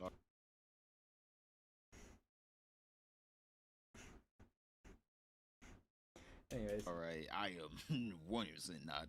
I'm not gonna give out my reasonings because that boy is really litigious. So, unlike Denims, I don't want to keep my mouth shut because it's not profitable to just randomly go around saying things that could get me sued. But yeah, this woman made the most hypocritical statement. Like, literally, before she even posted this, she was talking about how Billy Mitchell is a right-winger and you should be discrediting him. Then she posted one of the most right-wing things on her whole entire account. Literally posted Nazi shit, and she's just thinking, oh no, it's fine. There's good ulterior motive to me posting this Nazi shit. Don't worry. Anyone that is a left-winger, you should actually be on my side with the Nazis that she's posting on Twitter, talking about something. This is in the filings. Like, you put that in the filings yourself, and you're proud of that. You're in a lawsuit with a Jewish person, and the judge is gonna look at that, and he's gonna think, what am I dealing with here? Why is this woman going from, oh, this is just, copyright infringement, to, yeah, can I be a little racist and talk about his Jewish heritage? Like, what does this have to do with the lawsuit at all? Like, H3 definitely needs to do a breakdown on this lawsuit once it's all over, because I want to know, why did she put that in the lawsuit? Like, why? What is that? What is her argument there? Sir, judge, actually, after World War II, a lot of the Jewish people became extremely wealthy in the entertainment industry, like Ethan Klein. So, I think I should be able to steal things from him because that's what the Nazis would have done. Like, what was her reasoning behind that? Like, I really do not understand how she's even going to win this lawsuit. Like, not only was she caught in 4K, on top of that, she was caught destroying evidence because if you guys didn't see, she put out the quote-unquote highlight on her Twitch channel of her reacting to the H3 content nuke against Hassan Piker. And literally, she cut out the part where she told people not to go support H3. She literally cut that part out. Even though we all have the video of her saying that. We all have the video of her saying. Listen, I'm going to say this once, so I need you to listen. Twitch auto-deletes VODs after 60 days. But luckily, I actually saved that highlight. So it's actually up right here. 3 hours and 52 minutes of glorious React content to the content nuke. It's right here. All of it in its entirety. Before I start watching, right before I start watching, all the way till I'm done watching. All right, buddy? Bro, like, every time I watch this lady on stream, I always feel like, should I just do this? Should I just, like, make sure my sponsors aren't visible? Because, like, I don't want to lose my sponsorships for having them be over top of a video of her. Like, It's all right there. This Aw. dude. Wow, that's gotta be like top 5 worst videos I've ever seen in my life. Yeah, that's pretty bad. That was pretty dog shit. I'm gonna be honest. I don't want to see anything like that ever again. Please, I'm begging you, Ethan Klein, stop making videos. They're not good. damn, she's really just trying to farm some money. Zip your shirt up, bro. Pretty dog shit. I'm gonna be honest. I don't want to see anything like that ever again. Please, I'm begging you, Ethan Klein, stop making videos. They're not good. Well, guys, if you enjoyed not giving any views to that terrible video, follow, subscribe, throw a prime. If you like the content, if you enjoyed your time here. So yeah, she legit tampered with evidence thinking, oh no, there's no way he has a copy that has been spreading around the internet for literally a week at that point. She literally edited the video after he served her with the lawsuit, and everyone already saw the video of her telling people not to actually go support the H3 content. I mean, hell, it was in his video talking about he's serving them papers for the lawsuit. It was literally in his video. And yet for some reason she thinks, oh no, I went back and edited it out. So, like, there's no evidence of me actually doing it. It's like, woman, how stupid are you? I swear to God, she's as dumb as pirate software. That boy is dumb as a damn brick. Go ahead and click this video to I'm find out Pirate what Downey Jr. And all of this is my dad. He says one day I'll get all of this to myself, is what my dad says. My dad worked for Blizzard. Anyways, like and subscribe. Go follow straight, bro. Wait, somebody made a modern trailer of Revenge of the Sith? Wait, I want to see how good this is.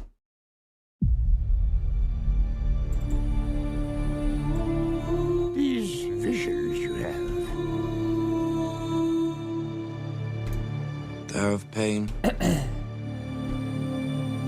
suffering.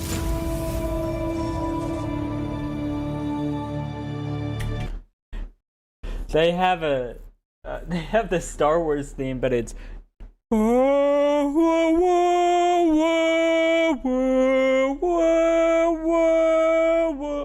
like it's somebody humming the fucking theme song. Death.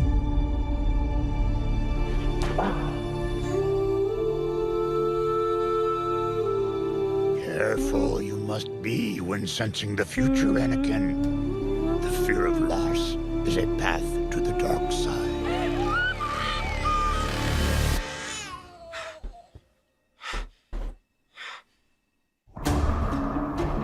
I feel this is a good trailer, bro. Anakin did not take to his new assignment with much enthusiasm. It's very dangerous putting them together. You're asking me to do something against the Jedi Code. I don't think the boy can handle it. I don't trust him. I think they see something in you they fear.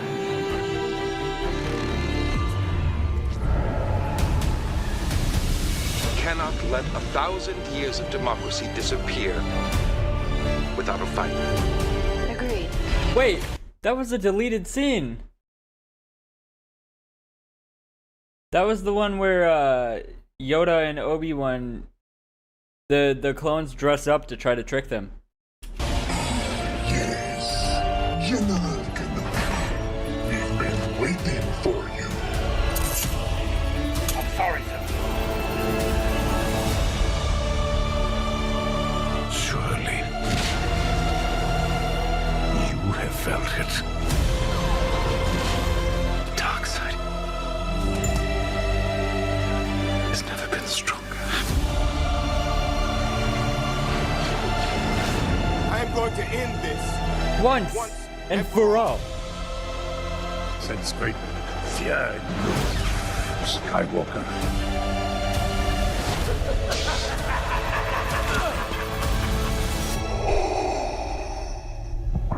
Wait. Bro. They even did the fucking thing that Marvel does where they have fake scenes. Like Mace Windu doesn't have a red lightsaber. He's not attacking Palpatine with a red lightsaber. They're trying to make it look like Mace Windu turned evil. Wait, they're doing the Marvel strategy. Wait, this is fire.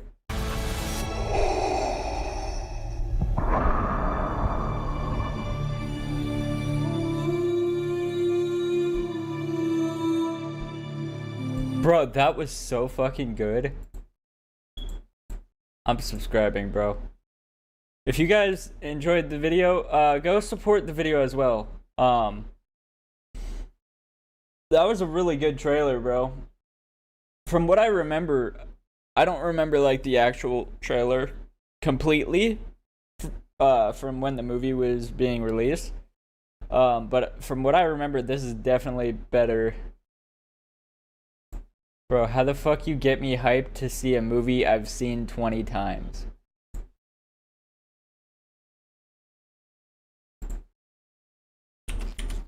Only 20?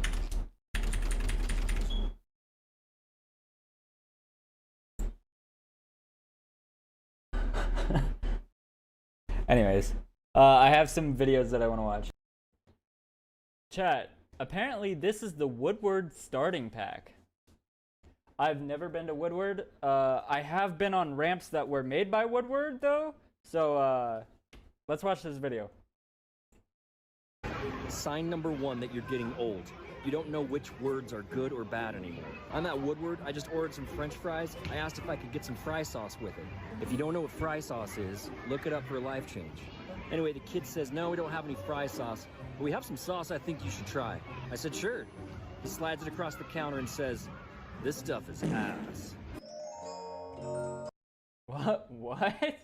I'm already so confused what the hell is going on in this video. French fries. Oh, hell yeah, French fries. French fries. And I tried it and it was damn good. And now I don't know if I know anything anymore. Shut your fucking mouth! Places I was trafficked at. What? Huh? Camp Woodward, Pennsylvania. Oh, surely he means he got stuck in traffic at Woodward, right? Surely that's what he means, right? Camp Woodward. Real kids and unreal summer. Camp Woodward. Places I was trafficked at. Camp Woodward. Camp Woodward. Real kids, real summer. Oh, okay. All right. What the fuck is going on? What is this video?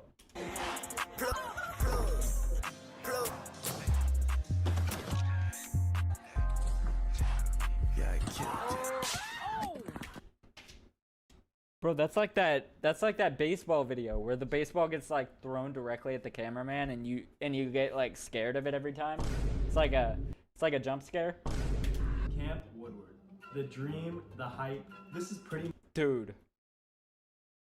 This guy's hair is insane. What the fuck? How do you even make your hair look like that? Disneyland for every single skater. You got foam pits, mega ramps, skate parks the size of grocery stores. It's literally heaven. But let's be real. The people that go to Woodward these days cannot be real. I'm telling you right now,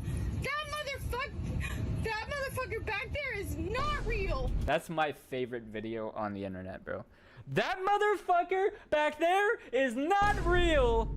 He's not fucking real. That motherfucker back there is a ghost. It's like if you put a failed X Games skater, Twitch streamer, and a vape and shoved it into a 12-year-old's body and scattered 500 of them around the area. That's Woodward. Oh, it's good, it's Posevision, and you guys loved that last Woodward video, so I made another one for you guys. Today I'm going to show you 5 type of people you will see and encounter at Woodward. This will be your survival guide, so watch this video. Get prepared, because this shit gets weird. Let's go.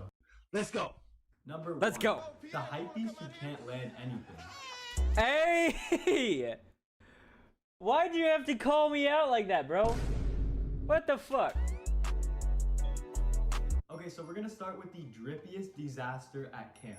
He's rocking. No, I'm kidding. I'm not a hype beast, but that is me with the vape, bro. That is me with the vape. Dunks and still has the StockX tag on him. Let me just break you down the entire fit and what to look for. A Supreme hat, Harley Davidson shirts, Supreme underwear, studded belt, big boys, and some Nike SB Dunks. Literally any Nike SB Dunks as long as they're over $200 and still have the StockX tag on them. What's in their pocket, you might ask? A lot.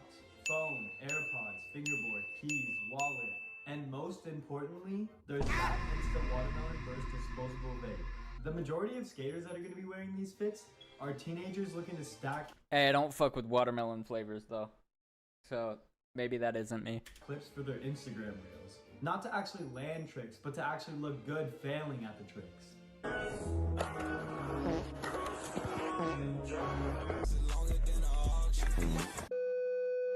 His board is DGK, his attitude is NYC, but his skating, I couldn't even tell you where it's at. You're not a skater, bro. You're just a mobile His skating is Austin, Texas. outfit. So at number 2, we have the YouTube prodigy with 127 subs. Wait, I might be like a mix of multiple stereotypes.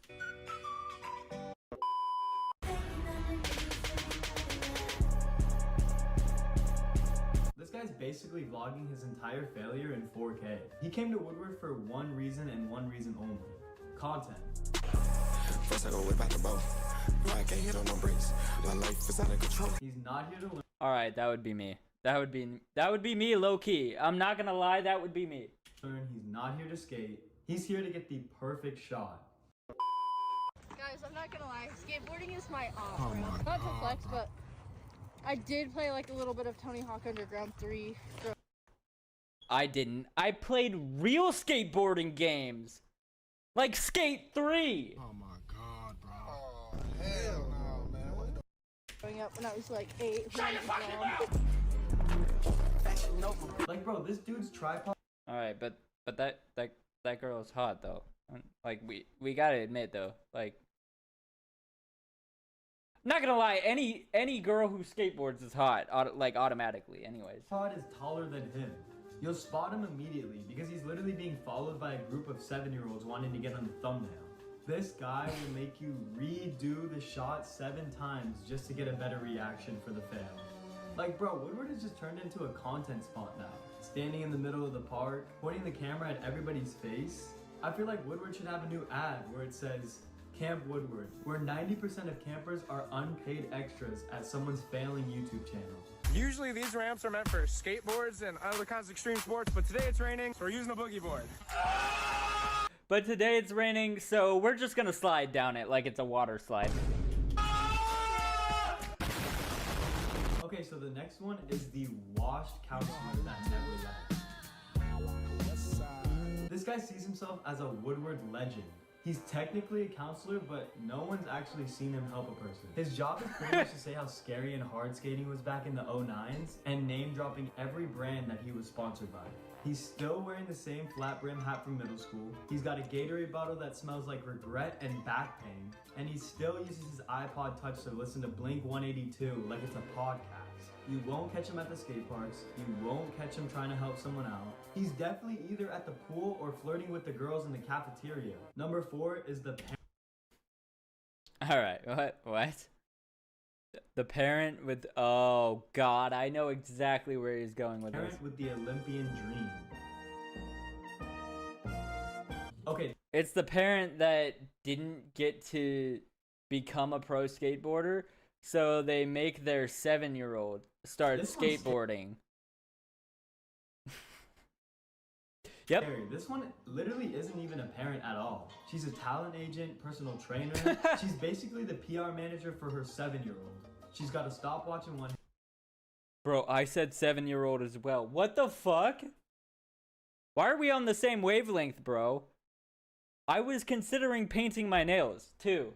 Like, what are we doing here? I was about to paint my nails, but then I was like, I'm gonna be late to stream.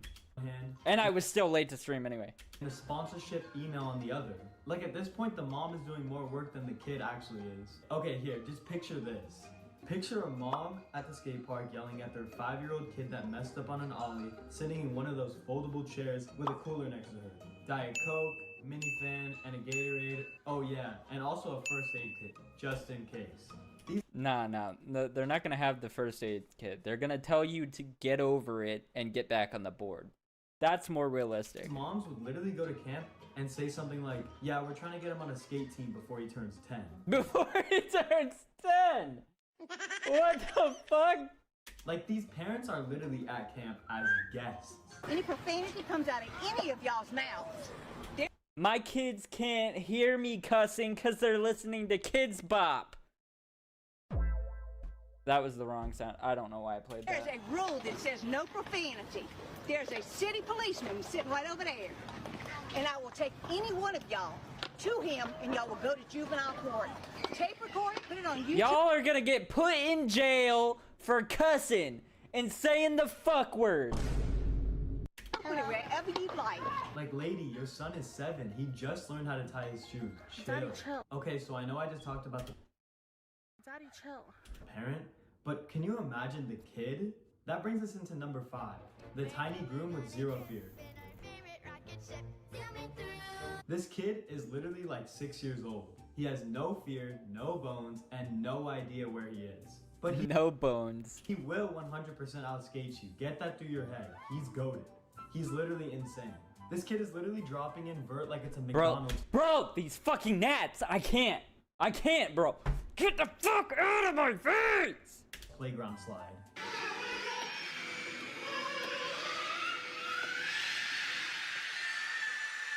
Like, I don't understand how that's even possible. How is this possible? What the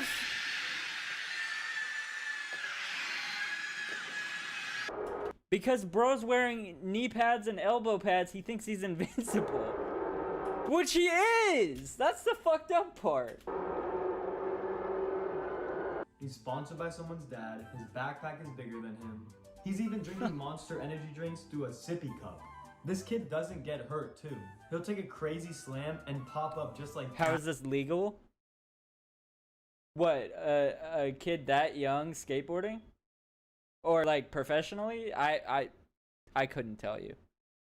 And ask if you got the shot.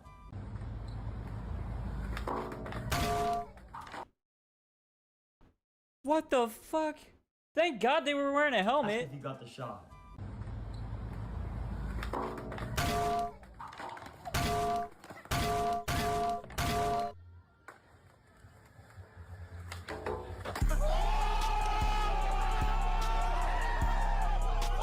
But the second you mix up the Gatorade flavors for him, it's game over.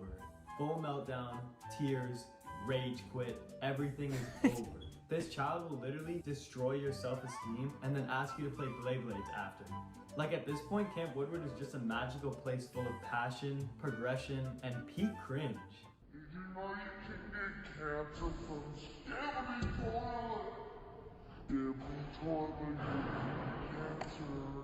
So when you what did he put it in slow motion? Because I didn't even understand what was going on in that video, I'm not gonna lie. Go to Woodward this summer, be prepared for everything you imagine, just a little bit off. Like, we literally just have to accept this. Just go to Woodward knowing there will be cameras in your face 24/7 and everything you do will be watched and put online. There's no getting behind it because Camp Woodward has turned into the #1 content spot in the entire skateboarding community. Hey y'all, go follow this fucking guy just for his hair, bro. I'm not gonna lie. Like, go follow this dude just for his majestic ass fucking hair. Anyways, like and subscribe. Is the game not out? I didn't know the game wasn't out. Anyways, I guess we'll play the demo because apparently the whole game isn't even out.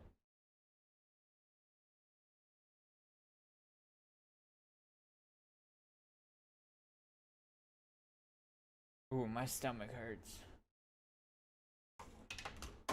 Chat, my tummy hurts. This is what happens when you go gym. Once you go gym, you never go back. I mean, you go back to the gym, but you never go back to normal life.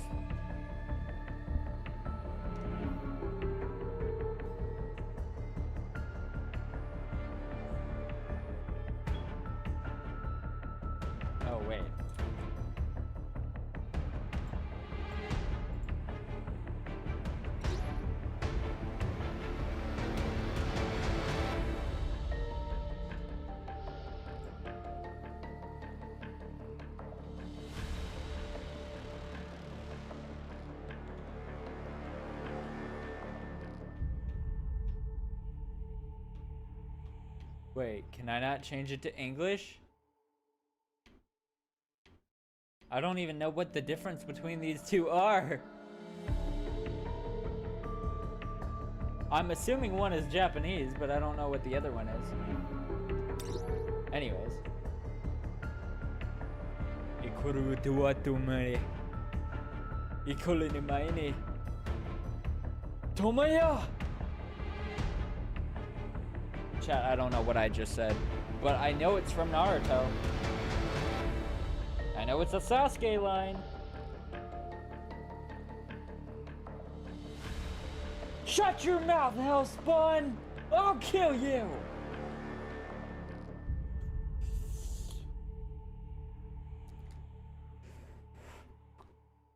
Shut your mouth, Hellspawn! I'll kill you!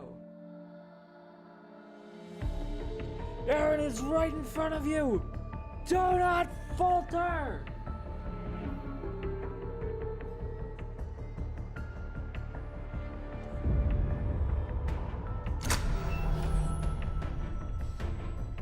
Shut your mouth, Hellspawn.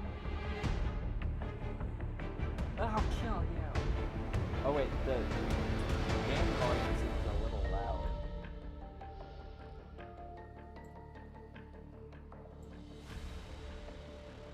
Hello? Oh, the game is still loading.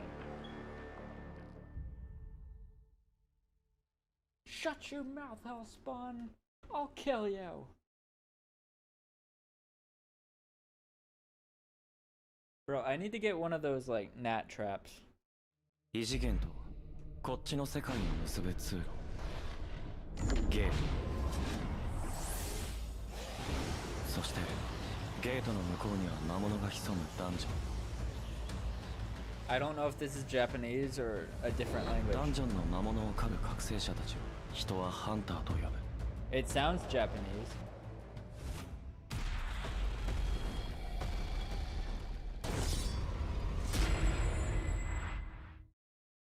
Oh, why did I skip that? I didn't mean to do that.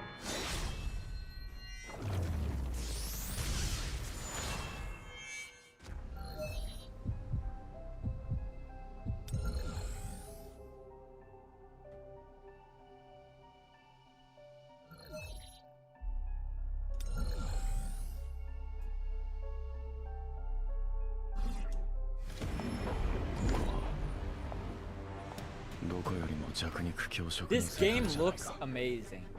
Like, the graphics are crazy.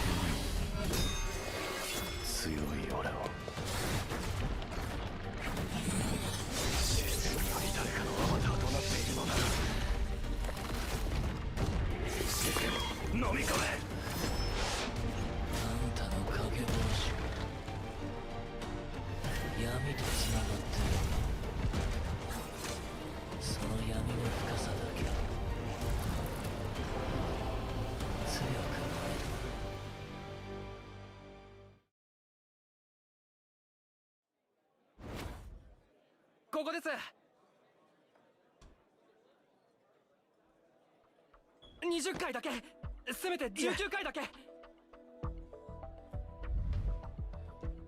一つ条件がある。君と俺、二人で行くこと。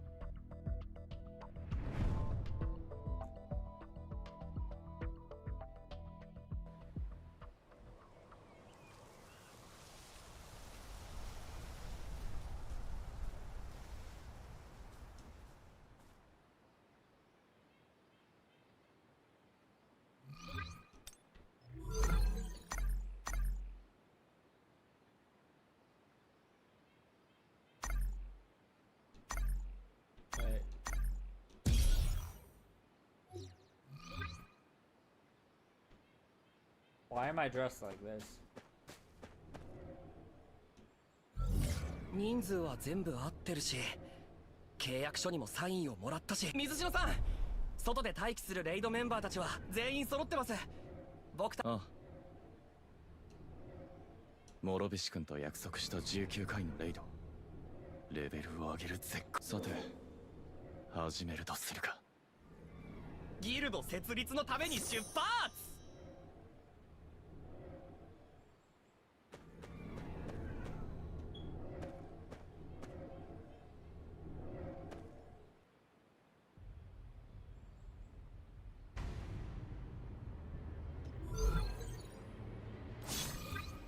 やるか。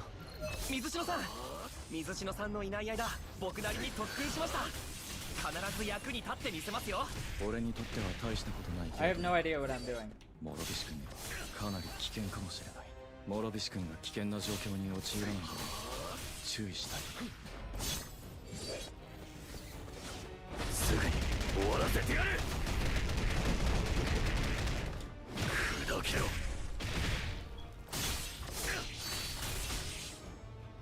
Wait, badass.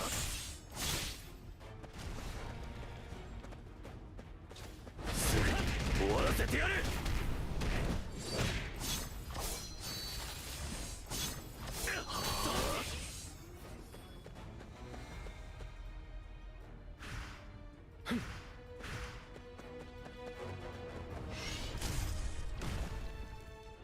Wait, that's cool.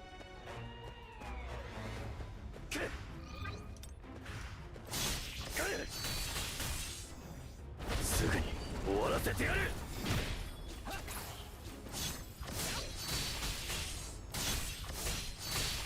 砕けろ。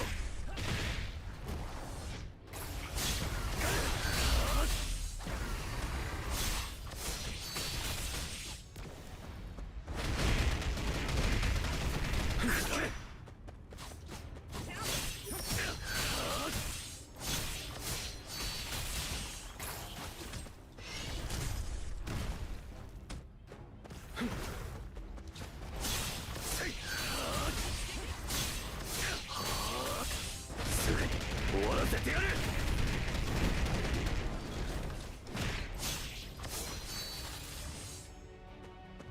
砕けろ。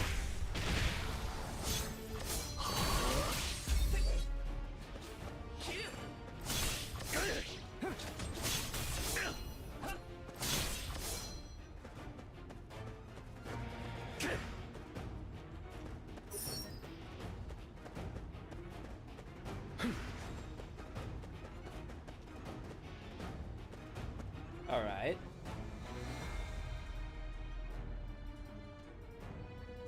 More bugs.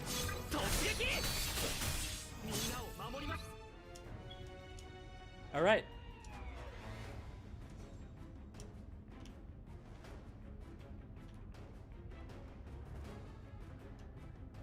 All right, let me. What the fuck? Why is it not doing anything?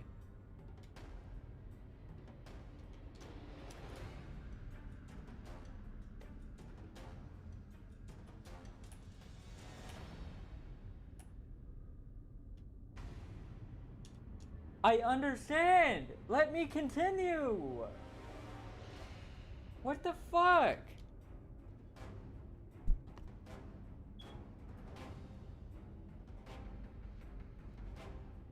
Press RT.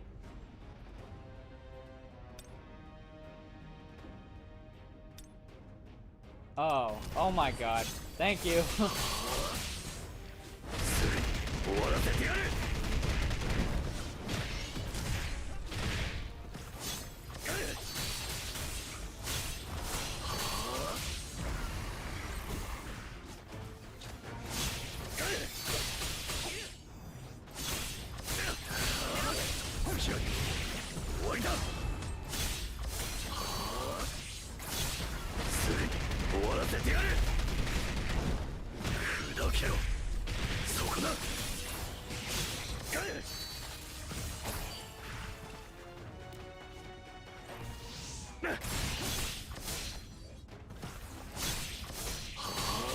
Thank you for the advice.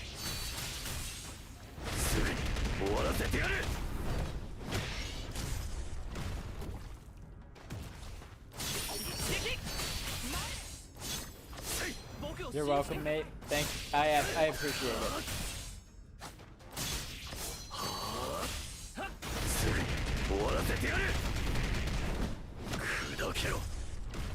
Damn, he was already dead.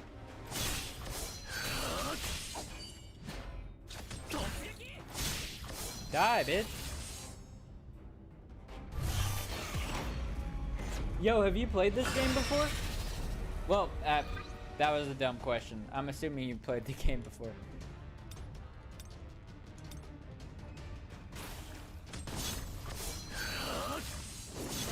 びはここまで。すぐに終わらせてやる。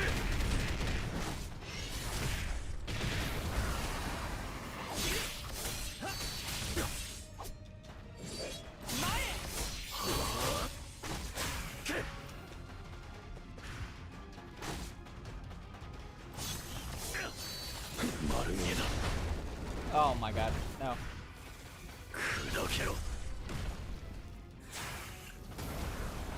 No. 一撃。みんなを守ります。 I just play it a couple months after the release. Oh, hell yeah. すぐに終わらせてやる。 Why am I so bad with aiming at with that attack?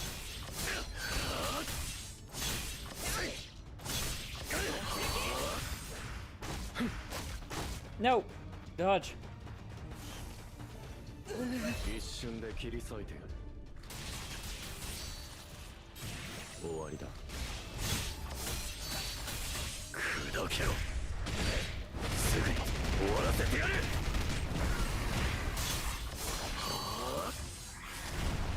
Die, bitch!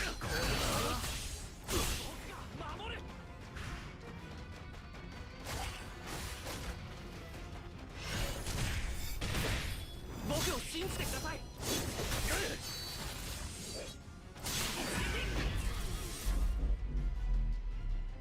Hell yeah. This is fun. Just to like kill monsters.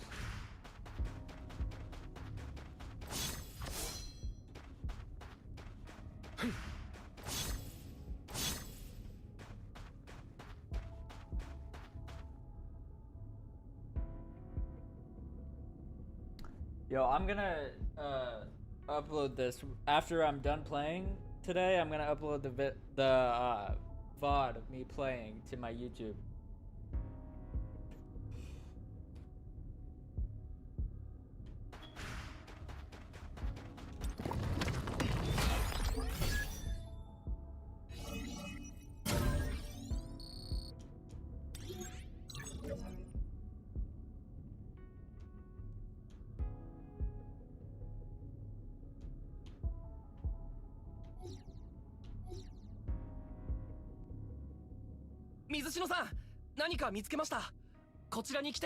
Bro, these gnats, bro. Shit's so annoying. Wait. Bro, should I do his workout routine? Minus the running, because I can't run to save my life. 収入になりそうなものも忘れずに取っておくか。 Yo, what's up, Demon Bro? 諸星君、装備。 Y'all think I should do his workout routine? Like I already do weightlifting. Bro, these gnats are crazy. They won't leave me the fuck alone. I suppose no. Did you mean to say I suppose so, or did you mean to say no? 水篠さん、こういうのは僕の仕事 I です don't から。 know English. Oh, you can. I mean, you won't be able to understand me, but if you type in Russian, there's a translator bot. So I'll be able to understand what you're saying, but you can't understand what I'm saying. I assume. 水篠さんは戦闘でお疲れなんですから、休んでてください。 I have a viewer that's from Poland. He uses it all the time. 大丈夫だ。体をほぐすついでに俺がやる。水篠さんの心遣いに感激です。僕も隣でサポートします。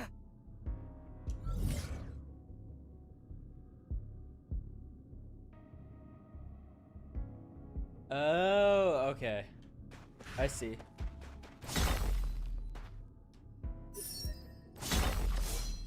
Well, it kind of sucks that I can't speak Russian.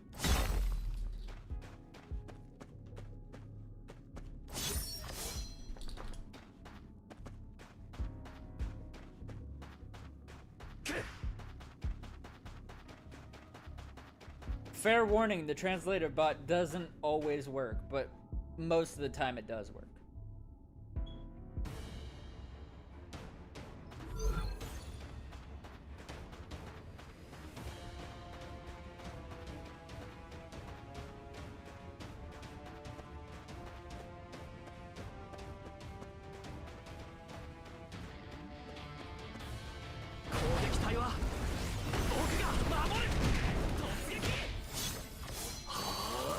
けろ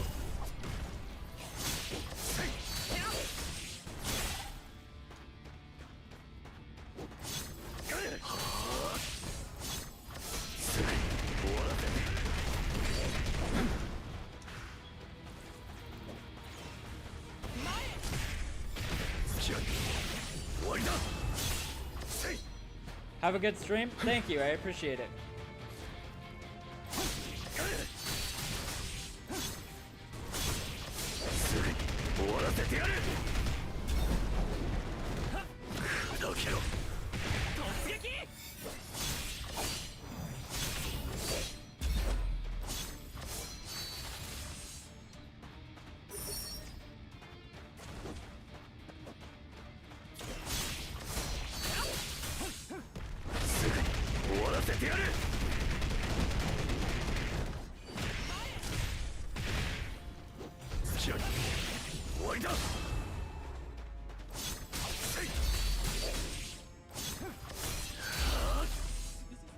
Thank you for the follow. I appreciate it.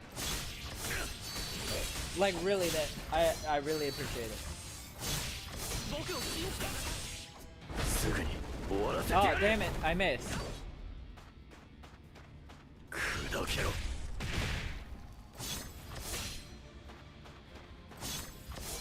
Get fucked.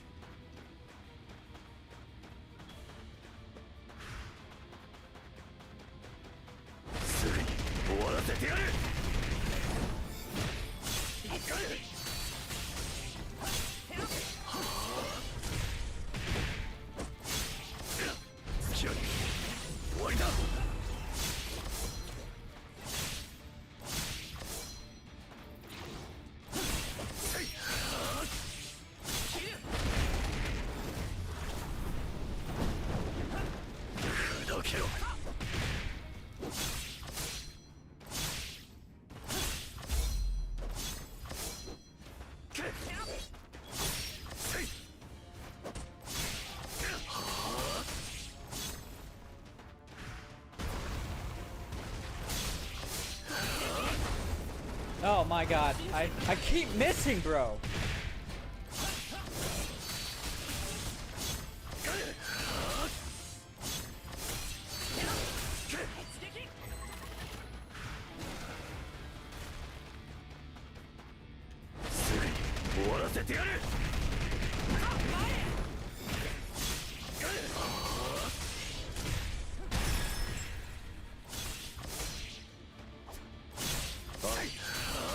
一瞬で切り裂いてやる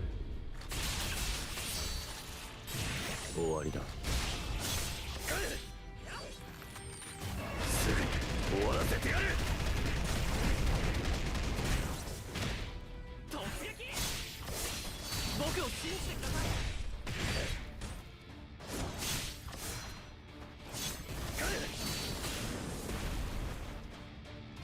すぐに終わらせてやる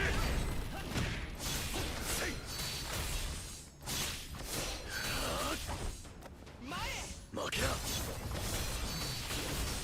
砕けろ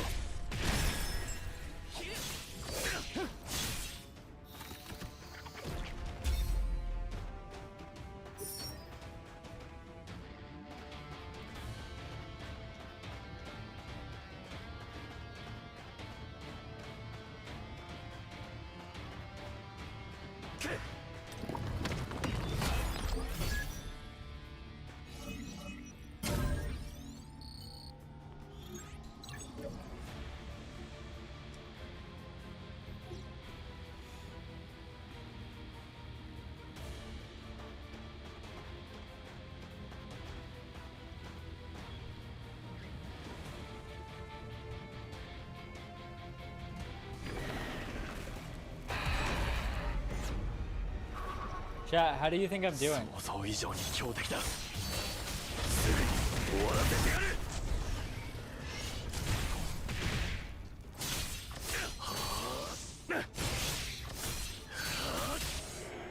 こっちの番だ Also, by the way, I don't play games like this. すぐに終わらせてやる砕けろ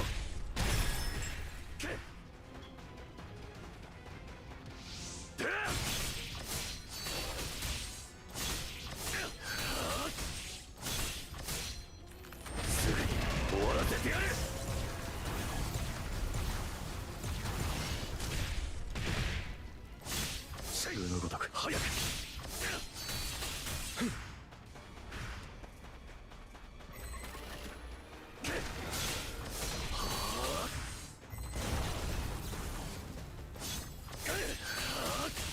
砕けろ砕えすぐに終わらせてやる Keep the pressure. Oh shit. スプーンのごとく早く俺の邪魔をするなすぐに終わらせてやる切り裂いてやるスプーンのごとく早く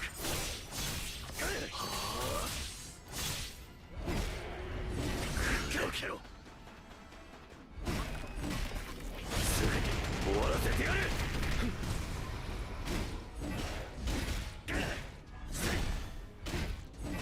切り裂いてやるスプーンのごとく早く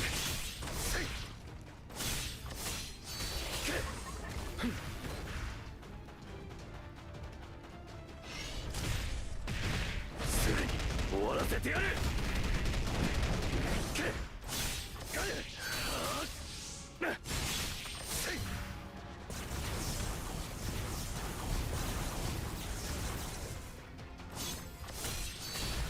砕けろ Shit. 終わらせてやるスプーンのごとく早く一瞬で切り裂いてやる終わりだ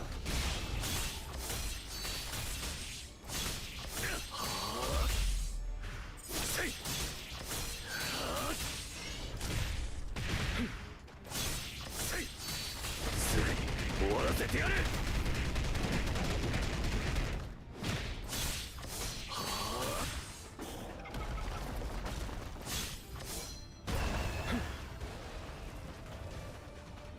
砕けろすぐに終わらせてやる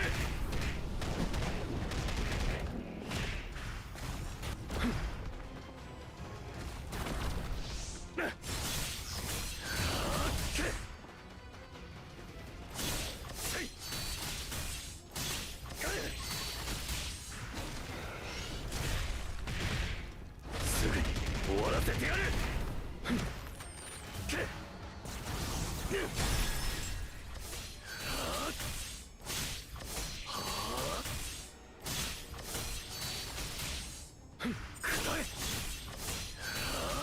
砕けろすぐに終わらせてやる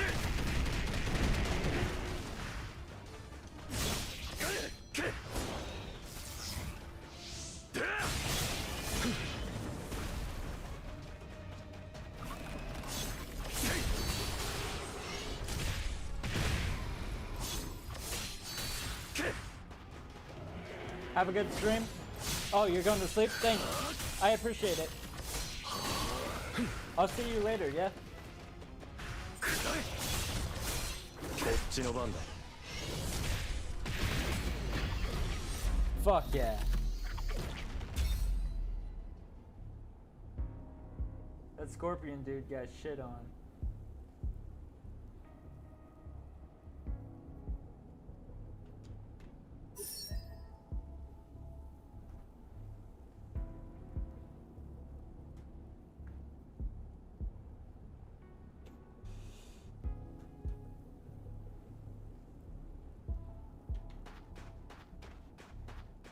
LT. 俺の邪魔を Oh, wait. するな負けだ俺の邪魔をするな I didn't realize that's how I did it. Block. Oh, there's a block button. I might just be stupid.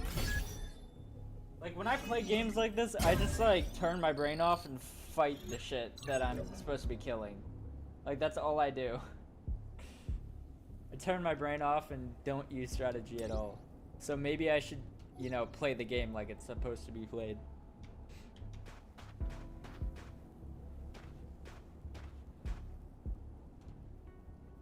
But hey, I haven't died yet. But that's probably not surprising considering it's a demo.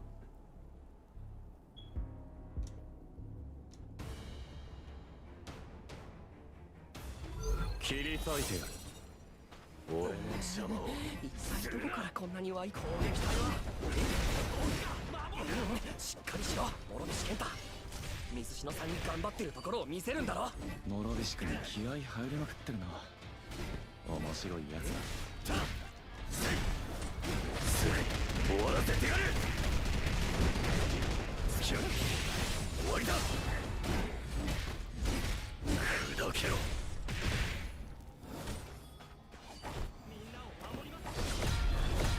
終わりだ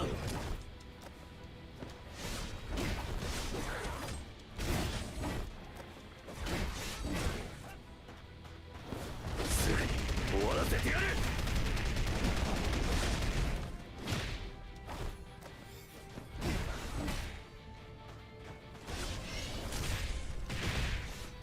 完全にする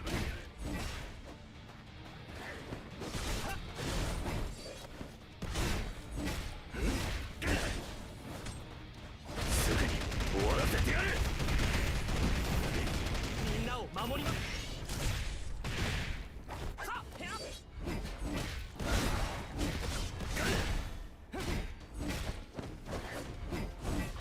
負けだ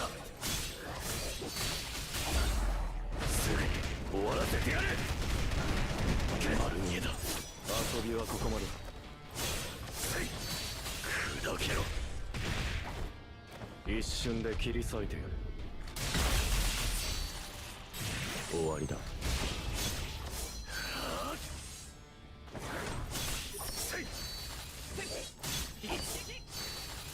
すぐに終わらせてやる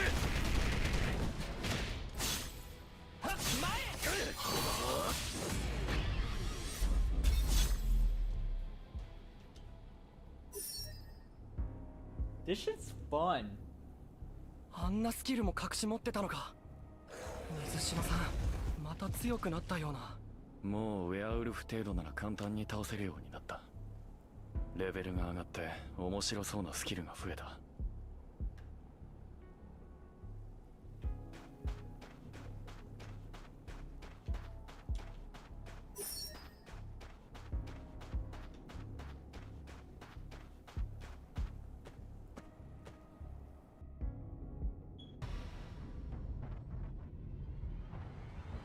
The goblins from the first episode of the show.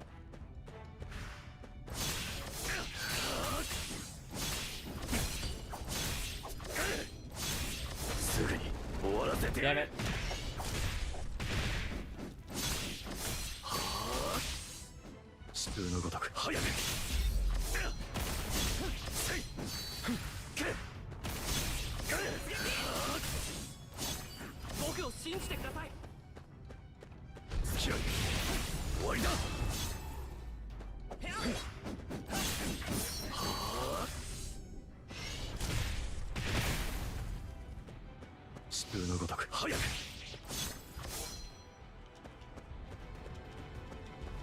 Collect it.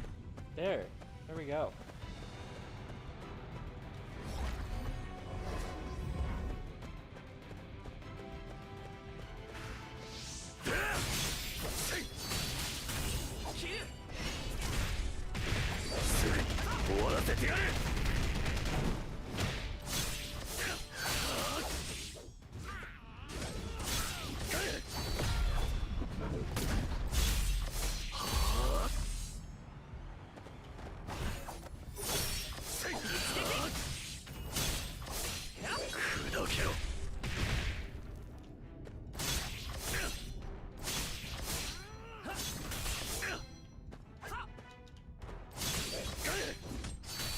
水篠さん、この先から何かが動く音が聞こえます。魔獣がいる。静かすぎるのが気になるな。何が起こってもいいように気をつけておこう。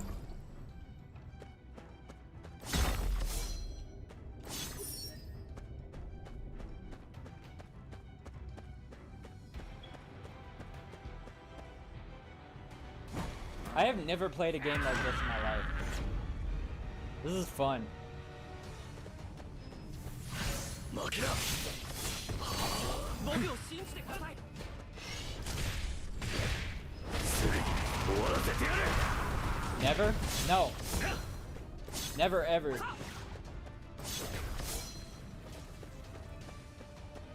疾風のごとく早くみんなを守ります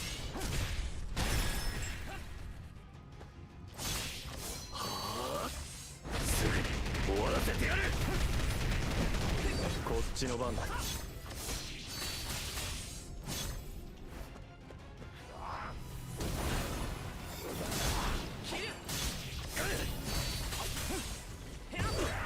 砕けろ Damn it! I keep missing, bro.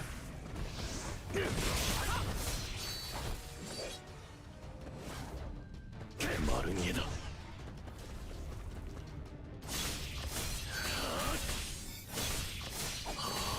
逃がすか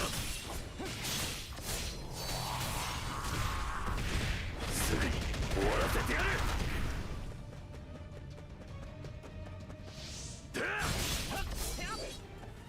俺の邪魔をするなこっちの番だ Damn it.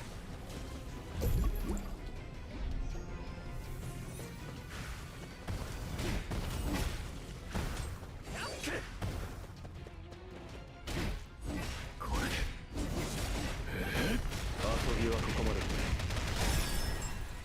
一瞬で切り裂いてやる終わりだ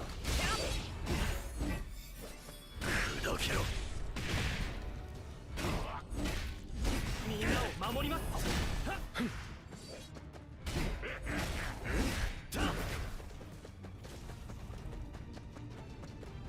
すぐに終わらせて前へ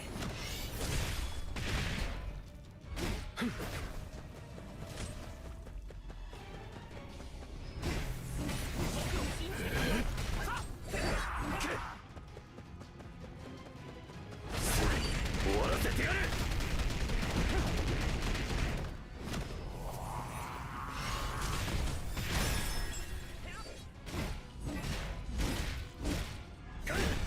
みんなを守りますこれで決める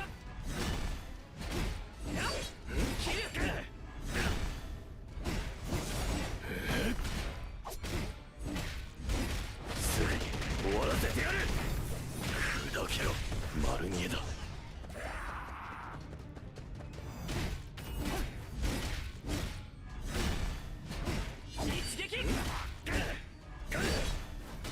Bro, just beating the shit out of this guy is so fun.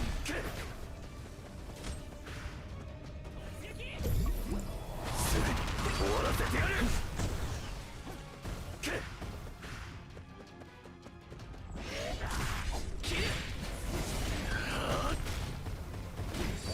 こっちの番だくらえすぐに終わらせてやるみんなを守ります砕けろこれでだ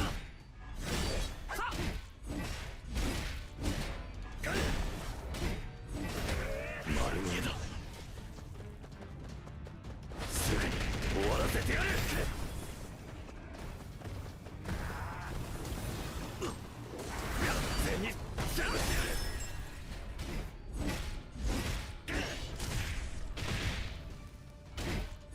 これですぐに終わらせてやるみんなを守ります疾風のごとく早く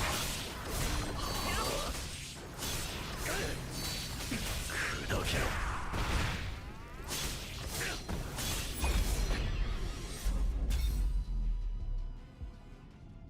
Holy shit, that was fun. さすが水篠さんですどんな魔獣も水篠さんにはかないませんね大げさなやつマナ石を持っていくのを忘れないようにな周りに爆弾が設置されているから気をつけろ Oh. あ、本当だわかりました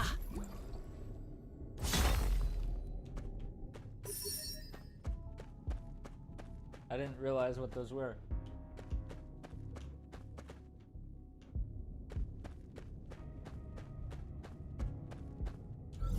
Mizushinoさん、この区域のマナ石は全部採掘しました。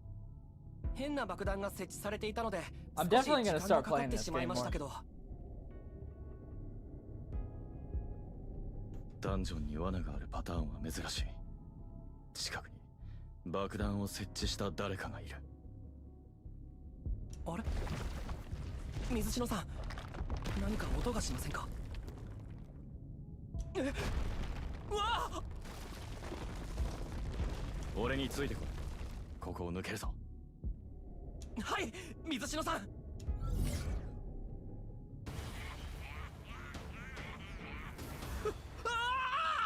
水篠さん！爆弾が！爆発する！落ち着け、諸菱君。とりあえず全速力で走れ。軽く走る。Get the fuck out of here.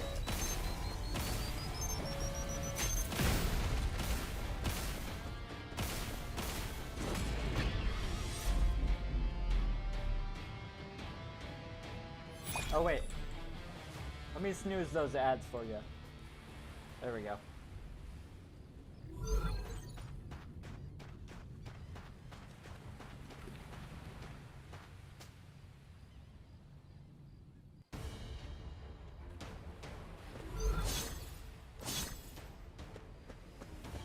I'm confused on what's able to be broken and what isn't. 大丈夫だ。十分避けられる。集中して安全区域に移動することだけ考える。集中。終わりだ。俺の邪魔をするな。切り裂いてやる。疾風のごとく早く。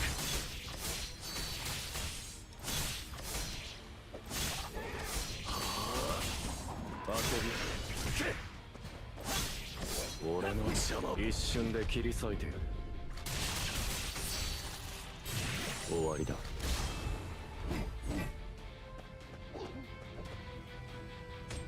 What? How am I supposed to kill that guy? I can't jump. Do I just go past them? 軽く走るか。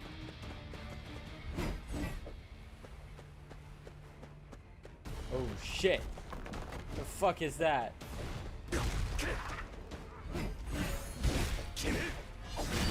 砕けろ。切り裂いてすぐに終わらせてやる。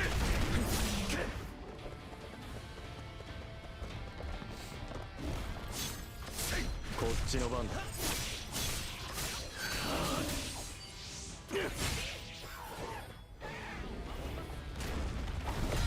終わりだ。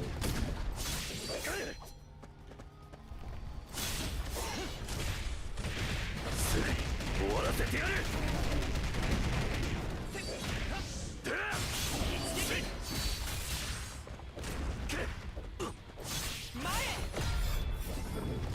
そんなものか。砕けろ。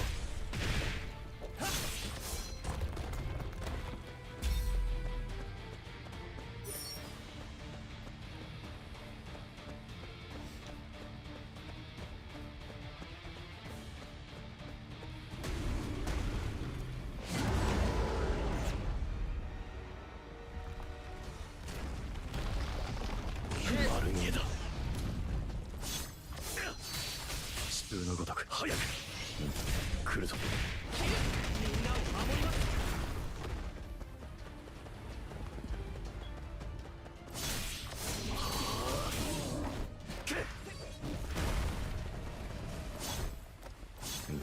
来るぞ。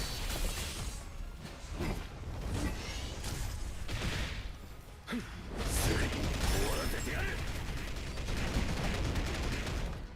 完全に潰してやる。来るぞ。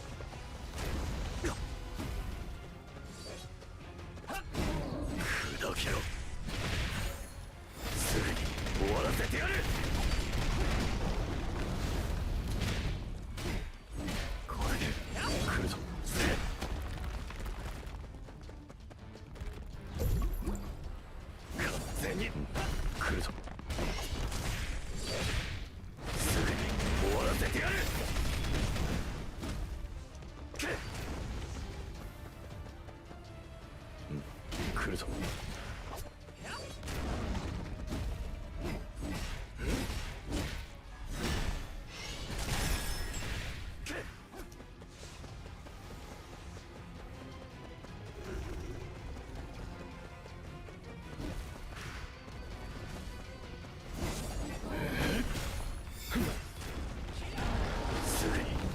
せてやる。砕けろ。来るぞ。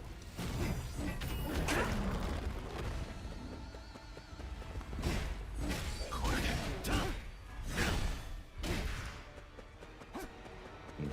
来るぞ。すぐに終わらせてやる。こっちの番だ。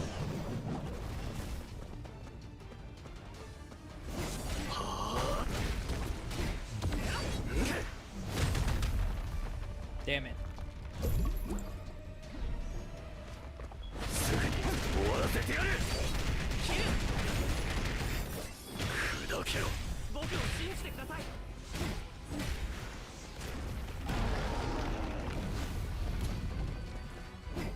これで来るぞ。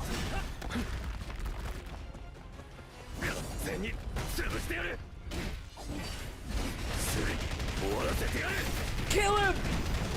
Kill that bitch! 攻撃隊は僕が守る。 Keep whacking him in the ass.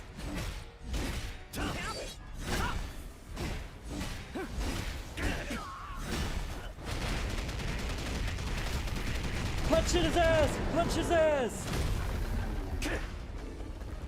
砕けろ。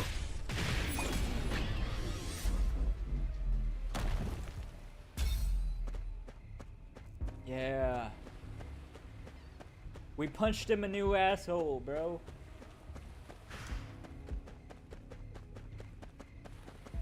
Wait.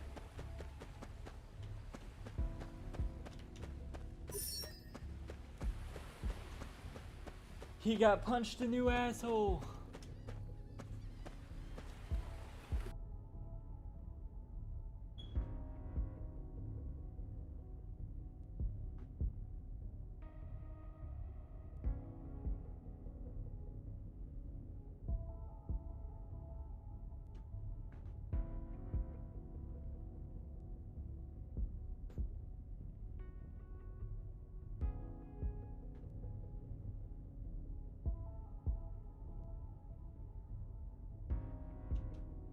Hello.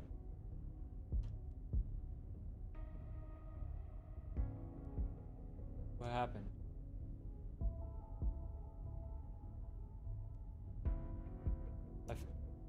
There's supposed to be more than this, right?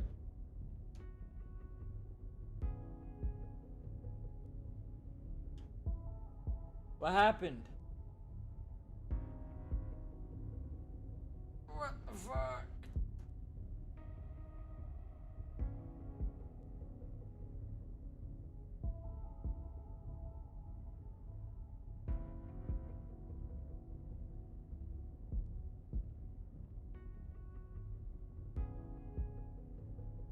Well, I don't know what happened.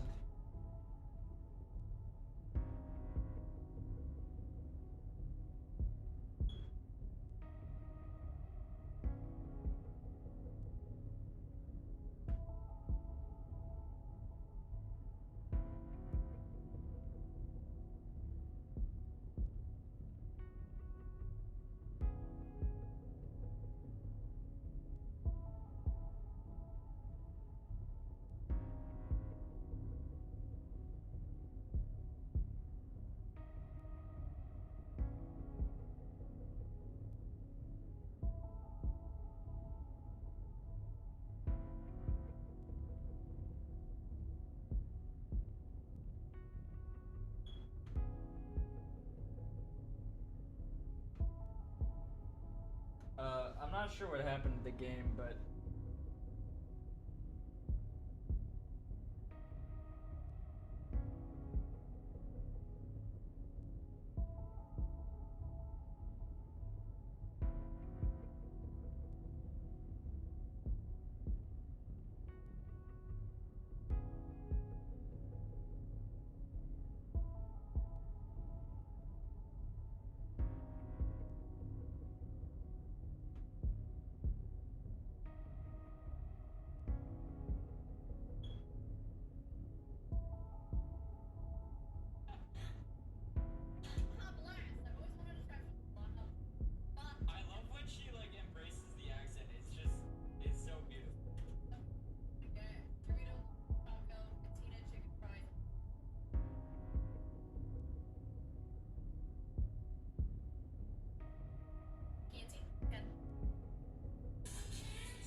I don't know what happened to the game, bro. I don't know what happened.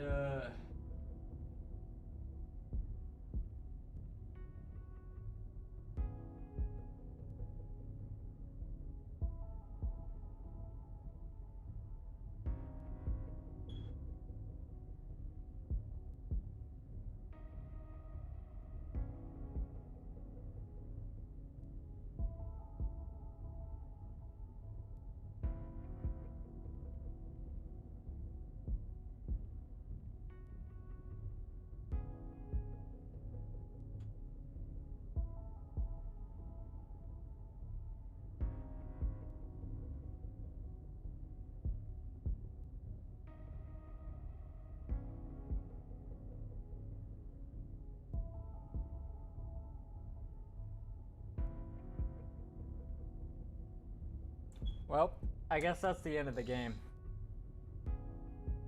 for today. Apparently, I can't play it anymore. I have no idea what happened. Anyways, chat, if you enjoyed the gameplay, like and subscribe. GG anyway. Yeah, pretty much, bro. Hey, if you want to support my solo leveling gameplay, I'm gonna be uploading it onto my YouTube channel if you would be down to subscribe.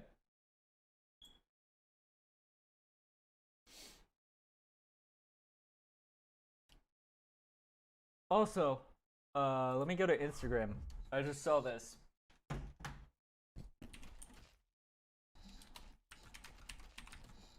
Sure, thank you, I appreciate it.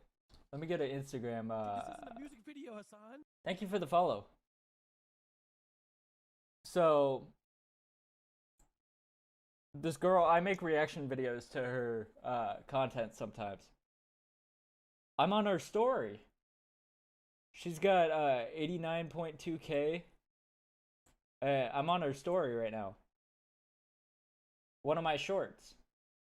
Or one of my reels, I guess is what it's called on Instagram. But yeah, I'm on it. So that's pretty cool. She also reposts my videos. Like whenever I post a video with her in it, she reposts the videos. Pretty cool. Sam's a really cool person. Yeah, she's awesome. Scott from Total Drama. I forgot I looked that up earlier.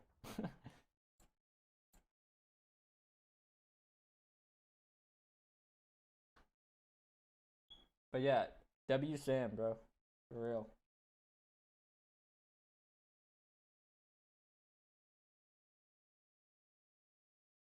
Holy shit, my back hurts. Ow! Fuck! Ow.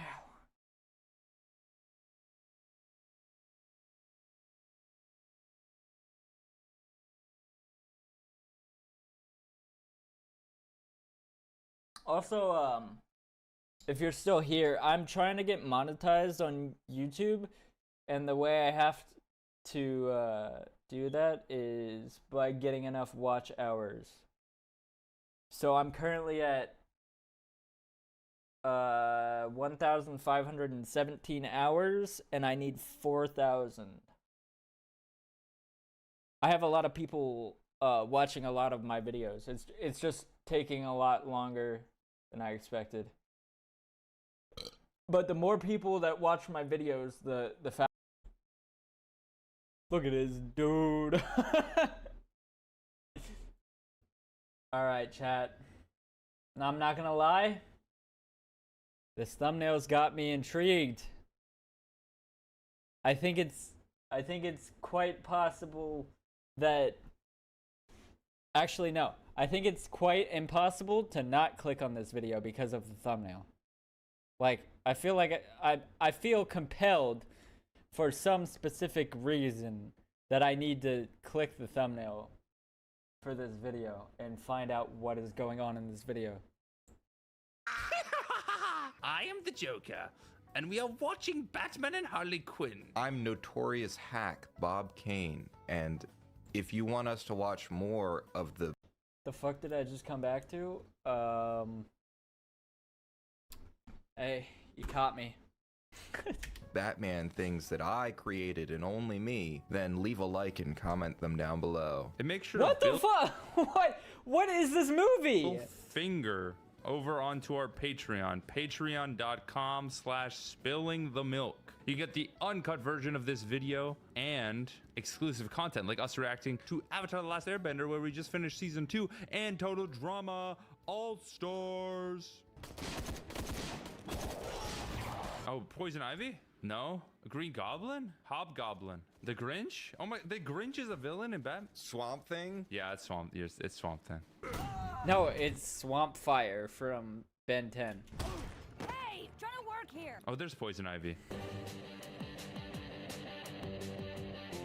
Oh no, Mark Hamill's not in this? That sucks. I love Mark Hamill's Joker. Yeah, I'm a big fan of the OG Batman the Animated Series. That's probably my favorite iteration of Batman anything. Batman the Animated Series is so good. My favorite Batman media is definitely it's called Batman Beyond, right? The one where it's like in the future and Bruce Wayne is like old.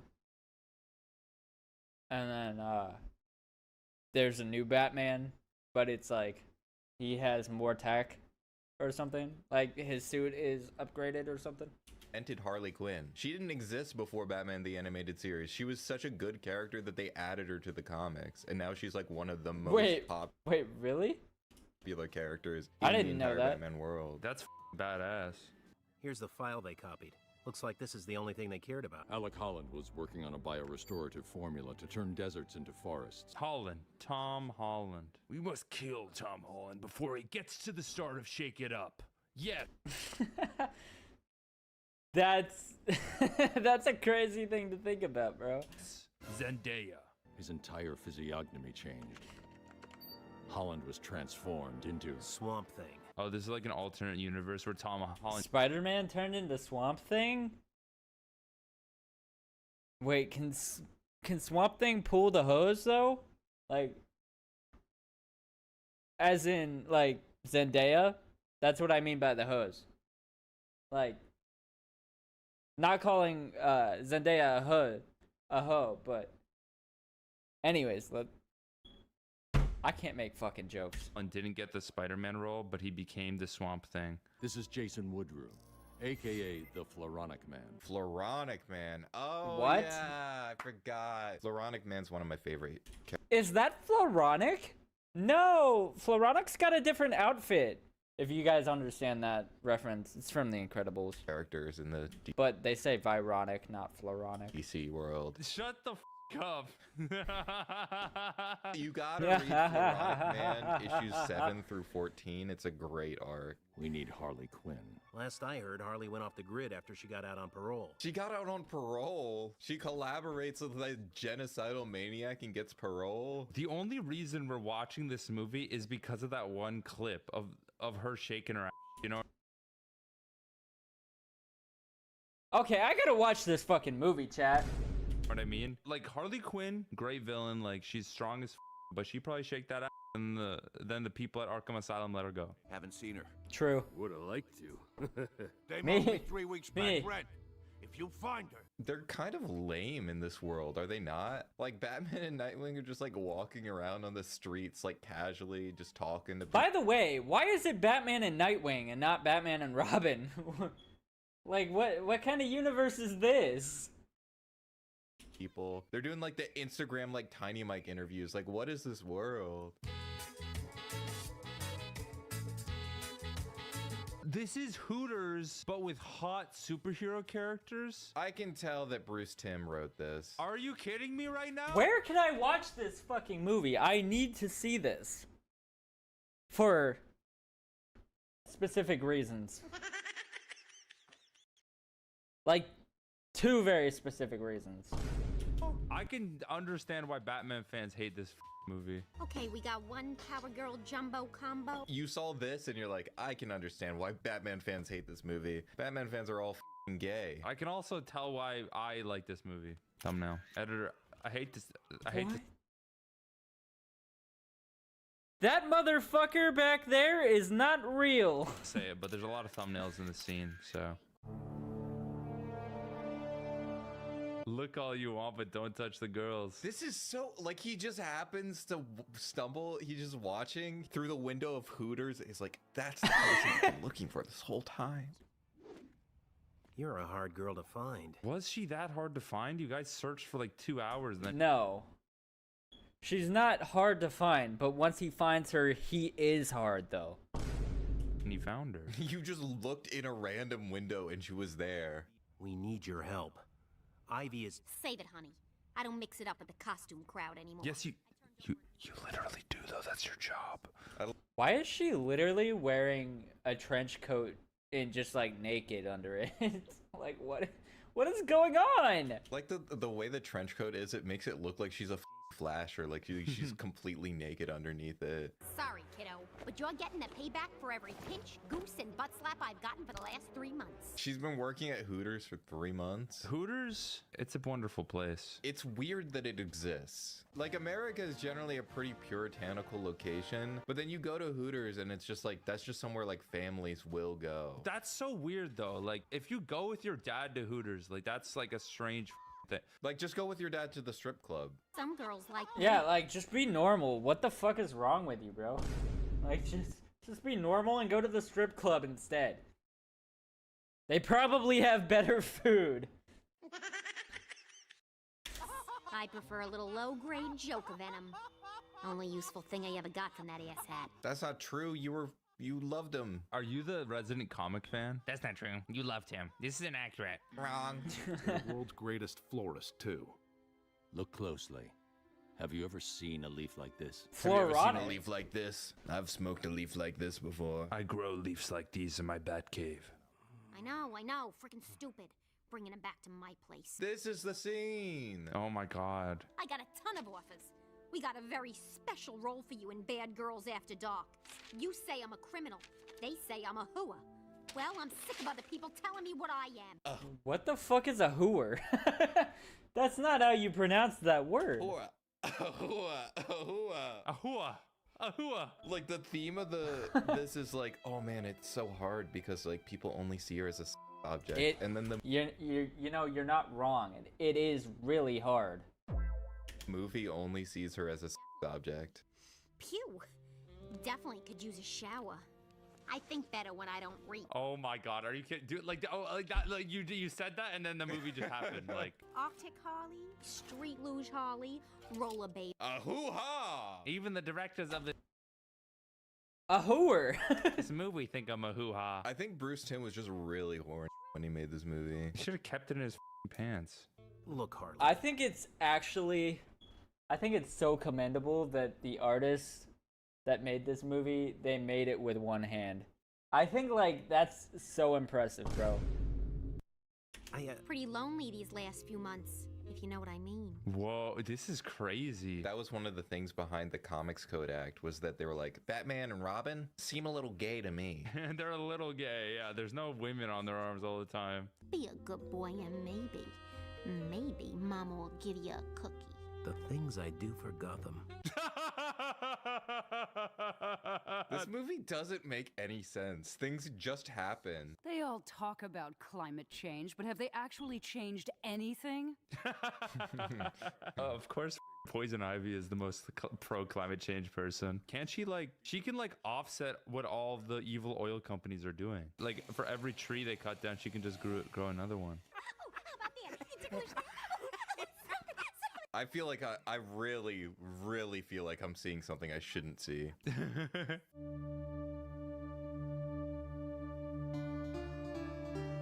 What the fuck is this? This is such a long scene. I am going to ask that. I would have loved a shot where it just zooms in on Nightwing's bone. Did you get what you needed? Well, yeah. Not exactly. You kind of came in a little too early. V's whereabouts. Oh, it's so funny. What a dumb scene. I feel like Batman and Nightwing are really dumb in this. Like, they acted such like a weird, stupid way. Nobody knows Ivy like I know Ivy. Now I can help you find her, but you're gonna let me talk some sense into her before you come in swinging. Can Batman really knock Nightwing for this? Like, you know what I mean? He really can't. Like, Batman has slept around. Like, he's a bit of a bat slut. Hey!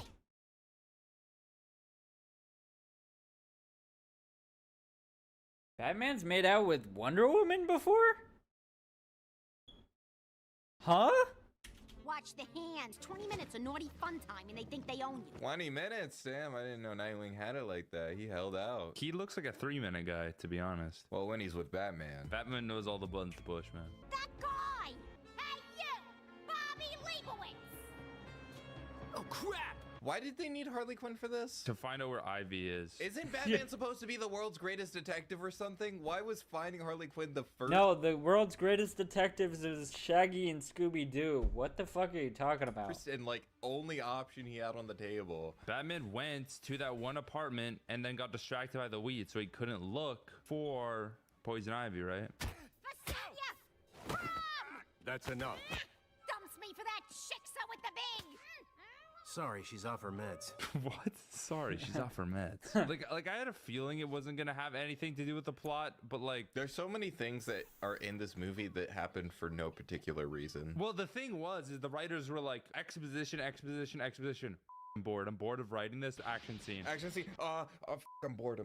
What? Lady with big butt and. Those Hawk Girl spicy wings I had at Super Babes are doing a tango in my tummy. Wait, fart. Is she gonna fart? Oh, holy. It's not so bad. Smells like discipline. He's into it? What? What did they do to my boy? What's the name of this movie? I have no fucking idea. I did not know this shit existed until now. What the f is this movie? What am I watching?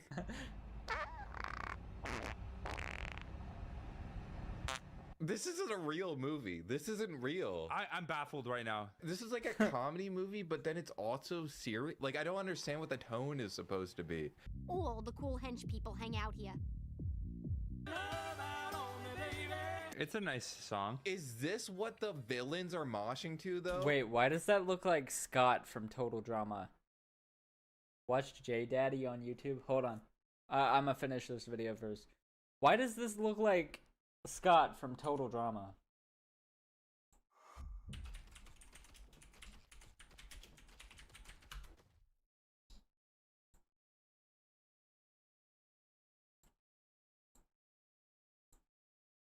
The fuck?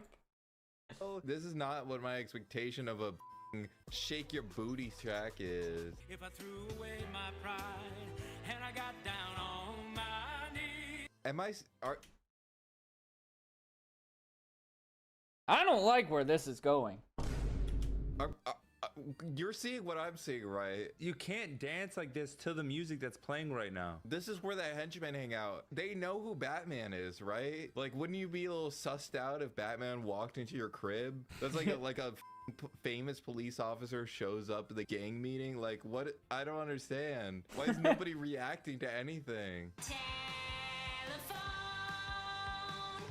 It's exactly like the Scooby-Doo movie where all the evil characters that were put in prison by Scooby-Doo and the gang were all hanging out in this club, and then Scooby-Doo walks in a disguise and nobody reacts because they don't know that it's Scooby-Doo. But this is totally different because it's literally straight up Batman walking straight in. What? Batman likes it. This is like the dumbest, like, just so dumb. Like, that's all I can say. What the f is? Oh, it's horn. Oh, they finally recognize Batman. Oh, instead of being mean to him, they're trolling him and humping him. He's pelvic thrusting at him. What is this? What is this? Nightwing was jamming so hard. It's like a YouTube poop. Like these characters are not acting consistently. The fart scene, I felt like a YouTube poop. This shit is strange, man. Only way you're getting out of here is in a black plastic bag with a zipper up the front. He drinks an entire glass of. Why is he chugging an entire glass of milk? Slowly drinks a glass of milk. Let's dance. Wait, little did y'all know that wasn't milk. This feels like a Batman satire. This movie's making fun of Batman as a concept. He's faking. He's not even. Like, did Warner Bros. Sign off on this? Did they say, yeah, we want that to be attached to our brand? Like, is this literally an official Batman movie? That's what I'm so confused about. Trying. Your persuasion kiss has worn off. Her persuasion kiss? She has like mind control powers? Yeah. Ivy, if she kisses you, can control you for like a period of time. Is that just bad bitch? I feel like most bad bitches can do that. Yeah, that's true. Like if Sabrina Carpenter kissed you on the mouth, like I don't know. I don't even think Sabrina Carpenter has to even kiss you, you know? No, like literally, just if Sabrina Carpenter told me to do anything, I would just do it. I don't know what to tell you. See, now we're watching normal Batman again. This movie lulls you into a false sense of security. It's like dating like someone manipulative, you know? Like Sabrina Carpenter. Yeah, it's like dating Sabrina Carpenter. Yo, what's up, first of many wins? Or me espresso, and then all of a sudden you're like, please, please, please kill me. I want to leave this relationship. And then she lulls you in with a false sense of security. Jason, the work! Batman's fighting on behalf of climate change right now. I said that like that's crazy. He's a billionaire. It literally just makes sense. He probably has stake in an oil company. Where's Harley? It's okay. Wait.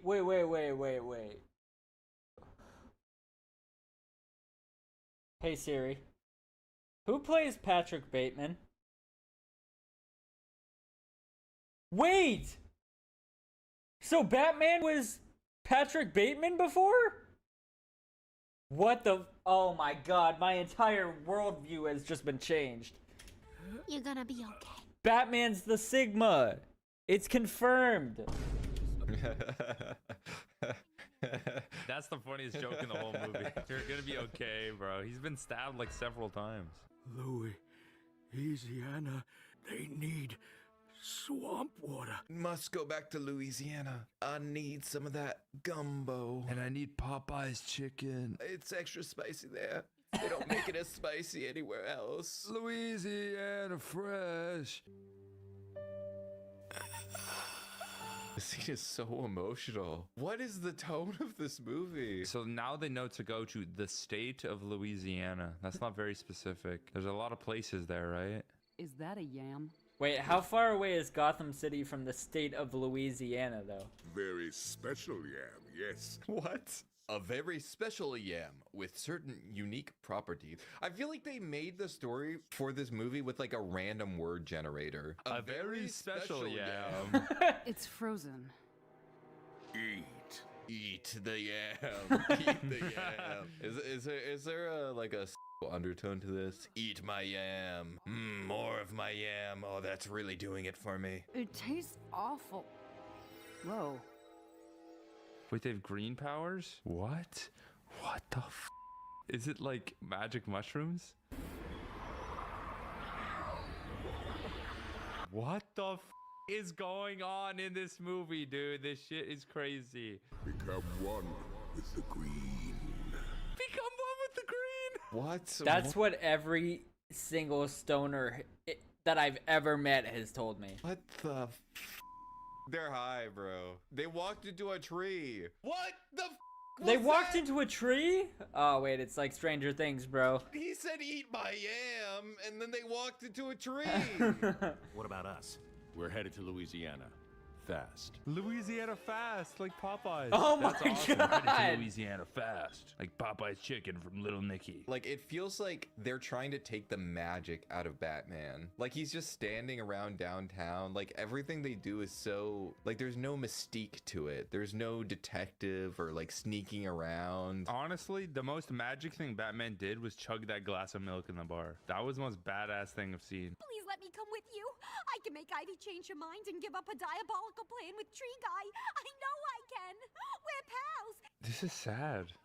I feel sad right now. Now I'm like, she's like a serious, like, traumatized, emotionally unstable person. I think it's supposed to be funny. Is it supposed to be funny? I feel like that Are we supposed to take these characters seriously or not? I don't know, man. All of the crazy crap you got stuffed into that belt and you didn't think to bring bug spray? You're probably just low on vitamin B. He has a vitamin B pill ready to go. That's a fucking giant. You see the size of that pill? It's so big. That's a suppository, dude. It's a suppository, Harley Quinn. So I'm going to need you to bend over. Not for my pleasure. This is for your pleasure. The Earth is dying. I'm not destroying the world. I'm saving it. But we can change them. Oh my, the vitamin B. Oh, she's gonna make Poison Ivy take the vitamin B because she's deficient. And then it's gonna open her mind to not kill everyone. Most people are. Like, it's more common than you think. You can't blame a girl for trying.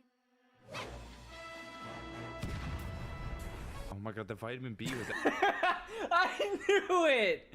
Oh my god, the vitamin B blew up! It's vitamin bomb! That's what it's for! It's actually a vitamin bomb. Holy shit. God damn it. Hey, at least I made the joke before they did. Yeah. Vitamin B? More like vitamin bomb. I'm Batman.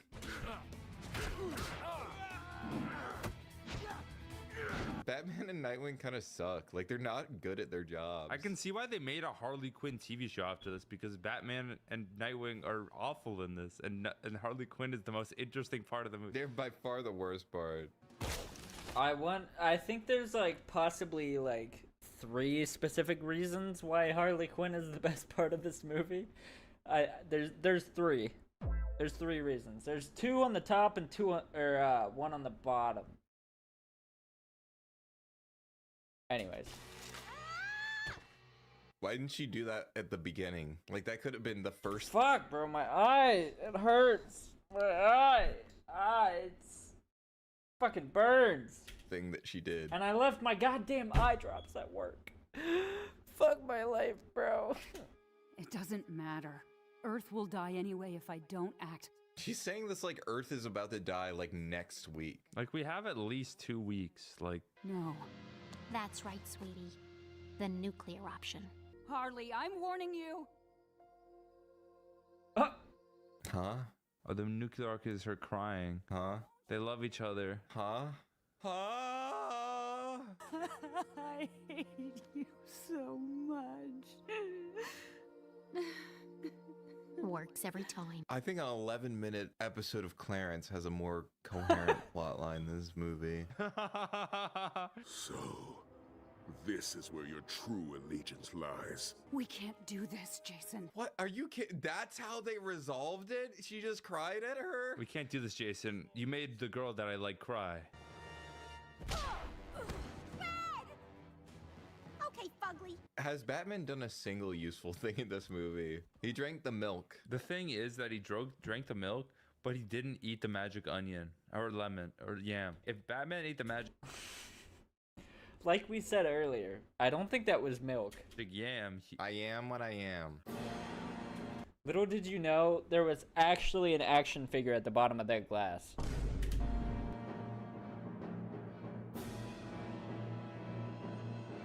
the Swamp Thing. He looks f***ing hideous. Why are they treating this like a Studio Ghibli? Why is this? They're treating this like it's biblical. It's f***ing Swamp Thing. The Earth has indeed suffered at the hands of mankind. I feel like this movie is like only for comic book fans, but also is completely insulting to comic book fans. Like, if you actually cared about the comic book characters, you probably hate this like a lot. Though your cause is just, your actions have upset the balance. But it is not my place to judge. What am I watching right now? What is that? I want to watch this movie. I kind of want to, like, there's like a shop that sells like weed and sells vapes and shit down the road from me. I kind of want to go there just to buy weed and watch this fucking movie. Like, I want to see what that experience is like. What is the point of this then? You're like, your cause is just, but what you're doing is bad. But it's not my time to judge. Why does he talk so slow? Why was Swamp Thing was there for no reason? He literally just shows up to say He's doing the TikTok trend where certain words that you say are slowed down to make it more impactful or whatever the fuck. Anybody got a match? Are they just gonna burn him alive? But he's not dry. It doesn't work like that. What the? Kiss her. That's like kissing the girl with your dad, bro. I don't want to kiss a girl with my dad. Wait, Jake Paul. That's the end of the movie. What? That's the ending of the movie? They didn't even resolve the plot line? They didn't even end the movie? Maybe you could have finished the movie if you didn't put in a 2.5 minute long cameo where Swamp Thing talks like this. He's not dry. It's a swamp. It's wet. Have you ever tried to start a fire before? You need dry you can't just light anything on. It's harder to light plants on fire than you think. It's not as easy as it seems. Thanks to Aramir, Aaliyah Link. Literally, if green... Oh, holy pause. Holy pause. Anyways, if you've ever tried to light green, like a live grass on fire, it's very, very, very fucking difficult. Members of Bad Disease, Richard Kira, Andrew Hobson, Aaron Tietzen, Atomic Leon, Bento, Case of One, Tom Luke, Cosmic Dega, Dante Estefan, Diablo Chiquita, Emma Major, Foxy Roxy, Frozen Spaghetti, George White, Helio, Imagination Horizons, Isaiah Alfred, Kai Hallow, Kiyoshi, Lilac Moon, Lori Flynn Witz, Marco Arce, Mateo Martin, Mega Mini Pug, Artizel, Electro Sprinkles, Red Dog, Saul Goodman, Suno Stone, Frank. Oh, okay, that's the end of the video. Anyways, I don't know how this fucking movie exists. Does it cost money to watch this movie? Oh, it's free. Wait, is this the movie?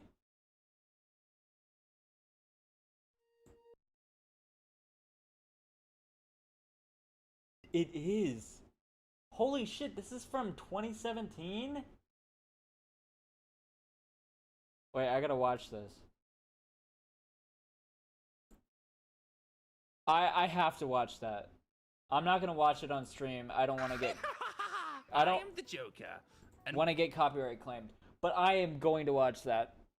Anyways, chat, if you like this video, like and subscribe. Bye. About the Mr. Beast situation. Wait, what's going on with Mr. Beast now? What the fuck? I guess we can go ahead and talk about that. The old Mr. Beast collab that I was supposed to do, huh? Let's go ahead and... Wait, he was supposed to be collabing with Mr. Beast? What? Pull this up here real quick. Yeah, so in case you guys don't know, Mr. Beast has done these collaborations in the past called Team Seas and Team Trees, where he has raised tons of money to plant more trees on Earth to counteract the pollution, as well as raise money to pull pollution out of the ocean. You know, like water bottles, cans, protect the turtles, all that shit. No matter what anybody says, I mean, I think Jimmy Beast is doing a great job for how old he is. I believe he's only 27 years old, and he's the most successful content creator of all time, I believe. And so he puts out a tweet. In this tweet, he says, let me just go and pull it up. He says... My dog is currently trying to catch a gnat in his mouth. This is kind of funny to watch. He's like a cat right now. If you want to be a part of the biggest creator collab ever on August 1st, DM me. If I don't follow you, just reply to this tweet. And I say, I think Feastables chocolate is great. Jimmy Beast hit me up, in which case he put messaged. And so in my Twitter DMs, I received a little message from Jimmy Beast. And those messages... Wait, this is actually crazy. What the fuck? Are right here. He sent me a link, which is he's doing a follow-up to Team Trees and Team Seas, where he's raised $50 million with Mark Rober. It's launching August 1st. It's going to be a massive fucking trend. And I said, yeah, I'm 100% down. And he linked a video, which we'll watch this shit too. We'll watch this shit. Yeah, because he's going to be Team Water doing a thing called Team What? Water, and he's going to be attempting to do a lot of good to bring water to people who don't fucking have it. Oh, okay. I mean, that makes sense, but That's such a worse name than Team Trees and Team Seas. Like those names at least were catchy, but Team Water sounds dumb as fuck. I'm sorry. It's a good cause though. So I respond, Obviously. and then he responds and he DMs me, and man, people were not happy about that. Yep, they were not happy about that, guys. No, sir, they were not. Where people took the screenshot of me saying that, and this guy called Real Wokeism, and I'm gonna need to remember that for later, said Mr. Beast collabing with the LeBron of rape. Huh? And what's crazy is this guy is serious. What's crazy is this guy is actually serious with what he said. Yeah, it's now become mainstream to defame me and slander me because Hassan and his orbiters said so. Because I want to remind you, this guy has 380 followers. He even has a Twitch channel. Oh, the last time he streamed was 7 months ago and he played Five Nights at Freddy's. Nice titties. Mind if I, Okay, that's their channel intro. Okay. Well, obviously don't go harass them, but I thought it was just kind of funny that even The name Wokeism is crazy as a username on Twitch. a smaller content creator, a person with 380 followers, got a tweet. I wonder how many likes it got. Let me check here real quick. This like got 18,000 likes of completely defaming my name, of completely slandering me. Which, to be honest, is kind of hilarious. Yeah, guys, this is the new thing that I have to overcome, people calling me for no reason whatsoever. Let's look at the comments. Let's look at his follow-ups, which is, he deleted the reply. Yeah, he did. Another one is, I knew this would be a banger. Probably more like the Brony of rape. He just trying to be like his dad. I was going to say Bronny, but it's funnier to just say LeBron. Yeah, so this guy knows it's not true. He intentionally slandered me. And yeah, Mr. Beast did delete his reply. And a lot of people want me to be upset at Mr. Beast for deleting his reply. No, I don't care at all. Yeah, I think it's absolutely fine. I don't really know Mr. Beast. We played one game of chess back at Pong Champs 4. But What the yeah, fuck? Really? I mean, if he doesn't want to coordinate with me for this event, that's totally cool with me. I never blame anybody for not wanting to do stuff with me, especially if I don't know them at a personal level. I don't really care. We have no rapport. I don't really want to be shocked by any of this shit. You know what I mean? But yeah, for anybody who's expecting me to crash on Mr. Beast, no, I think it's absolutely completely fair that he deleted his reply. I honestly think it's probably a good idea. I was never expecting a reply to begin with. Does this mean I'm going to be angry at him? No. And to be honest, Somebody in chat said, when will you unload your mag? still going to help out with Team Water in any way that I possibly can. I'm not going to, like, I'll just still help. There's also a thing that's like this massive thing where a bunch of creators are going to like meet up and do an event together. It's not even like that. It's just a bunch of creators doing different videos and then posting them all at the same time to just kind of get into trending, and Mr. Beast's going to promote those videos. I don't really need promotion to do a good deed. I'll just do it anyways. I don't really care. I don't really need the extra clout for just doing what I think is best for the world. But I do I was really gonna say, think you can still do it, and you can still make a video on it if you wanted to. Like, it's not it sounds like it's not like an official collaboration with Mr. Beast anyway. it is very comical where we've gotten to the point, even more so, like we've been dealing with this for 6.5 years, where you can just go on social media, lie, attempt to defame me, well, actually not even attempt, defame me and slander me, and get hundreds of thousands of views and likes. It's actually a very cool cheat code. It is. It really is that simple. You say Tectone bad on the internet, oh man, banger tweet. It's really that crazy, huh? There's a potential legal damage caused by lies about you. Oh, I'm very aware, guys. Don't worry. True. Don't worry. I'm very aware. And you know what's crazy? All of this shit of them defaming me, of saying to stay away from Mr. Beast, these are the same people that were calling Mr. Beast a piece of shit months ago. Yep, they were. All these people having Mr. Beast and protecting Mr. Beast from me were the same people shitting on Mr. Beast a couple of months ago. Exactly, bro. Like, the fuck? People just switch up all the fucking time. It really doesn't matter. It's not really going to bother me much. I'll still help with Team Water, and I think Mr. Beast is doing a great cause, and it's obviously no hard feelings, man. It really is. I mean, you know, I could be a little pussy and farm a couple of views by saying, Mr. Beast betrayed me, what a bitch, but I don't care. I think it's totally reasonable. Sue him so the others learn their place. Yeah, I'll just sue everybody. I love how everybody just says, dude, just sue. Yeah, I'll sue everybody on the planet. Good news is, I have things in motion, and this will easily help my case, and it's going to be very nice because these people think that they beat me by defaming me and slandering me constantly. Guys, I'll be real. My numbers are better now than they've ever been. And I've even slowed down. I could probably be doing a lot better than I currently am, but I'm enjoying my life. I'm hanging out with my girlfriend. I'm hanging out with my dog. I'm hanging out with my cats. And my brother's coming down, and I'll be hanging out with him for a week. And I'm very excited to do that. So, yeah, am I going to crash it on Jimmy and farm for a couple weeks? No, not really. But yeah, suing is expensive. Litigation takes years. But don't worry. We have something great planned, and it's going to take a while, and people are going to get impatient, and people are going to say that he doesn't have anything, and people are going to say that he's not doing anything.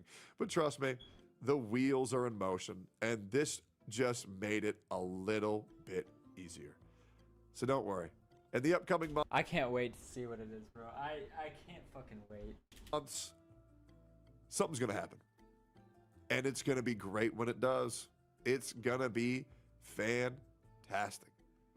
And that's pretty much all I have to say. Yeah, make sure whenever Mr. Beast and all the other content creators go out with Team Water, make sure to go support them. It's no skin off my bones. And yeah, I'll be looking forward to helping them as well. Appreciate y'all. Like, comment, subscribe. Bye-bye. Yeah, chat. Yeah, so, yeah, I don't really blame Mr. Beast for this. I mean, he's already been in a bunch of shit for no reason. Sometimes for no reason, sometimes for good reasons. But I don't blame him. Obviously, Tectone doesn't blame him either. So like it makes sense that he did what he did. Anyways. Like, comment, and subscribe. Bro, we're gonna watch the Scammer Guys tier list for Skate 4 gameplay. If you like the video, subscribe if you enjoy. Not sponsored by EA. Guys, I have gathered all the footage from everything that we have seen publicly on the Skate 4 playtest version motherfucking 27. And basically, I just took some of the clips that I found most interesting, and we're going to go ahead and play some in this tier list. If y'all don't know, this guy made a Kickstarter like years ago to make people that really wanted Skate 4 to happen give him money to develop the game, and nothing ever came from it. And the Kickstarter was just like deleted. Starting with S tier, this is peak skate energy. A tier, super dope, smooth, clean, satisfying, whatever. B tier, interesting but something slightly off. C tier, mid vibes, kind of forgettable. Scam? And then Yep, D absolutely. Tier, why is this even in the game? I have 9 This is the funny part. So, if I go to my YouTube channel,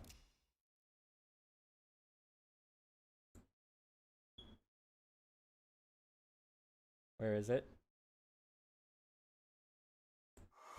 I made this video. Chat, if Skate 4 scammer glazes Skate 4. 5 days ago, almost like 1K views.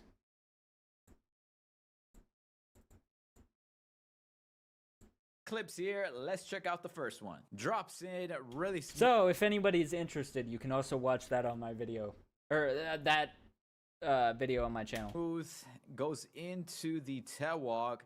Boom, does a nollie pop. If you guys are trick liners, nollie pop is a very popular trick to do within your line. And the fact that this is basically the first look in how that can actually look like, it's pretty cool, not gonna lie. Next clip. Bro, what is the point of making this video? I'm sorry. Like, this guy is just not allowed to play the game yet, so he's just trying to, like, farm whatever fucking content he can, and it's actually really sad. I'm sorry. Clip. Like, respectfully, this is just really depressing. Yeah, when I first saw this, I was like, what the fuzzy, dude? but it's more interesting than just glitches. What the fuzzy, dude? Okay. We all know motherfucking Skate 3 is full of glitches. Glitches is literally something that we all love. But I want to take this a step further. And we pause right about here. Whoa, wait. Right about here. You can pretty much see that Sandvan is literally in an island in the middle of these mountains. In the middle of the ocean, basically. And if you see way over there in the front, you can kind of see buildings, structures. So I have a theory. What if the surrounding land masses over here will be eventually able for us to go to? After all, they did say they're always going to be expanding to the map. They're always going to be developing new things to Sandvan for free. This is being made in the Frostbite engine. We're in 2025. Technology for gaming is crazy. It is not too unrealistic to make this map super big to the point where we can actually... Wait a second. Wait, let me do some research. Skate 3 port view. What does the view from the port look like? Skate 3 boats. I need to see. Wasn't there a city in the distance? In Skate 3. Am I tripping? I thought there was... Okay, wait.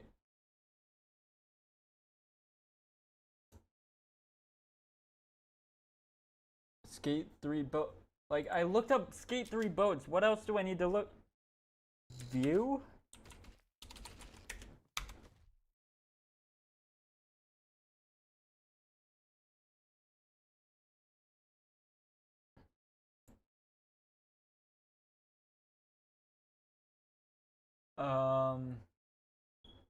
I could have sworn beyond the boats there was a view of a city.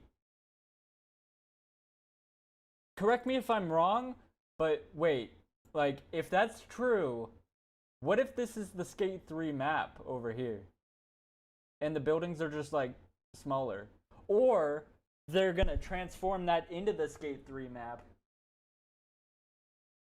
And you can go visit the Skate 3 map.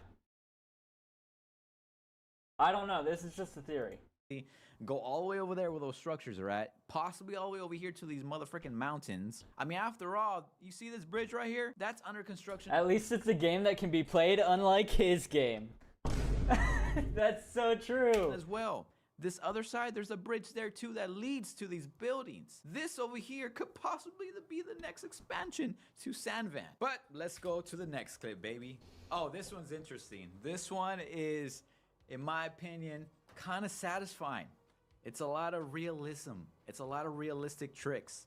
Realistic montage, basically. And you guys know me. I don't play realistic on Skate 3. I never played realistic in a skateboarding video game. But there's something about this clip, this footage, with this game specifically that really makes realistic skating very oddly satisfying. I don't know, it's just really kind of peaceful to watch, especially when the player is actually really good at realistic like this guy is.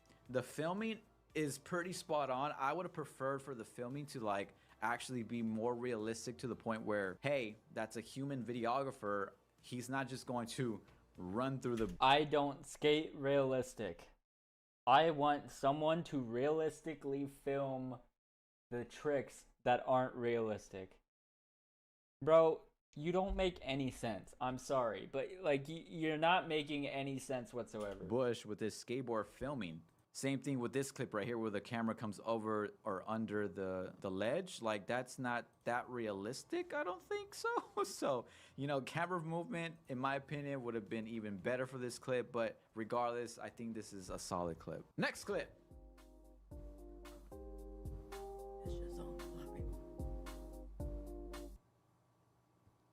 Okay, next clip. What an incredible addition. Where did bro even find that clip from? I've never seen that person in my life. For fuck's sake, it's a game. Into skate. True. Yes, what an incredible addition to skate. I could not said it any other better than this. Like, the fact that we're able to climb in this game is super, super cool. I remember when I very first saw this when I was in the council, I was like, damn, this is really gonna elevate this game a lot. The level of exploration is gonna be insane. Like look at that, dude. Like, the fact that you can climb to the tallest Why is bro doing pull-ups on a crane? building and just drop, and then some of these buildings have ramps like this that can do crazy air. Like, it just feels so good. It feels so satisfying when you're doing these big ramps. Like, you can almost feel the air going through your hair. I've said this in a different Skate 4 video that I made. I kind of wish they just had actual parks. Instead of making the entire map a city, which is gonna get, like, that's gonna get boring quick. I much rather would have preferred what they did in Skate 3, where part of the map was a city, part of the map was, like, you can race down the road, part of the map was giant skate parks, and part of the map was multiple smaller skate parks with pools that you could skateboard. Like, I much would have preferred that. Like, yeah, you could still have the ramps and stuff on the building, but, like, don't make the entire map a city. That's gonna get really boring really quick. While you're going down these ramps hella fast. Like, it's just so cool, man. I love it. I love the climbing aspect to this game. Next clip. We're just going to be quiet during this so you can listen. Okay, yes. Let's be quiet. Listen to the let's be quiet. Shut the fuck up. Audio, bro. The details. It's in the details. I'm telling you. Check it.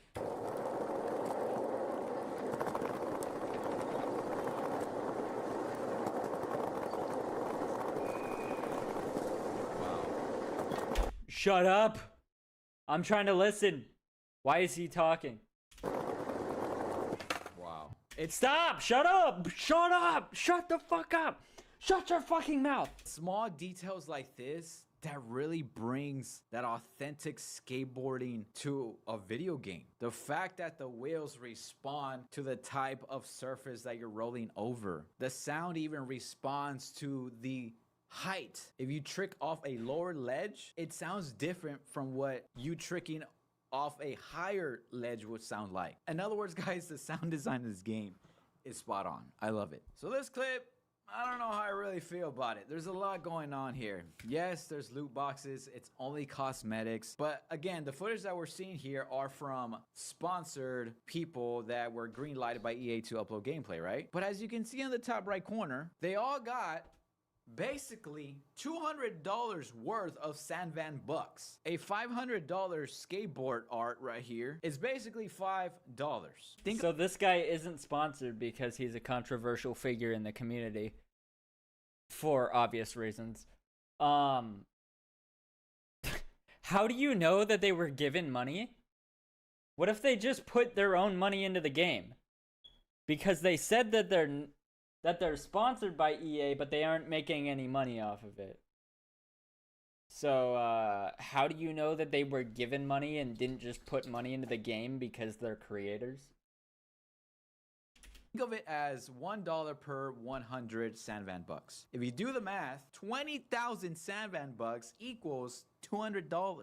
I still don't think they're actually getting paid or told to talk nice about this game. I think the only reason they all got 200 worth of Sandvan bucks was to help them show off the game more. Like, give them the ability to buy whatever they want from the store in order to show off in their gameplay. Bro is speculating at this point. He doesn't know that they were given money. You don't know that. X7 Albert be like, I'm the only one who knows that. Like, you don't fucking know that, bro. Like, what are you talking about? For YouTube or social media. I don't know, guys. What do you think about that part? That's I don't know. It kind of feels like, you know, when you're in school and your teacher had a teacher's pet, or like just basically a favorite student. Oh, shut the fuck up. I can't with this guy.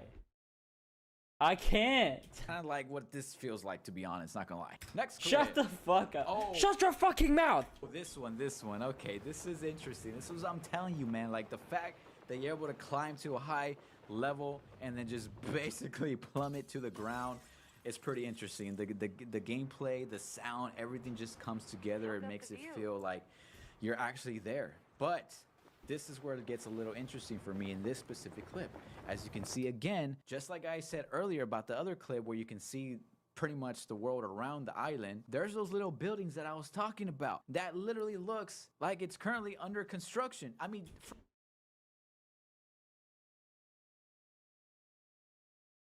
Wait a second. Wait a second. Some of this stuff looks familiar to Skate 3. Am I tripping the fuck out?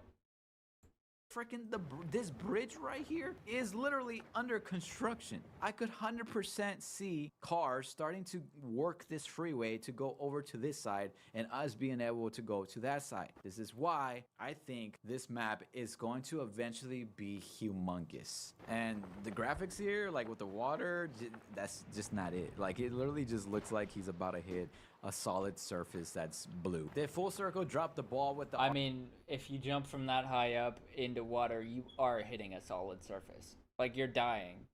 I don't know how to tell you this, but you die at that point.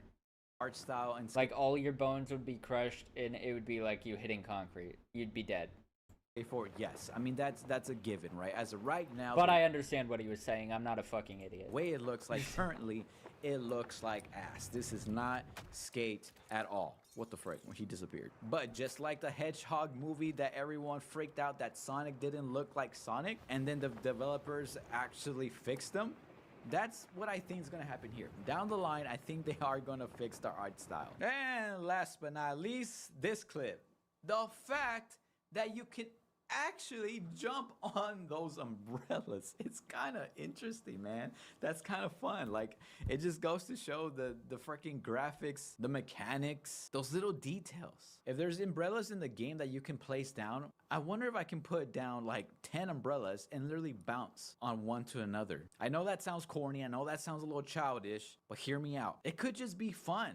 Doing it with a group of like 12 of your friends or something, or a full lobby, bouncing on those umbrellas into the ocean, and then, or maybe into a freaking trick, onto your skateboard and doing a trick. Like, I don't know. Like, I feel like they're giving us the tools little by little to let us be really, really creative and just honestly have fun in Sandvan. It doesn't just have to be about skateboarding, doing tricks. And now the fun part. I mean, isn't that what a skate video game should be, though? Let's see how we're feeling here. Let's see how this looks like on a tier list. Number 1 is the Nollie Poppin'. Like I said before, Nollie Pop is a great addition to trick lining. It holds a special place in my heart. I feel like this is one of those tricks that really helped for trick line to continue evolving. Whether you like trick line or not, let's be honest, it's the most popular playstyle in Skate 3, probably in Skate franchise history. So I think I'm gonna put it S tier. We're gonna start off strong. This is peak Skate energy right here. Next, the glitches.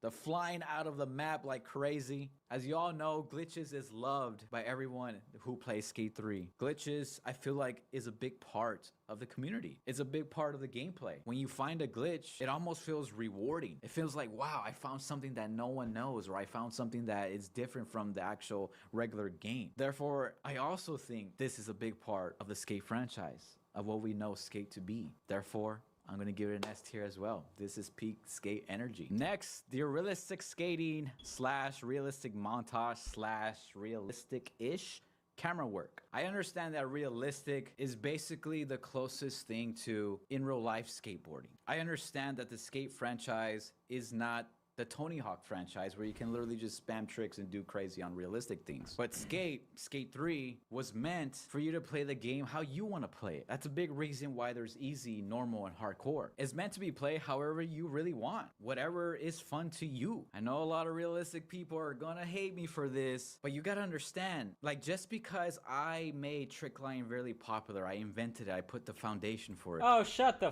fuck up. Bro, he's been saying that he invented trick lining since fucking 2010.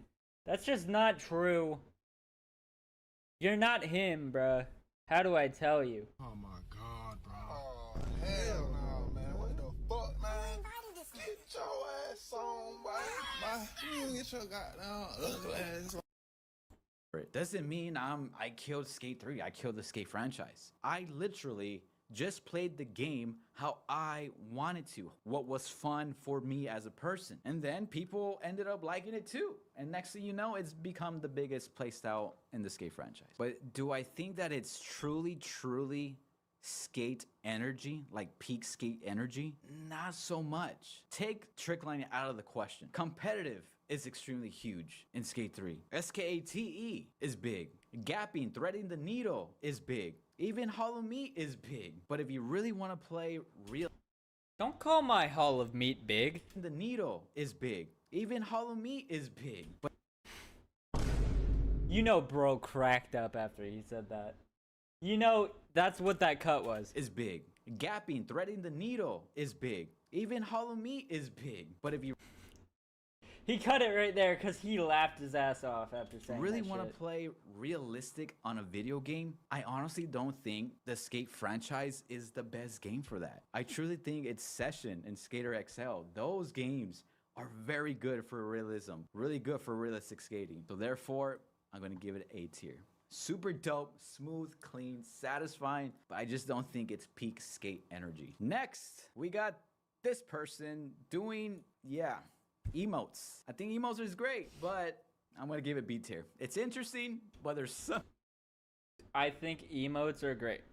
Bro, we've had emotes in Skate since, as far as I know, it came out in Skate 3 in 2010. Before any game was doing emotes, bruh. I can't think of a single game that came out before Skate 3 that was doing emotes. Something slightly off. We're just gonna leave it at that. I think it's the emo. I'm not sure if I'm feeling that emo. It's a little too childish. Next, bro. There's a emo in Skate 3 where you turn into a fucking airplane. Where you go woo, like a fucking airplane. What do you mean it's too childish? Climbing. The ability to go high in the air and jump off. Climbing is the first that we've seen in the Skate franchise. We didn't have it in Skate 3 or Skate 2, Skate 1, etc. We did, but you couldn't climb with your arms though. Basically had to glitch to get to high places. No, you didn't. That's just not true. You can climb an entire mountain without speed glitching.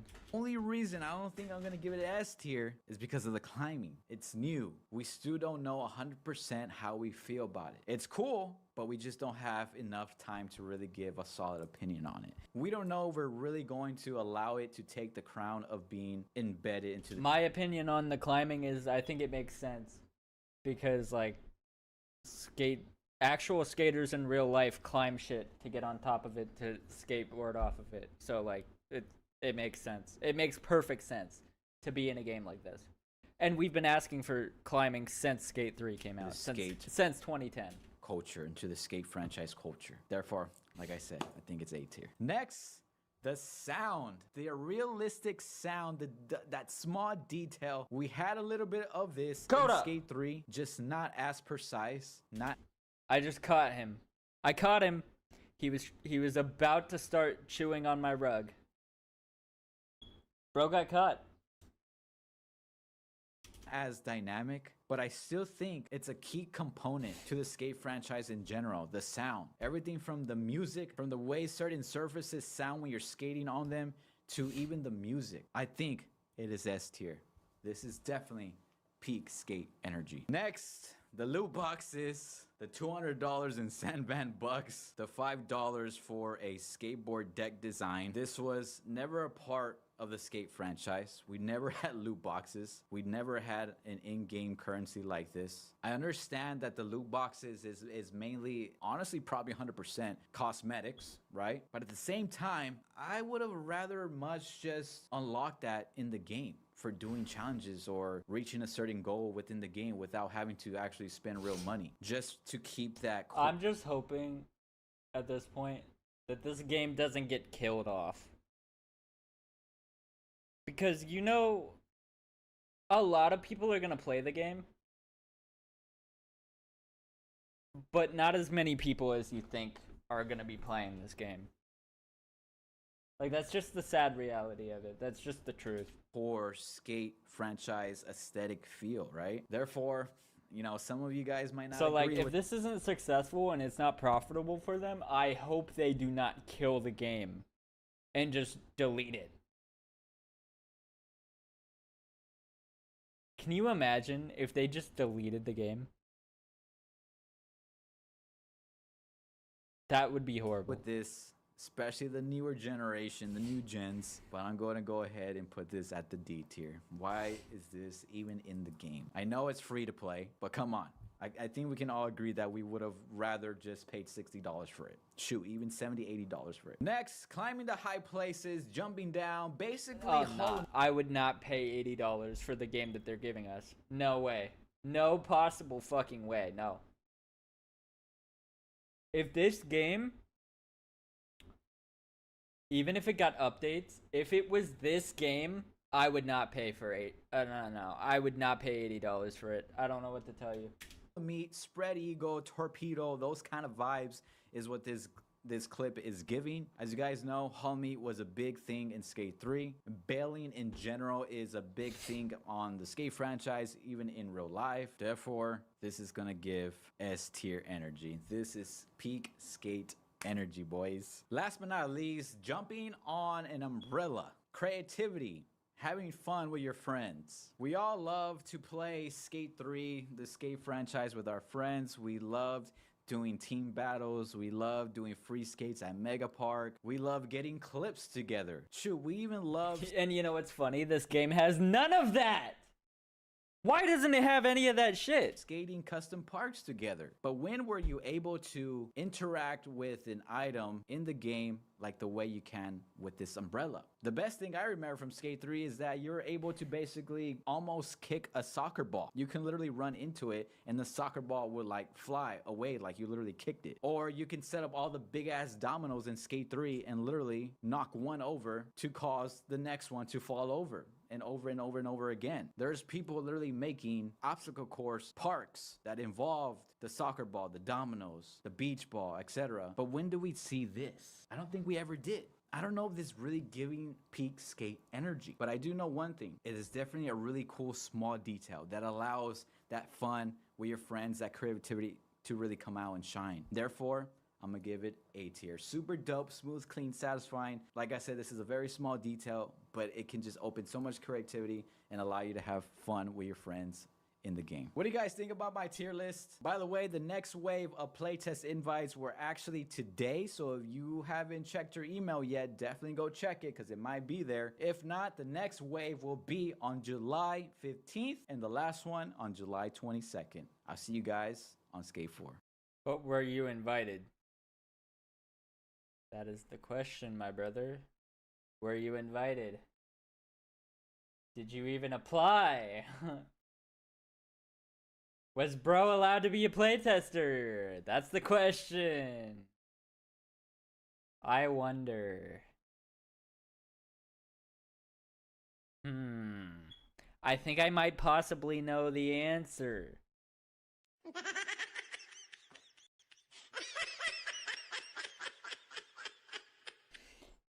Anyways, I don't know what the fuck bro was yapping about this entire time. Like and subscribe. We're going on... My hand just got stuck on my e-brake. We're going on an adventure. Bro, I want to see him drive the fastest car through this Skate 3 modded map. Here. Alrighty. That first drop, it feels like I'm on a roller coaster. And then... I've never really made it past this first quarter pipe. Alright, you gotta make it past here then. Slow, crank it. There we go down, go down, go down. Go down, ramp it, ramp it. I'm trying to jump it. Your car's a little too big for that, buddy. Okay, this may be a little bit harder than I thought. But I mean, I guess when this was made in 2010, they weren't exactly accounting for cars to be driving down it? No, not really. I don't think so. Cars to be driving it? Up and over. We know not to try to jump this. We're just gonna make a nice... But I want to see it. I want to see you jump it, though. Wait, drive a motorcycle through it. Little U. Perfect. We have our first obstacle, our first gap, and I have no idea how this is gonna work. We're just gonna go. We're just gonna. No! God! Okay, it's doable. I know that I can make it past this one. You need a faster car. Maybe not. There we go. But then what on earth are we supposed to do here? There's no Drive way off we're the clearing side. this. Absolutely no way we can possibly clear that. No, I'm trying to figure out our options here. Because we need to somehow get enough speed to clear this. So if we back Back it up. up, put it in gear. If I back it up, is it fast enough? Yes, I'm taking it. I'm taking it. We made it through the gap. Now we go over. Look at this sim right now. Whoa. Whoa. Oh, okay. We made it down. I think we made it past the hard part. Now it's just a If I straight back shot it to the up, bottom. is We it can have a little fast bit of enough? fun on the way though. Why didn't you drive around? Perfect. And then we're Go gonna through have it. to launch this last gap. So we make it over the whoop-de-doo, and now just floor it. Send it, bud. Send it. Wow, that was actually worked so much better than I thought. that was extremely anticlimactic, though. Oh, That's a success. I don't care how you're it dead. ended.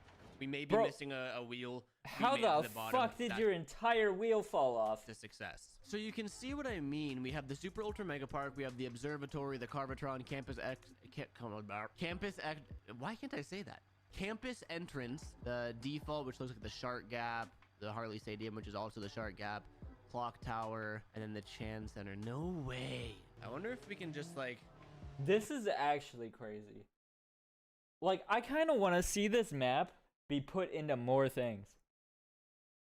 Like, just to see what it's like. Do some donuts around this thing.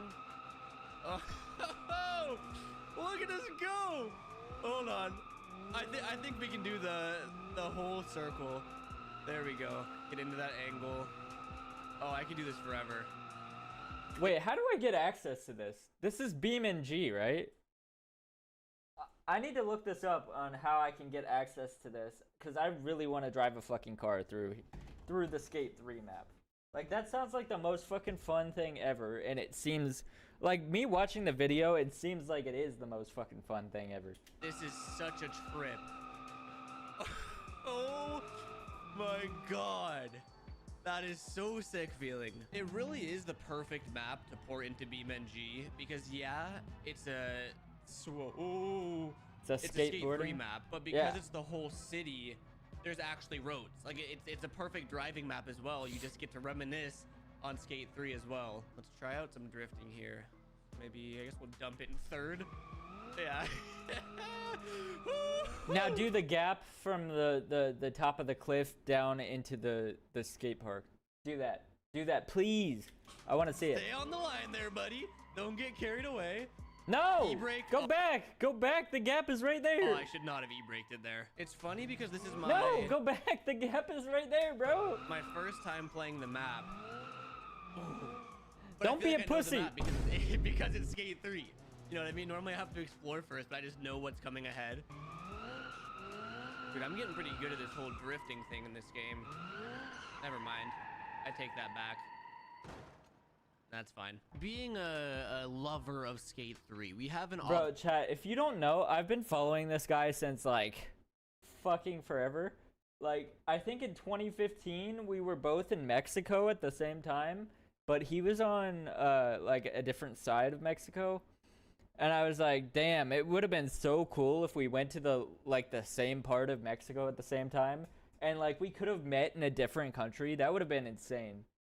But yeah, I doubt he remembers that, but I did DM him like, what is that, 10 years ago now? That's insane. Obligation, no matter what the game is, we have to skate, or I guess we're not skating. We have to clear the Shark Gap. The only problem is... I kind of want Garrett to watch this reaction video. I'm curious if he remembers who I am. I highly doubt it. But I have been there since, like, I think the second maybe first or second year of his YouTube channel. We can't just walk up the stairs now, so we're gonna need some Like sort his of, original YouTube channel. crawler mobile to get up the stairs. I was thinking like a Jeep. Cause yeah, normally you would walk up these, but Hey, that works out this works perfectly, in this though. case, and we'll just switch cars to the top if we need to. This is so sick. That to me. literally I wonder if worked this out is as sick to perfectly. You guys, it is to me, because this is insanely blowing my mind right Jump now. the shark. I have no idea the speed that we need. Let's go in first person here. Oh god, I can't even see over the hood. Here we go. Oh god. Oh. Jump the shark. Nope, that's not good. Oh God. That is not good. We came in too hot here. We almost flipped. So I gotta Don't put it in first person. Ease our way down. That's looking good. Oh, damn it. Okay, it's coming. Nice and slow. Slow and steady, and then floor it. How's he keep just losing his wheels? Dude, I gotta go off straight or else I flip. And that's not good. We don't want to flip. Come on. There we go. Oh, no, that was bad. I really got That pretty was- close right off that the was bat, really and bad. Now, oh, that's it. That's it. That's not it. I went way too fast. Okay. Now I know we can get too much speed.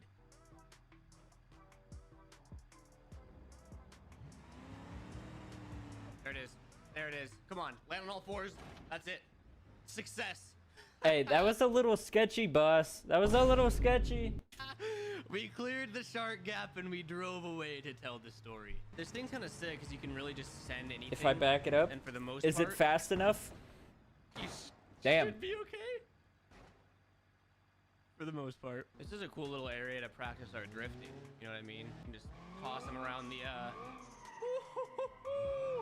toss them around the poles there. That was sketch. A lot of people were giving me a hard time for having the realistic motion sim, but then using third person. I just think it's more like visually appealing. But I mean, it's a hell of a lot more realistic in first person. It is just hard. Ooh, trying to thread the needle between all these. Oh my god. Hey, I don't he know said what thread the this needle. That's a Skate 3 term. but it just looks like a good time. It's What? cute. Yeah, man, it's right-hand drive too. This thing's Wait, there's sick. no driver in there. There's no driver. I wonder if I have enough clearance to make it. Oh, I do have enough clearance to make it upstairs. Kinda. Oh yeah, this thing's perfect. It's nice and small and maneuverable. You know what I mean? We can get to those hard to reach places up here in the Skate 3 map. So it really is like it's just the whole Skate 3 map. Like it all connects like it would. Here's the bottom of the Super Ultra Mega Park. Now you have to make the gap from the cliff above into the bowl. Please do it. Please, please do it. It's like the most famous jump in Skate 3, bro. You have to do it. Try to get a quick. Even I can do that in the actual game. I've done it like 4 different times. Try to get a quick session on this thing. Whoa. 'Cause I want to be able to like carve. Oh. Yep. Do the spine. Clear the spine. Nope. Hey, you landed. I did a rock to fakie though. This has got to be one of the I did a rock to fakie in a car. coolest things, dude. It's like so stupid, but in such a beautiful way. Oops. Uh-oh. Come on, little buddy. You're still good. I'm coming in hot. Down. Oh, it died on me. There we go. I think I just went at it a little bit too fast last time. Nice and slow. No. No. Oh, okay, there we go. One of the things I love doing in Skate 3 when I play this game is when I'm in this little shark gap area, we skate those blue. Wait, can you set a session marker with your car? Wait, is that a thing? Is that possible in this game? Handrails, like the big blue one that I'm looking at right now. Because For in only like fair, we in at a least got to skate game, try it. that's what you would Do the do. You'd world's set a first session marker so hardboard you can slide? respawn at the spot that you want. Take 2. I think I'm gonna have to go much faster, aren't I? Maximum speed, more speed, more Grind the power. Oh. Oh! I just want to tap the rail. That's all I want to do. That's all we can do. There it is. I don't think you can grind rails with cars.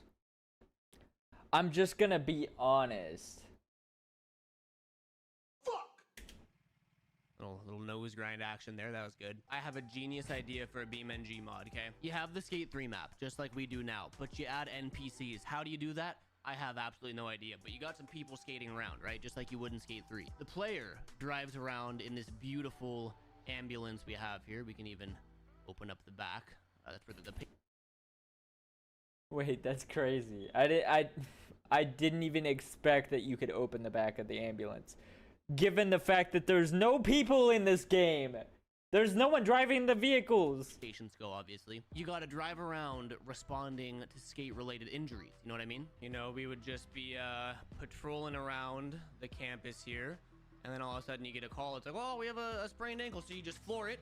You gotta go to the scene of the accident. You gotta take the shortest route, by all means. One way or another, you're making it. Why am I on fire? That's fine. We have more important things to worry about. So you get down to the skater, right? He's right down here. He's at this house. And then once you get to him, you blow the fuck up. That's where he called from. As long as we don't blow up before that happens. You pull up, right? The scene of the accident. Drive into the pool. Bro, I don't think it liked that. The pull up, you see him, you gotta see the scene, you know? Wait, is the pool empty though? You know what I mean? You'd have some animation of like... Damn. You were on fire and you couldn't even drive to the water to put it out. To land on the ground writhing. Because there's no water. Pull up, you open the doors, he gets in, boom, close the doors. He gets in, you close the doors, and then you blow the fuck up. Check. Tell me that's not the best idea you've ever heard. Just cruising through this nice suburban neighborhood, waiting for one of these young rebellious kids to hurt themselves. These kids and their skateboards, you know you can't trust them. So that means that that little what's it called? Why am I spacing on it? The little red skate park. That should be down here then, if it's accurate, geographically accurate. I see it. The Carvatron. That's what it is. I mean, yeah, we would just park here and wait for an accident. This whole park is just an accident waiting to happen. Maybe we leave this car here and then we go get a drift car, right? This thing Is that an NSX? Sounds insane. Yep, that's good. Wait. Let me see the brand. I want to see what the model number. Yo, what's up, Avicity? I want to see what the model is. I want to know if I'm right. Track. Yep. Fuck, I can't read it. The video's too. The pixels are too low. I can't read it. Surprisingly well. Whole thing, hold it. E-brake.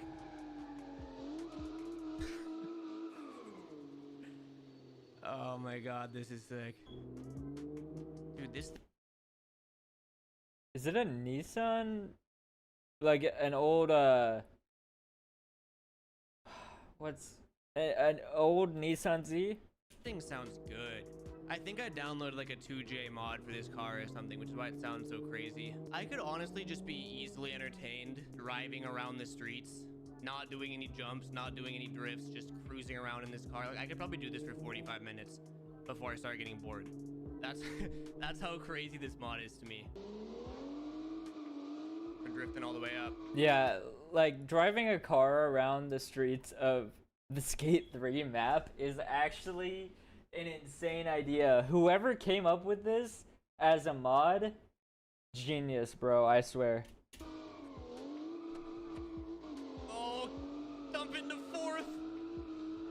It is!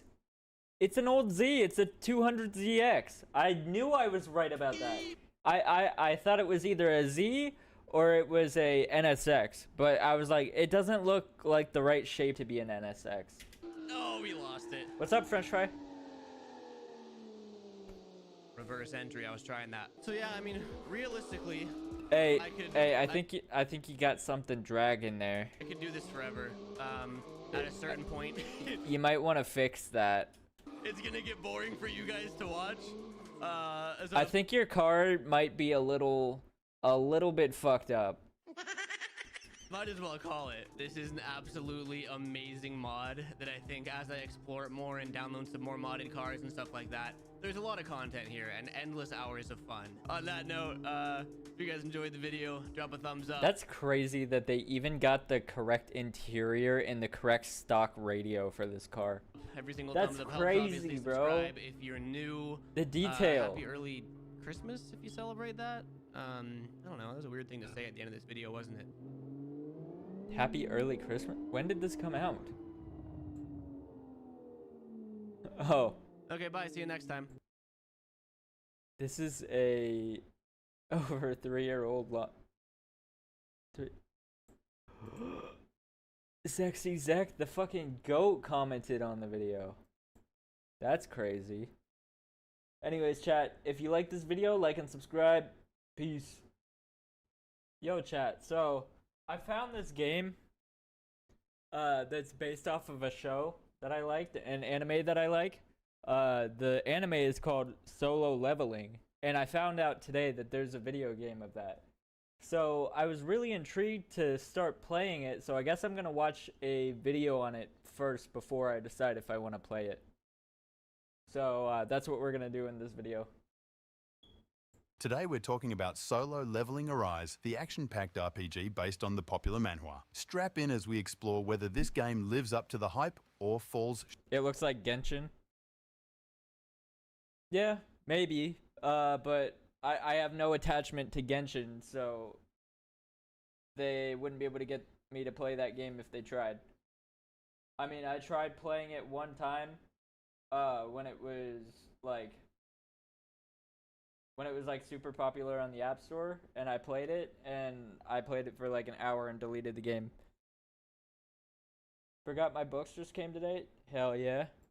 Short of expectations. At the heart of Solo Leveling, Arise lies its exhilarating combat mechanics. Whether you're playing as Sung Jin-woo, the tough main character, or you're controlling a whole team of support characters, every battle is full of action and planning. The game switches between these two modes smoothly, giving you different ways to play and enjoy the fights. When you play as Sung Jin-woo, you'll be right in the middle of the action, using lots of different weapons and powers to defeat your enemies. But you can also control a team of other characters with their own special skills. This adds a layer of no, wait.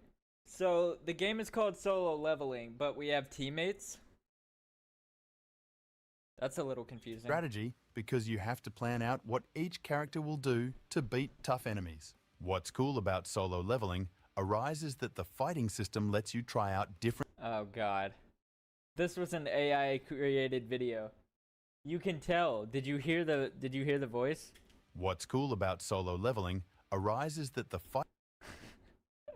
Why did he pause right there? It's clearly AI. Fighting system lets you try out different things. You can Hey, get charge your in bag, and bro. attack head on, I guess. or you can be more careful and plan out your moves. It's up to you. Shoot down. Skyflash!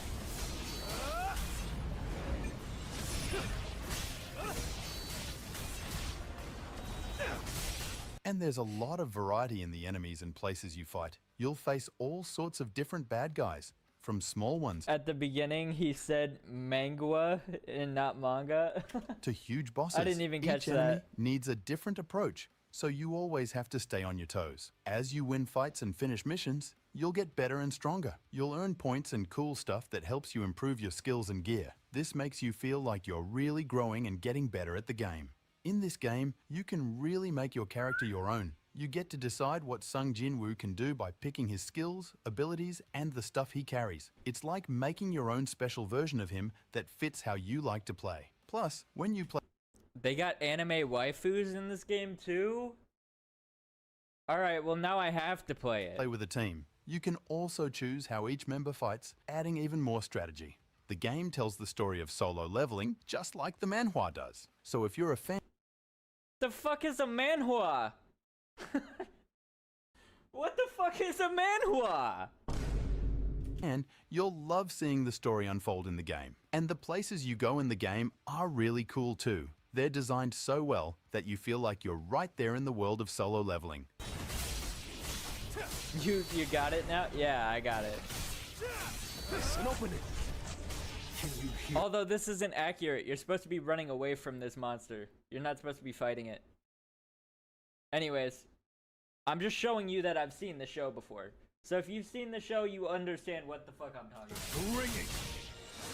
Now, the game isn't easy. You'll have to work hard and think smart to beat some parts. This might mean doing a lot of fighting and planning to get past tough bosses or levels, but when you finally do beat them, it feels really good. Still, some people might find it a bit tough, especially at the hardest parts. When it comes to how the game works on your computer or phone, it's pretty good. The PC version is especially well made, and the game runs smoothly most of the time. Sometimes, if there are too many things happening at once, like lots of characters on the screen, it might slow down a bit. But overall, it works well on different devices. Time to warm up. A manhua. To the front. You don't like anime? What? Why? Why? Here's me spamming my anime character emote into the chat. Let's talk about some things that might not be so great in solo leveling. Arise. In this game, when you're in a fight, you don't have many ways to protect yourself from getting hit. You mainly have to dodge attacks by moving around quickly. This means you always have to be on your toes and can't really stand still to defend yourself. Some players might find this challenging because they can't use things like shields or other defensive moves to stay safe. That's what I'm intrigued about. Like, is the combat gonna be like really confusing? Is it gonna be streamlined? Is it gonna be difficult, or will it be easy? Or does it get more difficult as it goes, or is it just difficult from the start? Because I know so many games that are just difficult all the way through, and then there's other games that are like they get harder as they go on. But most of the time, the games that are like impossible from the start they just remain impossible. To get stronger and progress, especially for me, because I'm not even that good at like fighting type games. Through the game, you often have to do a lot of repetitive tasks, like fighting the same enemies over and over again. Hey, that's exactly what he does in the show, though. It's called grinding. It can feel like you're stuck doing the same thing for a long time, which might get boring. Also, sometimes you can't move on to the next part of the game until you reach a certain level yourself. This is called level gating. It means you have to keep playing and leveling up before you can continue with the story or explore new areas. As you play the game, you might... I mean, to be fair, it's called solo leveling. So quite literally, you're just grinding the whole time. Like, that's kind of the point of the anime, and I'm assuming the point of the game. Notice that some of the enemies you fight look and behave very similar to each other. This can make the fights feel kind of repetitive because you're facing the same types of enemies again and again. It might feel like you're not really encountering anything new or exciting as you progress through the game. Additionally, some parts of the game have time limits, which can make you feel rushed, especially when you're fighting tough bosses. This can add to the frustration if you're already dealing with repetitive enemies. When you first start playing, there's a lot of stuff to learn and figure out. The game has a bunch of different features and menus, which can be confusing. I feel like if I watch it, my parents will go into my room when the scene plays. Oh, when like things happen in the anime. Like, if y'all watch anime, you know what scenes we're talking about. The yeah, those scenes. Yeah, that might happen. I'm not gonna lie. You might be cooked if that happens. Especially if you're new to this kind of game. It might take some time to get used to everything, and it could be easier to play if things were more simple and organized. For a counterattack. Destroy. To be fair, like, I don't like Souls games, and I didn't like the new Assassin's Creed combat system because it felt like a Souls-like game. So I'm not sure how I'm gonna feel about this game, because it seems like a strategic, oh, I'm gonna attack, dodge, attack, roll, attack, dodge. It seems like that type of thing, which is like not really what I'm into. But I'm gonna still try out the game because I love the show, and yeah, they got me with the fucking marketing, okay? But I'm not gonna spend a single dollar on this game. Quote me on that shit. I don't care if it's a gacha game. They're not getting my money. They're not. They're not. Chat, you have to hold me to this. If I spend money... Fuck it. If I spend money, you can unsubscribe. You can't avoid it. I'm that confident.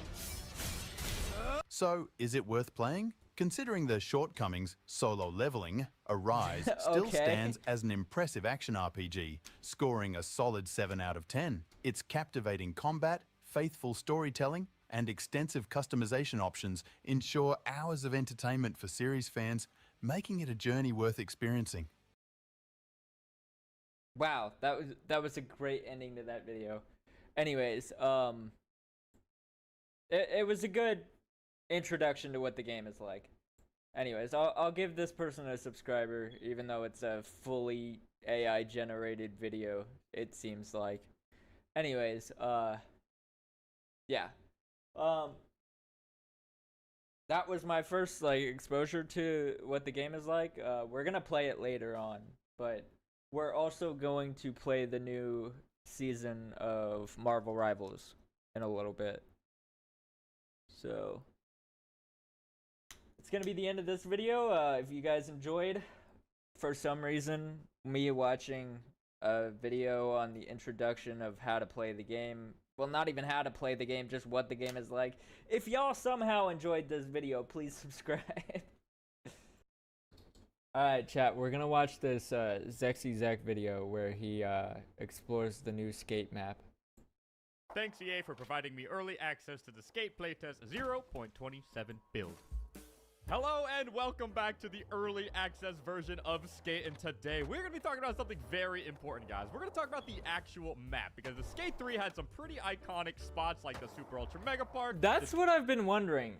So realistically, the map in like some of the spots in Skate 3 were so iconic that they're like unforgettable. But I wanted to see like some of the actually good spots in this game. Like, that's what I'm interested in here. I want to explore the place, so I'm glad that I'm finally watching a video of someone actually exploring the map. Ditch, the quarry, the campus entrance. Well, today I'm going to show you guys my 5 favorite spots here on the new Skate map so far. Some are realistic and some are just absolutely insane. So my challenge today is to get one awesome trick or line at each one of my favorite spots. Then I want you guys to let me know down in the comments which spot or trick was your favorite. And we're actually going to start pretty close to here at the cathedral. All right, here we are at the cathedral. Now, the outside of the cathedral is pretty cool, but the inside is actually what makes it my favorite part, because they converted this entire cathedral into a skate park. And I love the stained glass. It like reflects off the floor, and there's actually... Is this like anti-religion technically?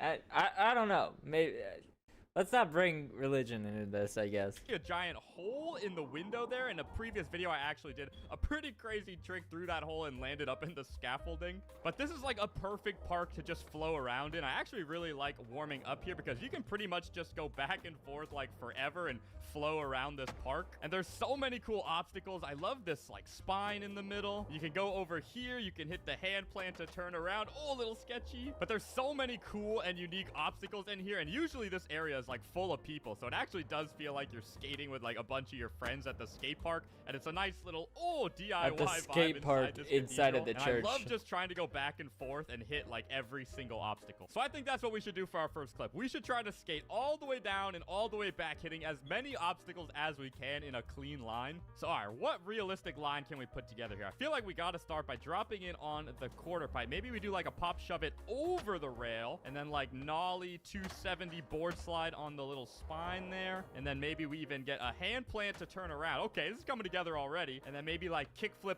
lip slide. Oh, that's not a lip slide. And then maybe we just finish the line by like launching and airing out over here and landing. I think that would be pretty cool. All right, we have the line. Now let's just put it together to get our first clip today. Huge pop shove it. Oh, that was faster than I wanted to do it, but we'll just see if we can complete the line. Get a little hand plant here. Oh, the hand plants are hard because there's not a ton of space. And then kickflip lip slide. Dude, I keep missing the lip slide. I'm contemplating the line up here. And let's go. Hit the steezy pop shove it. Oh, that was the best pop shove it yet. Nollie dude. Oh, dude, the board slide looked terrible though. Oh, but that was definitely the pop shove it that I wanted. What the heck?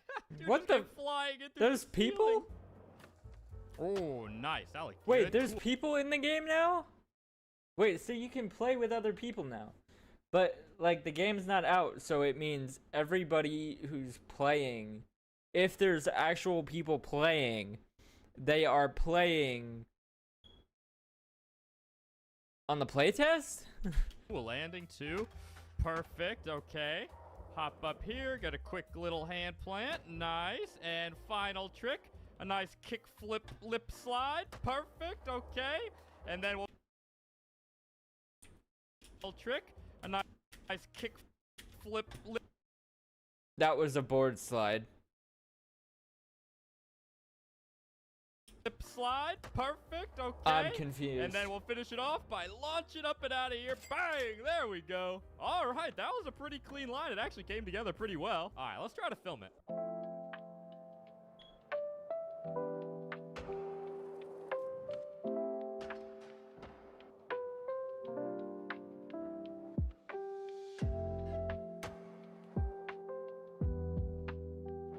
Alright, not a bad clip to get this video started. The replay editor is still very basic though. It's missing a lot of features that the other games had. But alright, let's move on to my next favorite spot. So my next favorite spot is actually the rooftops. Now I know what you're thinking, that's not a spot. But guys, there are so many rooftops in this game that have cool spots. And I'm just gonna show you a few of them. Alright, here we are on top of one of my favorite rooftop spots. Now that M-Corp tower, we've actually gotten on top of that before. If you didn't see that video, I'll put the link down in the description. Bro, I feel like they watched a bunch of skate YouTubers that like make content on this game still, that were like, we've ran out of spots to do cool special tricks, so let's just start like launching each other off of buildings and shit.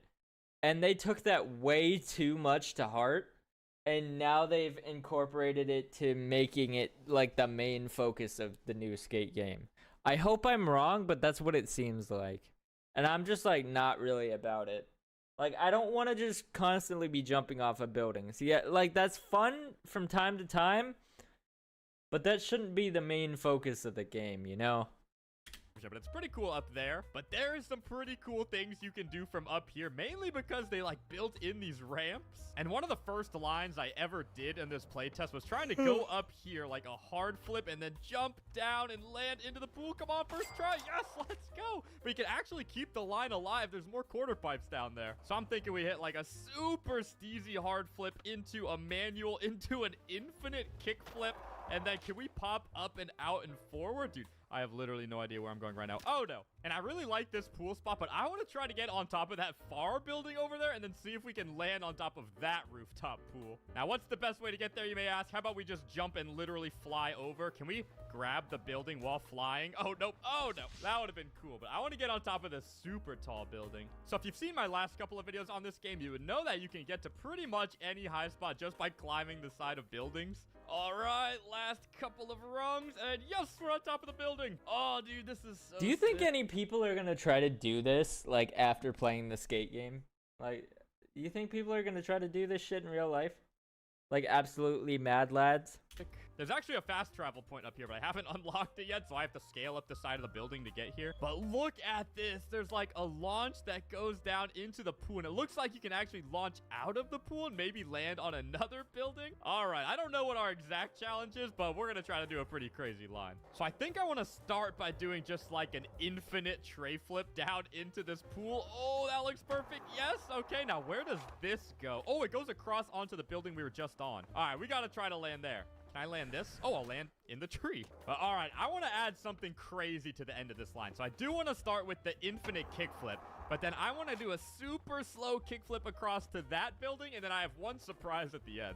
I want to like fly off my board down I feel like to the you gotta ground angle and it then try better, to though. land somewhere on the ground, because that would just be an insane clip. Oh, so close. Oh, that looks so You have to come cool. in at a better that angle, is though. so good. And then, oh, super slow kickflip. That Like, was there we go. perfect. No, how did I not land that? Okay, that At looks least he got pretty the good. angle right that time. 1440 flip, just your average 1440 flip. Come on. Yes, there we go. And then I want to pop off of this. Wait for it. Start flying. Okay, where can I land? I think I could actually land in here, maybe? Oh, I don't know. This will definitely be the craziest line I've ever tried in this game. And 2160 flip. Dude, that is insane. Oh, I missed the kickflip. Okay, come on. Perfect. And bang. Oh my gosh. Oh my, we're going the wrong way. Oh, it's fine. I think what I want to do is wait a little bit and then kind of fly forward so we actually catch the angle. Bang. Oh, I thought that was it. I think that's the way to do it, though. We want to be flying in at the angle we're going to land at. Bro, I kind of just wish that they had skate parks. And bang. Perfect. Like, am I crazy? Bang, perfect. Oh, this is it. This is it. This has got to be it. Oh, hippie jump. Oh, I can't even tell where we're going. Oh, there we go. All right, lock in, lock in, lock in. Come on, please be possible. Please be possible. Yes, it's possible. Let's go. Oh, we did it. Oh, Christ there. Oh, into the flip. Let's go. All right, second challenge complete. This flying mechanic still just blows my mind, but I kind of figured it out. We just want to fly in at the angle of the ramp, dude. That was so crazy. Yeah, like it's cool and all, but again, it makes it way less realistic than it already was. I don't even know. Like, I don't even care that much about realism. Because, like, I tried playing Session, and I don't really like that game that much. Like, every time I play Session, I always think I'd much rather be playing Skate 3 right now. Because, like, I'm not super into the complete realism, but, like, the partial realism, that's what I like. Let's just film it.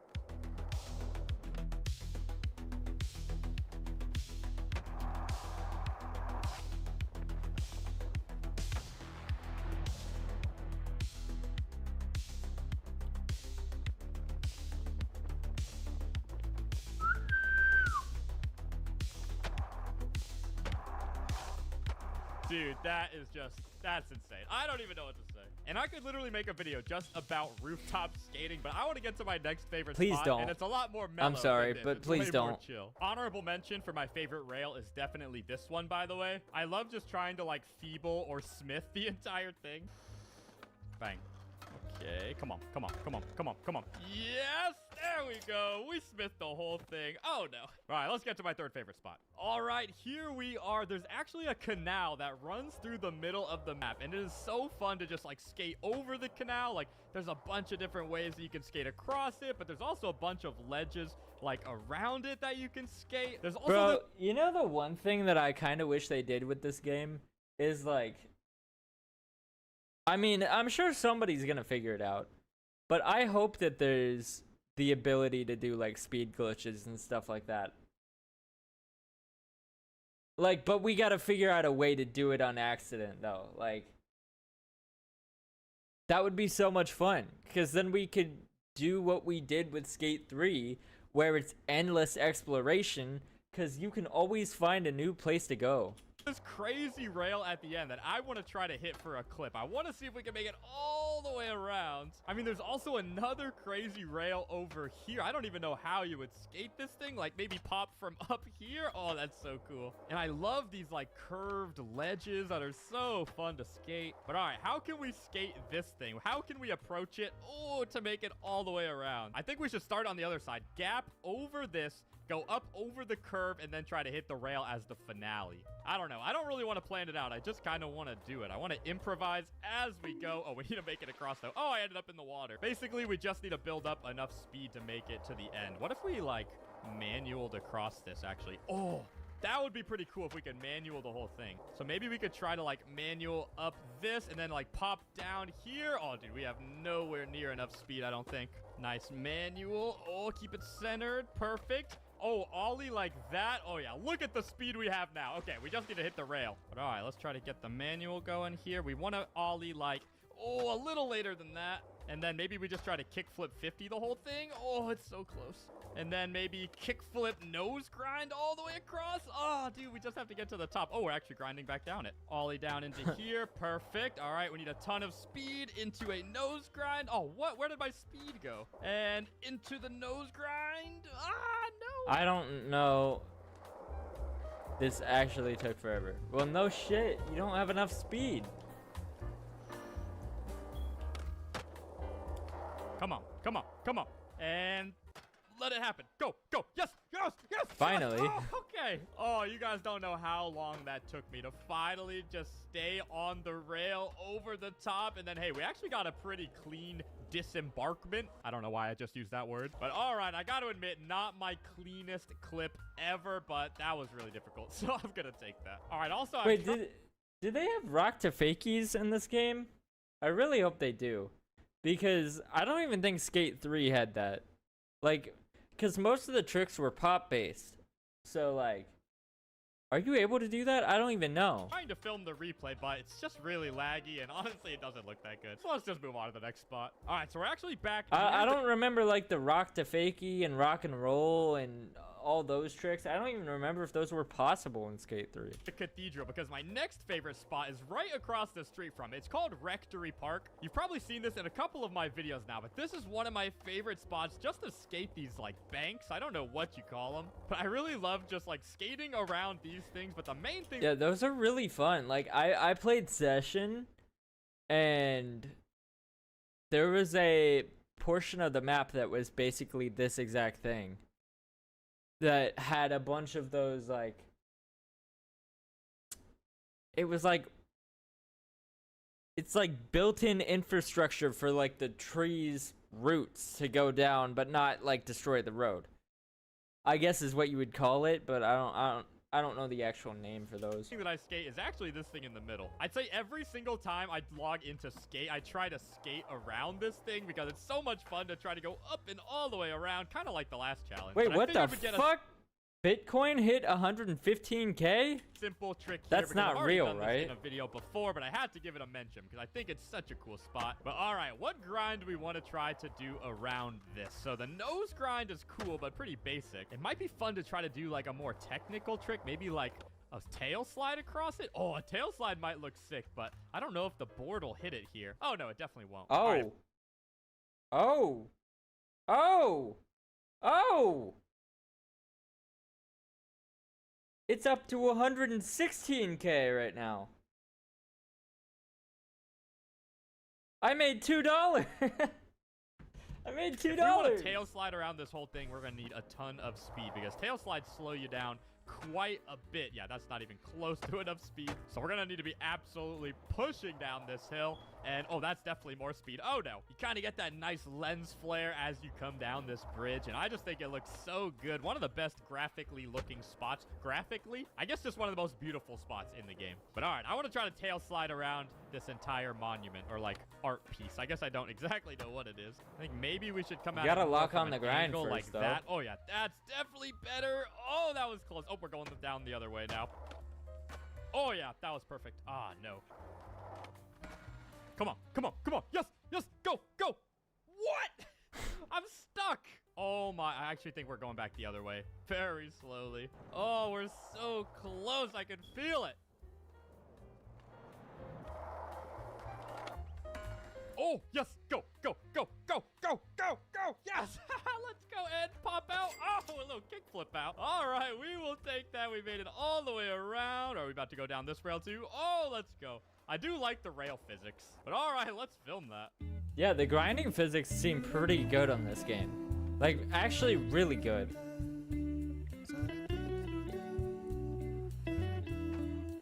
All right, there we go. And I like this too, getting onto the rail and then slowly going back down the other way. All right, cool clip. But we got one final spot to go to, guys. And our final spot is probably one of the biggest spots in the game. It's an homage to the old games too, I believe.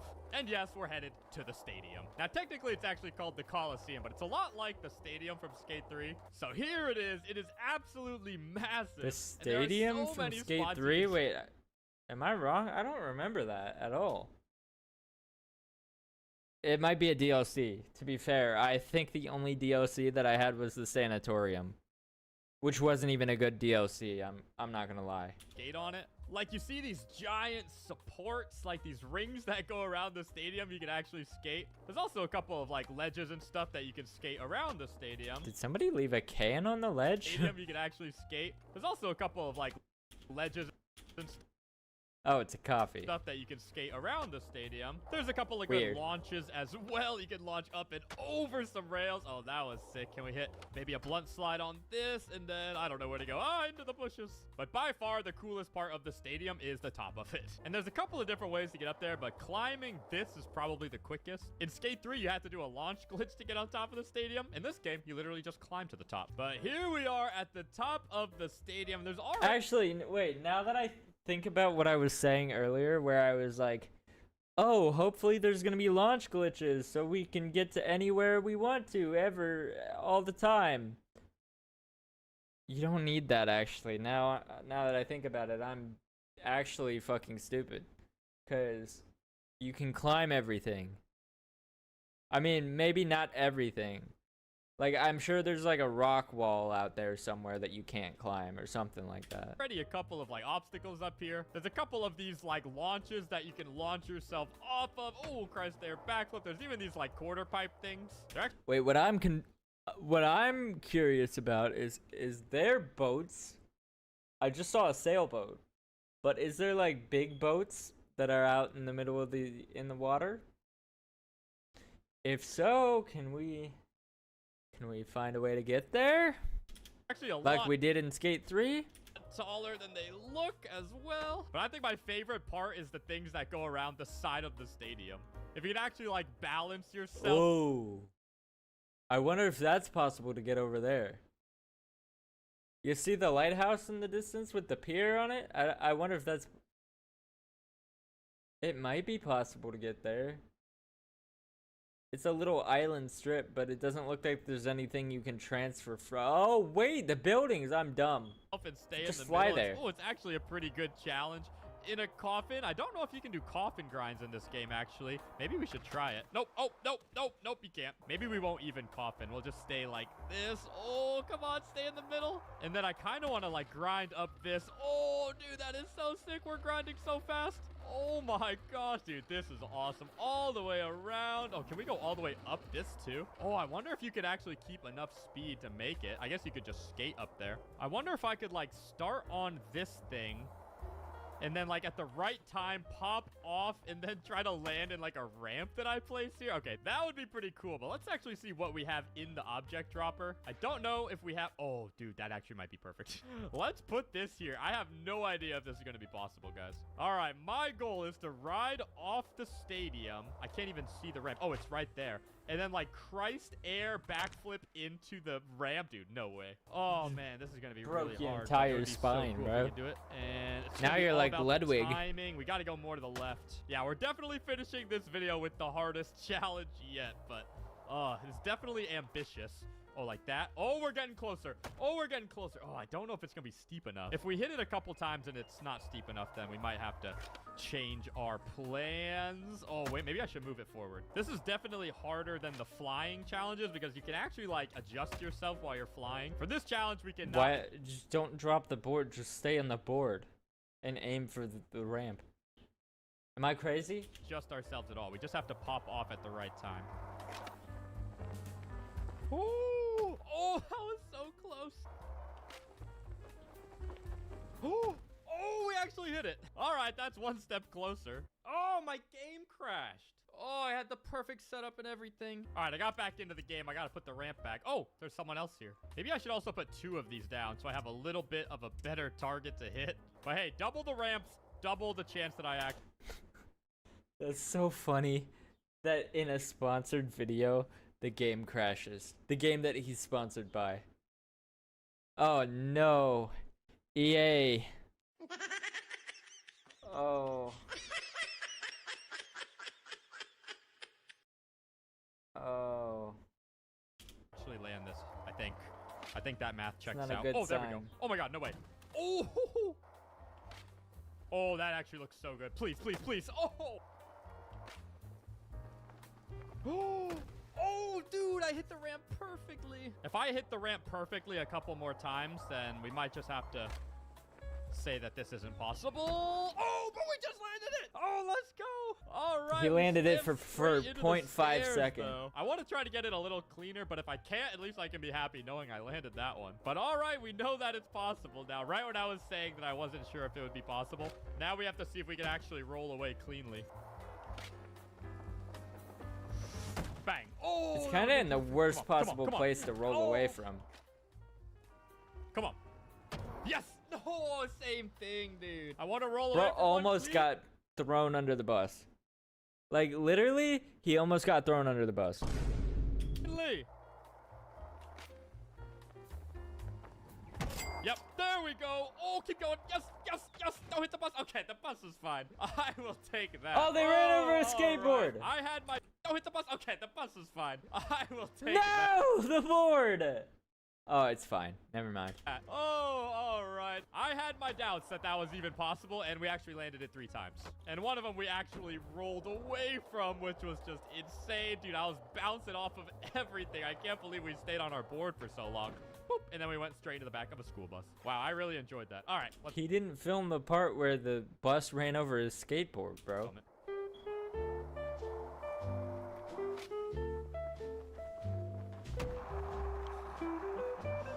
All right, there you have it. Our final challenge. Film the part where the bus runs over the skateboard, bro. Well, all right, guys, not gonna lie. I had a ton of fun today showing you guys my favorite spots around the new skate map and doing some of my first epic challenges. Let me know down in the comments which spot was your favorite and which trick was your favorite. But as always, if you want to see some more early access videos from Skate, make sure you subscribe so you don't miss any. But all right, that's gonna do it for this video, guys. Thank you so much for watching. If you enjoyed, please leave a thumbs up. And as always, stay sexy. See you guys. Do you think on his first video on Skate, they didn't have this haircut, right? Am I tripping? Wait, hold on. Because they didn't have that, right?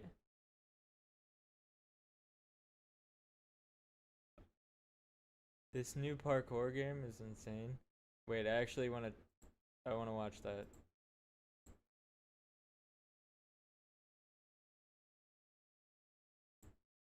Thanks, EA, for providing me early access to the Skate. Oh, play they did test. have the haircut. Anyways, chat. W video as usual. Zaxy Zach, the fucking goat of Skate 3. Like and subscribe. I'll see y'all later.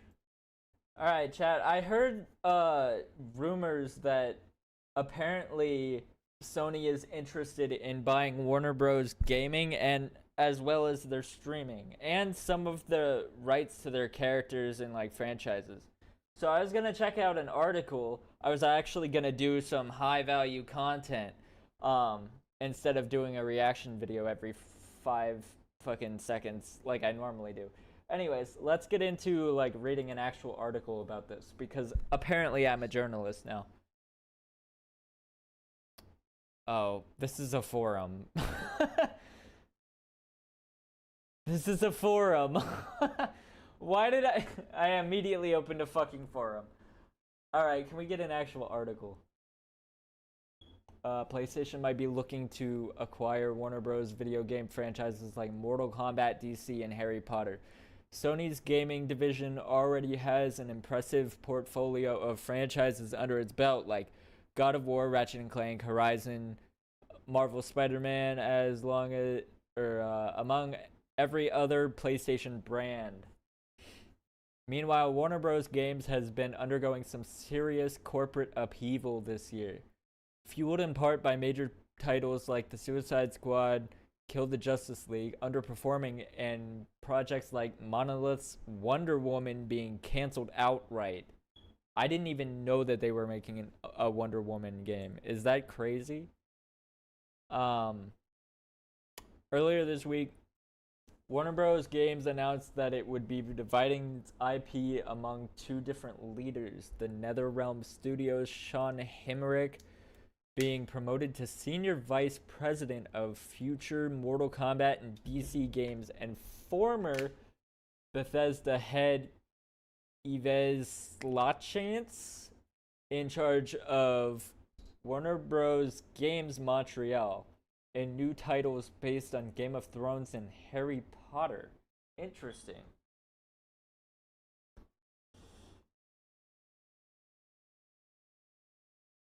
This coincides with the larger Warner Bros. Discovery announcing its own split into two smaller companies, and it seems that Sony might be looking to capitalize by purchasing one of them. Huh.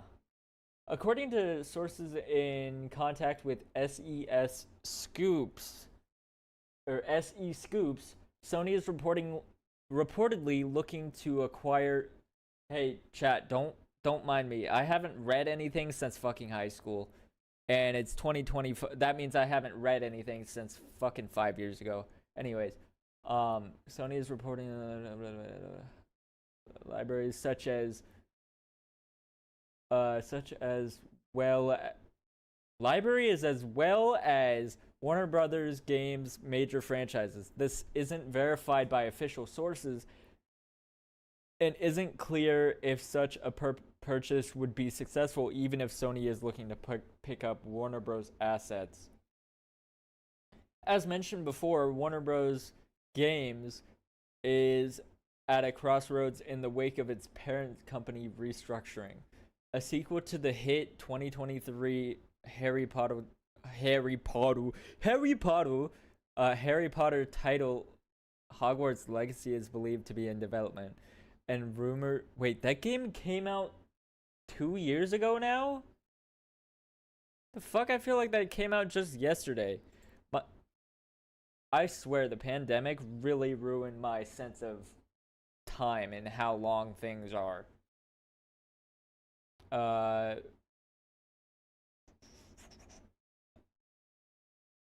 NetherRealm has also already started work on its next biggest fighting game, which may or may not be the long-awaited Injustice 3? Wait, really? Finally? It's about fucking time. Speaking of DC, there are also rumors that Rocksteady is now developing a new Batman game, though it isn't clear if it is another Arkham sequel or a franchise reboot. All of these projects could be developed under the PlayStation banner if Sony is indeed looking to purchase Warner Brothers gaming library. Though it is still way too early to tell what effect a buyout would have, Sony's immediate rival Microsoft, hey, I think Microsoft is everybody's rival at this point, bro, has been adding new publishers and franchises to its Xbox brand over the past few years. And a purchase of proven commodities like Mortal Kombat or the Batman Arkham series could be a strong way for PlayStation to catch up. I feel like, yeah, that's crazy, right? Like, if they made DC games and like Harry Potter and fucking Scooby-Doo PlayStation exclusives, I feel like that would be like insane, right? Like, imagine Scooby-Doo is a PlayStation exclusive. That would go so fucking hard. Like, that would be insane, bro. Like, if Scooby-Doo, if that was a PlayStation exclusive, holy fuck. That would go so hard. Bro, we need a Flintstones PlayStation exclusive game. Like, I don't know what to tell you. Like, they came all over the place. That's what would happen if we got a Flintstones Scooby-Doo crossover PlayStation exclusive game. What is this sound effect? Dude, this isn't a music video, Hassan. Oh, that's what I thought it was. Oh. I just lost my dog.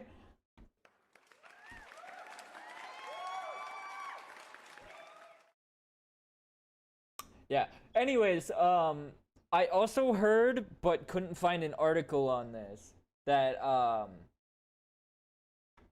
Sony is also interested in buying the streaming rights and like the movie rights to certain things, that especially DC, like, because I'm gonna be honest, WB isn't doing a great job with DC.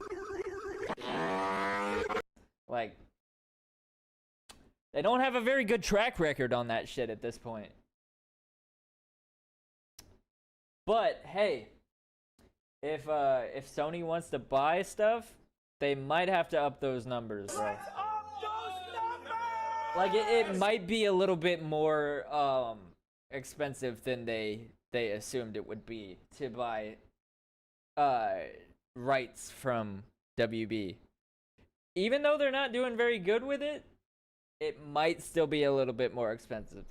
Anyway, if you guys enjoyed this video, and if you if you want to see me cover more things like in the gaming and streaming and movie and TV and pop culture world, I am totally down to do that. I don't follow all this stuff that closely, so like, you might need to make me aware that things are happening whenever things are happening. Cause like, I'm gonna be honest, when the Fox stuff was happening, I should have covered that. I really should have, but I just didn't. Like, I did not care to cover that on my stream. I'm pretty sure around that time I was just playing Call of Duty on my stream. Like, I wasn't making content. Back then, I think I was making like a Cars playthrough from the PlayStation 2. Like, I think that's my content. Anyways, if you guys enjoyed this video, please like and subscribe. Alright, chat, we're gonna watch this random video that popped up on my feed because I think it's interesting. You're not gonna be able to find this information anywhere else. You can Google it, you can ask ChatGPT, they're gonna have no fucking clue. And that's because what you're about to learn can only be learned through experience. My name is Romero, and I was one of the first ones to start doing YouTube automation back in 2018. And with just 3 of my faceless YouTube channels, I have made over $1.6 million. But anyways, here's 10 things that you should never do after uploading a video. Number 1, watching your video the second you post it. And I understand this one. I know it's very, very tempting to watch your video, make sure everything is good the second it goes live. But if you're not going to commit and watch the entire thing, don't even bother. Make sure the video is good to go before you actually post it on YouTube. Which takes me to number 2. Yes. Never share the link of your video. I understand it's exciting. I understand you want to share it with your mom, your grandma. What? Does that actually hurt you in the algorithm? Friends, don't do that. Because you cannot guarantee that they're going to watch the entire video. Average view duration and watch time is very, very important, especially when you first post a video. So if you have 10 of your friends and family members be the first 10 views of your video, and they all watch about 40 seconds, it's going to literally kill your video. And that's because YouTube is going to think that your video isn't good. But there is a deeper reason, which takes me to number 3. Please do not buy botted views. Never buy views for your channel. Well, no that shit. is the worst thing that you can do, and there's multiple reasons for that. And listen, these companies say, oh, it's not botted views, there's humans. Who gives a fuck? That's not the point. The point is that the way YouTube's algorithm works is that they try to find your audience. So if you start posting videos about MMA, based on your title, your description, and your tags, YouTube is going to grab that information and try to find people on YouTube that typically watch MMA videos. Now, when you buy these botted views, you don't know what those accounts were used for. You don't know who also bought their services. So if the majority of your views are coming from these YouTube accounts that don't have a consistent algorithm, where it's just all random shit because, you know, all sorts of people are buying it, all sorts of different niches, when it's your turn, the algorithm is going to be confused. It's going to be like, what the fuck? I thought you made MMA videos, but there's 50 YouTube accounts that watch dog videos, and they're very interested in your content. But there's also... Bro just did a dog flip like it was a skateboard? There's 50 YouTube accounts that watch dog videos, and they're very interested in your content. But there's also another 50 views that came from a random person's vlog. Point is, you're going to cook your channel if you do it. And not only that, but you're also going to have nothing but external views. Your videos won't be recommended, they're not going to be suggested, they're not going to appear in browse, because all of your videos came from an external link. It's all going to be external, and YouTube's going to be like, that's weird, I guess I won't suggest it because I don't know you know, what the performance is. If your video was gonna go viral, now you'll never know because it's going to delay it. Point is, never buy views, never buy subs. Do this completely organically. Long term, it's gonna be worth it, dude. The next thing is deleting a video. Let's say you post a video and then 2 days later it only gets 15 views and you're like, ah shit, I'm gonna delete it, whatever. Don't do that, because Yeah, I don't know why people do that. Like, take pride in your work.